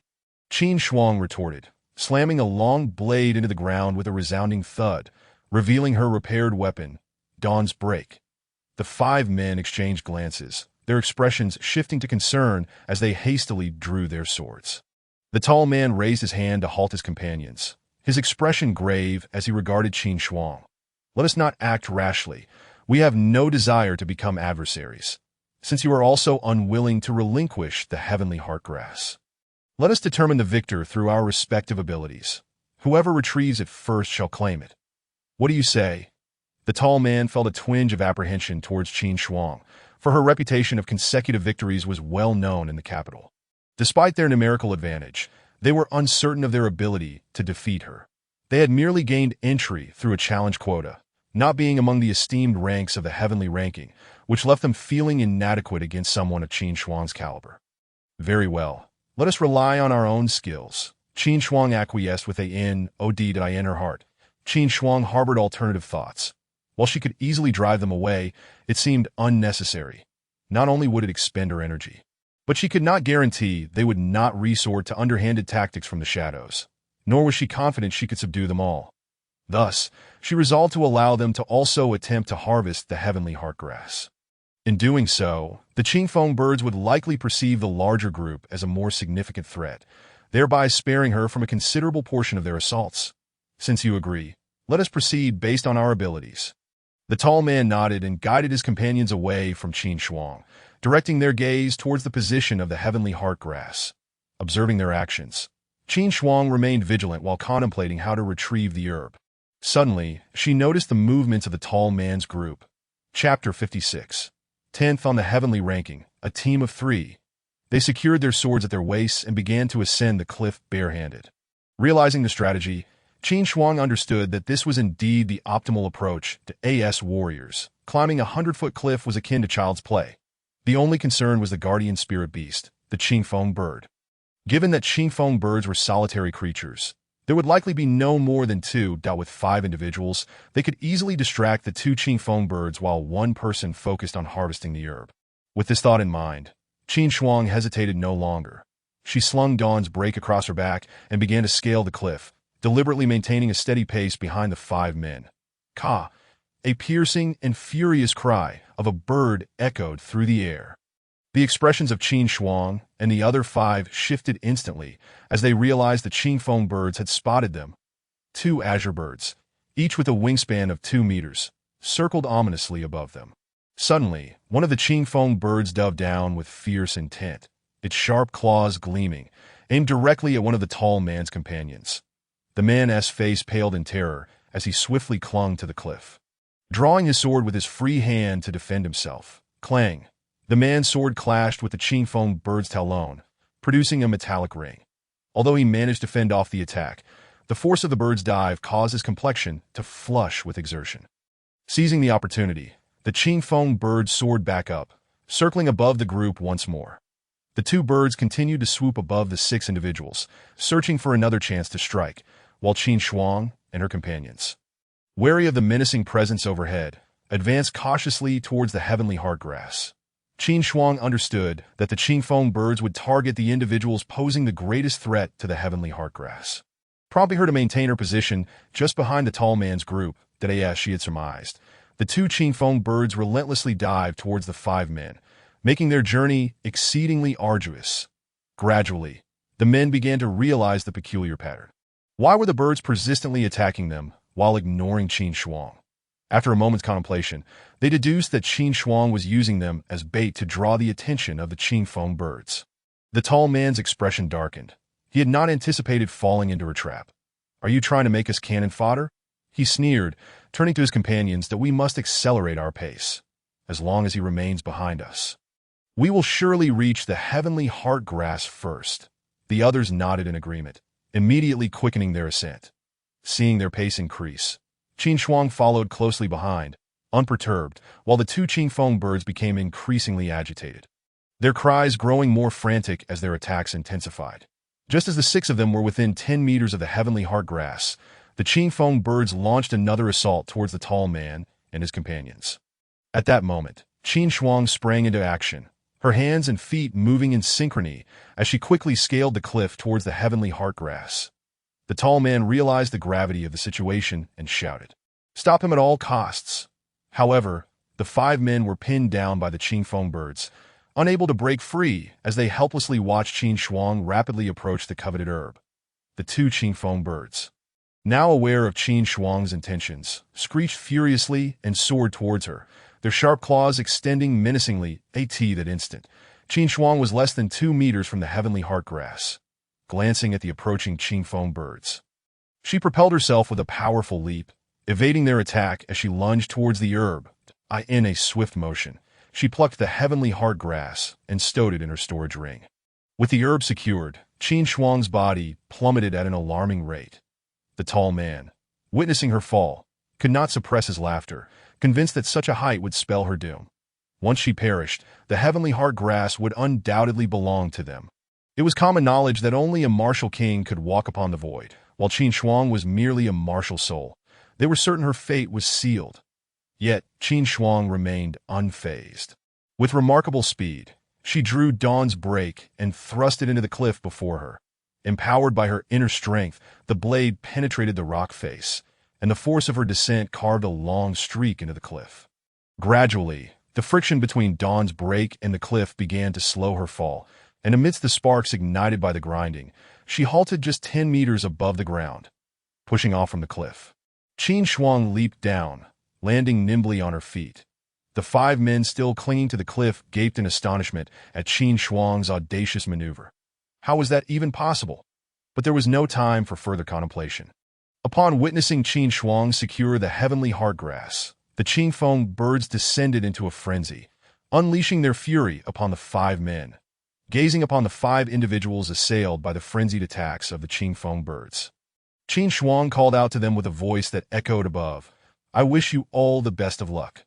With that, he shouldered his weapon, breaking Dawn, and departed from the precipice. The 5, watching Qin Shuang's retreating figure, felt a surge of rage, their frustration boiling over as they bled from their mouths. They had unwittingly aided Qin Shuang, only to now face the wrath of the Qingfeng birds, leaving their escape in jeopardy. As they wallowed in despair, they pondered about Qin Shuang. After swiftly vacating the cliff, Qin Shuang began his search within the secret realm for the ancient dynasty mentioned by the system. After several hours of exploration, while he managed to gather a considerable amount of spiritual herbs, not a trace of the ancient dynasty could be found. Just then, 2 familiar figures approached. Did the 10th and 17th on the heavenly rankings also arrive? Surprised by the sight of the 2 cloaked figures in white, Qin Shuang recalled the assistance he had received from the 10th and approached them to exchange pleasantries. After a brief conversation, Qin Shuang inquired if they were aware of the location of the ancient dynasty's ruins. The two exchanged puzzled glances at Qin Shuang, and the 17th spoke up. Young Master Qin, did you not gather information before entering the Xianlong sacred realm? This realm is precisely the ruins of an ancient dynasty. However, we are currently in the wilderness, and the ruins will not open until tomorrow. Feeling somewhat embarrassed by the 17th's words, Qin Shuang scratched his head and chuckled sheepishly. He had been so focused on his breakthrough to martial soul that he had neglected to pay attention to such details. After some light banter, the three formed a small team under the 10th's suggestion to search for spiritual herbs together in the secret realm. Chapter 57. The Ruins Open. A day later, the trio arrived at the ruins as described by the 17th. They found dozens of three-member teams already gathered at the entrance. Curiosity piqued, Qin Shuang turned to the 10th and asked, "Is there some requirement for teams of 3 to navigate within these ruins?" There is no such requirement, but many opportunities within require overcoming challenges first and based on the insights of previous explorers. 3 members are deemed most suitable for such trials.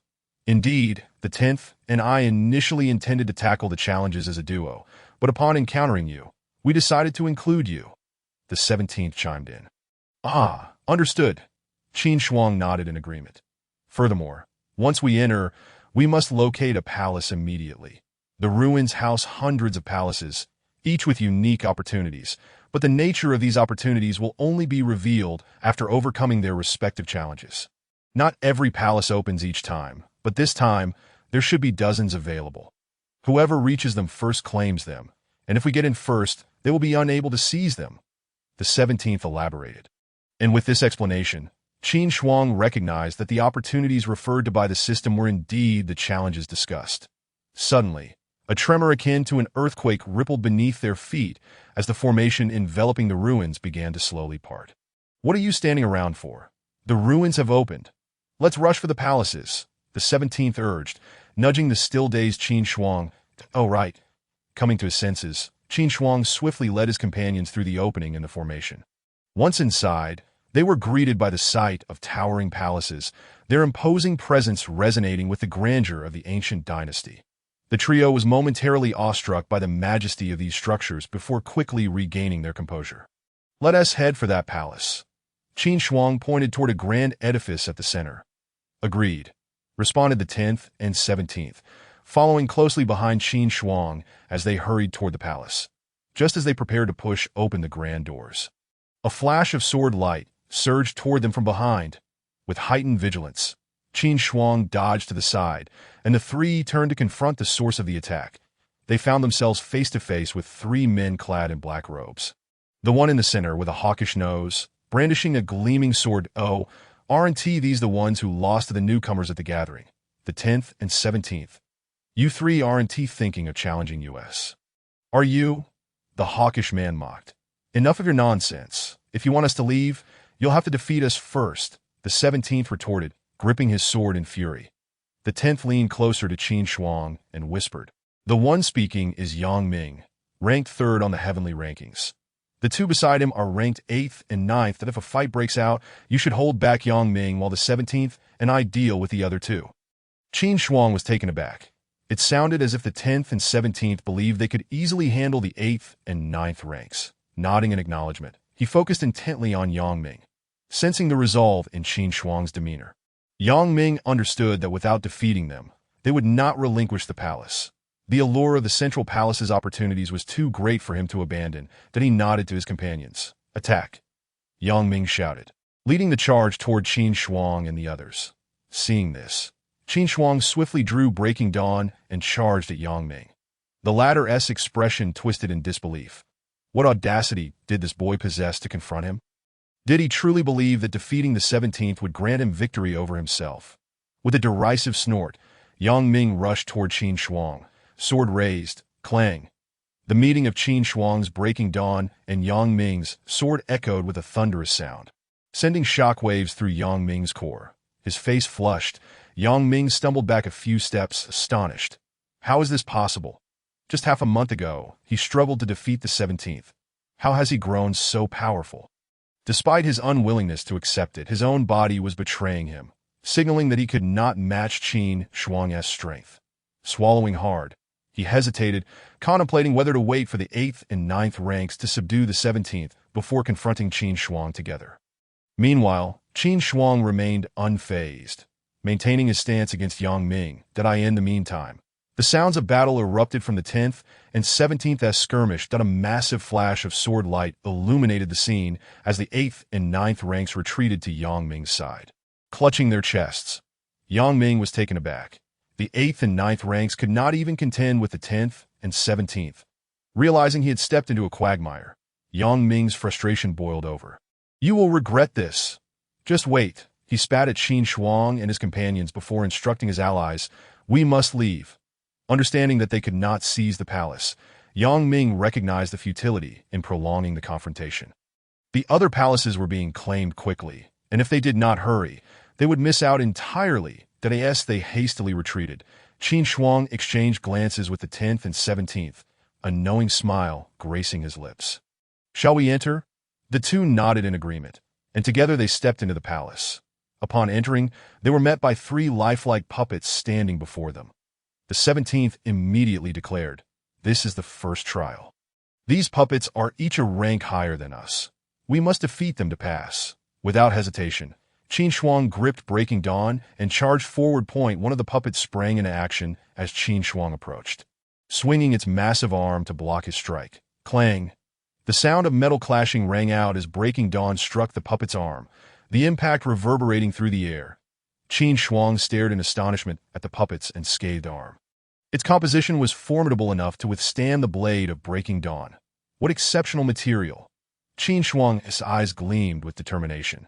Meanwhile, the 10th and 17th, witnessing Qin Shuang's bold advance, also surged forward to engage the other 2 puppets. Initially, the trio struggled against the puppets, hindered by the fact that they were at a higher rank, but as time passed, they began to recognize a pattern in the puppets' movements. After all, these were merely mindless constructs. Despite their higher rank, they lacked any real advantage. Gradually, the 3 adapted to their attacks and began to counterattack effectively. Chapter 58. The Fragmented Technique. Boom! Qin Shuang maneuvered around to the back of a puppet, delivering a powerful strike to its neck. The immense force caused the puppet to stagger momentarily. Qin Shuang's eyes lit up with hope. This was effective. He called out to the 10th and 17th. "Aim for its back. The core of its operation must be located there. If we destroy it, the puppet will be immobilized." Realizing the truth in his words, the 2 immediately pivoted to attack the backs of their respective puppets. With newfound knowledge of the puppet's weakness, Qin Shuang relentlessly struck at the back of his target with Breaking Dawn. "Cease this at once," Qin Shuang shouted, delivering a resounding blow to the puppet's back. A dull thud echoed as his strikes finally disrupted the puppet's operational matrix, causing it to halt its advance toward Qin Shuang. Seizing the opportunity, Qin Shuang darted toward the remaining 2 puppets. And with their combined efforts, they shattered the remaining constructs, leaving them motionless before them. "Phew!" Qin Shuang gasped for breath. After taking a moment to rest, he gathered the 3 puppets together, his eyes sparkling with excitement as he addressed the 10th and 17th. Come. Each of us shall take one. These are truly remarkable materials." Ever since the last time he dismantled those large pillars in the Sword Sect's secret realm, Qin Shuang had tasted the sweetness of victory. Materials that could not be easily cut through at dawn were indeed precious. The 10th and 17th exchanged glances at Qin Shuang's enthusiasm, their mouths twitching as they waved their hands dismissively, saying, "We don't want them. They're all yours, really. Although I don't recognize the materials of these puppets. They are undoubtedly of high quality. If you don't want them, I shall gladly take them." Qin Shuang looked at the 10th and 17th. Seeing their continued reluctance, he promptly stowed the 3 puppets away in his ring. "Let us proceed to the next challenge," he declared to the 2 of them. The 10th and 17th nodded and followed closely behind Qin Shuang. As he turned around, Qin Shuang noticed the 2 holding hands, which filled him with confusion. Could they possibly be a couple? A chill ran down his spine. However, recalling that they had always donned white robes and concealed their faces, coupled with their gender-neutral voices, Qin Shuang couldn't discern whether they were male or female. They could indeed be a pair. Shaking his head to dispel the thoughts, Qin Shuang chose not to dwell further on it. Soon, the trio arrived at the second challenge. where 3 meditation cushions and a writing desk lay before them. At that moment, a voice devoid of any emotion resonated in their ears. If you can master the first layer of the technique within 2 days, you shall pass. Qin Shuang was taken aback and quickly scanned his surroundings for the source of the voice. The 17th, observing Qin Shuang's actions, explained, "No need to look around. This voice is a remnant from ancient times." With the 17th's clarification, Qin Shuang steadied his heart, and the 3 focused their attention on the book atop the writing desk. This must be the technique referred to by the voice. Approaching it, Qin Shuang picked up the book, and after a brief glance, his expression darkened. The technique was incomplete. The cultivation routes were not fully detailed, and if he were to follow the instructions as written, it would take at least half a month to reach the first layer. This incompleteness was entirely different from the Manka scripture he had obtained, which, although only the first half, still contained a complete cultivation route, missing only the latter half's incantations, making it viable for practice. In contrast, the technique provided for the second challenge lacked even a complete cultivation route. Without finishing it, attempting to cultivate would be akin to courting disaster. Examining the technique, Qin Shuang assessed its rank to be of the Xian grade, which brought him some relief. It was merely of Xian grade. The 3 of them reckoned that they could gradually deduce the missing parts from the provided cultivation routes. Qin Shuang handed the technique to the 10th and 17th. After they reviewed it, their expressions grew solemn, each having grasped Qin Shuang's concerns. "Then let us attempt to complete the technique," the 17th proposed. Qin Shuang and the 10th nodded in agreement. The 3 of them then sat cross-legged and began to deduce the technique's cultivation route. It was clear that replicating the original route exactly was impossible. They could only derive a functional route that would not lead to deviation, though it might differ slightly from the original. It was inconsequential as long as it was feasible for cultivation, as long as they could establish the cultivation route. Given their talents, they believed they could master the first layer of the technique within a day. It all depended on whether they could deduce the route in that time. This challenge also tested their comprehension and aptitude. As time passed, Qin Shuang, the 10th, and the 17th continuously exchanged their insights on the deductions, sharing their thoughts and findings. Before long, nearly a day had passed. Huff! Qin Shuang exhaled deeply, lifting the technique in his hands. After a full day of effort, they had finally deduced the cultivation route. "If there are no issues, let us proceed," Qin Shuang suggested to the others. The 10th and 17th nodded in agreement. The 3 of them then settled down to begin their cultivation of the recently completed technique. That if outsiders were to witness this, they would be astounded, for these 3, mere martial spirits, dared to cultivate a technique they had just deduced in a day. What immense confidence they possessed. Not to mention that this was a Xian grade technique. The higher the grade, the more intricate the cultivation routes. A Xian grade technique encompassed nearly all of the body's major meridians that a moment's carelessness could lead to calamity. Yet it was evident that Qin Shuang and his companions possessed ample confidence in themselves. Following the completed cultivation route, Qin Shuang slowly guided the external spiritual energy into his body. After circulating it through his meridians, it converged into his dantian. Upon completing a small cycle, he felt assured. The cultivation route was sound. He then hastened the pace of his technique. Before long, a layer of vital energy began to swirl around his body, a harbinger of success in mastering the technique. Soon after, the 10th and 17th also exhibited the same phenomenon as Qin Shuang. Bang, bang, bang. The 3 of them simultaneously reached the first layer of the technique. Assessment passed. That voice echoed once more in their ears. Upon hearing this, Qin Shuang and his companions opened their eyes and exchanged smiles. "Ready for the next challenge?" Qin Shuang rose, brushing off the dust. "Indeed," the 10th responded. Upon hearing the 10th's voice, a strange sensation stirred within Qin Shuang once more. "Haven't we met before?" he inquired of the 10th. The 10th felt a jolt of panic, but maintained a calm demeanor, replying, "No, you must be mistaken." "Is that so?" Qin Shuang scratched his head in confusion. "Well then, let us prepare for the next challenge." The 17th urged Qin Shuang, and together, the 3 made their way into a grand hall. Just as Qin Shuang pondered what this challenge would entail, a golden light illuminated the space, and a formation suddenly appeared beneath their feet. With a flash of golden light, the 3 of them lost consciousness. "Wake up! Oni-chan, wake up! Oni-chan!" The alarm clock at Qin Shuang's bedside rang out. A familiar voice reaching his ears, "Da-da!" Qin Shuang exclaimed, sitting upright. Glancing around his surroundings, he wondered, wasn't I just facing challenges with the 10th and the others? How did I end up back in my childhood? He scanned his room in disbelief, touching his face to confirm, no doubt about it. This is my middle school room. Could it all have been a dream? Wake up, Oni-chan! Wake up, Oni-chan! As if sensing Qin Shuang's thoughts. The alarm clock continued to ring with the voice of Ma Yi, interrupting his contemplation. Indeed, it must have been a dream. He mused, wake up, oh, smack. Qin Shuang slapped the clock, and Ma Yi's voice instantly ceased. Descending the stairs, he found his mother, Qin Ma, setting breakfast on the table. Upon seeing Qin Shuang come down, she smiled gently. Shuanger, time to eat breakfast.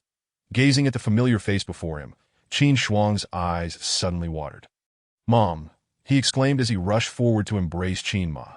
All right, come, eat your breakfast, Qin Ma said, slightly taken aback by the embrace. Qin Shuang replied, moving to the dining table to begin his meal. Indeed, everything prior had simply been a dream. He thought to himself as he savored the familiar flavors. That moment, a figure descended from upstairs. Qin Ba, his father, walked to the table, casually taking a bun. While eating, he wore a serious expression as he addressed Qin Shuang.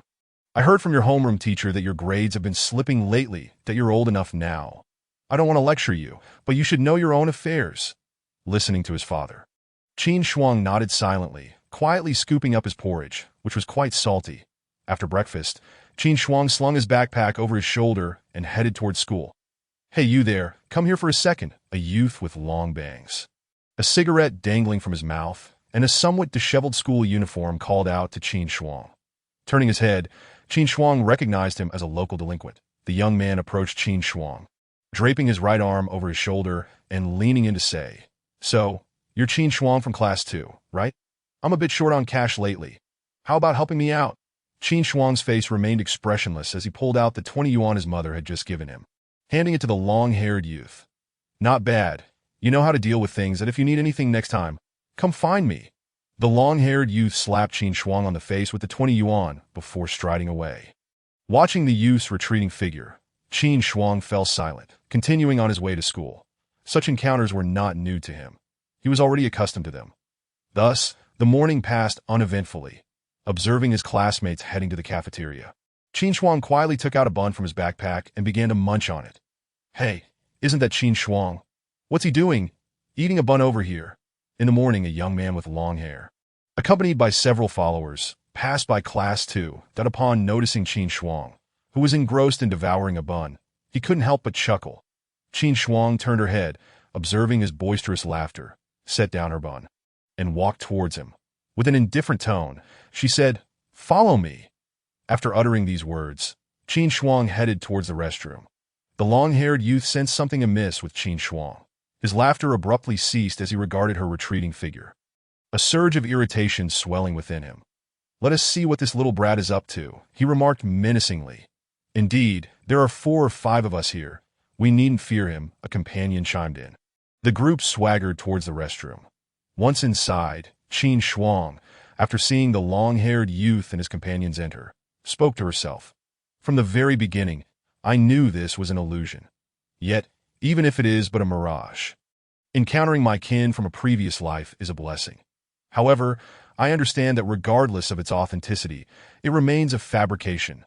Therefore, it is best to bring this to a close. As she approached the long-haired youth, the surroundings began to fracture with each step she took. Upon reaching him, his appearance transformed, and an identical figure clad in a school uniform manifested before her, both ensnared in a pitch-black void. How can you assert that? Am I not merely a reflection of yourself? Wasn't the former you just as cowardly? The uniformed youth guffawed, his grin wide.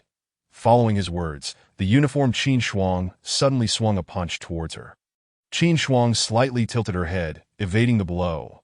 After witnessing her dodge, the uniformed version withdrew his hand, perplexity etched on his face.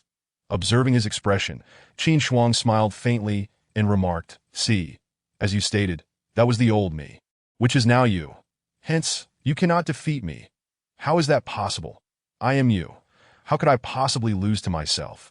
The uniformed Qin Shuang exclaimed in disbelief that no, you are mistaken. You embody my past self. While I am no longer who I once was, You have merely encountered my weakest point in time.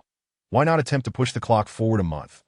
Qin Shuang gazed at her uniformed self, a twinge of nostalgia sweeping over her. Who would have anticipated that later, she would drag them into the restroom for a thorough beating? To combat violence, one must be even more violent. This is also a form of moral persuasion. Enough of this game, Qin Shuang mused, stroking her chin as she regarded her uniformed counterpart. You are what is known as a heart demon, are you not? If you wish to create chaos, at least do so with some finesse. Perhaps I might just fulfill your desires. Qin Shuang looked at the uniformed Qin Shuang with a mix of disappointment and exasperation. With a swift clap, the uniformed figure shattered into fragments, upon opening her eyes. Qin Shuang found herself standing on a formation, with the individuals ranked 10th and 17th on the celestial leaderboard standing beside her, their eyes tightly shut. This must be the trial of the heart. However, it isn't too shabby. At least I have encountered those I long to see. As the 10th and 17th ranked individuals remained ensnared in their heart trials, Qin Shuang proceeded to the Grand Hall. Surveying her surroundings, her gaze immediately fell upon the reward for successfully overcoming the trial, a jade pendant hovering in the center of the hall. Approaching it, she picked up the pendant and scanned it with her spiritual sense. It was a technique manual, classified as a high-grade earthly technique, Stormy Cloud Palm, where the palm stirs and the winds and clouds are set into motion, surprised by the palace's reward of the Stormy Cloud Palm. Qin Shuang had anticipated something more akin to rare treasures. Yet a manual was no less valuable. That high-grade earthly techniques were indeed rare. Thus far, she had only learned the 8 Desolations Palm within the Golden Dragon sect, which was merely a mysterious level technique. The emergence of the Stormy Cloud Palm would greatly enhance Qin Shuang's prowess. After imprinting the technique in her mind, she heard the system's voice.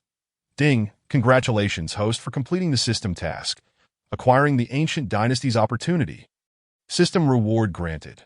1 character draw, current remaining draws. 1. Would you like to draw immediately? No. Qin Shuang hastily responded to AT this moment. The 17th ranked individual in the formation also awakened. Noticing that he had traversed the illusion, Qin Shuang tossed the jade pendant to him, saying, "This is the reward. Take a look." After receiving it, he did not examine it immediately, but sat beside Qin Shuang and remarked, "My sister might not fare well in her trial." What? Qin Shuang quickly detected the crux of the matter and queried, "You say she is your sister?" Yes, the 17th ranked individual nodded, turning to the 10th ranked individual. "Since my sister's mother passed away. This has always been her inner anguish. Now, with this trial testing her heart, she may struggle to overcome it. There's nothing we can do to help her. Heart demons must be faced alone," Qin Shuang replied helplessly. The 17th ranked individual understood that, as Qin Shuang said, no one could assist the 10th ranked individual. She had to confront her own inner turmoil. Nevertheless, he couldn't help but cast a worried glance at her. At that moment, the 10th ranked individual was lost within an illusion that a little girl nestled in the embrace of a beautiful woman. Xiao Yun, when you grow up, do not blame your father. He acted out of desperation. The woman, whose face bore a sickly pallor, caressed the girl's hair with a sigh. Father, what happened to him? The little girl inquired, her large eyes wide with innocence. Nothing. Just remember not to blame your father. The woman replied gently. The little girl, bewildered, nodded. The scene shifted to a lavish room, where the little girl was sprawled beside a grand bed, wailing, "Woo! Mother, please wake up. Look at Xiao Yun." Before her lay the woman who had just held her, now lifeless, her pallid visage betraying her demise. The little girl shook her mother's hand desperately, attempting to rouse her from eternal slumber, but all efforts were in vain. The woman had long since departed. Moments later, several servants entered, bearing the lifeless body of the woman to a coffin. As the little girl witnessed her mother being taken away, her vision darkened, and she fainted a month after the woman's death. A hurried man arrived at the Liu family's door. Seeing the white cloth draped over it, he dropped the snow lotus he held, which instantly withered upon contact with the ground, changing from pristine white to a dull brown. How could this happen? I was so close. I had already procured the snow lotus. Why couldn't you wait for me? He muttered to himself, disconsolate. The scene shifted once more, this time to a room in the Liu household. I heard you have been quite close to a young man in the sect. The man seated at the desk questioned his daughter. Yes, the now-grown girl replied coldly. Alas, there is something I forgot to tell you. This is also my fault. 10 years ago, I sought a snow lotus for your mother, and in my desperation, I promised a condition to obtain it. The middle-aged man's expression turned grave. The condition was your engagement to that young man's son. Upon hearing this, the girl's countenance shifted dramatically, and she retorted loudly, "How was I not informed? Even if an engagement was signed, did it save mother?" The middle-aged man, faced with his daughter's accusations, wore a bitter expression as he sighed. "No, it did not. But I could not bear to watch you and your mother meet the same fate. Your current strength is still low, and you remain unaware of the dangers ahead. Once you grow stronger, the issues with your heart will manifest. And then what will you do? This is the snow lotus that was deemed useless back then. It fell to the ground and has since lost its vitality," he said, offering her a jade box. "Only the Shangguan family possesses snow lotuses now. Since your engagement still stands, if you marry into the Shangguan family, you will become their legitimate daughter-in-law, and they will surely provide you with a snow lotus, alleviating your heart's troubles." The Shangguan family, a top-tier power in the divine dynasty of Shijuan, was led by a patriarch who was a duke conferred by the divine court. Upon hearing this, the girl clenched her fists and resolutely declared, "I will not marry into them. I already have someone I love." The middle-aged man's face turned furious at her defiance. That "No, I cannot allow you to repeat your mother's path. I can no longer procure a snow lotus. Your only chance lies in marrying into that family. If you refuse, I will take action against that boy. He is merely a grand martial artist. Even with a martial emperor's protection, he cannot withstand me." The girl's expression changed instantly, glaring at her father as an icy aura enveloped the room. "Do not look at me like that. I have lost your mother, and I cannot lose you as well," he insisted firmly. "Furthermore, from now on, do not think of meeting that boy as your former self. If I discover you do, he will not be able to withstand my wrath." The girl stood in silence, staring at her father for a moment. Realizing he would act on his threats, she turned and left the room, her face ashen. Watching her retreating figure, the man sighed, fully aware that the boy was indeed exceptional. Yet he could not save his daughter. Back in her own room, the girl could no longer contain her emotions. Curling up on the bed as tears streamed down her face, that moment, a voice resonated within the girl's heart. "Life and death, never forsake." This voice pierced through the darkness dwelling within her like a radiant beam of light.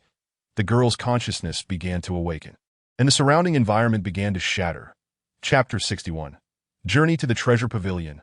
Suddenly, the 10th ranked on the heavenly list, standing within the array, spat out a mouthful of blood. Swiftly, the 17th ranked on the heavenly list rushed over to support the 10th.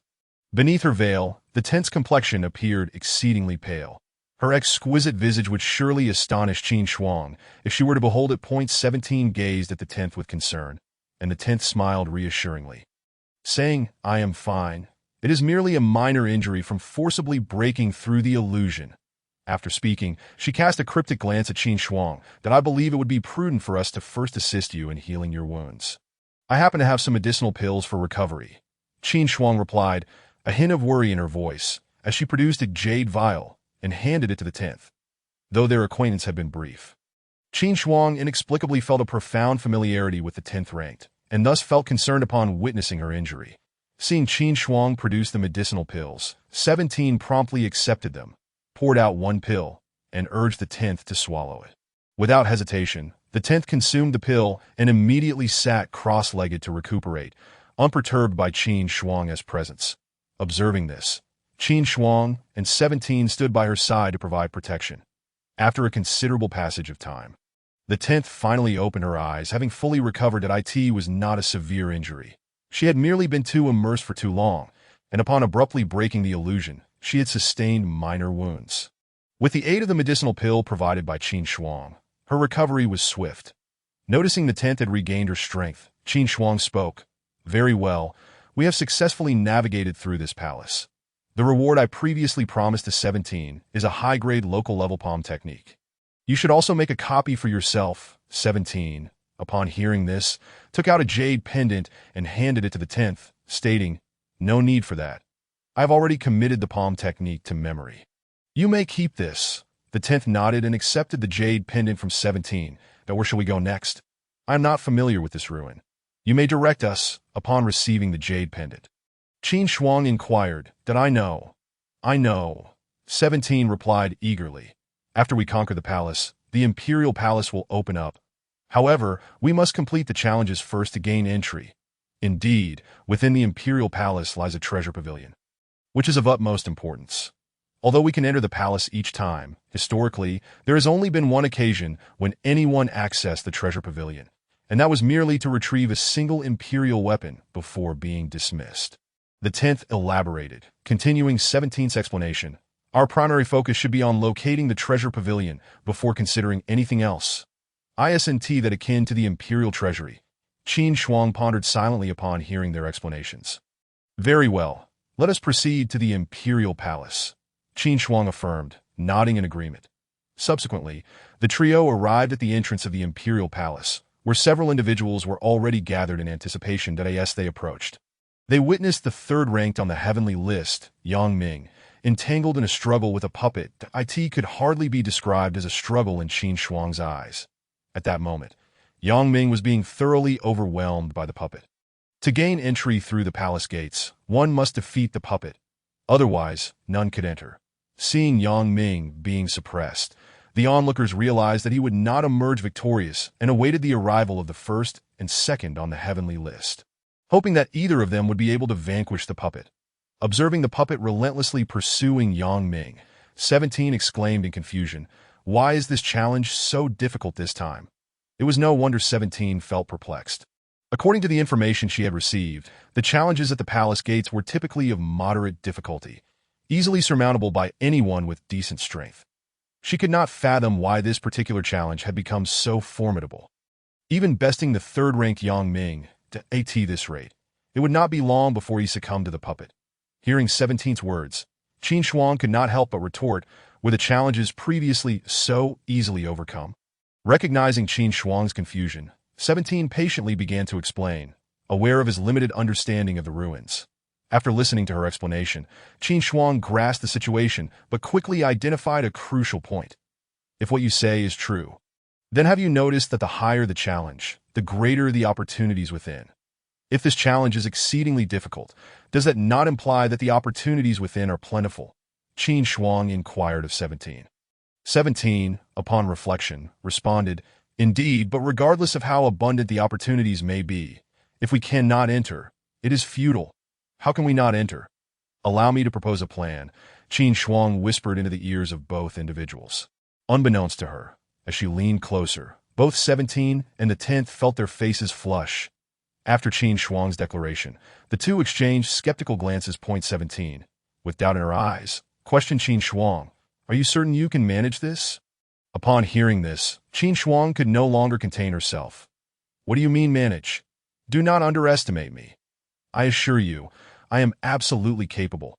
You must have faith in me," Qin Shuang declared confidently, patting her chest. Witnessing Qin Shuang's unwavering confidence, the two nodded in agreement. Delighted, Qin Shuang exclaimed, "Then it is settled. We shall proceed according to plan." At that moment, Yang Ming could no longer withstand the onslaught. After a single miscalculated move against the puppet, he was sent flying. Seeing Yang Ming's defeat, the crowd was unsurprised. After witnessing his initial encounter with the puppet, it had become evident that he was no match for it. Now that he had lost, the onlookers accepted it as a matter of course. Everyone believed they could only await the arrival of either the second or first on the heavenly list to vanquish the puppet and gain entry to the palace. At this juncture, Qin Shuang stepped forward. Clang! Qin Shuang gripped the blade of dawn and slammed its back against the ground as she advanced. The crowd was unable to suppress their curiosity, engaging in hushed speculation. Who is this person? Did you not see that Yang Ming, ranked third on the heavenly list, has already lost? How dare she step forward? I recognize her. She is Qin Shuang, who achieved 10 consecutive victories at the Grand Assembly half a month ago. Ranked 12th on the heavenly list. Even 12th on the heavenly list dares to step up. Has she not seen that Yang Ming has already been defeated? Someone scoffed loudly. Instantly, the speaker felt two icy gazes fixate upon him. Turning, he discovered two masked figures clad in white. Realizing they were the 10th and 17th on the heavenly list, he dared not utter another word. Only the 10th and 17th were known to don such attire. He could not mistake them. The surrounding crowd also sensed the attention of the 10th and 17th upon them, swiftly falling silent and redirecting their gazes to Qin Shuang. Most of them were not even ranked on the heavenly list, and thus dared not provoke the 10th and 17th. Nevertheless, they remained skeptical of Qin Shuang's ability to defeat the puppet. Qin Shuang paid no heed to the murmurs surrounding her, noticing that the 10th and 17th had positioned themselves on either side of the palace gates. She charged towards the puppet, wielding Dawn. The puppet, sensing Qin Shuang's challenge, raised its hand to block her strike. Bang! A resounding impact reverberated as Dawn collided with the puppet's hand, observing the puppet remain unscathed. Qin Shuang's eyes brightened. This was excellent material. Chapter 62, Discovering the Treasure Pavilion and the Token. Qin Shuang assessed that the puppet before her possessed strength akin to that of an early-stage martial spirit. Although its power was not formidable, its resilience was remarkable. She realized that the only viable strategy was to dismantle the array within. She lacked confidence in defeating it through direct confrontation, having previously encountered puppets in the palace. Qin Shuang quickly maneuvered behind the puppet after it blocked her initial attack. With a swift motion, she swung Dawn toward its back with lightning-like speed. However, this puppet exceeded her expectations. It contracted its body and rolled on the ground, evading Qin Shuang's strike. As her blow struck the ground, Qin Shuang's pupils constricted. This puppet was different. The earlier puppets she had encountered in the palace had employed only a handful of techniques. Yet this one exhibited a degree of combat awareness, capable of evading her ambush. But no matter. Qin Shuang steadied her gaze. Regardless of its awareness, it remained an inanimate object. If it could evade, then she would confront it head-on. The impact from a frontal assault would surely affect the array within, even if it lacked the direct force of a strike to its back. This posed no issue for Qin Shuang. If the impact was insufficient, she would simply increase her strength without hesitation. She activated the fighting techniques within her body. Instantly, a surging aura erupted from her, enveloping her in an invisible white field. How has her energy suddenly grown so formidable? Indeed, she must be employing some secret technique. The onlookers gaped in astonishment at Qin Shuang's explosive aura. Boom! With a powerful push against the ground, Qin Shuang propelled herself toward the puppet at an astonishing speed. Her movements unwavering as she wielded Dawn, executing the dragon-slaying sword technique with fervor against the puppet. Bang! Bang! Bang! The rapid-fire assault from Qin Shuang left the puppet with no opportunity to retaliate. It could only endure the blows from Dawn with its own body. As the puppet's movement slowed, Qin Shuang's eyes sparkled with realization. She knew that the array within was on the verge of collapse. Without hesitation, she unleashed her ultimate move, Dragon-Slaying Strike, with a mighty shout. Another Qin Shuang, wielding Dawn, appeared behind the puppet. The nearby spectators gasped in shock, frantically rubbing their eyes. What kind of sword technique is this? Which one is real? Such a sword technique exists, as Tianbang 17 observed from the sidelines. Her eyes narrowed in surprise. Qin Shuang's move was one he had not employed during their previous encounter. It had indeed not been compelled to unleash his full potential last time. In that moment of collective astonishment, two figures of Qin Shuang simultaneously surged into action, wielding the Dawn blade with an explosive force. Die! Qin Shuang shouted, and in that instant, both wielders of the Dawn unleashed colossal waves of sword energy, striking the puppet with devastating precision. With a resounding crash, the once intact puppet was cleaved in twain. Swiftly, Qin Shuang collected the remains of the puppet into his ring and exchanged a knowing glance with Tianbang 10th and 17th.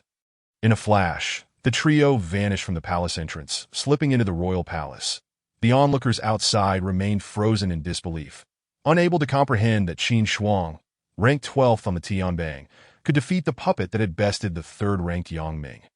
After a considerable pause, they finally snapped back to reality, urgently calling out, "Hurry! If we don't, new puppets will take their place when the time runs out." Instantly, the crowd surged towards the palace gates. Unfortunately, a portion of them were too slow.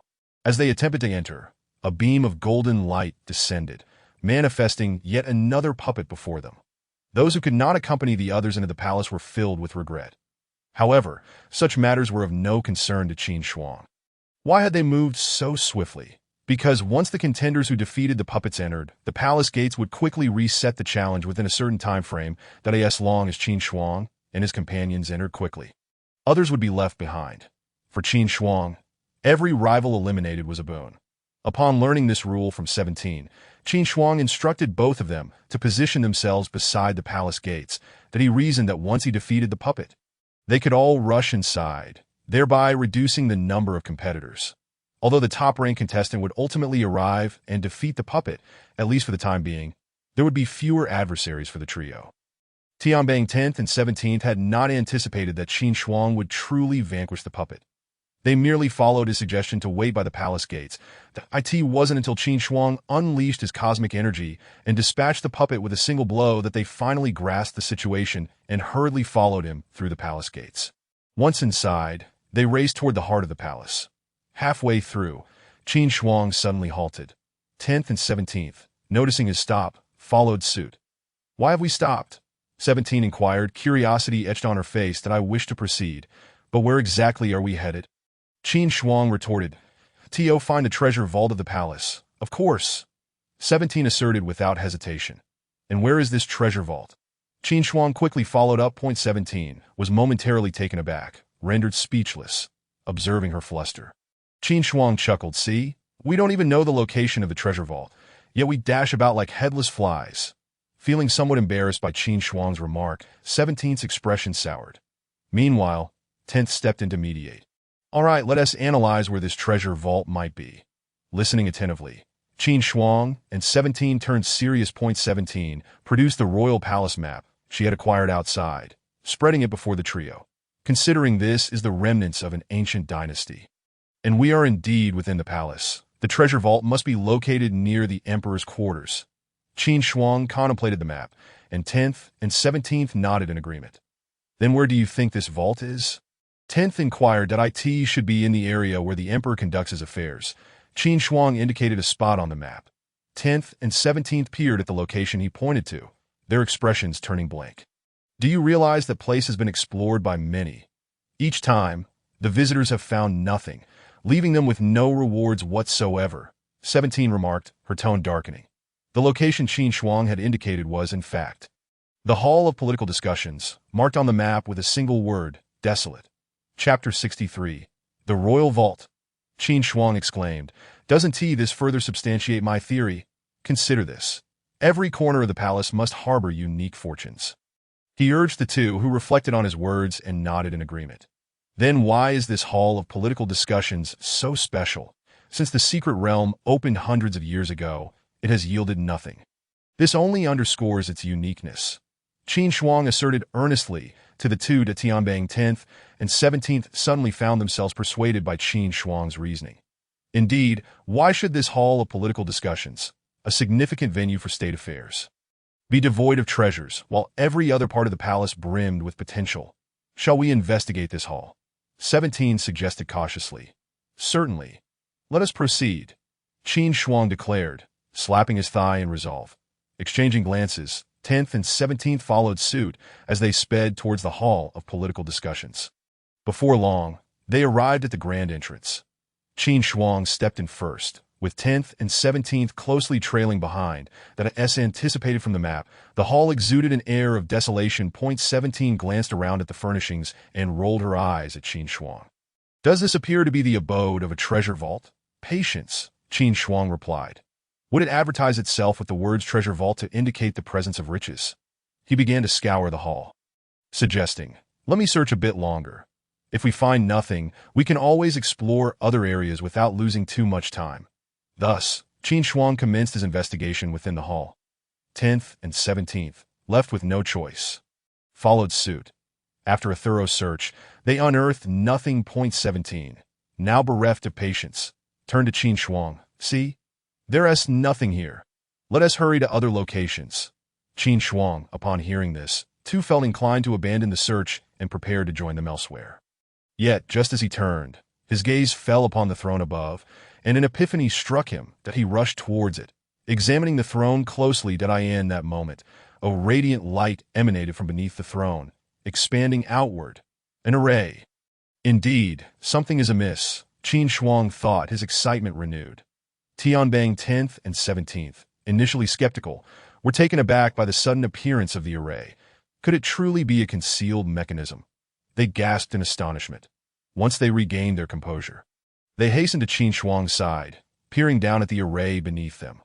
Just as the trio believed the array was about to activate, the brilliance dimmed abruptly. What just happened? Why did it stop?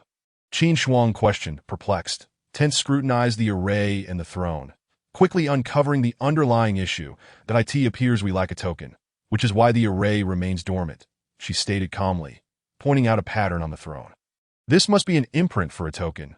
We simply need that token to proceed. Qin Shuang and 17 glanced at the indicated area. Although they could not decipher its meaning, they sensed its significance. Then we must locate this token. Otherwise, access to the vault remains impossible. Qin Shuang mused, stroking his chin thoughtfully. 17, unimpressed, retorted, Did you need to state the obvious? Without a token, we cannot enter. Please, both of you, let us focus on finding the token. 10th interjected, exasperated with their bickering. 17 fell silent. Retrieving the map once more, I believe, since this is the Emperor's treasure vault, the token must be kept close to him. Let us search his sleeping quarters. Tianbang 10th and 17th, now convinced, followed Qin Shuang's lead. They commenced a search throughout the Emperor's quarters, uncertain of the token's precise location. With numerous chambers to explore, they realized the Emperor's quarters included those of the concubines and empresses, leading them on a frenzied hunt across various chambers. After more than an hour of fruitless searching, even Qin Shuang began to doubt his earlier deductions. Could I have been mistaken? He pondered, recalling the palace dramas of his past life, where emperors typically resided in the quarters of the empress or concubines. Wait, I've fallen into a trap. Qin Shuang suddenly realized. Those were indeed the quarters of the empress and concubines, not the emperor himself, who must have had his own designated chambers. We've been searching in the wrong places, Qin Shuang exclaimed, turning to Tianbang 10th and 17th. Show me the map. 17 complied, handing over the map. As Qin Shuang spread it out, his gaze settled on a particular spot. We should search here, he declared, pointing to a location on the map. Tianbang 10th and 17th followed his finger to discover it indicated an unnamed palace adjacent to the imperial study. As several individuals hastily arrived at the nameless palace, upon entering, Qin Shuang and her companions immediately discovered a token resting on the bedside. Qin Shuang's eyes sparkled with excitement as she moved to seize the token. But suddenly, a fist came hurtling towards her from the side. The 10th-ranked expert on the heavenly list, standing behind her, quickly grasped her and pulled her aside, narrowly evading the puppetess strike. Qin Shuang was drenched in cold sweat. How fortunate that the 10th-ranked had caught her. Otherwise, she would have been struck squarely on the forehead by the puppet. At that moment, leaning against the 10th, Qin Shuang felt a softness behind her. The 10th, noticing Qin Shuang's unusual demeanor, promptly pushed her away from her embrace. Embarrassed, Qin Shuang touched her head, pondering, why does this sensation feel so familiar? After delivering its blow, the puppet stood by the bed, its vacant gaze fixed on Qin Shuang and her companions. This must be the trial. Only by defeating this puppet can we obtain the token. Qin Shuang mastered embarrassment and spoke up. The 10th-ranked expert observed Qin Shuang's expression and nodded, asking, Who among us shall confront it? Allow me to take the lead. You two provide support. Qin Shuang quickly replied, from the earlier encounter with the puppet strike. She sensed its formidable nature. If she couldn't overpower it, the 10th and 17th-ranked experts stood little chance against it either. After a brief exchange of glances, the 10th and 17th nodded gravely, aware that this puppet was unlike the previous ones they had encountered, and refrained from underestimating it. Chapter 64. Cultivating the Yuan Sutra, a phenomenon. Ding. The system has detected that the host aims to acquire the token, and thus has issued a system task. System task. Enter the Imperial Treasury. Task reward. An Imperial-grade weapon. Just as Qin Shuang was about to engage, she heard the system's voice. Another task? And a reward of an Imperial weapon? Qin Shuang's eyes lit up with anticipation. Bang! The weapon, Dawnbreak, struck the ground with a resounding thud. Qin Shuang gestured towards the 10th and 17th, who understood her cue and moved back, taking positions at the entrance to provide support. With a powerful push off the ground, Qin Shuang charged at the puppet wielding Dawnbreak. Bang! The blade connected with the puppet's arm, and the once razor-sharp edge of the weapon now bore a significant chip. Qin Shuang's eyes narrowed in disbelief. How could it be this tough? The previous puppets had only dulled her blade, yet this one had outright damaged it. Excellent material. Qin Shuang retracted Dawnbreak from the puppet's arm, her eyes gleaming with excitement.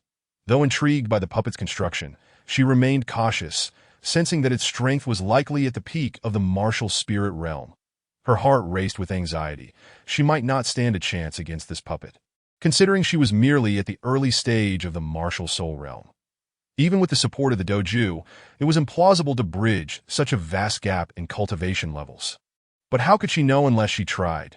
Still, she yearned to test her mettle against the puppet. Channeling all her energy into the doju, Qin Shuang lifted Dawnbreak once more and struck at the puppet, this time opting for the back of the blade rather than the edge. After all, she did not expect to cleave the puppet in two. Her true aim lay within its inner formations. Bang!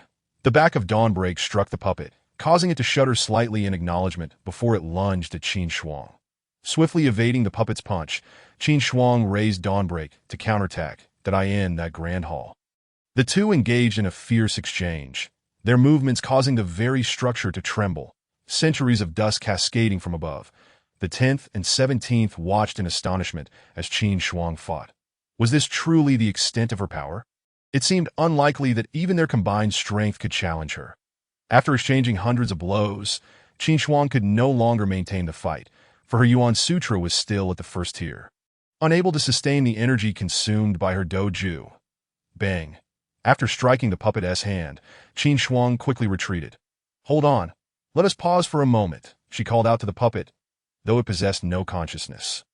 The puppet returned to its position by the bedside upon seeing Qin Shuang withdraw. Observing Qin Shuang's respite, the 10th and 17th approached her. Are you all right? The 10th inquired. Qin Shuang shook her head, breathing heavily. After a brief recovery, she glanced back at the puppet and was stunned to see the wounds it had inflicted on her slowly healing.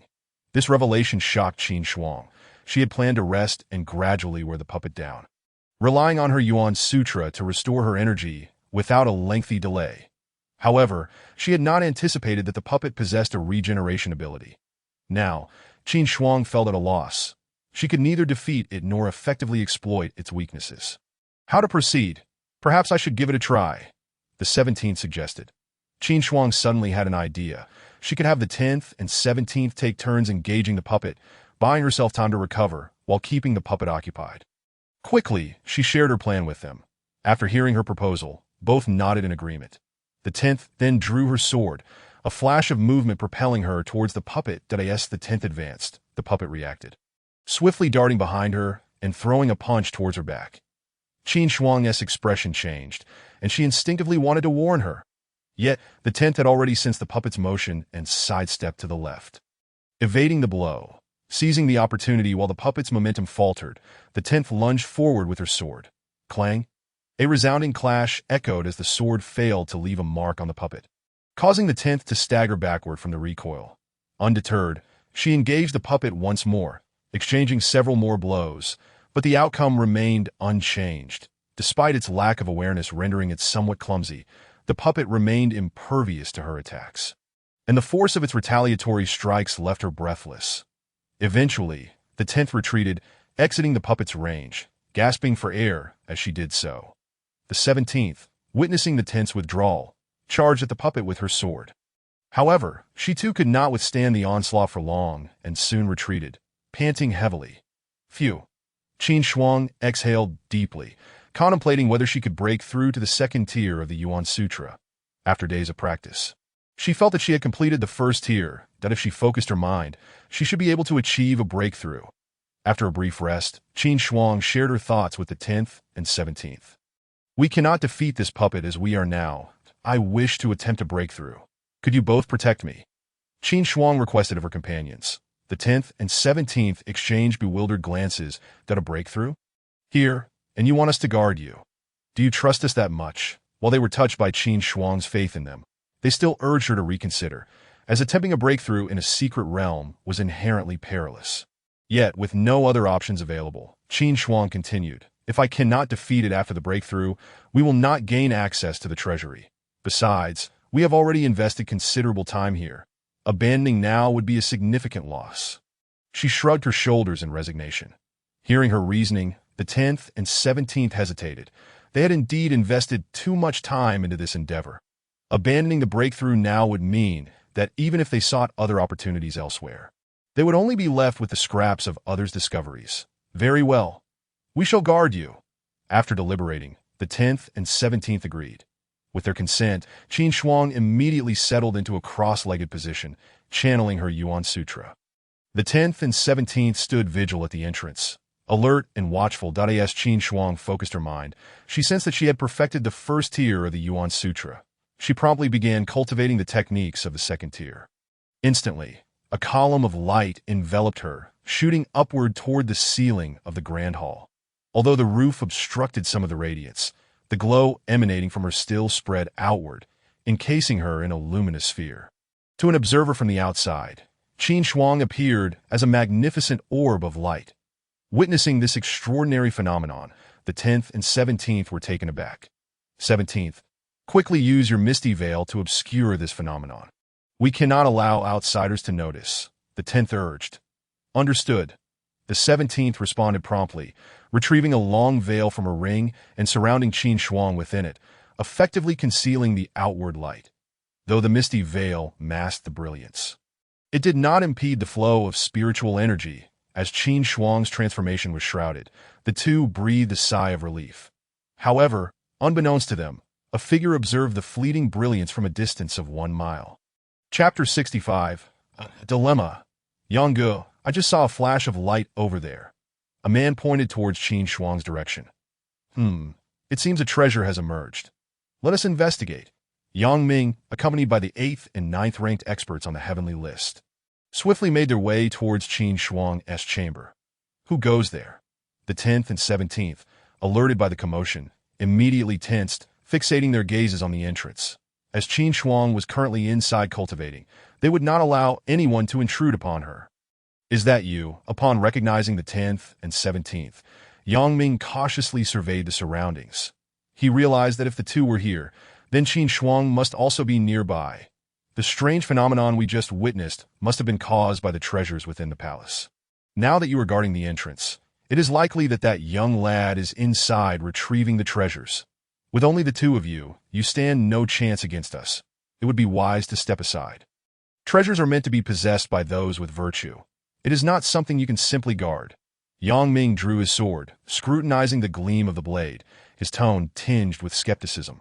Beside him, the 8th and 9th on the celestial ranking wore expressions of malice as they glared at the two that the 10th ranked, with her sword pointed at Yang Ming, although her veiled face concealed her emotions. Her resolute gaze and movements conveyed her stance. It seems you are still unaware of your predicament. Qin Shuang has yet to make an appearance, likely unable to extricate herself from within. Once we deal with you two, we can confront the three of you together. I doubt he will be able to withstand that. Yang Ming caressed the sword's blade with his fingers, letting out a sigh before his eyes narrowed with fierce intent. Fixating on the 10th and the 17th on the celestial ranking, he had engaged in conversation with the 10th and the 17th for this very purpose, to draw Qin Shuang out, yet now she was still nowhere to be seen. Yang Ming surmised that she must have been preoccupied with something, that if the three of them could eliminate the 10th and 17th, the remaining Qin Shuang would pose no threat. Resolute in his decision, Yang Ming decided not to prolong the confrontation any further. With a mighty shout, he charged forth, sword drawn, towards the 10th. Clang! The 10th intercepted his initial strike with her sword, feeling the force transmitted through the blade. Her expression shifted slightly. She realized she was no match for him. Meanwhile, the 17th was besieged by the two attackers, struggling to defend herself. Constantly parrying their lethal blows, the 17th's heart raced with urgency. In a one-on-one confrontation, either of them would be no match for her. Yet, helplessly, as they worked in unison, she found herself at their mercy, unable to assist her sister. You dare to be distracted while fighting me? Yang Ming scoffed, observing the 10th's occasional glances towards the 17th, which prompted him to quicken the pace of his strikes. Oh, what a lively scene! At the sound of the voice, the expressions of Yang Ming and the others changed dramatically, and they instinctively ceased their actions that a figure sauntered into view, the first on the celestial ranking, When Ren Sheng, it seems I have intruded, but please, do not mind me. You may continue. When Ren Sheng feigned embarrassment as he gestured for the others to continue fighting. Naturally, they would not resume their battle. The 10th and the 17th remained stationed at the entrance, while Yang Ming retreated alongside the other two to the left. Among the three, both the 10th and Yang Ming fixed their gaze intensely upon Wen Rensheng. Why are you all staring at me? I merely came over to see what the commotion was about. You needn't concern yourselves with me. Wen Rensheng raised his hands innocently, looking at them with an expression of feigned innocence. Stop pretending. Let your companion come out. Yang Ming, uninterested in playing games, made his intentions clear, waving his hand dismissively. Bang! The sound of tiles shattering echoed in their ears. The 10th and the 17th's expressions shifted drastically. And they swiftly turned to enter the grand hall, just in time to see two figures descending from the roof. Yang Ming followed suit into the hall, immediately spotting a sphere wrapped in treasure silk. Emanating a faint golden glow, indeed, there were treasures. Yang Ming glanced around the inner palace, feeling a sense of unease, but was quickly captivated by the treasure before him. The 10th and the 17th stood to either side of Qin Shuang, swords drawn, watching the two who had just fallen from the roof. When Ren Sheng strode into the palace, also noticing Qin Shuang enveloped in the misty silk, the golden light spilling forth, leading him to mistakenly believe it was a treasure. The newcomers were oblivious to the puppet standing by the bed, their attention entirely drawn to the luminous sphere shielded by the 10th and the 17th. Indeed, there is a treasure. How fortunate that I arrived. Otherwise, it would have been a boon for you, Wen Rensheng remarked, glancing at the sphere before turning his gaze to Yang Ming with a smile. I did not believe that the 10th and the 17th could defend the treasure from Yang Ming. He was aware that the 10th had only recently returned home to accept her inheritance and was currently no match for Yang Ming. Naturally, with his arrival, Yang Ming could not safeguard the treasure. This is not a treasure. It is merely a manifestation of Qin Shuang cultivating her techniques. The 10th coldly regarded Wen Rensheng and Yang Ming. Daha, are you telling me there is a person inside? Wen Rensheng feigned surprise, pointing at the sphere where Qin Shuang was located. Do you think we are 3-year-olds to be deceived by you? At this moment, Yang Ming's heart stirred. He finally recalled something felt amiss. Qin Shuang was not here. Under normal circumstances, with the 10th and the 17th guarding this place, Qin Shuang should also be present, yet she was nowhere to be found. This led Yang Ming to grow suspicious, quietly pulling his teammates back to the side. He remained vigilant, watching the corners of the grand hall, fearing that Qin Shuang might suddenly leap out when he least expected it. Wen Rensheng found it amusing to observe the two standing guard beside him. I shall not linger with you. If someone is cultivating within, we will see for ourselves. With a wave of his hand towards the two who had just fallen, he exchanged glances with them. And they understood his intent, stepping forward with swords drawn towards Qin Shuang. Whoosh! The 10th swept her sword horizontally before her. I said this is not a treasure. Observing the 10th's movements, Wen Rensheng narrowed his eyes. It seems you are obstinate. Do not blame me for what follows. Clang! A cold glint flashed as Wen Rensheng drew his own sword. The 10th's expression shifted slightly upon seeing this. But she quickly steeled herself, resolutely standing before Qin Shuang. At that moment, when Rensheng moved, and in the blink of an eye, he was at the 10th's side, his sword mercilessly thrusting towards her forehead. Wen Rensheng was a ruthless individual, showing no hesitation in unleashing his lethal strike from the outset. Although he was aware of the 10th's true identity, this was a secret realm, as long as he silenced Yang Ming and the others afterward. There would be no issue. Chapter 66. The second layer of Yuanjing, Qin Shuang's fury. The 10th was no pushover. She had long been aware of Wen Rensheng's intentions. The moment his sword moved, she promptly sidestepped to the left, evading the deadly thrust. After dodging Wen Rensheng's strike, the 10th immediately counterattacked, unleashing her ultimate move.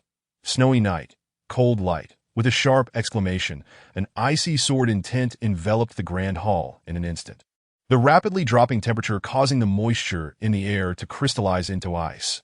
If Qin Shuang had been awake at that moment, she would have immediately recognized the 10th's identity. This technique had also been employed by Lu Riyun during the grand selection in Nanjun. When Rensheng's expression turned grave as he observed the 10th, he had not anticipated her to fight so fiercely, immediately employing the Lu family's renowned technique. The spiritual energy within him rapidly drained, causing the tense hand to tremble as she gripped her sword. Yet her resolve remained unyielding as she poured all her strength into that strike. Amidst a thunderous clash, a white light illuminated the entire grand hall, followed by the sword energy unleashed by Lu Rian racing towards Wen Rensheng. The sudden burst of white light did not catch Wen Rensheng off guard, being familiar with the Lu family's ultimate technique. He closed his eyes the moment Lu Rian swung her sword, quickly forcing out his protective energy and positioning his sword before him. Bang! The sword energy collided with Wen Rensheng's blade, instantly dispersing his protective energy, sending him crashing into the wall of the inner palace, leaving a gaping hole and enveloping the area in dust. Phew! The depletion of spiritual energy left Lu Rian gasping for breath. Half kneeling as she leaned on her sword, her gaze fixed intently on the swirling mist. Yang Ming, watching from behind, was equally astonished, his mouth agape. Thankfully, she hadn't used that technique against him earlier. Otherwise, he would have been gravely injured, if not dead.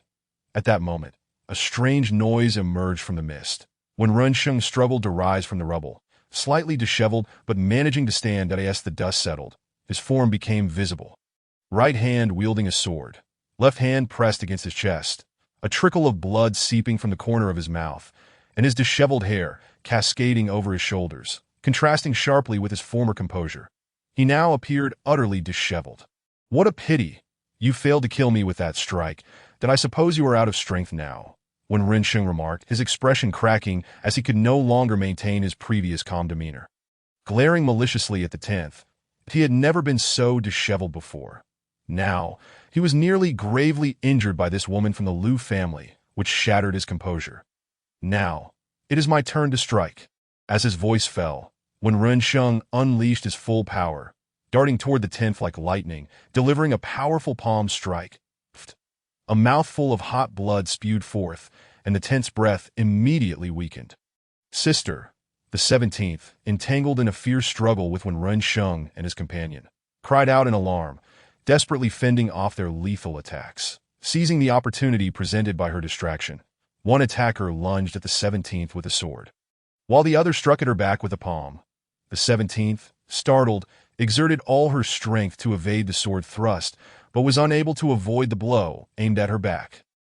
The 17th was sent flying beside the 10th, coughing up blood. The two of them lay weakly on the ground, just beside the glowing sphere where Qin Shuang resided. "Do not worry. I won't let you die so easily." When Rensheng approached slowly, sword in hand, its tip delicately prodding at the chin of the 10th, that a cruel expression emerged on Wen Rensheng's face as he spoke. "I have heard tales of the Lu family's eldest daughter, renowned for her breathtaking beauty. I wonder what it would be like to carve a few scars upon such a lovely visage." A maniacal grin spread across Wen Rensheng's features. Yang Ming, standing behind him, felt a chill run down his spine upon hearing Wen Rensheng's words. Initially, he refrained from taking action, partly to play the role of the fisherman and partly to remain wary of the yet unseen Qin Shuang. However, he was taken aback by the sheer madness and brutality exhibited by the so-called graceful gentleman. When Rensheng, doubt began to creep into his mind. With a flick of the sword, he lifted the veil from the 10th's face, revealing a countenance as flawless as white jade, exuding an icy aura. Yet, when Rensheng remained unperturbed, instead tracing the sword's tip across that exquisite face. "What a splendid visage! Alas, it shall no longer be seen," he lamented with a cruel sigh. Faced with the sword's formidable presence, the 10th maintained a stoic expression, her eyes coldly fixed on Wen Rensheng at that moment. A radiant sphere of light in the center of the room erupted with an intensity that captured the attention of all present. Even Sun Ming, who had retreated to the back, stepped forward, his gaze fervently locked on the luminous orb. Within the sphere, Qin Shuang was on the verge of a breakthrough, as she drew in the final strands of spiritual energy. A powerful gust emanated from her body, sweeping outward. The sudden force caused those in the hall to sway unsteadily. Then, to everyone's astonishment, as the golden light from the sphere receded, a figure seated in meditation emerged. Qin Shuang. "Qin Shuang?" Yang Ming exclaimed in shock, quickly realizing that what the 10th had said was indeed true. Martial soul at the late stage, second layer of Yuan Jing, feeling the surging energy coursing through her meridians. Qin Shuang opened her eyes, and a familiar face appeared before her. Senior sister? Qin Shuang gasped, springing to her feet. Surveying the situation within the room, she quickly understood what had transpired. Her gaze fell upon Wen Rensheng, fixated on the sword tip still hovering before Lu Ruoyun's face, and her expression darkened. Are you courting death? As soon as the words left her lips, Qin Shuang lunged forward, unleashing a furious kick aimed at Wen Rensheng's abdomen. With a resounding thud, Wen Rensheng was propelled against the wall, crumpling to the ground while clutching his stomach, trembling. After the explosive impact, the entire chamber was suffused with the oppressive aura emanating from Qin Shuang, rendering it difficult for the others to breathe. Qin Shuang quickly bent down, producing a pill and placing it in Lu Ruoyun's mouth. Realizing she had been recognized, Lu Ruoyun's eyes darted in panic, avoiding Qin Shuang's gaze, and she swallowed the pill in haste.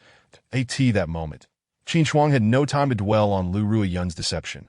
She swiftly retrieved another pill and placed it into the mouth of the 17th.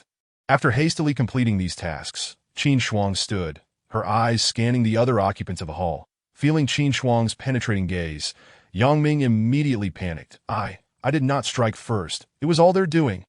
He pointed frantically at Wen Rensheng and his companions. After speaking, he attempted to retreat from the grand hall with the two individuals beside him.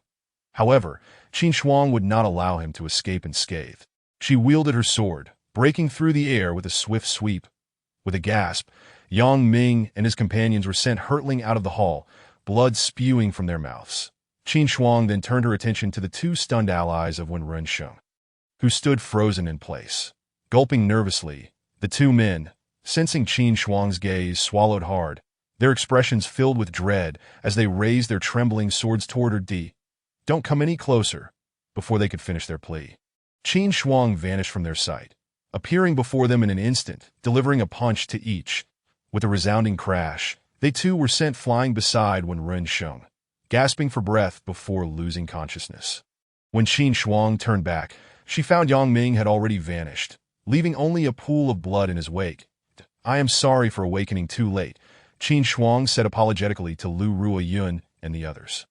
Seeing Qin Shuang's apology, Lu Ruoyun mistakenly believed that her earlier concealment of identity would go unpunished, calming her previously frantic heart as she shook her head in response.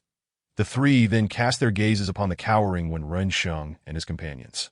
Huddled in the corner, Qin Shuang approached them, her anger rekindled. Stop pretending. I know you are awake. She pressed the blade against Wen Rensheng, who, trembling, raised his gaze in horror at Qin Shuang and the sword poised above him. Wen Rensheng was utterly terrified.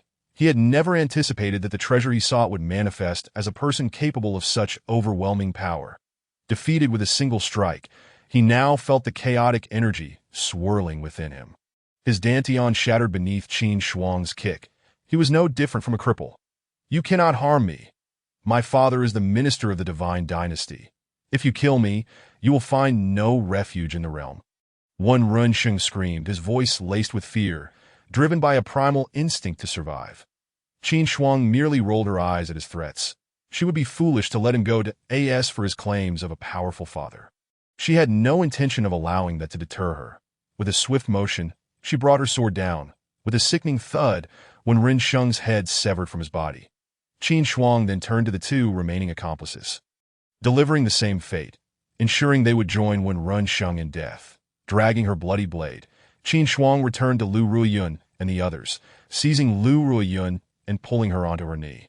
With a resounding slap, Lu Ruoyun was momentarily stunned, the fiery sting igniting her cheeks. As realization dawned, she began to squirm, attempting to free herself, but her injuries rendered her powerless to resist. Let go of me. Lu Ruoyun's voice was icy. Clearly, you have yet to comprehend your transgressions, to face me so brazenly.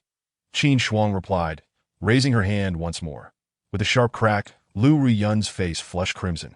Her younger sister nearby, witnessing such indignity. Let go of me. Lu Ruoyun cried, her voice desperate as she began pounding on Qin Shuang's thigh, writhing in an attempt to escape and preserve her dignity before her sister. Unperturbed by Lu Ruoyun's protests, Qin Shuang held her firmly in place, her left hand rising to deliver a series of strikes against Lu Ruoyun's tender backside. With each resounding slap, Lu Ruoyun's breath turned icy, her face buried against Qin Shuang's thigh, fists clenched tightly. The guilt she had felt for concealing her identity evaporated, replaced by a sense of indignation at the excessive punishment. Lu Yi stood by, wide-eyed at the scene, her sister enduring such treatment from this scoundrel. After a moment, sensing Lu Yun's chilling demeanor, she wisely turned away, no longer observing Qin Shuang's actions. Yet the sound of the strikes echoed relentlessly in her ears. After delivering numerous blows, Qin Shuang finally recognized that she may have overstepped. Feeling a twinge of guilt, she declared, "For now, I shall forgive you. But next time, the punishment shall be far more severe." With that, she released her grip that in an instant. Lu Ruoyun sprang away like a startled rabbit, clutching her sore backside, her face alight with fury as she glared at Qin Shuang. Noticing Lu Ruoyun's expression, Qin Shuang felt a pang of anxiety, but quickly steadied herself. "What? Are you still unsatisfied? Would you like me to strike you again?" As she spoke, Qin Shuang raised her hand once more. Lu Ruoyun, terrified, instinctively recoiled, realizing her injuries rendered her defenseless against any further assault from Qin Shuang. Suppressing her anger, she stood silently to the side, her demeanor frosty, seeing that there was no further commotion behind her. Lu Yi turned back, only to find Lu Ruoyun flushed and standing quietly, nursing her sore spots. As Lu Yi faced her sister, Lu Ruoyun's expression returned to its usual neutrality. Qin Shuang, feeling somewhat guilty, scratched his nose and said, "I will now retrieve the token. You two create a diversion for me." With that, he dashed toward the puppet stationed by the bed. The puppet, noticing Qin Shuang's approach, prepared to engage. Clang! The blade of the dawn struck against the puppet's arm. Though it still could not breach the puppet's defenses, the sheer force of the blow caused the puppet to stagger backward. Qin Shuang's heart leaped with joy, realizing that the puppet was now vulnerable. In an instant, he circled behind the puppet, lifting the dawn for another strike. Bang! A muffled thud resonated from within the puppet, momentarily halting its movements. Understanding that the puppet's internal formation had collapsed, Qin Shuang swiftly stored it in his ring and turned his gaze toward the token at the bed's head. Meanwhile, Lu Ruoyun and Lu Yi were still processing what had just transpired. Did we just win? Previously, we struggled to defeat the puppet, and now that Qin Shuang has broken through, it only took 2 moves. Both were momentarily stunned, and Lu Ruoyun's heart was rife with turmoil. Oh no, he is so powerful. How will I ever repay him for this humiliation? Am I destined to be beneath him from now on? Upon this thought, Lu Ruoyun's delicate face flushed once more. Qin Shuang stepped forward, picked up the token, turned around to face the 2 stunned individuals, and said with a smile, "All right, we have the token now. Let us proceed to the treasury." Lu Ruoyun and Lu Yi immediately regained their senses and nodded in agreement. The trio then returned to the council hall, approaching the dragon throne. Qin Shuang produced the token, and in an instant, a formation appeared beneath their feet. As the formation flickered, the 3 vanished from their spot. Suddenly engulfed in darkness, they were soon met with bright light, finding themselves within the treasury of this ancient dynasty. After surveying the interior of the treasury, Qin Shuang exclaimed in astonishment, "Oh my goodness!" At the center of the treasury lay several Emperor-grade weapons radiating golden light, dazzling the trio so much that they could barely keep their eyes open. Surrounding them were an abundance of sacred and royal-grade weapons. "This is simply too extravagant," Lu Yi murmured in disbelief. "Why are you still dawdling? Hurry up and collect them. They are all ours." Chapter 68. The Bountiful Trio, the Astonished Crowd. Qin Shuang nudged Lu Yi, promptly stepping forward to embrace 3 Emperor-grade weapons before returning to the others. "Here, we each get one of these Emperor-grade weapons to no objections, right?" Qin Shuang distributed the weapons, and Lu Ruoyun and Lu Yi stiffly accepted them, instinctively nodding in agreement. Lu Yi gasped as she touched the Emperor-grade weapon in her hands, feeling its weighty aura, and let out a piercing scream. Unprepared, Qin Shuang instinctively covered her ears, and once she ceased her shrieking, he reproached her, saying, "What on earth are you screaming about? Do you not see over there the sacred items, the royal items and the sacred materials? All of this belongs to us." As Qin Shuang spoke, he gestured towards the treasures within the treasury. "Hurry, hurry!" Lu Ruoyun trembled as she urged. "We don't have much time in this secret realm. If we don't leave before it closes, we will be trapped for 10 years. Hearing this, Qin Shuang's expression changed, and he quickly pulled out the token given by the official upon their entrance. Indeed, they had no more than 15 minutes left. What are we waiting for? Hurry and grab what you can. Forget about the royal items for now. Let us take the sacred items first. Qin Shuang anxiously pushed the two, rushing ahead to gather up the sacred weapons and stash them in his ring. Lu Ruyan and Lu Yi soon reacted as well, joining the fray to collect treasures and place them into their rings.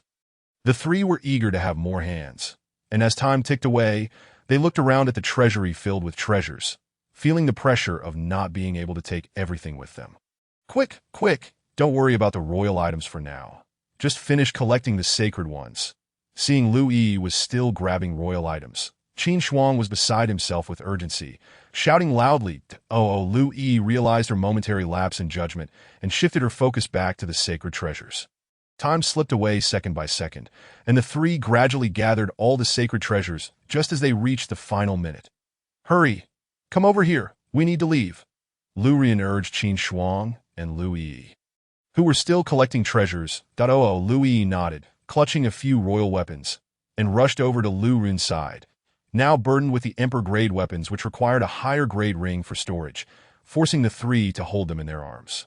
After securing several royal items, Qin Shuang hurried back to Lu Ruyan as the two approached. Lu Ruyan freed her right hand, crushed a token, and a golden light enveloped the three of them. Meanwhile, at the entrance of the Xianyun sacred realm of the Divine Dynasty, a silver vortex was slowly rotating in the sky, visibly shrinking. As golden lights burst forth, the plaza below gradually became crowded. Just as the vortex was about to vanish, a beam of golden light descended. The crowd was drawn to it, eager to discover who would emerge at the last moment. As the golden light dissipated, three figures became visible, accompanied by a surge of pressure that spread throughout the entire divine capital. Inside the palace, the female emperor, engrossed in her writing, felt the oppressive aura and her expression shifted. The aura of Emperor-grade weapons. Today marked the closure of the Xianyun sacred realm, and someone had acquired Emperor-grade weapons within. In an instant, countless thoughts raced through her mind as she pinpointed her target. In the blink of an eye, the female emperor vanished from her location, the sacred realm's exit, the significant figures of the divine dynasty, sensing the aura of the Emperor-grade weapons, hurriedly made their way there. Once the golden light faded, the crowd beheld the three standing at the center. Then a man was seen clutching a radiant weapon and several materials. With two women at his side, similarly laden, the crowd was left speechless in astonishment. Had they truly cleared the sacred realm? Above them, the onlookers recognized the glimmering Emperor-grade weapons. Suddenly, a figure clad in a red robe, crowned tall and exuding an air of authority, appeared above the sacred realm's exit. The surrounding individuals immediately bowed, exclaiming, "We have seen your majesty." The woman waved her hand, saying, "No need for formalities. What are your names?" The female emperor inquired of Qin Shuang and the others.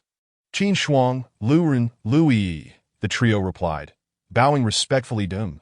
You performed exceptionally well in this sacred realm and obtained such opportunities.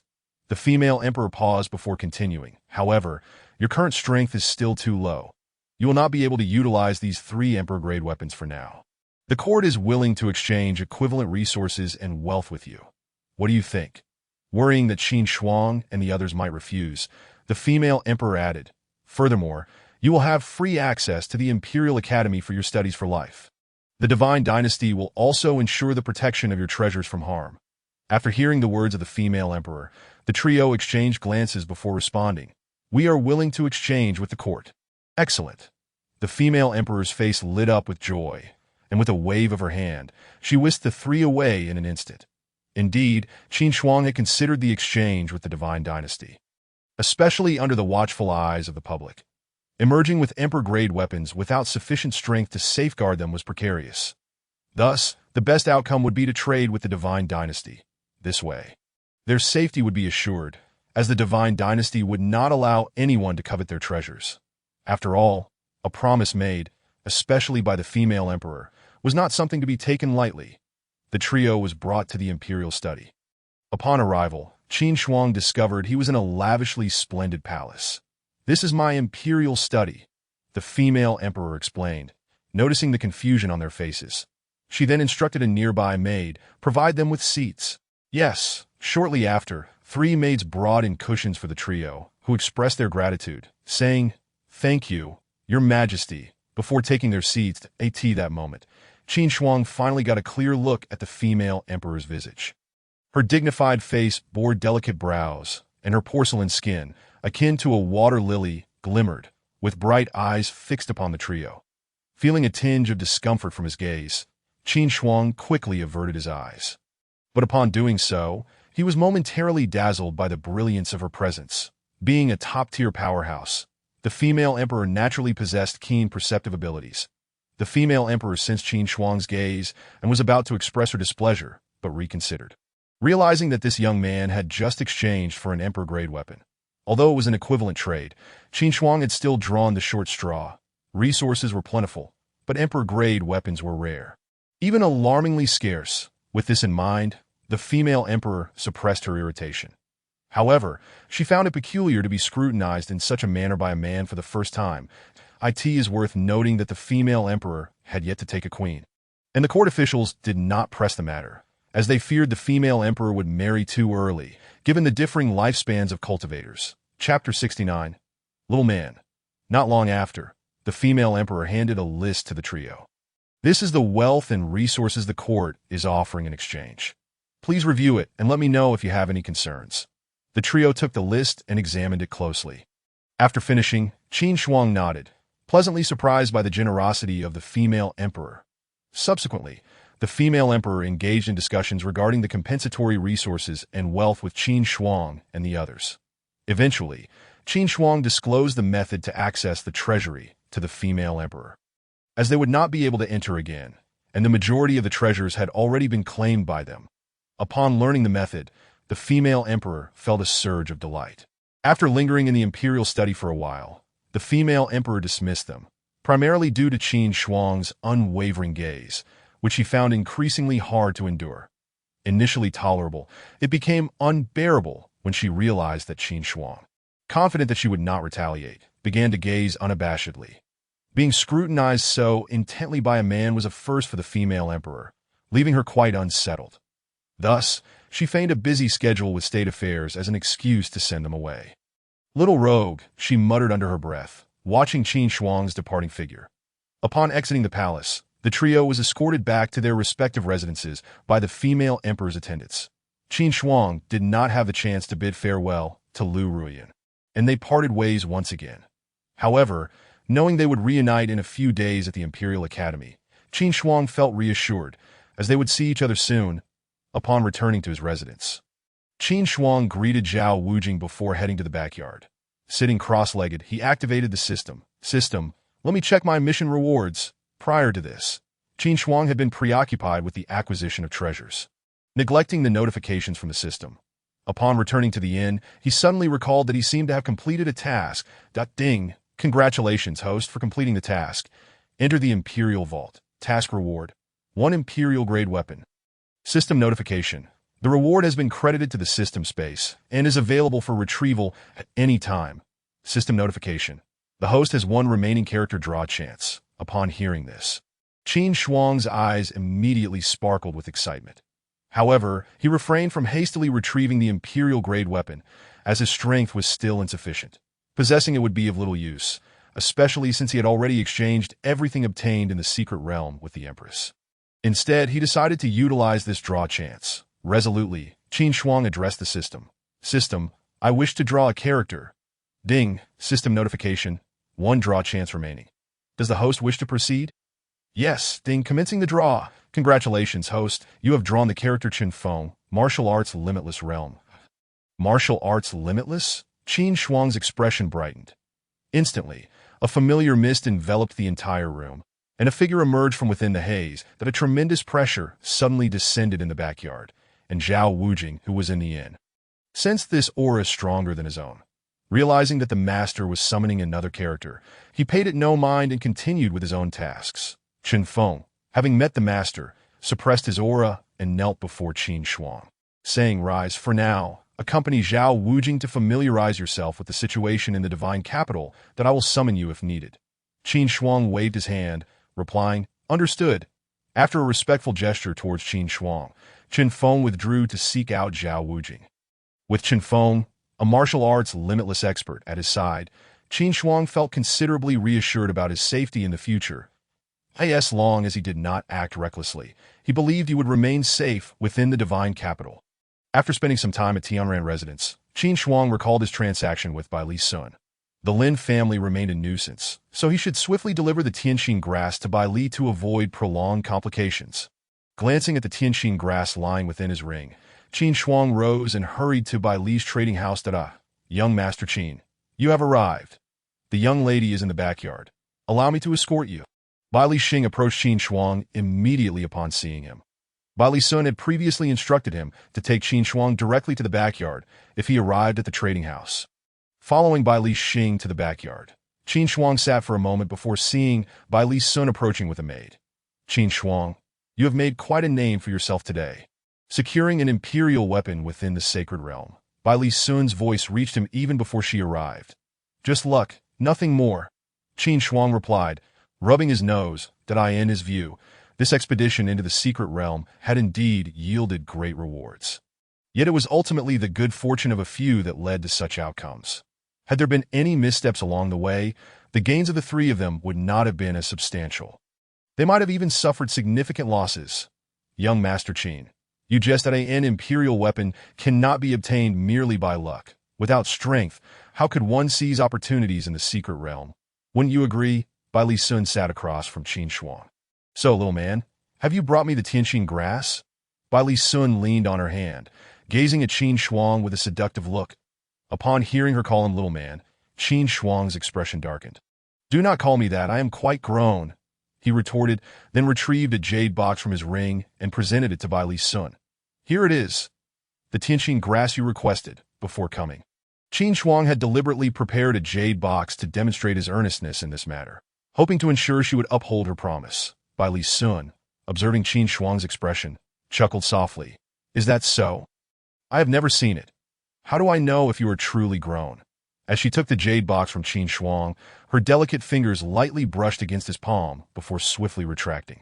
Upon opening the jade box, Bai Li Sun beheld the Tianxin grass, glowing faintly within. Her heart leaped with joy. She had finally gathered all the materials needed for the Tianxin pill. The maid, Xiao Chui, standing behind Bai Li Sun, also brightened at this sight. Qin Shuang was momentarily rendered speechless by Bai Li Sun's teasing. He certainly could not allow her to see the truth. Although Qin Shuang had confidence in himself, he felt no need to prove anything to Bai Li Sun. He promptly disregarded her, returning the jade box to his ring. Observing Qin Shuang's silent demeanor, Bai Li Sun found it amusing and could not resist teasing him further. How about tonight? Qin Shuang, momentarily taken aback, countered, what about tonight? Tonight, I offer you a chance, young Master Qin, to prove your strength. Bai Li Sun's tone was filled with allure as she leaned closer to Qin Shuang's ear. Qin Shuang's body stiffened, gritting his teeth. Miss Bai Li, are you playing with fire? Playing with fire? Coincidentally, I rather like young Master Qin. Bai Li Sun gazed at him with a captivating smile. Though Qin Shuang felt a surge of desire, he managed to suppress it and calmly replied, now that I have given you the Tianxin grass, when will you deal with the Lin family? Lin family? What Lin family? Did I ever mention such a thing? Bai Li Sun feigned ignorance. Are you having second thoughts? Qin Shuang regarded her with an impassive expression that he understood that this enchanting woman was attempting to provoke him. Displaying a strong reaction would only play into her hands. Hence he maintained a composed demeanor. Bai Li Sun tilted her head, and seeing that Qin Shuang was not falling for her tricks, she chuckled lightly, her tone sultry. I seem to recall promising that if you help me acquire the Tianxin grass, I would grant you any request. Do you not wish to seize this opportunity to prove yourself? I had a feeling it would come to this. Qin Shuang's heart twisted. This woman was too beguiling, and he could not afford to linger with her. No need. Please deal with the Lin family instead. How boring. I have already dealt with the Lin family. Bai Li Sun waved her hand dismissively, resting her chin on her palm. Qin Shuang was taken aback, not expecting Bai Li Sun to have resolved the Lin family issue while he was in the sacred realm. In that case, I shall thank you, Miss Bai Li. It was a small matter. Bai Li Sun paused as if recalling something, looking at Qin Shuang with an ambiguous expression. Qin Shuang felt somewhat perplexed by her gaze and inquired, Is there something else? Nothing. Bai Li Sun waved her hand, initially intending to inform him about the situation with the Liu family's young lady, but realizing it was inappropriate to discuss the Liu family behind their backs. She decided against it. With this matter concluded, Qin Shuang hurriedly returned to Tianran residence, finding Bai Li Sun to be exceedingly captivating. Sitting with her was akin to enduring torment. One could only admire, but not partake. Calculating the time, he realized that less than a month remained until the grand competition. Comparing his progress since leaving Nanggu, he noted his rapid advancement. He had been at the late stage of great martial master upon leaving. But now he was at the late stage of martial soul. Yet, even with this progress, Qin Shuang did not dare to relax. He could not believe that Wen Runsheng was the pinnacle of the younger generation in the entire divine capital. After all, the criteria for inclusion in the Tianji list were that only those who had engaged in combat would be recorded. Just like when Qin Shuang first arrived in the divine capital. He had not fought, hence he was not on the list. However, after participating in the grand event, he was included the following day. Just as Qin Shuang suspected, the prodigies of the divine capital were not all on the list. Many were lying in wait for the grand competition. When Rinsheng was merely a case of when the tiger is away, the monkeys will play king. Upon returning to Tianran residence, Qin Shuang immediately immersed himself in his training. In stark contrast to Qin Shuang's calm demeanor, when Rinsheng was currently in a furious rage. He too sensed the aura of the imperial-grade weapon and, accompanied by a group of court officials, rushed to the exit of the sacred realm. Initially, he believed that his son, Wen Runsheng, had obtained the imperial weapon, but upon arriving at the exit, he found no sign of his son. Instead, he sensed his son's soul aura emanating from the three men holding the imperial weapons. Having weathered many storms, Wen Rinsheng immediately deduced that Wen Runsheng might have encountered misfortune. Just as he was about to confront one of the men, the emperor arrived, exchanging the imperial weapons with the three men and taking them away. Wen Runsheng's vengeful intentions were swiftly extinguished. With the emperor's protection, he could not act against them. Now, he could only hope that his son was merely trapped within the sacred realm and had not perished. Though that possibility was exceedingly slim. He hurried home to check his son's soul jade pendant. And indeed, the pendant had shattered, grasping the fragments in his hand, when Runsheng's rage boiled over, vowing, Qin Shuang, I will not rest until I avenge this. Though he yearned to consume Qin Shuang's flesh and drink his blood, when Rinsheng understood that with the emperor's decree of protection over Qin Shuang, he could not act against them, that he could only start gathering information on Qin Shuang and his companions, that as for Liu Riyun and Liu Yi, when Rinsheng did not believe that his son's death was unrelated to them. Since they were in the same group, they too bore some responsibility for Wen Runsheng's demise. Wen Rinsheng found himself plagued by a series of misfortunes over the past 3 months. Firstly, he learned that the family of his concubine had been annihilated, although it later came to light that it was the malevolent force known as the Dark Palace behind this tragedy. One would think that identifying such an enemy would simplify matters. However, the actions of the Dark Palace garnered admiration from certain individuals within the court who covertly obstructed Wen Rinsheng's attempts to eradicate it. The emperor's stance remained ambiguous. Despite his apparent fury upon reading the memorial, it was nothing more than an act. Had he truly been enraged, he could have dispatched a martial sage, and even the Dark Palace would have found no refuge. This much was clear to Wen Rinsheng, which is why, upon discerning the emperor's position, he refrained from further pressing the issue of annihilating the Dark Palace. Although he held genuine affection for his concubine, he recognized the folly of provoking the emperor's IRE.ASA minister. Wen Rinsheng found it rather simple to seek out information regarding Qin Shuang and the other two individuals. Before long, their profiles lay before him. Upon glancing through Qin Shuang's information, a sense of unease quickly settled in. Nanjun? He was momentarily taken aback, yet this revelation held little significance as he continued his perusal. What? This Qin Shuang has remarkably progressed to such a state within merely 6 months? Judging by the aura he exuded that day, he was at least at the mid-stage of the martial soul realm. Advancing 3 significant stages in just half a year raised alarm bells for Wen Rinsheng. Not only Wen Rinsheng, but many prominent figures of the divine capital also turned their attention toward Qin Shuang and his companions. While the connection of Liu Riyun and Liu Yi to one another was not particularly surprising, despite the Liu family's decline, it still possessed some heritage that could nurture such talented maidens. The rapid advancement of Qin Shuang was indeed perplexing. Such a pace of growth was unprecedented. Given the Empress's words, these individuals did not consider capturing Qin Shuang for interrogation. Instead, they contemplated winning him over, even prompting those with eligible daughters to entertain thoughts of matchmaking. Upon seeing Lu Ruyun's name, Wenren Xing was struck by a scheme that he was well aware of the Lu family circumstances and saw an opportunity to exploit the situation. He muttered a few phrases under his breath, refraining from voicing them aloud. Channeling his energy, he reduced the documents in his hand to mere dust. That as a day passed, news of Qin Shuang and his companions obtaining imperial weapons spread throughout the divine capital, becoming a topic of idle chatter among the martial community.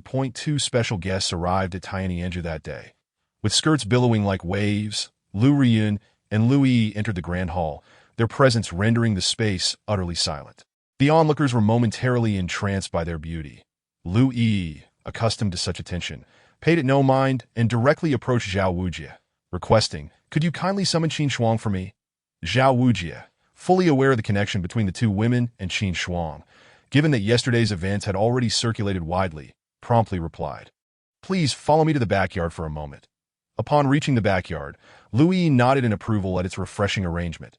Qin Shuang had been practicing his martial arts there when he spotted Zhao Wujie accompanied by Lu Riyun and Lu Yi. He was pleasantly surprised, halting his movements to greet them. "What brings you here?" Lu Yi, unreserved, cheerfully exclaimed, "Brother-in-law." Qin Shuang welcomed this address with open arms, while Lu Riyun shot him a disapproving glance. Slightly embarrassed, Qin Shuang chuckled, disregarding her subtle gestures as he gently tucked a strand of hair behind her ear. Feeling Qin Shuang's affectionate gesture, Lu Riyun's previously frosty visage flushed momentarily. Lu Yi, witnessing their interaction, could hardly contain herself. "Brother-in-law, you should hurry up. We are headed to the National Academy, that if you wish to be intimate, find a private place for that. I'm standing right here. Then you both take a seat while I freshen up before we leave." Having just completed a rigorous training session, Qin Shuang was drenched in sweat and could not simply depart in that state. Go on, go on. Lu Yi waved her hands, pulling Lu Riyun to sit at a nearby stone table. Bored, Lu Yi began inquiring about Lu Riyun's relationship with Qin Shuang. After returning home, they had discussed the events within the secret realm, and Lu Yi hadn't had the chance to ask about Qin Shuang then. Now, seeing him again, her curiosity bubbled to the surface. Lu Riyun, however, was not inclined to divulge much. Her demeanor was naturally reserved, and her relationship with Qin Shuang had developed rather inexplicably. Aside from their recent experiences in the sacred realm, they had little to share. When Lu Yi pressed her for details, Lu Riyun, growing impatient, relented to her inquiries. Just as Qin Shuang emerged from his room and stepped into the courtyard, he was met with Lu Yi's curious gaze. "Why are you looking at me like that? Is something wrong?" he asked, puzzled as he scratched his nose. Lu Yi opened her mouth, but ultimately could not contain herself. "That I never expected you to be this kind of person, selling yourself for a weapon worth several thousand taels." Qin Shuang's mouth twitched at this remark as he turned to Lu Riyun, seeking clarity in her eyes. Lu Riyun, feeling guilty, averted her gaze, playfully tapping Lu Yi on the forehead. "Just know it, and don't speak of it outside." Lu Yi stuck out her tongue at Lu Riyun, before turning her peculiar gaze back to Qin Shuang. Qin Shuang thought, although he had entertained such notions, it seemed unfair for her to focus solely on that aspect. Wouldn't that make him seem like a kept man? Sensing the weight of Qin Shuang's forlorn gaze, Lu Riyun hastened her steps. The trio's destination was the National Academy, a revered site for cultivation within the Divine Dynasty. Situated atop the Fulong Mountain in the eastern region of the Divine Capital, the mountain range undulated like a majestic dragon, extending towards the east before abruptly lowering. This picturesque landscape earned it the name Fulong Mountain. Characterized by its pristine waters and verdant peaks, perpetually shrouded in mist above its midsection, resembling a celestial mountain nestled among mortals as a place of fortune, the National Academy of the Qianlong Dynasty found its home upon Fulong Mountain. It served as a sanctuary for nurturing martial artists, with 60% of the officials in the Divine Dynasty hailing from its ranks. The myriad of martial arts texts and treatises curated by the Academy were primarily housed there for students to study. To gain entry into the National Academy was tantamount to securing a stable future within the Divine Dynasty. However, what truly captivated Qin Shuang's interest were the mentors and the wealth of martial arts knowledge available within the Academy. It was said that the National Academy originally followed a traditional sect model, but after the emperor of the Xian dynasty learned from a neighboring dynasty, it transformed into its current format. Within the academy, there were no fixed instructors. Any student could seek guidance from any mentor. The mentors treated all students equally, yet those with exceptional talent might find themselves taken under an instructor's wing.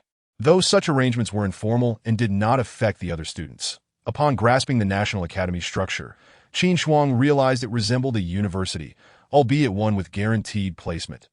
The trio arrived at a grand entrance, adorned with the bold characters National Academy. After pausing to admire the magnificent entrance, they ascended the mountain. Thanks to the Empress's decree, the guards recognized Qin Shuang and his companions that a senior student named Yu led them on a tour of the premises. After becoming familiar with the surroundings, dusk descended. They were not official students. They did not linger within the academy. After receiving their entry tokens, they departed through the mountain's gate.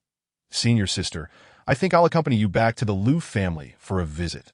Qin Shuang mused, considering that he had yet to pay a visit to Lu Riyun's family, and felt it was the right time to Both Lu Riyun and Lu Yi exclaimed in unison, with Lu Yi hastily objecting.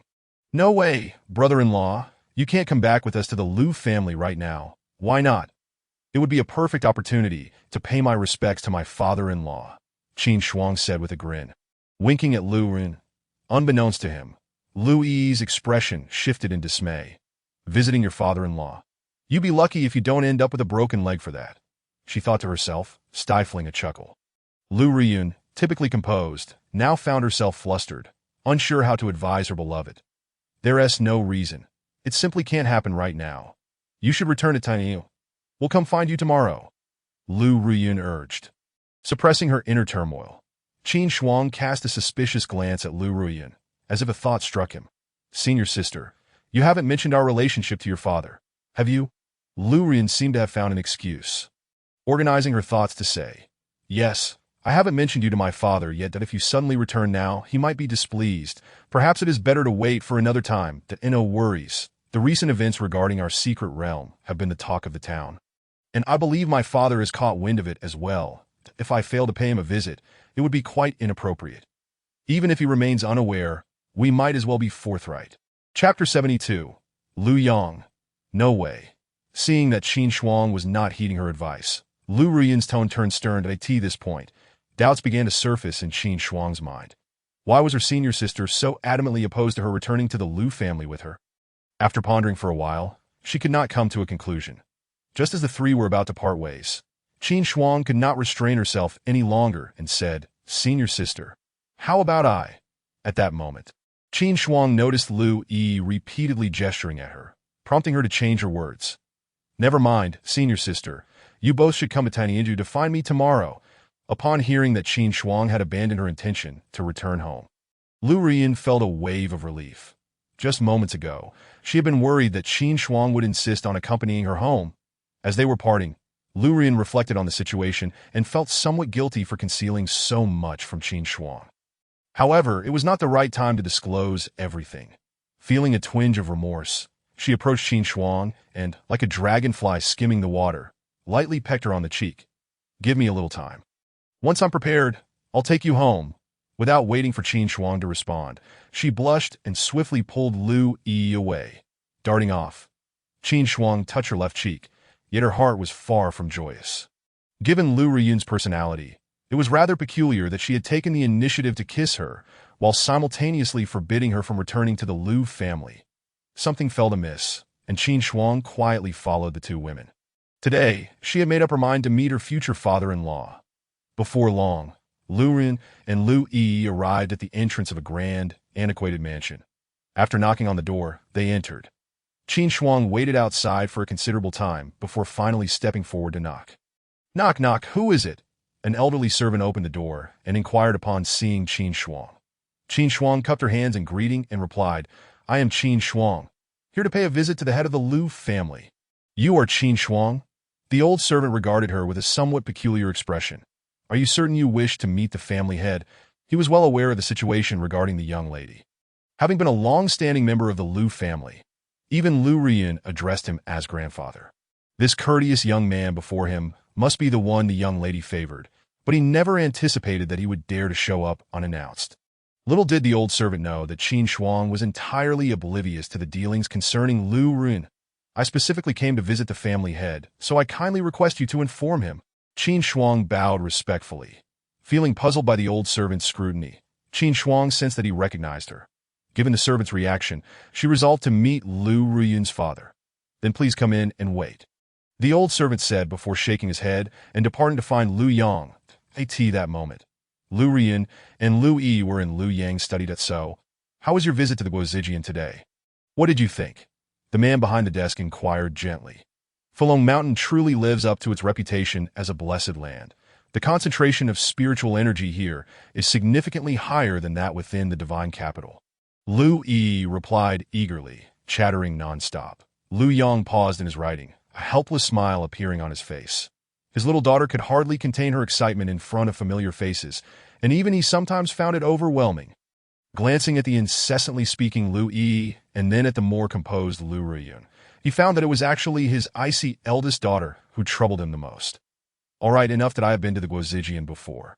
So, I am already aware of all this, Lu Yang interjected, halting Lu Yi's stream of words. Lu Yi, hearing this, reluctantly fell silent, feeling as though she had much more to say. Since you have been granted this opportunity to study, cherish it. Forget about the 2 imperial weapons, Lu Yang stated nonchalantly. Understood. The 2 responded in unison. In truth, neither of them felt particularly distressed about relinquishing the imperial weapons, as they would not require them for the time being. Moreover, they still possessed numerous sacred-grade weapons within their rings. Just as the 2 were preparing to take their leave, the old servant entered the room. Uncle Sun, is there something you need? Lu Yang asked as he stepped away from his desk. Master, it is nothing of great importance. It is just that the young man named Qin Shuang has arrived, claiming he wishes to see you, the old servant replied. Upon hearing this, Lu Yang's expression darkened instantly. Lu Ruyun's complexion also changed, and she immediately thought of Qin Shuang following her here. Panic surged within her as she gritted her teeth and declared, I will go meet him. With that, Lu Ruyun attempted to step out. Stop, Lu Yang barked. He has come to see me, not you. You haven't clarified matters with him yet, have you? Since he has come, I shall speak with him. Uncle Sun, let him in. Lu Yang turned to the old servant and commanded.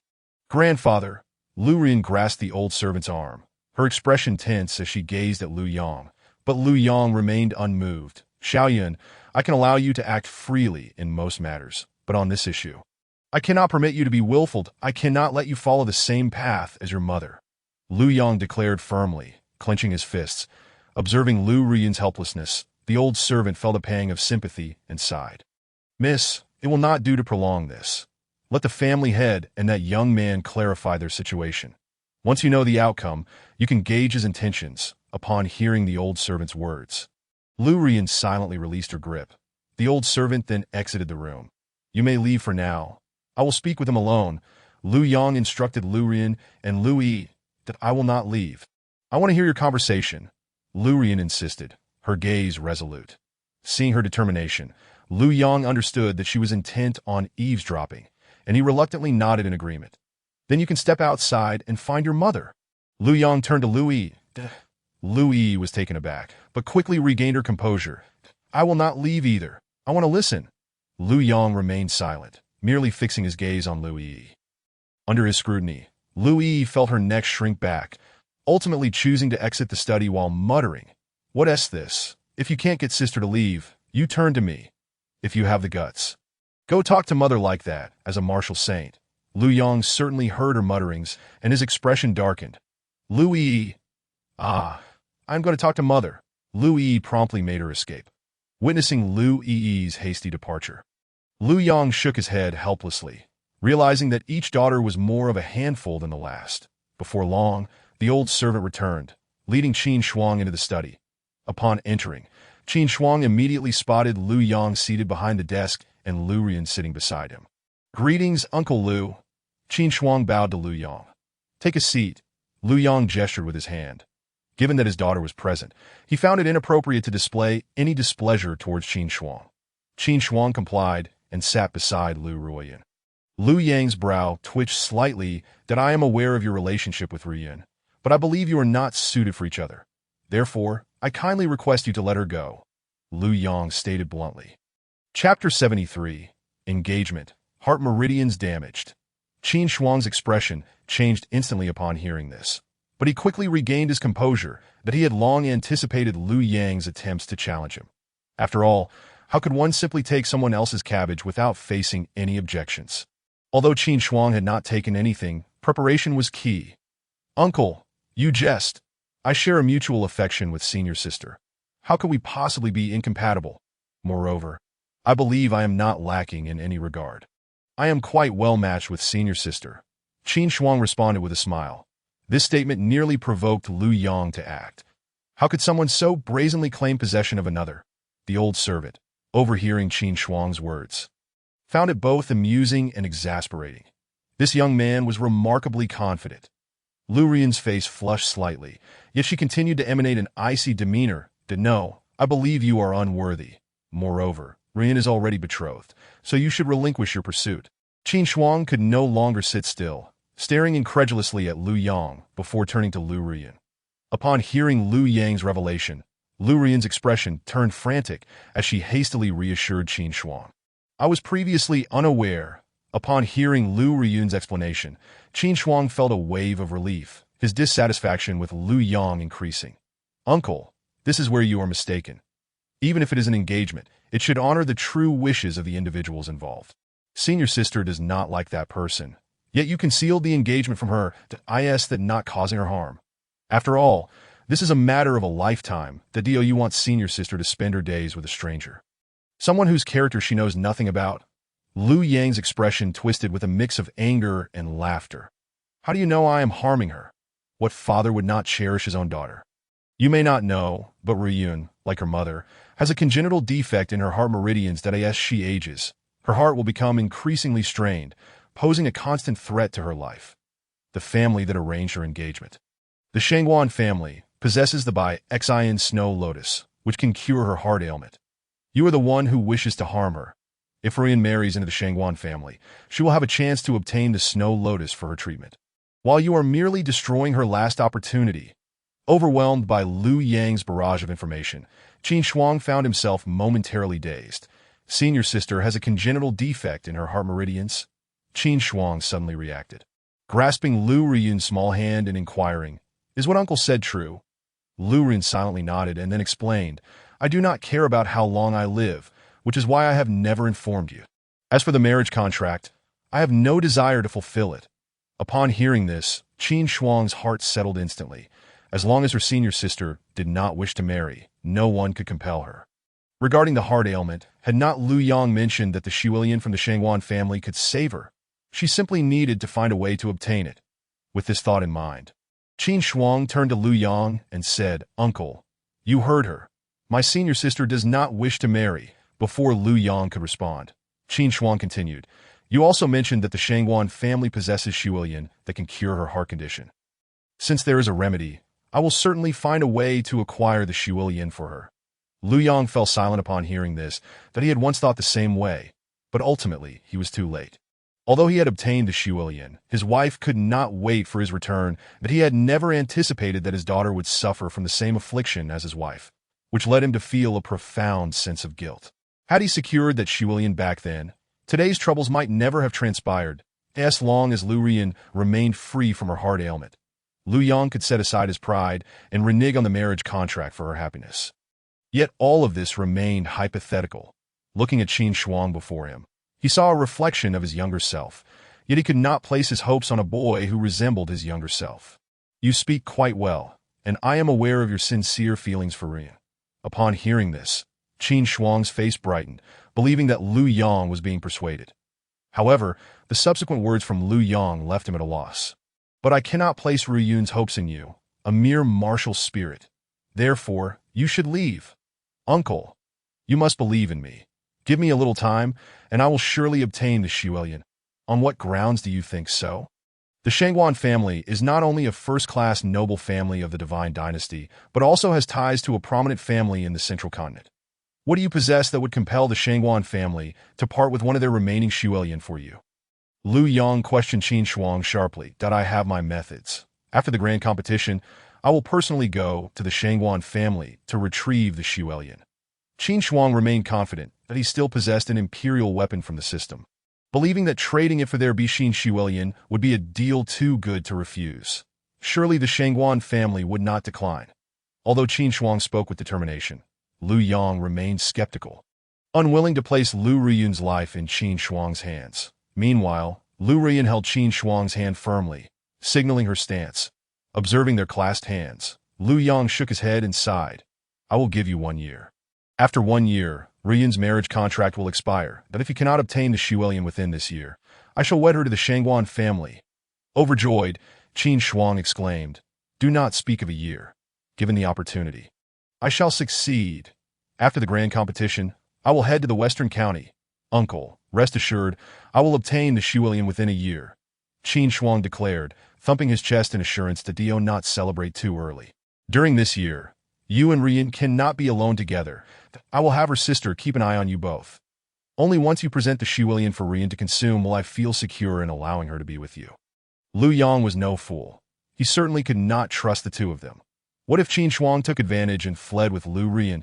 Despite Lu Riyun's seemingly calm demeanor, Lu Yang understood his daughter well. Once she became infatuated, she would become just as reckless as her mother. Thus, he remained cautious, assigning Lu Yi to observe them. Ultimately, Lu Yang had little hope that Qin Shuang would procure the Xuelian. The year he granted was merely to prevent his daughter from harboring regrets. As long as he did not cross the line, he would allow them some latitude. Lu Rin also comprehended her father's intentions. She had already resolved that even if Qin Shuang were to obtain the Xuelian, she would not fulfill the marriage contract. If anything, she would simply hide away for a few years before returning. Very well, you may leave now, Lu Yang gestured, reminding Qin Shuang. Remember, you only have 1 year. Uncle, rest assured, I am confident, Qin Shuang replied, and then he took Lu Riyun's hand, leading her out of the study. As they exited, an elderly servant spoke. Look at that lad. Perhaps he truly has a chance to obtain the Xuelian. If so, you may have to pay with a daughter. Hearing the servant's jest, Lu Yang smiled wryly. Uncle son, do not jest. As long as he can procure the Xuelian, I have no reason to tear them apart. In fact, I hope he succeeds. That way, my little Yin will not have to marry someone she does not love. Chapter 74. The Icy Soul Chooses Its Master. After Qin Shuang and Lu Riyun left the study, Lu Riyun shook off Qin Shuang's hand, pouting as she walked ahead. Now that the matter was resolved, she recalled that Qin Shuang had come without informing her.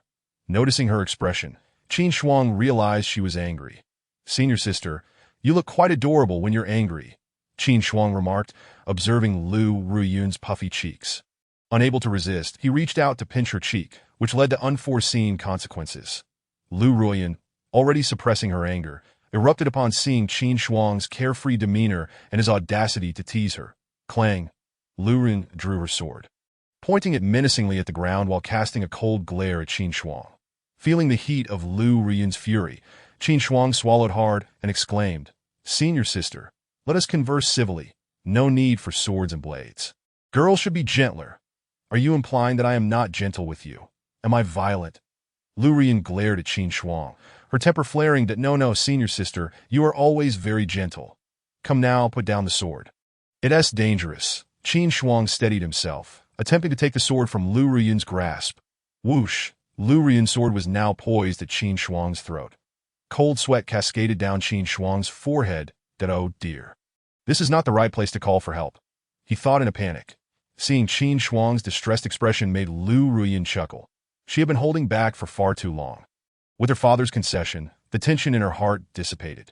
Qin Shuang was momentarily stunned, captivated by Lu Riyun's radiant smile, reminiscent of a celestial being, accompanied by the warmth of spring, that he couldn't help but feel a sense of longing. However, upon noticing Qin Shuang's dazed look, Lu Riyun quickly suppressed her laughter and retracted her sword. For now, I will let you off, she said, feeling a bit flustered under Qin Shuang's gaze. Senior sister, your smile is truly beautiful, Qin Shuang praised. Come, let me show you a treasure, Qin Shuang exclaimed, pulling Lu Riyun into the courtyard. Just moments ago, he had recalled the Ice Soul, the spirit sword he had acquired in the Heishan Valley secret realm when he witnessed Lu Riyun wielding her blade. Curious, Lu Ruyin watched Qin Shuang, uncertain of what he was about to reveal. Clang, a silvery long sword, emanating an icy aura, floated before them. Did I ask this, a spirit sword? Lu Ruyin gasped, her mouth agape in surprise. What do you think? It is a gift for you, Qin Shuang said, beaming with pride. However, the spirit sword chooses its master, so it depends on whether you can earn its recognition. A spirit sword. Lu Yang sensed the commotion in the courtyard and, along with the old servant, hurried over, only to gasp at the sight of the ice soul. You brat, where did you get this spirit sword? Lu Yang inquired sternly. This is for my senior sister. Qin Shuang replied confidently. Senior sister, give it a try. Qin Shuang urged, nudging Lu Ruyin forward. Oh, all right. Lu Ruyin responded, suddenly feeling nervous as she reached for the hilt. Unsure if she would earn the spirit sword's approval. She hesitated. Yet her worries were unfounded. The ice soul was fond of Lu Ruyin as its master. The moment Lu Ruyin grasped the sword, she felt a wave of joy emanating from it. Ice soul. Lu Ruyin read the inscription on the blade aloud. Clang. It seemed the ice soul responded to her call. Well done, kid. Lu Yang felt a surge of joy as he witnessed his daughter gaining the spirit sword's acknowledgement, finally offering a compliment to Qin Shuang. While spirit swords may not rival imperial weapons in power, they possessed a unique sentience and could grow independently, making them rare and valuable in their own right. Thus far, Qin Shuang had yet to see anyone in the divine capital wielding a spirit weapon, though undoubtedly there were others like him who possessed spirit weapons, yet opted for more common arms. After all, the Divine Dynasty was a prominent power in the western regions. While spirit weapons were scarce, the divine capital surely housed a fair number of them. Lu Ruyin, thrilled to have the ice soul recognize her as its master, smiled faintly, her joy evident. Seeing the smile on Lu Ruyin's face, Qin Shuang felt that his gift was indeed worthwhile. Ahem. Lu Yang, noticing Qin Shuang's lingering gaze on his daughter, felt a surge of discomfort. It is getting late. I will not keep you any longer. Qin Shuang, you should head back. Qin Shuang was taken aback. What? Just like that, you turn your back on me? I just presented the spirit sword. He stared at Lu Yang in shock. Lu Yang, having lived for decades, possessed a thick skin and remained unfazed by Qin Shuang's stare. Without missing a beat, he replied, What? Do you intend to spend the night here? My Lu family is rather small and lacks extra rooms. Lu Yang certainly would not allow Qin Shuang to stay. What if he took the opportunity to visit Lu Ruyin? For Lu Yang, the safest option was to send him home. Lu Ruyin was also aware of her father's subtle intentions, her cheeks flushing as she nudged Qin Shuang and said to Lu Yang, I'll go see him off. With that, she took Qin Shuang by the hand and headed outside. Under the twinkling stars, upon reaching the entrance, Lu Ruyin turned to Qin Shuang and said, You should head back first. I'll come find you at Tianyinja tomorrow. Just as Lu Ruyin was about to return inside, Qin Shuang grew anxious and exclaimed, Senior sister, look, I've given you the Earth Spirit Sword. Won't you show some gratitude? Show gratitude for what? Lu Ruyin replied, puzzled as she looked at Qin Shuang at that moment. Qin Shuang leaned in, pointing to his cheek. Lu Ruyin immediately understood his intentions, her face flushing anew as she tried to retreat inside. Qin Shuang, however, would not allow it. He pulled her back playfully, saying, Just one quick peck, and then I'll go. Reluctantly, Lu Ruyin leaned in and swiftly pecked Qin Shuang's left cheek, intending to dart back through the door. But Qin Shuang had other plans. Grabbing her and cradling her small face with both hands as he leaned down, Lu Ruyin was taken aback by Qin Shuang's boldness, momentarily caught off guard, and before she could react, she found herself blushing deeply. Her head spinning. Ouch! Qin Shuang winced in pain, immediately releasing Lu Ruyin and rubbing his side. When he looked up, he found that Lu Ruyin had already vanished from sight. With a bitter smile, he made his way back to Tianyinja. Once Qin Shuang let go, Lu Ruyin hurriedly retreated into the house, still dazed and her face crimson. Upon seeing the old servant waiting by the door, she felt even more embarrassed and rushed back to her room. Old Sun watched Lu Ruyin's retreating figure, sighing, These young folks these days. How time flies. Brother-in-law, we're here. Lu Yi's voice rang out from the back courtyard of Tianyinja. Chapter 75, The Grand Competition begins. Qin Shuang opened the door to find the two young women standing in the courtyard. A smile blossoming on his face. Lu Ruyin felt a wave of discomfort upon seeing Qin Shuang. her thoughts drifting back to the sensations of the previous night, causing her cheeks to flush once more. Noticing Lu Riyun's embarrassment, Qin Shuang refrained from teasing her further and walked over to the two girls, saying, "Let's go to Guo Zijian." Thus began Qin Shuang's life of routine between 2 points. A month passed swiftly. The atmosphere in the divine capital was once again electric. The grand competition was set to commence today. Hand in hand with Lu Riyun, the three of them arrived at the competition square, which was already teeming with people. Warriors selected from various counties gathered here, while others from within the divine capital came to join the excitement, unwilling to miss this grand event. Whoosh, a figure soared into the air above the square. Silence. Instantly, a heavy aura enveloped the entire square. What was once a cacophony became utterly silent as everyone looked up at the elder above, I am Hu Guanghua, appointed as the chief examiner for this grand competition. I assure you all that this event will be conducted fairly and justly. Gasp. Upon hearing the name Hu Guanghua, those around Qin Shuang were taken aback. To have the Minister of Rites serve as the chief examiner indicated the court's significant investment in this competition. This announcement drew nods of agreement from the crowd. Qin Shuang was equally surprised. Typically, the examination was presided over by a junior official from the Ministry of Rites, but this time, it was the head, Hu Guanghua himself. Hu Guanghua was a renowned martial saint, one of the most powerful figures in the divine capital. Alongside his position as the Minister of Rites, he was also the head of the Hu family in the divine capital. It was quite unexpected for him to oversee the grand competition. As Hu Guanghua surveyed the crowd, he could not help but feel a sense of obligation. Just days prior, the emperor had unexpectedly appointed him as the chief examiner, and he had no choice but to comply. His gaze swept over the assembly until it landed on Qin Shuang and his companions. The incident involving Qin Shuang acquiring an imperial weapon in the secret realm had already sparked considerable discussion in the court, making it clear that Qin Shuang had caught the eyes of the significant figures in the divine dynasty. Understanding the emperor's intentions behind his appointment, Hu Guanghua silently noted Qin Shuang's presence. Now, I declare the grand competition officially commenced. Hu Guanghua's voice resonated, igniting a fervor among the crowd. However, the three of them remained largely unfazed, as they were exempt from the preliminary rounds, being among the top 10 of the South County selections. Lu Yi did not participate in the selections.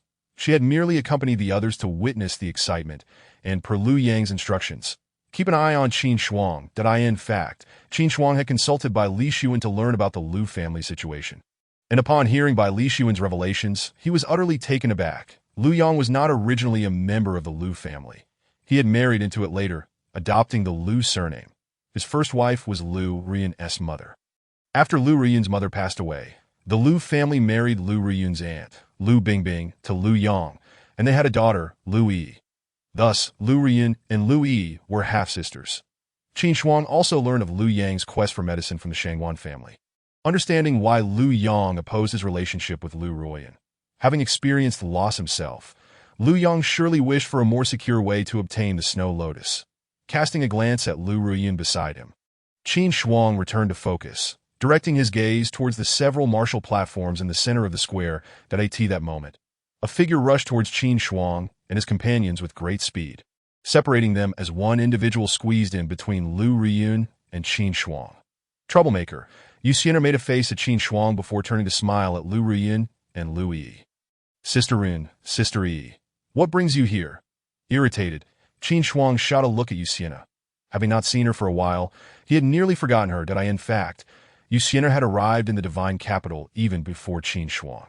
But after returning, she had been engrossed in her inheritance and had only emerged a few days prior. Upon hearing about Qin Shuang's exploits in the divine capital, Yu Xian'er was quite surprised.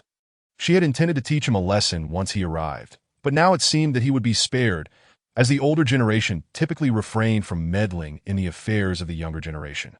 Seeing Yu Xian'er reminded Qin Shuang that he seemed to have forgotten about the money.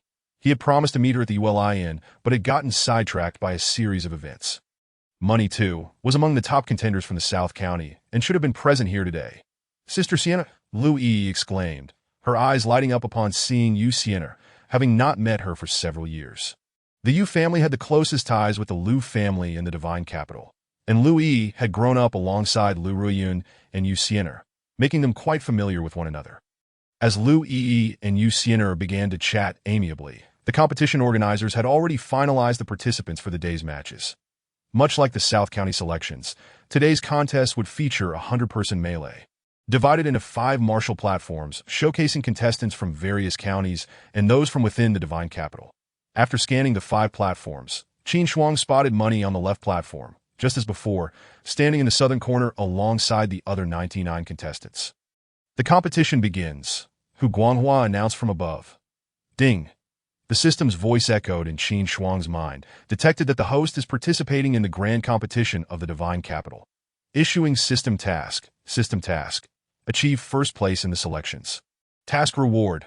1 character extraction chance. Upon hearing the system's voice, Qin Shuang was not surprised. Since acquiring the system, he had noticed its presence during significant events. This grand competition certainly qualified as a major event. And Qin Shuang knew the system would not be absent. First place, that coincidentally aligned with his own goal. As Qin Shuang pondered, the battles on the platforms had already commenced, the sounds of intense fighting filling the air. Recollecting his thoughts, he turned his attention back to the martial platforms. Observing Money's cultivation level, Qin Shuang realized that Money had already become a martial soul, that it was undeniable that everyone had made remarkable progress over the past few months. Likely due to the pressure of the competition, after watching Money dispatch several opponents with ease, Qin Shuang shifted his focus to other contestants, understanding that with Money's strength, advancing was a certainty, so he had no need for concern. At this point, his priority was to assess other opponents and prepare for tomorrow's matches. As he observed, Qin Shuang quickly discerned the disparity between the Divine Capital's contestants and those from outside counties. Most of the latter were being overwhelmed by the former, particularly those from the South County. Chapter 76. The vast disparity of the South County after enduring the turmoil of the barbarian tribes a century ago. The South County's strength had significantly declined. Even the younger generation now lagged far behind when compared to their counterparts in other regions of the Divine Dynasty. At that moment, a male contestant on the right martial platform caught Qin Shuang's attention. Clad in a fitted outfit, the young man nimbly darted between opponents, seemingly lacking any discernible strategy, yet effortlessly evading their attacks. Seeing that they could not land hits on him, the surrounding contestants shifted their focus elsewhere, leaving the young man casually observing. Judging by his attire, Qin Shuang surmised he was not from the Divine Capital, but rather from an outside county. The battles intensified on the platforms. The contestants soon realized that this young man was not to be underestimated. They surrounded him and launched another wave of attacks, but just as before, he expertly maneuvered through their onslaught, finding gaps to evade their strikes. Qin Shuang was astonished. In martial combat, evading attacks was often more challenging than blocking them, as one typically resorted to defending only when evasion was impossible. Of course, if there was a significant disparity in strength, evasion would not be necessary. However, those who are able to stand upon the stage are undoubtedly the chosen elite of each county, possessing formidable strength. This can only imply that the prowess of that man surpasses that of the individuals on the platform. Due to the distance, Qin Shuang was unable to discern the full extent of his cultivation, but it was evident that he too possessed a martial soul, albeit of a significantly higher caliber than that of Qian Kai. After observing for a while, Qin Shuang noted that those few individuals still could not reach the man. Thus it became apparent that his advancement to the next round was a foregone conclusion.